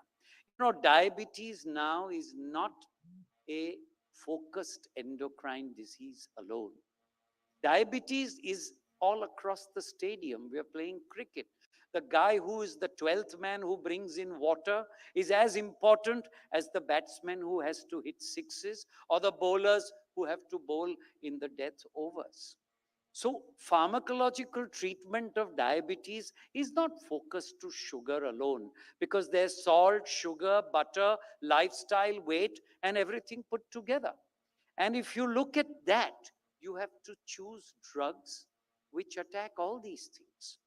Dr. Talwalkar, about an hour ago, dethroned, like the Congress was dethroned by another party, dethroned metformin and brought in the two new kings which have come. So if you look at the pharmacological treatment, the goal is achievement and maintenance of glycemia while under and reducing the cardiometabolic risk. And you have to see all the facets, the very high HbA1c, the efficacy for weight loss, and most important, look at cardiovascular health and cardiorenal risk management. And this would be the algorithm interpretation. And the pharmacological treatment of hyperglycemia should be rephrased of cardiorenal obesity hyperglycemia in brackets with adults with type 2 diabetes. And given that, one has to quantify ASCVD indicators, if A1C is above risk, if A1C is at target, and what have you. So if we go back to Mr. Sudhakar's journey, based on these guidelines, Sudhakar should have been stratified as high risk for ASCVD 5 years ago when he was alive, and he was told to take only lifestyle modification and some insulin. The multifactorial intervention strategy, which even Dr. Sabu said, glucose control, weight management, BP lowering, dyslipidemia, and remember, platelet inhibition. The Steno-2 study, after 21 years of follow-up, have clearly shown a reduction of 45% in mortality, an increase in survival of 8 years, time to first CVD prolonged by 8.1 years, and microvascular complications reduced anything from 48 to 33%. This is multifactorial intervention. You do not only give the patient one type of drug, but you give a drug which works and at least try to plug all the other loopholes that he has. And the benefits of GLP-1 RAs.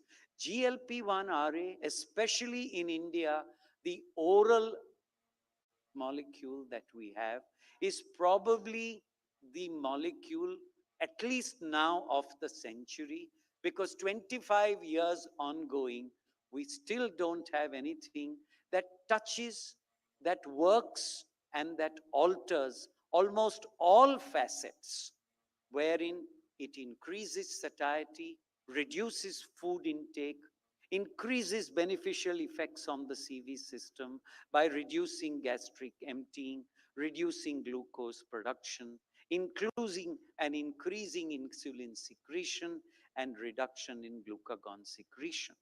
So you know the mechanism of action, that it is oral glucose which stimulates GLP-1 RAs, and it is this pleiotropic effect which scores at every point.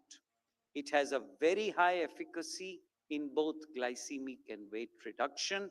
It is a peptide in a pill, and the addition of SNAC helps in preventing the destruction because of high pH. It is a absorption enhancer, and it increases the bioavailability after oral administration.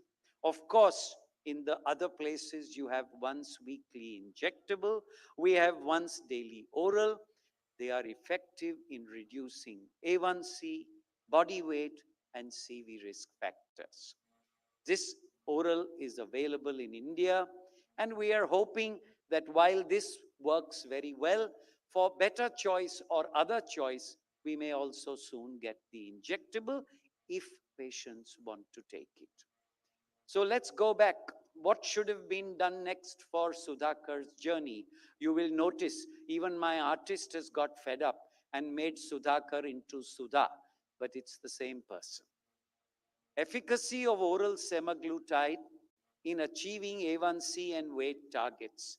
The different pioneer studies from 1 to 8 have compared it monotherapy, EMPA, CETA, LIRA, plus placebo, looked at the renal effects with insulin and everything else to look at A1C and body weight. And it showed an up to 1.5% reduction in A1C, up to 5 kilos weight reduction. Oral semaglutide has a 21% relative risk reduction in MACE. And this primary endpoint reduction of MACE versus placebo is very important. It also reduced the decline in EGFR compared to placebo. So it paused, it punctuated, and it helped even renal dysfunction from worsening. Therefore, it is important to remember the versatility of the product. It supports multifactorial patient-centric goals.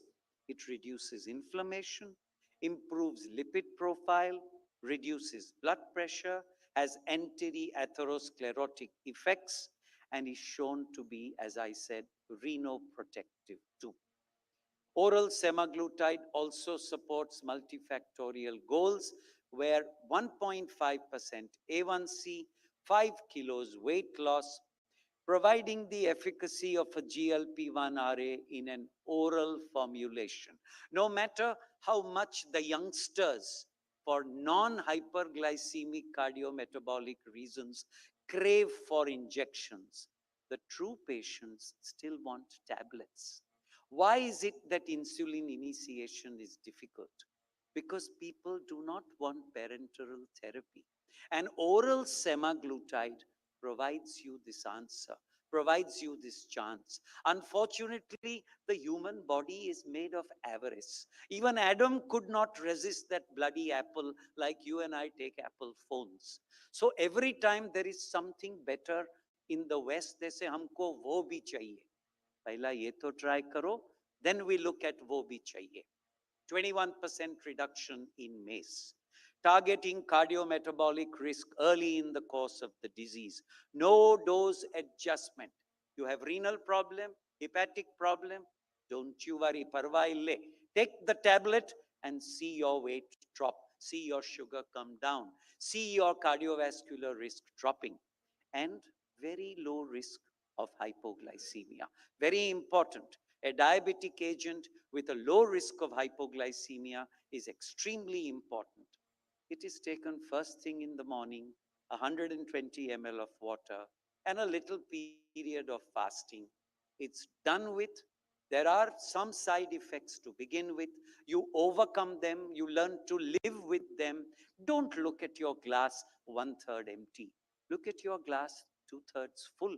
You've taken the tablet, you want to reap the fruits. You don't want to look up and say, Aaj barish nahi aaya. Look at your crop. So let's revisit Sudhakar, who has turned back to Sudhakar from Sudha. In his original journey, the poor chap lost renal function. He developed chest pain and then an MI. Had he followed guidelines and had a proper addressing lifestyle CV risk approach, and he would have been started on a high efficacy for glycemia, weight, and cardiometabolic safety, he would have had a different course of disease. Now let's go back. What would his outcome had been had you prevented it? And that outcome, I leave it to you to discuss. Because you now know from Dr. Sabu's theory and my practical point that you have a choice. Sudhakar has a choice. Sudhakar's doctors have a choice. And doctors have to tell Sudhakar, the poor man, that you could take, you should take, and you must take this peptide in a pill. And you will see each of the parameters because trifles make perfection and perfection is no trifle. Don't discount the punctuation of EGFR. Don't forget the tiny reduction every year in MACE. Just because you want to see weight reduction and sugar reduction, look at the pleiotropic effects. Prescribe to your patient what is good for his future, not only for his present. Earn his confidence. Here, you don't have to worry about fungal infection in the urine. You don't have to worry about itching because this superscores even the molecules of the last decade. You have a choice, offer the patient a choice. Don't worry about the cost. It's a small price to pay for what he will reap in future. I'm happy to end my lecture. Just because I've been given 20 minutes, I still prefer to take 3 milligrams, 7 milligrams, and stop at 14 milligrams, 6 minutes to go. Thank you. Thank you, sir, for wonderful session. I request you to Can I please ask wait. one question, sir? The panel discussion is at the end of the session. So it's my pleasure to invite our next speaker, Dr. Vijay Neglu, sir. Sir is going to address on hastening the clinical trials and real-world evidence with oral semaglutide. It's my pleasure to introduce Vijay Neglu, sir. Sir is MBBS, MD, General Medicine and Fellowship in Diabetes. Sir is the founder of Neglu Diabetes and Thyroid Specialty Center at Thane. Sir is Associate Advisory Board of various Indian and international pharmaceutical companies. Sir has earned the title of Dr. Combi, Syndrome we can Man. stop, in the interest of time, we can stop that. Can I say? No, Thank you sir. very much. Thank you very much for your Thank you. introduction. Thank you, DRS, for the invitation, and thank you, Novo, for me to go through these slides of harnessing the clinical trials in the real world evidence with semaglutide. All of us know that the real, okay, it's okay. So all of us know that randomized clinical trials are the gold standards to establish the efficacy and the safety of a molecule. There's no doubt about it. But quite often it is quite not cost effective, and therefore we need to resort to some other methods of establishing the benefit of safety and efficacy. So real world evidence also has come in a big way. And in 2016, Food Drug Administration accepted and realized the benefit of a real world analysis and said that this data can be used in a clinical practice on a day-to-day basis. So therefore, going ahead, how to advance the slides? Okay.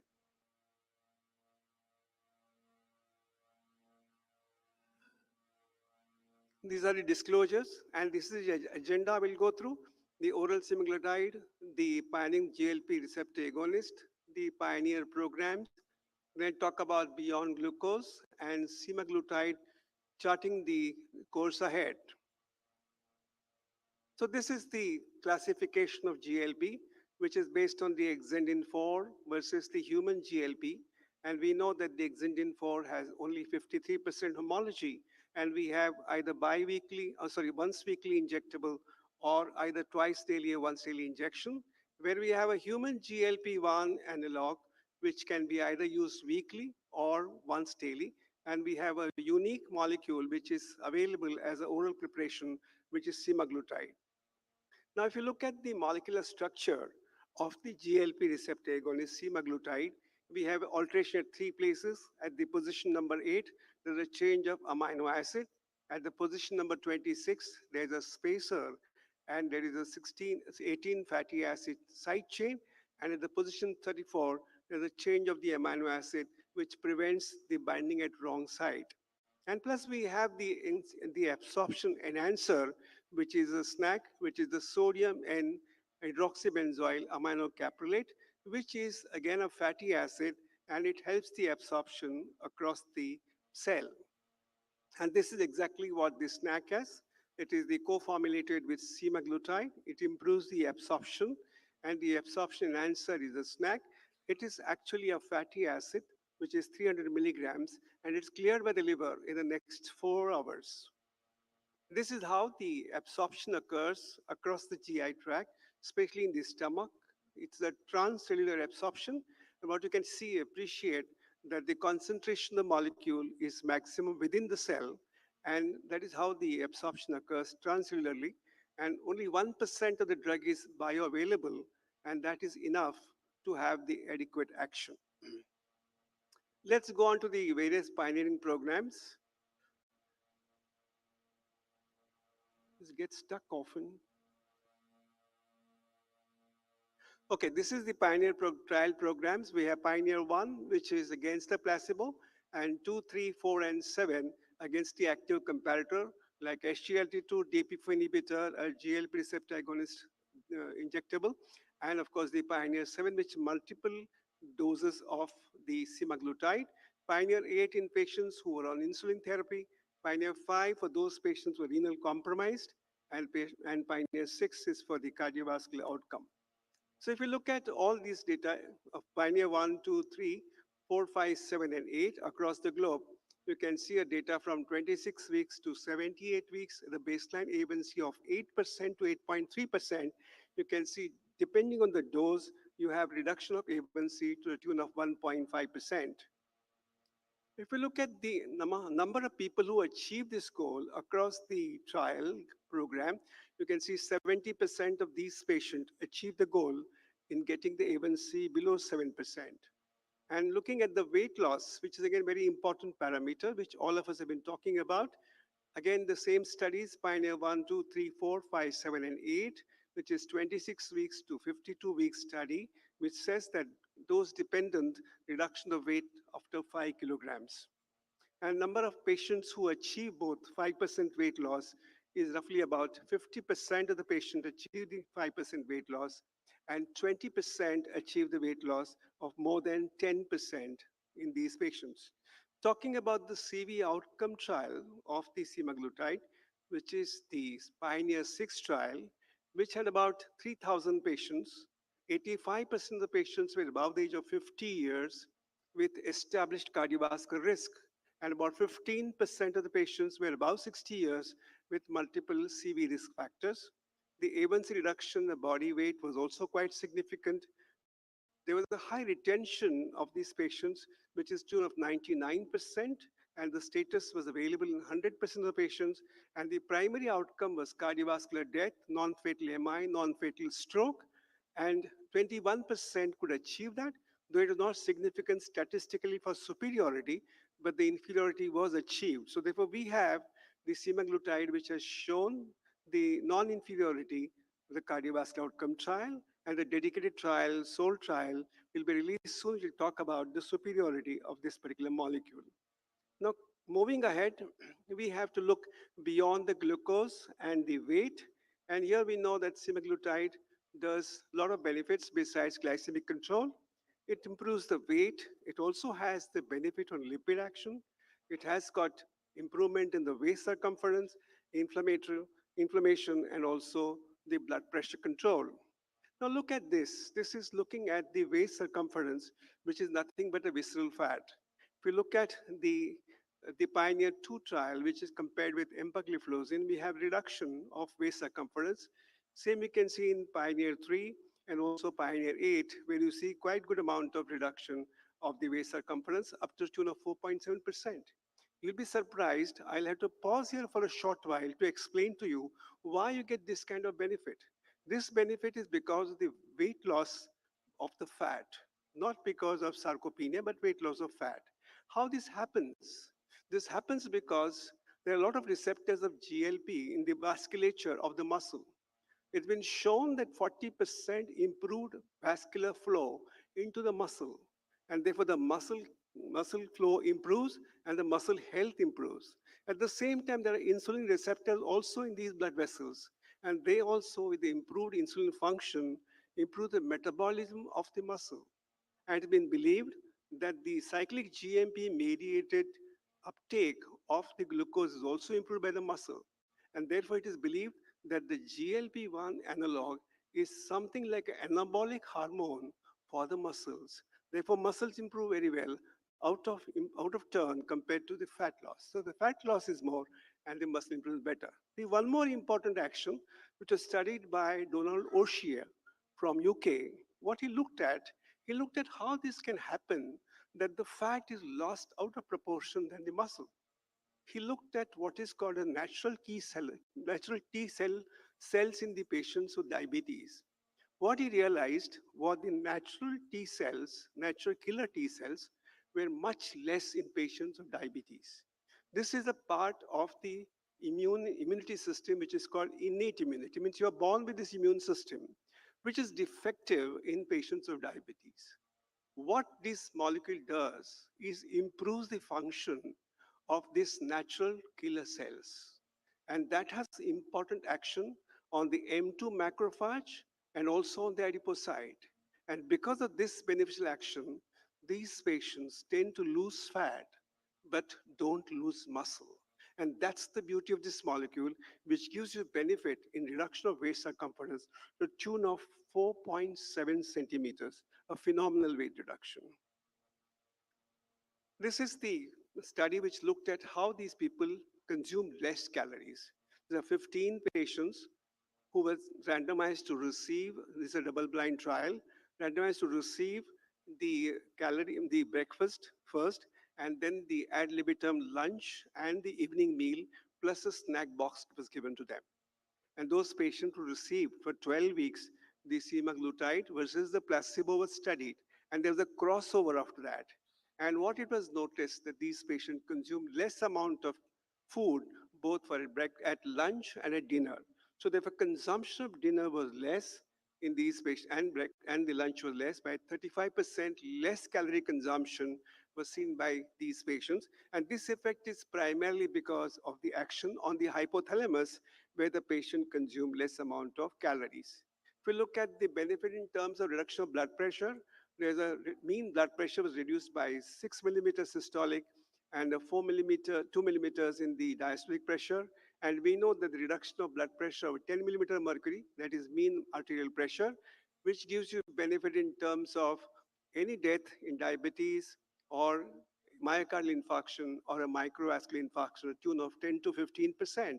So therefore, this reduction in blood pressure also gives you cardiovascular benefit.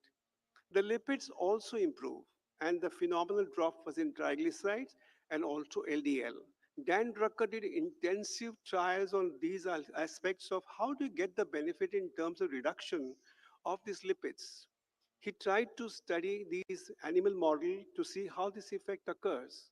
And what was interestingly observed was, it is the ApoB48 triglycerides were reduced significantly, suggesting that it's a GI absorption of the lipids was reduced significantly. He tried to analyze this in a great detail, but could not find the answer why this happens. But all the same, the lipids improve in these patients as well. We all know that the inflammation is also an important marker of insulin resistance, and semaglutide does reduce the CRP levels significantly, and therefore it reduces insulin resistance. And here look at the Pioneer 2 trial, which looks at empagliflozin versus semaglutide. 25 milligrams full dose of empagliflozin could not reduce that much of inflammation, which semaglutide could do that. So therefore, good improvement in terms of inflammation when you use semaglutide. So therefore, I think it is the charting the course ahead. What we'll think about, I think it's the important thing to combine the SGLT2 inhibitors and GLP receptor agonist because they have a lot of synergistic action. We have improvement in the metabolic action in terms of reduction of hyperglycemia and improvement of insulin resistance because of the weight loss. We have the renal benefit with or without albuminuria, and we have a renal impairment benefit in these patients. The cardiovascular benefits are all well known to us. It reduces the MACE, it reduces hospitalization for heart failure, especially with the SGLT2. Now, what's the beauty of SGLT2 is that it reduces the recurrent heart failure, which is a very common problem in a diabetic patient, which is reduced significantly by the SGLT2 inhibitors, and also the reduction of blood pressure, which is quite obvious. So therefore, the universal recommendation from all guidelines use the combination therapy of GLP receptor agonist and the SGLT2 inhibitors. Therefore, it's prudent and it's wise to combine GLP receptor agonist with SGLT2. We get addresses the residual risk factors, improves the myocardial salvage, reduction of risk of EGFR by more than 50%, reduction of MACE and all-cause death, and lower risk of end-stage renal disease, and more CVD life in these patients. The ongoing trials, of course, the SOUL trial, which is expected to oral semaglutide, the ASCENT trial, again also on the semaglutide, which is a primary prevention of cardiovascular disease. We have a FLOW trial, which is published recently, which talks about injectable semaglutide with renal outcome, and the STEP heart failure preserved ejection fraction, and in patients of diabetes is also studied. There's also SELECT trial, which looked at the heart failure with preserved ejection fraction without diabetes, and the STRIDE study, which looks at the peripheral vascular disease in patients of diabetes. So beyond the benefits already mentioned in the multiple phase 3 studies to further examine the disease-modifying effects of GLP receptor agonist in the spectrum of cardiorenal metabolic. It's not CARME, it is caramel now. Cardio-renal metabolic and liver is also included in this. So therefore, the SOUL design is the 9,000 plus patients of type 2 diabetes of more than 50 years of the age with established cardiovascular disease or chronic kidney disease with A1C between 6.5 to 10 were randomized to receive semaglutide or a placebo. And then the first patients were enrolled on 17th of June 2019. And the primary endpoint was to look at the cardiovascular death and a non-fatal MI and stroke. And the secondary endpoint is composite kidney disease, cardiovascular death, and composite peripheral vascular disease requiring hospitalization. So this is the cardiovascular study. What you see in the slide is that if you look at the use of sulfonylureas, it has dropped down to 29.1%. If you look at LEADER trial, the use of sulfonylurea is 51%. It is just 29%. Look at SGLT2. It is 26.7%, which is quite high, which was much less earlier. So therefore, the guidelines have changed. So people have adapted to those, and they're using the newer molecules, and therefore the outcomes are improved. And therefore, the cardiovascular history at baseline has changed significantly with the combination of these two drugs. The PIONEER Real trial, which is the real-world evidence on semaglutide, here about 307 patients were randomized to receive either the semaglutide orally or the placebo drug was studied for a period of 44 weeks. And what we looked at the change in the A1C and the change in the body weight. And you know that the baseline A1C was 8.9%. This is an Indian study. 90% were studied for achieving the glycemic control and weight. And we have 20% of these patients were given the drug within 1 year of the diagnosis. The early initiation of the medication was done in 20% of the patients, and 50% of the patient had cardiovascular disease related history in these patients, so high vascular burden in these patients. With that, thank you very much.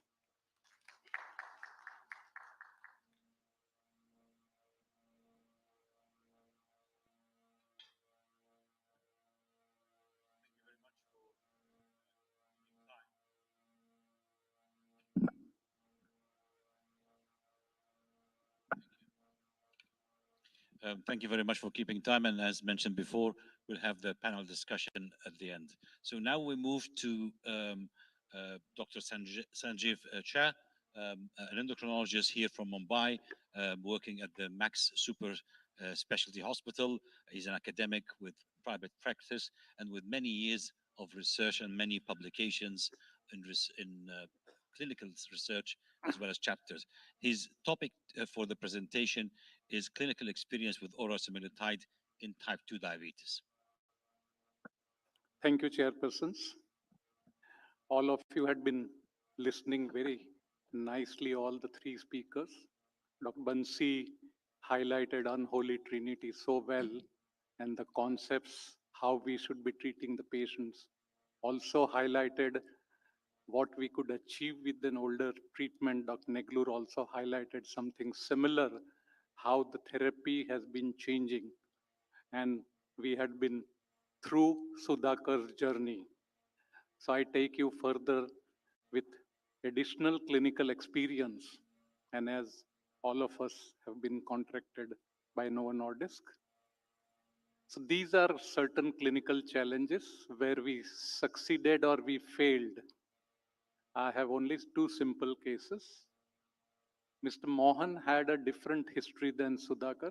Sudhakar had failed and not received the treatment. Incidentally, Mr. Mohan developed myocardial infarction a year ago. So many cardiovascular patients develop diabetes later. They did not. Most will develop cardiovascular disease after diabetes, but some of them would develop together.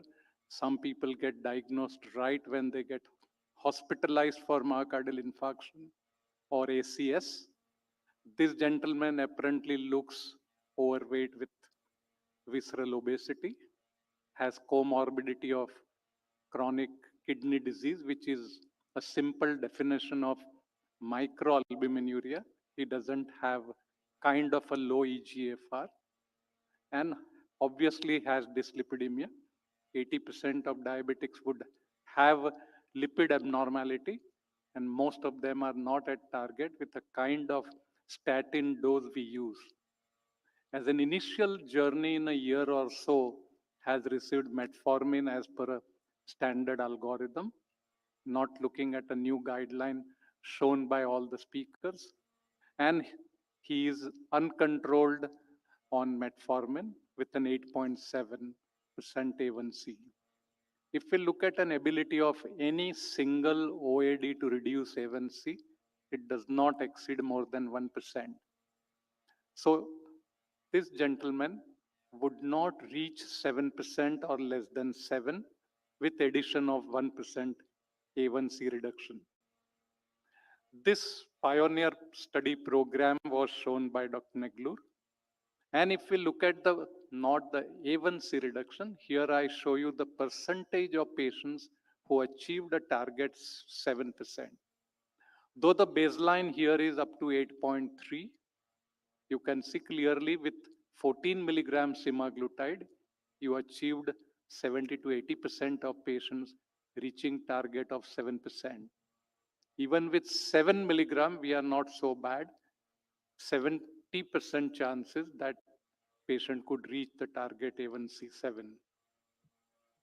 So 7 out of 10 patients in the pioneer trial managed to reach HbA1c less than 7%. We also need an effect in a patient who has a cardiovascular disease to reduce systolic blood pressure. What is an ideal systolic blood pressure had been debatable, but in patients who have a cardiovascular disease and diabetes, you need to reduce. Then what this slide shows you is a benefit in terms of various complication or death or MI for 10 millimeter mercury blood pressure reduction. And it is likely that with semaglutide, a patient may reduce a blood pressure between 2 to 5 millimeter of mercury, and you might accrue half the percentage benefit what you see here. What Dr. Neglur showed was a combination therapy, as this patient is a cardiovascular patient. SGLT2 inhibitor also will give you 3 to 4 millimeter blood pressure reduction. So glucose lowering drugs offering an additional benefit in reducing blood pressure as well as lipid would be an additional benefit in reducing all the outcome. As Dr. Neglur has shown the kind of a small change in LDL cholesterol and triglyceride with semaglutide. He also showed a comparison between empagliflozin and oral semaglutide, both weight reducing agent, many times a matching weight reduction with each individual agent, but semaglutide offering more benefit in high sensitive CRP, which is a marker of inflammation, frequently being estimated in diabetic people, overweight people, cardiovascular disease. Statin would reduce HSCRP, but not normalize fully. And we do not have currently any anti-inflammatory drug. Most people still do not use colchicine as an anti-inflammatory drug for cardiovascular disease. So we would have to rely on what we use and what is needed in this patient, like using a GLP-1 RA. So you achieved kind of a multifactorial change in blood pressure, lipid, inflammation, weight, and glycemic control in order to get a benefit on cardiovascular disease, as shown in steno by all the speakers. This is data from Sustain 6 and Pioneer 6. Two trials combined have 24% risk reduction. The trial was shown in detail by Dr. Neglur. Not only in 3-point MACE, but even a cardiovascular mortality and all-cause mortality, there had been a significant risk reduction with oral semaglutide. So in a patient who already has either a myocardial infarction, revascularization, or heart failure, it's extremely important to prevent a cardiovascular death. SOUL trial, as highlighted, we should be getting results in next 3 to 6 months' time. A good point is that there is 800 patients enrolled in this trial from India. So we would have an Indian cohort being separately examined and looked at what could be the change in cardiovascular outcome in Indian diabetic patients, as we know that Indian ethnicity offers a great higher risk for cardiovascular disease.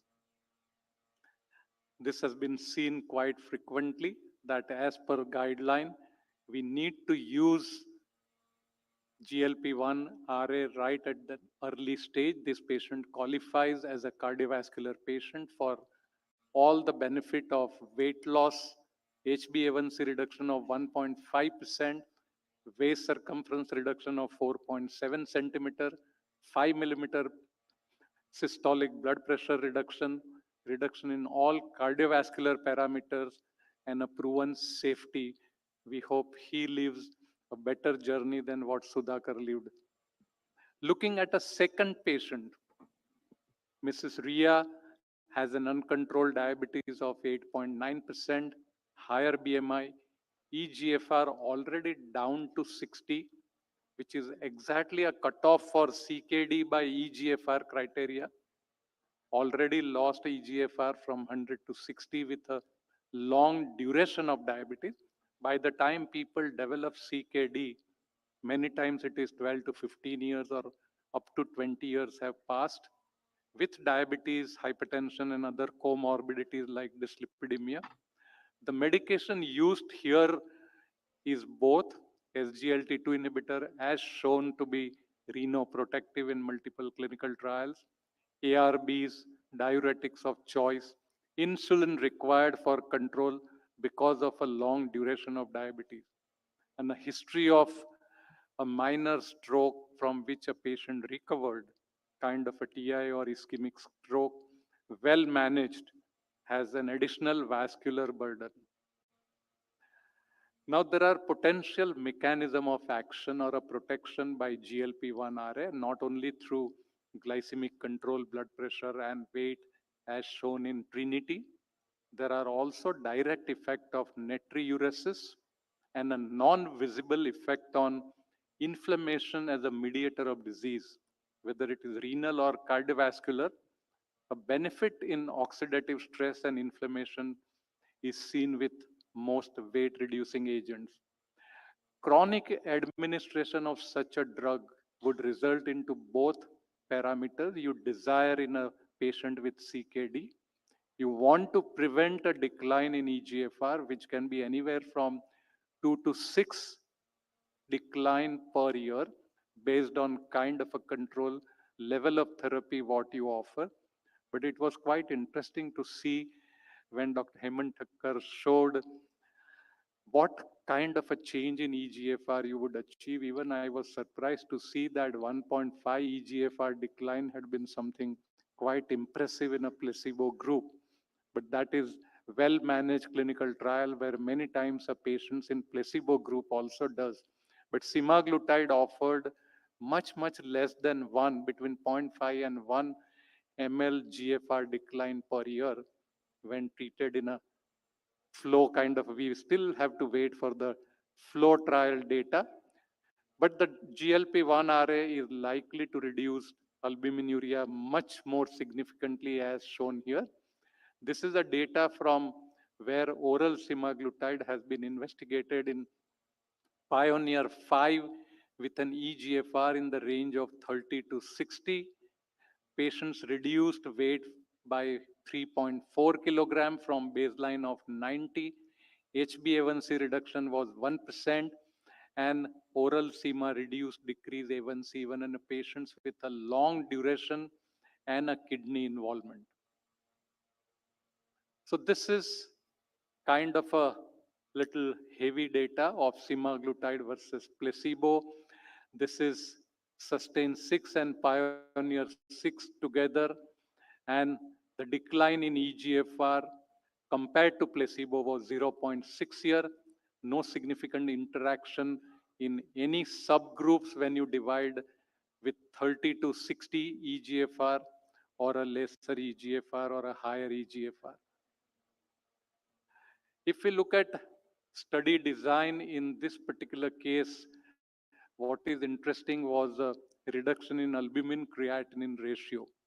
So albuminuria also reduced by 50%.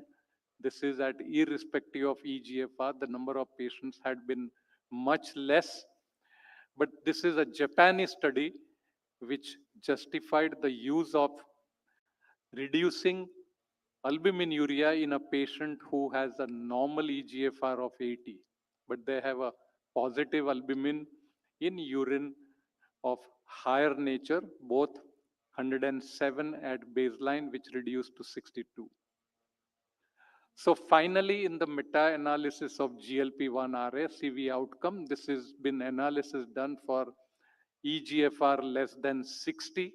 We know that patients with CKD have higher CV risk. So whether in high CV risk also the similar protection is being offered or not. So you will find on the right EGFR more than 60 has 17% risk reduction. EGFR less than 60, there is 12% CV risk reduction. So irrespective of a EGFR, there is better CV outcome. So in this patient, there is direct and indirect both nephroprotective action, robust weight reduction and A1C reduction, desirable what is needed. This patient had been on insulin. So on the top of insulin, there was a reduction in A1C. No weight gain, but a weight loss in spite of insulin. Reduction of insulin dose by 20%, which is seen in many patients who have received GLP-1 RA on the top of insulin, and no or low risk of hypoglycemia. But you have to remember patients who are on sulfonylurea or insulin will have still the risk of hypo, not due to GLP-1 RA, but due to those drugs which contribute to the risk of hypoglycemia. This is KDIGO work group for kidney, a very nice paper in 2022. What it says is you have to use metformin till EGFR 30, top up with SGLT2 inhibitor, RAS inhibitor at a maximum tolerated dose, looking at potassium is also compulsory, and a moderate or high intensity of statin. These are your first line therapy for different indications of HbA1c, urine ACR, blood pressure, ASCVD risk, lipid management. You don't end here. You need an additional targeted therapy, which is GLP-1 RA for additional preserving EGFR as well as reducing albumin excretion.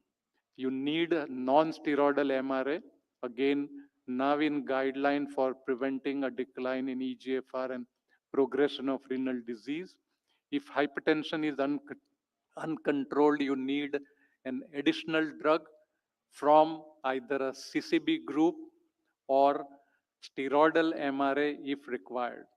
You also will need to use an antiplatelet drug, and maybe if lipids are not at target, you will need an additional lipid lowering agent.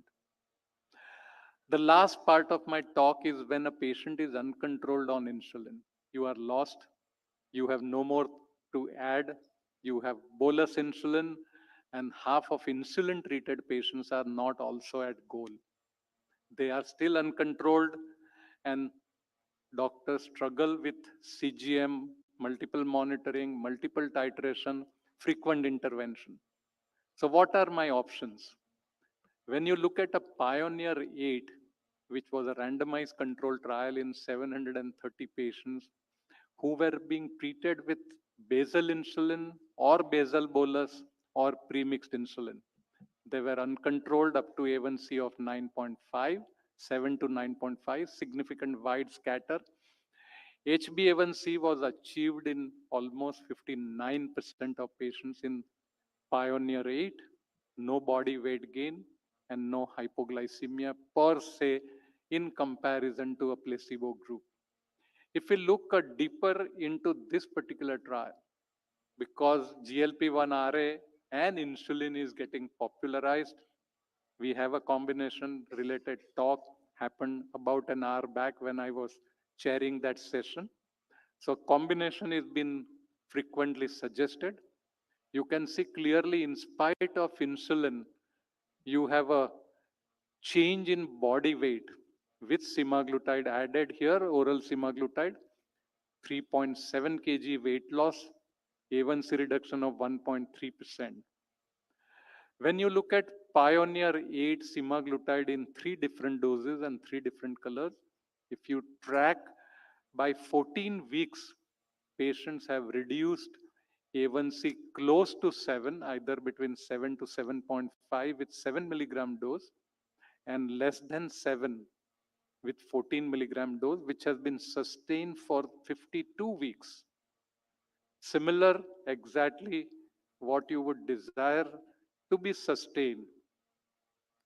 If you look at the dose reduction, irrespective of 3 milligrams, 7 milligram, and 14 milligram, almost 28% or 30% of patients had dose reduction more than 20% of their current insulin dose. While severe hypoglycemia was much less, if you go into the deeper part of the results, these patients in Pioneer 8 received anywhere between 53 and 63 units per day. 75% of patients, almost 546, had dose reduced between 15 and 25%. 8% had less than 15% and only 12%. So if you put together, the insulin dose change was very small, 12%. 4% required more than 25%. And some of you would have experienced, as I have seen in many of my patients, we discontinue insulin. If you look at the duration of diabetes here in Pioneer 8 was 15 years, which in a sustained 5 trial, it was 13.4%, which is another semaglutide trial with basal insulin published, which we would not go into the detail. It's a injectable semaglutide there. We have Pioneer 8 with oral semaglutide. So in short, all the 3 kind of a patients would need GLP-1 RA, and I would recommend that most patients in future would need a personalized, individualized approach, which had been said much earlier, beautifully written in one of this old 2010 paper. 9 experts from all over the world have published ABCD approach. With this, I would end here, and all of us would take up questions collectively. Thank you, sir.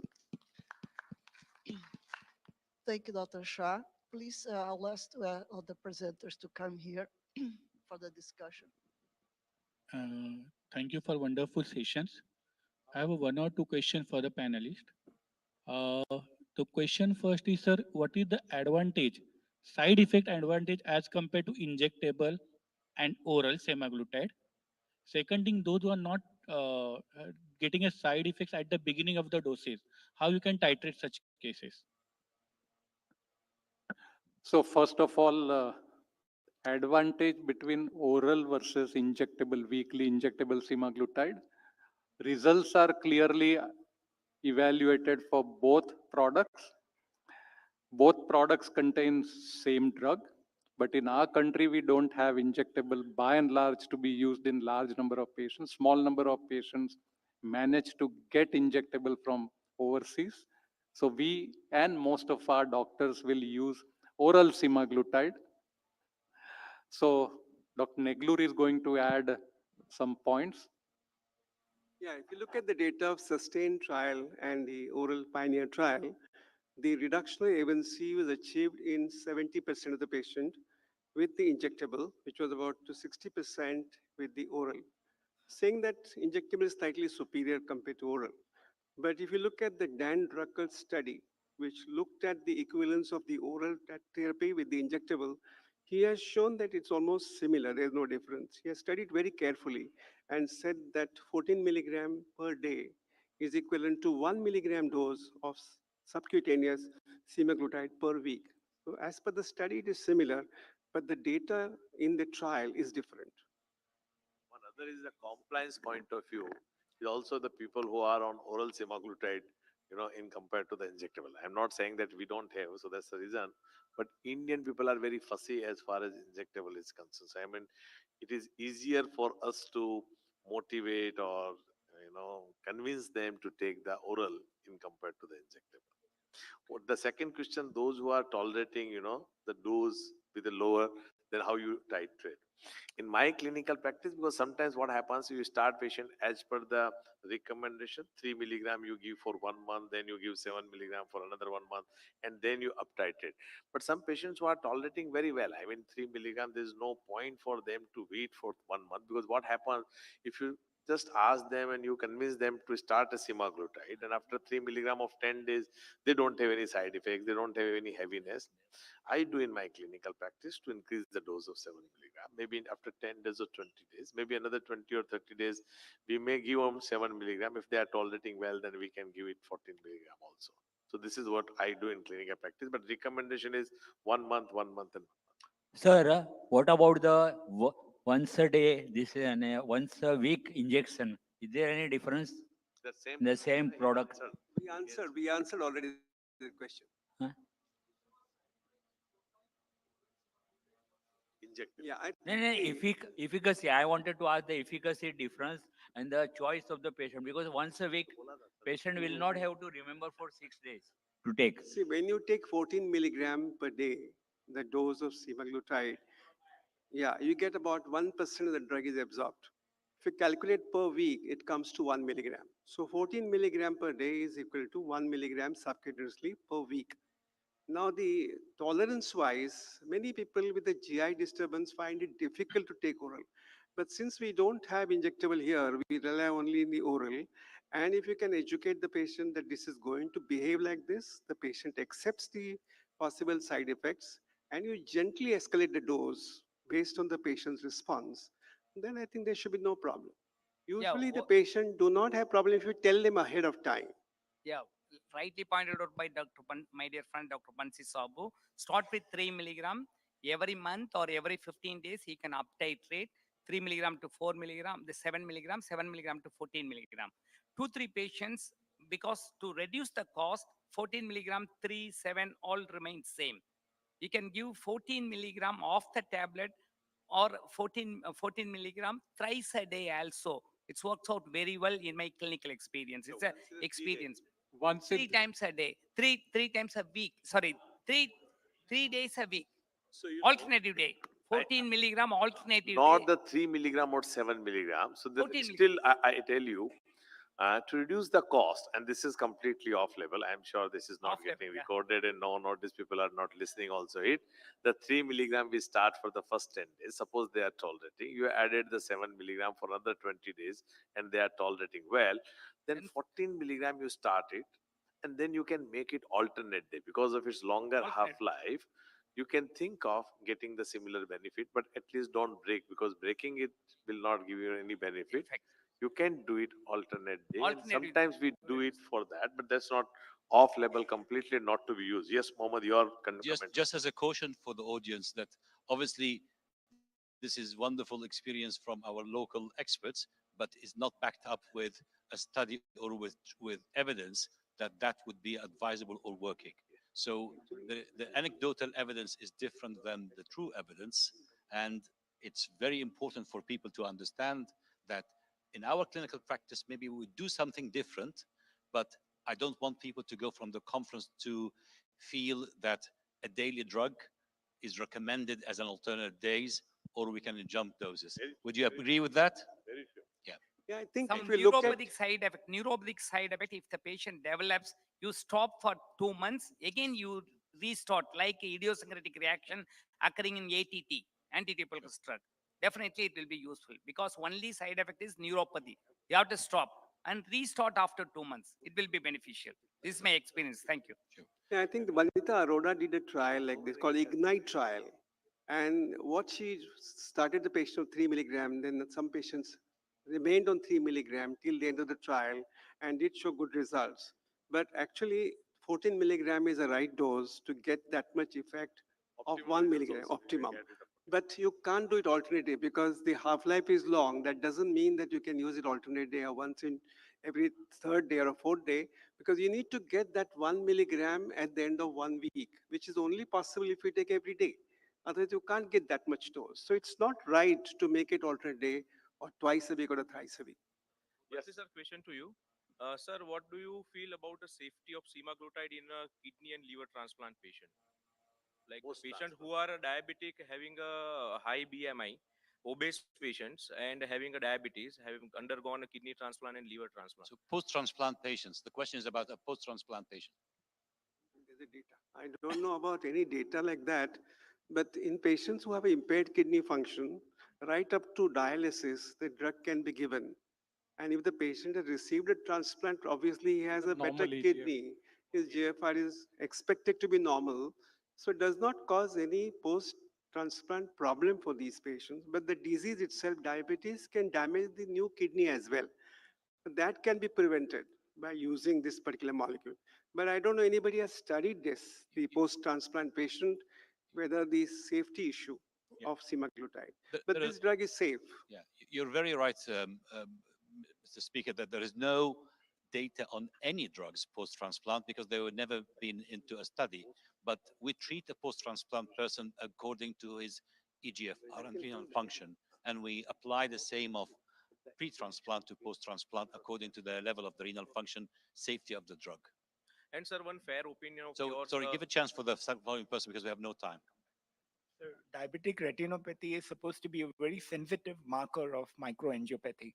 Sir, in your pioneer and sustained trials, none of them studied worsening or improvement of diabetic retinopathy. And in one of these slides, sir, I noticed that there's an increase in neuropathy in the patients. And why should it happen like this? Because you are actually controlling the sugar. You are talking about mitochondria. You're talking about such good things happening for all the body. Why neuropathy should increase? Yeah, I think this was the Steno trial you're talking about, where you control the patient intensively. You get the benefit in other microvascular complication, but does not get much benefit in terms of neuropathy. I think the neuropathy is a very complex disease because all the nervous tissue do not have insulin resistance. So the glucose gets into all these tissues, especially retina and the nervous tissue, and can have a damage to the DNA because of the unopposed action of glucose on the nucleus. And this damage in the nerve sometimes can be permanent. And therefore, this is what is called a neuroplasticity, where it gets worsened as you progress, despite the control of diabetes. Therefore, it's difficult for patients of neuropathy to improve, though you give them any kind of therapy. People have tried all kinds of therapy like C-peptide, all those have been tried, but the response to neuropathy is quite difficult. I agree with that, sir. Thank you. But why retinal angiopathy should not improve? Retina? Diabetic retinopathy should not improve. Not one trial is saying why diabetic retinopathy. None of them are mentioning that diabetic retinopathy can be halted or can be regressed, Yeah. or it may not worsen in the time to come. Yeah, yeah. If you're talking of sustained trial, Yes. which looked at the retinopathy as a complications of treatment with using the semaglutide injectable was seen. And subsequently, all the trials excluded the patient of retinopathy when they were given this particular molecule, right? Yes. Now, the microvascular improvement is dependent on many factors. Now, whether it's a pericyte or a podocyte, all these cells, the biology is quite different and difficult to comprehend and to understand. And the response also is difficult. Now, why do you get involvement only of a pericyte in a in a retina, we have not understood the biology of this. And therefore, the response to the treatment can also be different. Because the pericytes is supposed to regulate the blood flow into the smaller blood vessels in the retina. And that gets involved in diabetic retinopathy. Why it gets involved more, we don't understand. Same thing happens with podocyte in the kidney, and same thing happens in the peripheral neuropathy. All we have not understood But much there's about it. definitely a direct correlation between nephropathy and retinopathy. Once Yes. we have one, we expect the other, and vice versa. In Yes. retinopathy, you need to reduce PP hyperglycemia significantly. Patients who are controlled on HbA1c but not controlled with PP hyperglycemia less than 170 or so will still have retinopathy progression. So prandial signaling in retina is much faster at a lower glucose threshold and is not correlated with HbA1c. Plus, smoking cessation is important, and statins, the lipids Yes. are also important. So you have to have all this treatment on the board to get the benefit.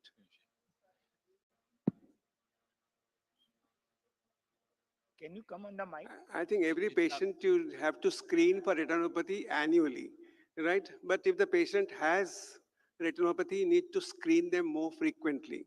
It's important to screen them. I think it's fair to say that the studies were looking into cardiovascular outcome.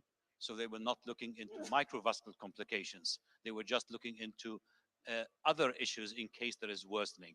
So thank you very much for all our speakers. Yes. Wonderful cover you. for Thank semaglutide, specifically the oral one.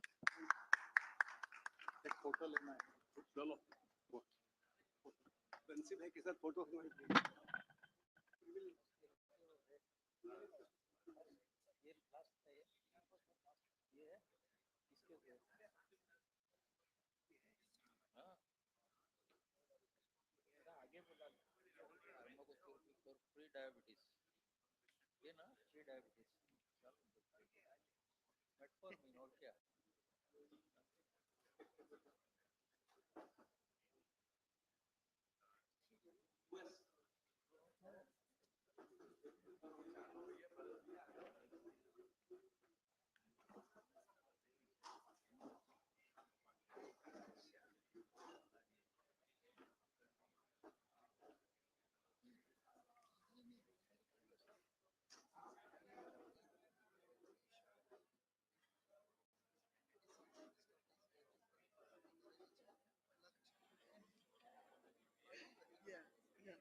Right or wrong?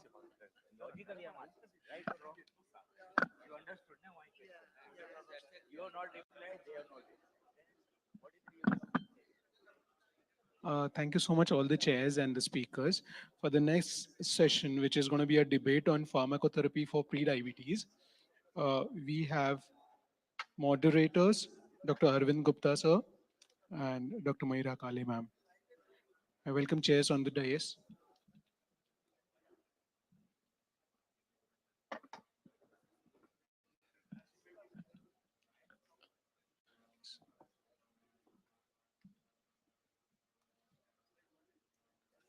Over to you, sir.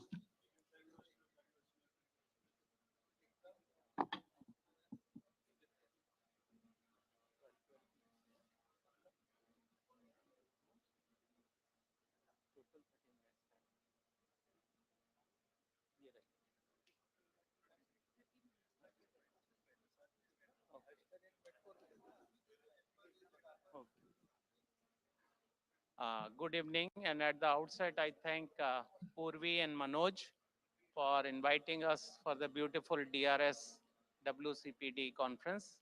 Uh, this is not, I think, the last session of the day, but not the least. I think this is the most important session from our point of view because pre-diabetes is the leading cause, or I can say, as far as epidemiology of the India, ICMR India in study is concerned, pre-diabetes is the largest chunk at present in India and all over the globe. So this is the hot topic, and we want to know that how this pre-diabetes can be reverted, or it can be halted, or even if we cannot do, we can think of these pre-diabetes should not progress to the frank diabetes population. So for this, a beautiful debate will be there, ladies and gentlemen. And we have the two dynamic young diabetologists of the country, Dr. Bharat Sabu and Dr. Shubhasri Patil. I think that will be very, very interesting debate today uh, regarding the pharmacotherapy of pre-diabetes. Dr. Bharat Sabu will be speaking for the topic, and Dr. Shubhasri will speak on the against the topic. And let us see, you will be given 12 minutes each, and will be Bharat will get the for the repercussion for 2 minutes again that. And let us see, stick to the time, and we'll see the crisp debate and very interesting debate. So Bharat, come to and give your thoughts regarding pharmacotherapy of pre-diabetes. First of all, thank you, Manoj sir and Purvi ma'am and whole team DRS for inviting me here and giving me this topic today. I'm thankful to chairperson for setting up the agenda so well, and as Gupta sir has clearly told that this will be going to be an eye opener for many of you. So without wasting my time, I will straightway begin with the topic which has been assigned to me today. And this is what Dr. Gupta sir was talking about. This is the ICMR study which showed that we are hovering at a staggering load of 136 million pre-diabetics in India. And this is an understatement, believe me. The worrying statistics are coming from rural and urban both. You see, the rural population, while they have less of diabetes, but they have more of pre-diabetes. The pre-diabetes is increasing in the rural population as well, and this bomb is going to explode, and they will be going to soon convert it to diabetes if we don't treat them right, or we are hovering around only for the lifestyle modification. Now, these are the risk factors for pre-diabetes. We are all aware about these, non-modifiable and modifiable. Modifiable are many, non-modifiable are few. So we should focus ourselves on the modifiable risk factors, where we can modify the risk factors and prevent pre-diabetes first of all, and then if pre-diabetes at all occurs, how we can revert it, as Gupta sir was telling us. While I was searching the literature, I found this beautiful read. This is a pre-diabetes, a high-risk state for developing diabetes. Due to paucity of time, I may not be able to cover all of this. You go and read it. This is a beautiful piece. It clearly says that according to ADA expert panel, 70% of individual with pre-diabetes will eventually develop diabetes. So this is the time where we need to hit the nail. Pre-diabetes is the time where we need to treat them. If we can treat them right, then only we can save our country from the looming epidemic of over diabetes which is hovering around us. This is the place where we are. The pre-diabetes, we all know A1C between 5.6 to 6.5, and the arrow which way it will go will be decided by us, none other than anyone other than us, because we are the doctors and we will be treating the patient right. This is just a customary introduction to pre-diabetes. We all know what is this pre-diabetes all about, the progression risk and importance of early intervention I am going to tell you. This is the basic pathophysiology. Now, what should be noted here in pathophysiology is obesity. It is one of the factors. Hyperinsulinemia is one factor, and beta cell dysfunction is again one factor. These all lead to pre-diabetes, which can lead to all the complications of diabetes if not treated in time.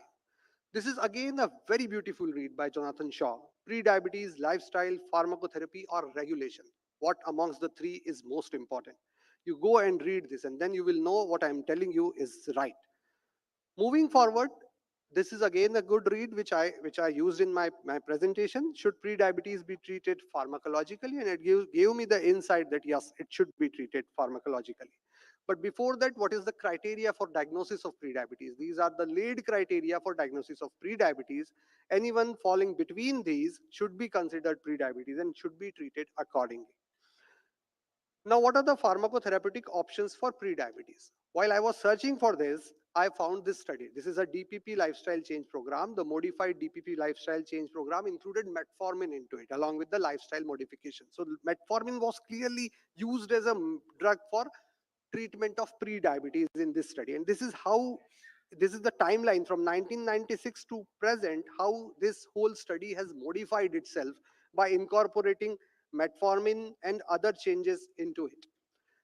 This is a very beautiful piece of paper by AAC. AAC clearly tells us that pre-diabetes management for prevention of diabetes should include pharmacotherapy. And what are the pharmacotherapy studies which are there around? This is not from anywhere, but from directly from AAC. It clearly says that pharmacological intervention proven to delay or prevent type 2 diabetes mellitus are with metformin, acarbose, pioglitazone, and as the previous talk was telling us, weight reduction. It is the key. All the drugs which cause weight reduction can lead to halt of prediabetes. This is Chinese prevention study which showed the effect of metformin on progression of IGT to diabetes, and you can see a staggering 65% reduction in progression by just adding a metformin to the milieu.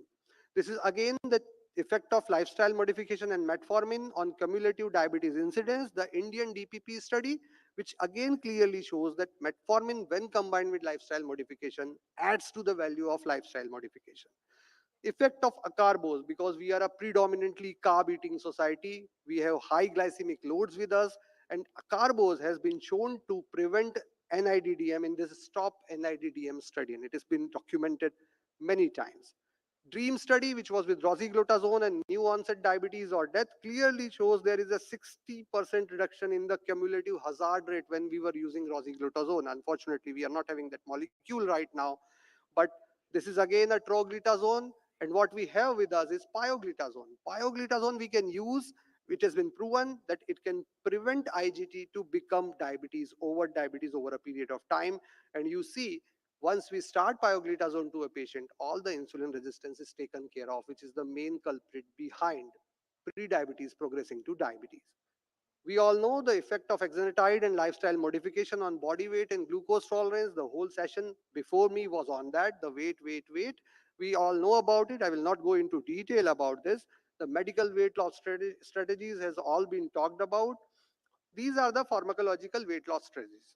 Orlistat we have phenantramine, topiramate, and all these have been proven to reduce weight. Weight being the major driver behind halting prediabetes to convert into diabetes. This is again effectiveness of weight loss drugs. I was able to find this, that the weight loss percentage of orlistat was 5% and phenantramine, topiramate was 8 to 10.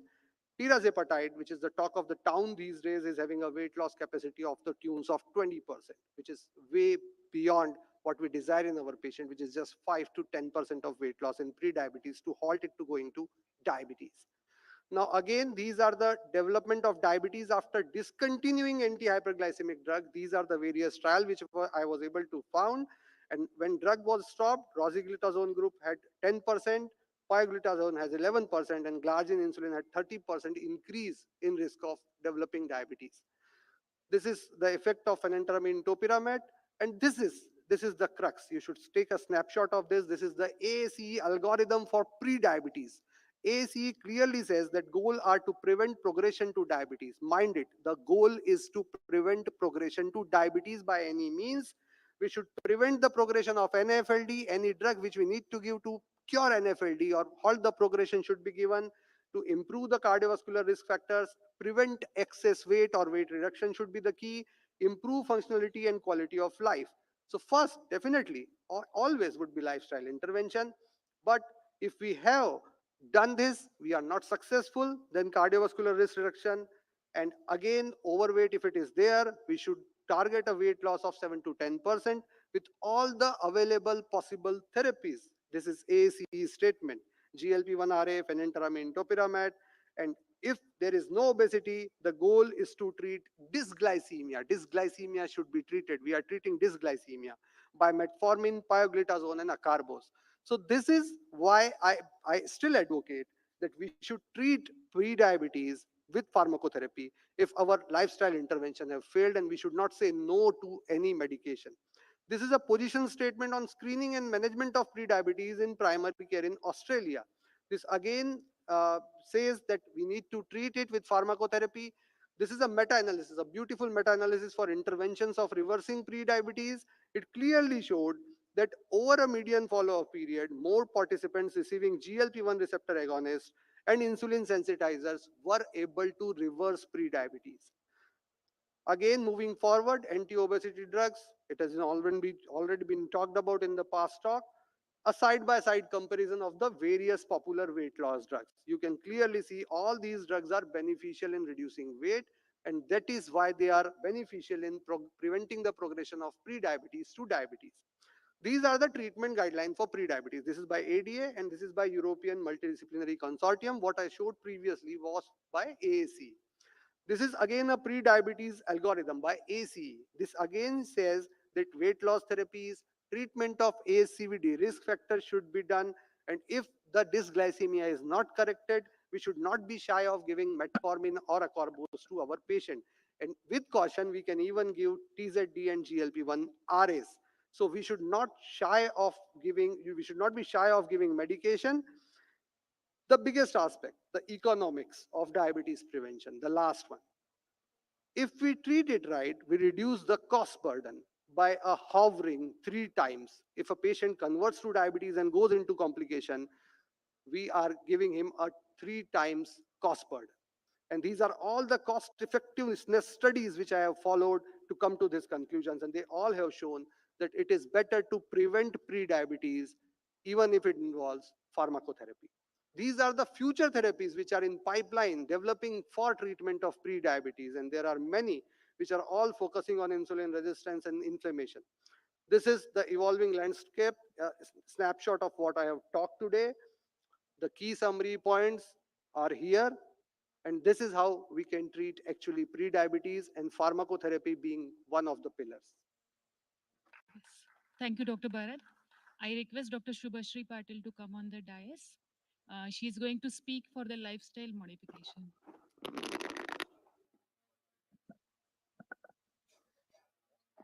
At the outset, I would like to thank Dr. Purvi Chawla, Dr. Manoj Chawla for giving me this opportunity and platform of DRS for this debate. I would like to pay my regards to the chairpersons here. My topic today for the debate is pharmacotherapy for prediabetes. It's a no. So as Dr. Bharat correctly said, we are a country of world capital of diabetes rather. We don't know how much of undetected prediabetes is there in our country. So how many patients are we going to treat with pharmacotherapy is my question. How many? Is pharmacotherapy the option? So let's look at what I want to say here. Prediabetes is pre-diagnosis of type 2 diabetes. So prediabetes is not a disease in itself, but pre-diagnosis of diabetes, it is just a warning sign. Prediabetes by ADA should not be viewed as a clinical entity in its own. What does it mean? It means loss of beta cell function occurs before the diagnosis of type 2 diabetes. We all know the diagnostic criteria of prediabetes. I think Dr. Bharat has also shown in his own slide deck.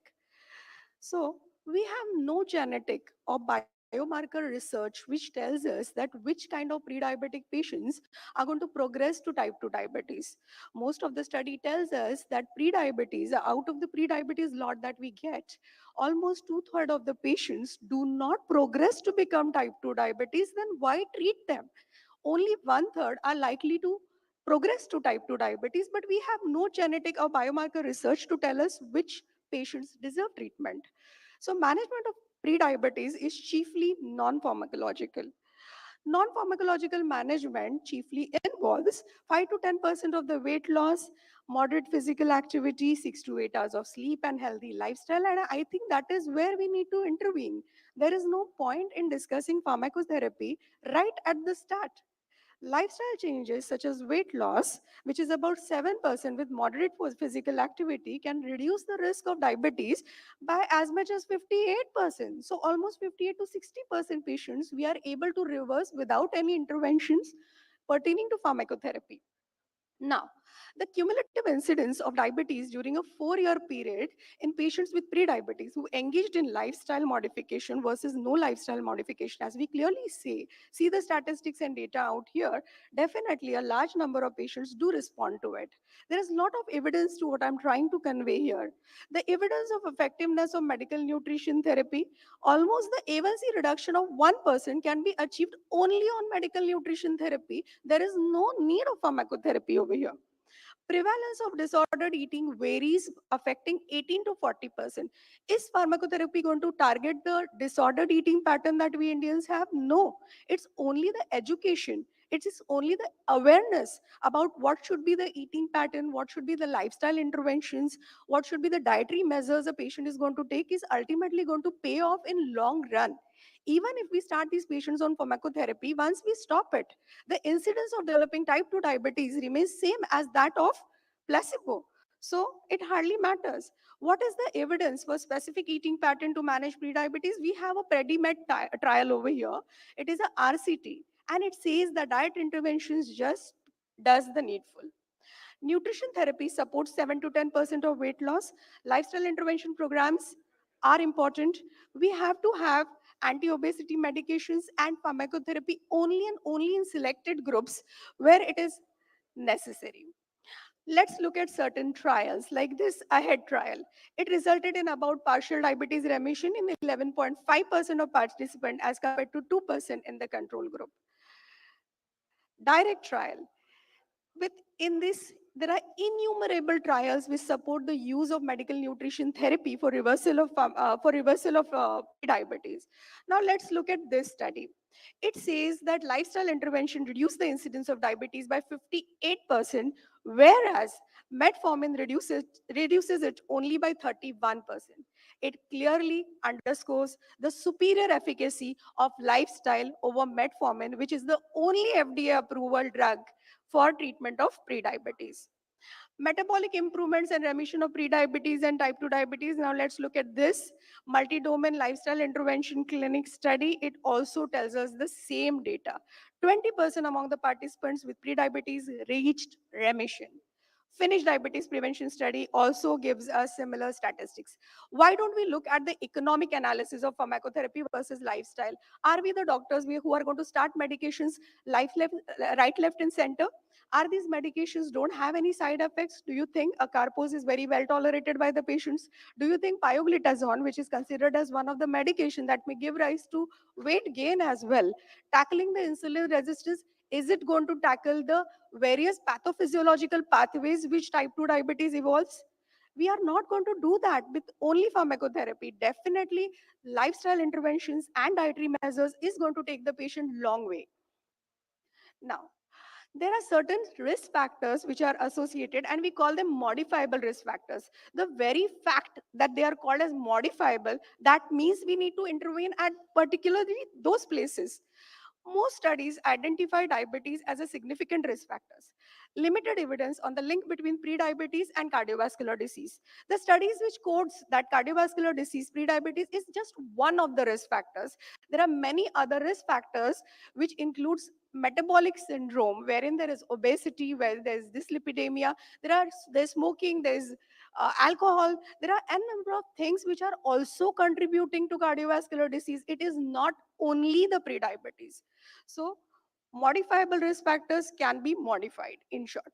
So while prediabetes is linked to cardiovascular disease, it serves as a bridge between diabetes and cardiovascular disease. So this is a critical opportunity to intervene.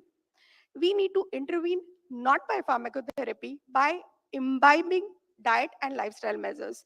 And Dr. Bharat, you being an AI man, why don't you devise an app for diet and lifestyle interventions for the patients for a country like ours, wherein so many patients can take benefit of it without using pharmacotherapy with very app of yours? So there are studies which do find correlation between heart attack risk and prediabetes, but then there are many other risk factors to it. I've already mentioned. So 1/3 increased the odds and 2/3 didn't.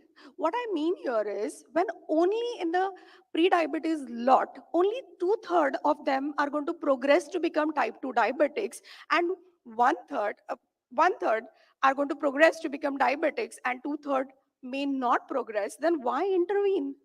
Risk stratification and personalized medicine is the key. We talk about precision medicine and we cannot just widely apply pharmacotherapy to such huge lot of patients who are detected to be pre-diabetic. So basically what I want to emphasize here is individuals with higher baseline A1C, strong family histories, we may understand understand the history of the patient profile and decide and select the patient where it is absolutely essential to use pharmacotherapy. Now, let's look at the healthcare resource utilization. Are we not already burdening our healthcare with so many deceased patients and pharmacotherapy to be given to those who are mandatorily needing it, not to anybody who can be easily managed with diet and lifestyle? So, what we say here is we all follow the guidelines, and what guidelines tells us is to prioritize the lifestyle changes but also suggest pharmacotherapy only and only in high risk group. So if we look even at the guidelines, they don't suggest pharmacotherapy as first line treatment. Psychosocial consideration, you're going to start any pre-diabetic who come to your OPD without thinking that we are making this patient go on pharmacotherapy for his life. Medication burden is already a thing to talk about. Patients are already troubled by various pill burdens that they are taking for various other illnesses. So we cannot subject them for a pill just for a pre-diabetes. Now the question is, if the condition is reversible, why do we need pharmacotherapy over here? Emphasis should be on sustained and lifelong lifestyle changes, and we should target the underlying pathophysiology. We should provide broader health benefits and align the patient with a patient-centric approach. Remission rates are great in pre-diabetes. We should work only and only on diet and lifestyle, and pharmacotherapy should only be an option, last option in selected few. That would be my take on in this debate. Thank you so much.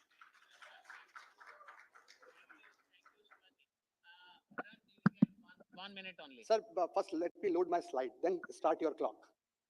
Can you load my slide, please? Thank you, Shubhashri, for making it easier for me. I'm not a doctor who can let my 89% of patients, those who are not having remission, die out of cardiovascular complication, just be happy and merrier and celebrate those 11% which I remit. I cannot be.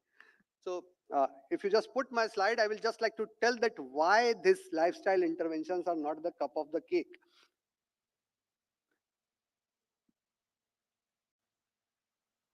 This is actually where I left, and these are actually the facilitators and barriers for the lifestyle changes. And it has been clearly documented that lifestyle changes, they rarely make a difference, rarely because they don't make a difference in more than 30% of population, and Shubhashri admitted it herself. But what about the rest 70%? And this is a systematic review and meta-analysis. They show that they struggle in process of lifestyle change. All the patient admit to it. Then they again say the Kwasniewska et al., they again proved the same, and they said that this was very tough on them to adopt to these strict 800 kilocalorie diet, meager eating, not eating properly, and all these things. I don't know. My patient cannot do this. Outcome of lifestyle intervention in relation to duration of pre-diabetes. This is prop ABC study. Go and read this, Shubhashri. This clearly tells that people with prevalent pre-diabetes of unknown duration, lifestyle intervention delayed progression to type 2 diabetes, but this does not reverse the pre-diabetes. Our own Dr. Mohan, Cure study, 10-year follow-up data, he clearly told that among those with NGT, 19.4% converted to diabetes. I am not a doctor who can leave those 20% patient die not receiving pharmacotherapy and just boasting myself to be a non-advocator of medicine, not using medicine, and I am just treating them with lifestyle. Thank you. Thank you. You're such a masiha, Dr. Bharat Sabu, for intervening so early for the patients. What I would like to emphasize upon here is that sir is advocating pharmacotherapy, but how long are you going to intervene? Lifelong? This is your answer, Shubhashri. Lifelong are you going to intervene with This is in pharmacotherapy? 4 weeks. It wiped out What the, is not wiped out difficult? the liver I want fat. to know what is not difficult. Lifestyle interventions are difficult. Of course they are. But we are there for our patients to convince them to take up good lifestyle, diet, We are there to convince them. That's where we are the accelerators, sir. You are not understanding that you play a crucial role out Ma'am, here to you are not convince your patients. understanding that even after full convincing, only 30% I'm sorry to say, achieve the Dr. Bharat, remission. you may not be doing a good job with your patients, but I see a quite Yes. a good amount of reversal in my own Look, patients, sir. look, all these Bharat, things don't matter because we need to follow guidelines. We are clinician first of all. We don't want to be sued for not using pharmacotherapy and letting our Much patients following the suffer the guidelines, cardiac sir. arrest. Guidelines also tell the just same. listen. Bharat, just though it is a serious note, we have recently published a new study just 15 days back. It is a 4 years study. We followed pre-diabetic population for 4 years. It is a multi-centric study. Dr. Chandalia, Dr. Madhu, Dr. PV Rao, myself and Jyoti Dev are the principal authors for that study. Very seriously we did. It is a double-blind placebo-controlled trial for pre-diabetic population, and 46% pre-diabetic population we could be able to prevent from Very true, sir. But what about the converting rest from 54%? just I'm telling you. So I'm not giving you for and against her, but this is just a recent study. So lifestyle modification, exercise and yoga is a very powerful weapon. Please use that thing, and then of course medications are there, and if these medications are safe, you can safely use those medications. So now we want to have the poll from the. You want to ask the question? Yes, yes. Just Sir, Dr. not Bharat because Sabu, sir, time. Manoj has told use me of that imiglimine in pre-diabetic patient, as you told about the metformin and pioglitazone and icarbus. So what is the role of Mayura, imiglimine? come, It is a come. dual action. Sir, I am a strong prescriber of imiglimine, but I am not able to find a meta-analysis or something of that sort to be presented on this scientific platform. That is why I have shied myself out of it, because we are doctors. Obviously, we talk science. We cannot talk like news reporters and all those things. So we need to talk science. Imiglimine definitely works very well. I have used in some pre-diabetic patients. It has done wonderfully well, just like metformin, with the added advantage of not having that GI side effect which is there with metformin. just Sir, quick question. Not lifestyle, just Yeah. one, because there were three Yeah, came yeah, in please, between. please. Sir, lifestyle, what she said, what sir said, 47 and whatever you suggested more, we have to have as a talent to find out which are the 47. Don't start immediately, 2 महीना नहीं हुआ तो चलो अभी दवा शुरू करें. That is my opinion. Yeah. Very true, sir. But Manohar, we cannot just say no to is the medicine. person marathon guy from, and I think the 3 cheers to you. Yeah, He thank always you. runs Thank you the so much. marathon. Yeah. Yeah, Manohar. Good show by both the debatologists. So some points, same Dr. Mohan's, what he says is IFG may not be much amenable to prevention to progression. IGT can be because of building of muscles.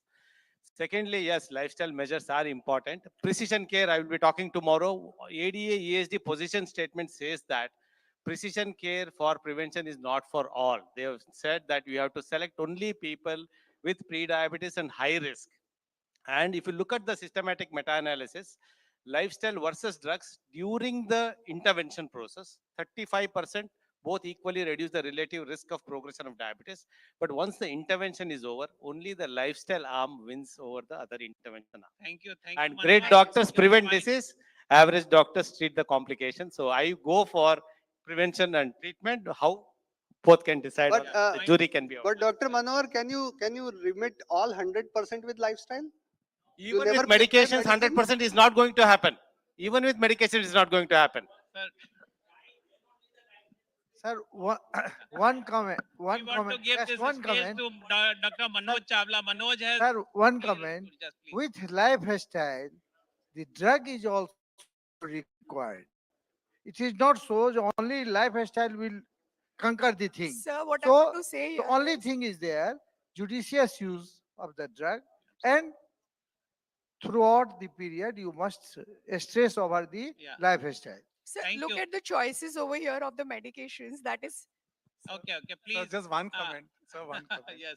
When a lawyer defends a criminal, it doesn't mean it is defending the crime. So see, they are trying to bring two aspects of the disease management Kapil so Sibal that we come out with better strategies It doesn't mean that Dr. Bharat says कि lifestyle नहीं करना चाहिए. It doesn't mean that Dr. Subhashri says कि medicine नहीं देना चाहिए. The idea of this discussion is to bring the best for your patient. Thank you. And Thank you, Alu. it's not that we should, label them कि they are wrong. वही कह रहा.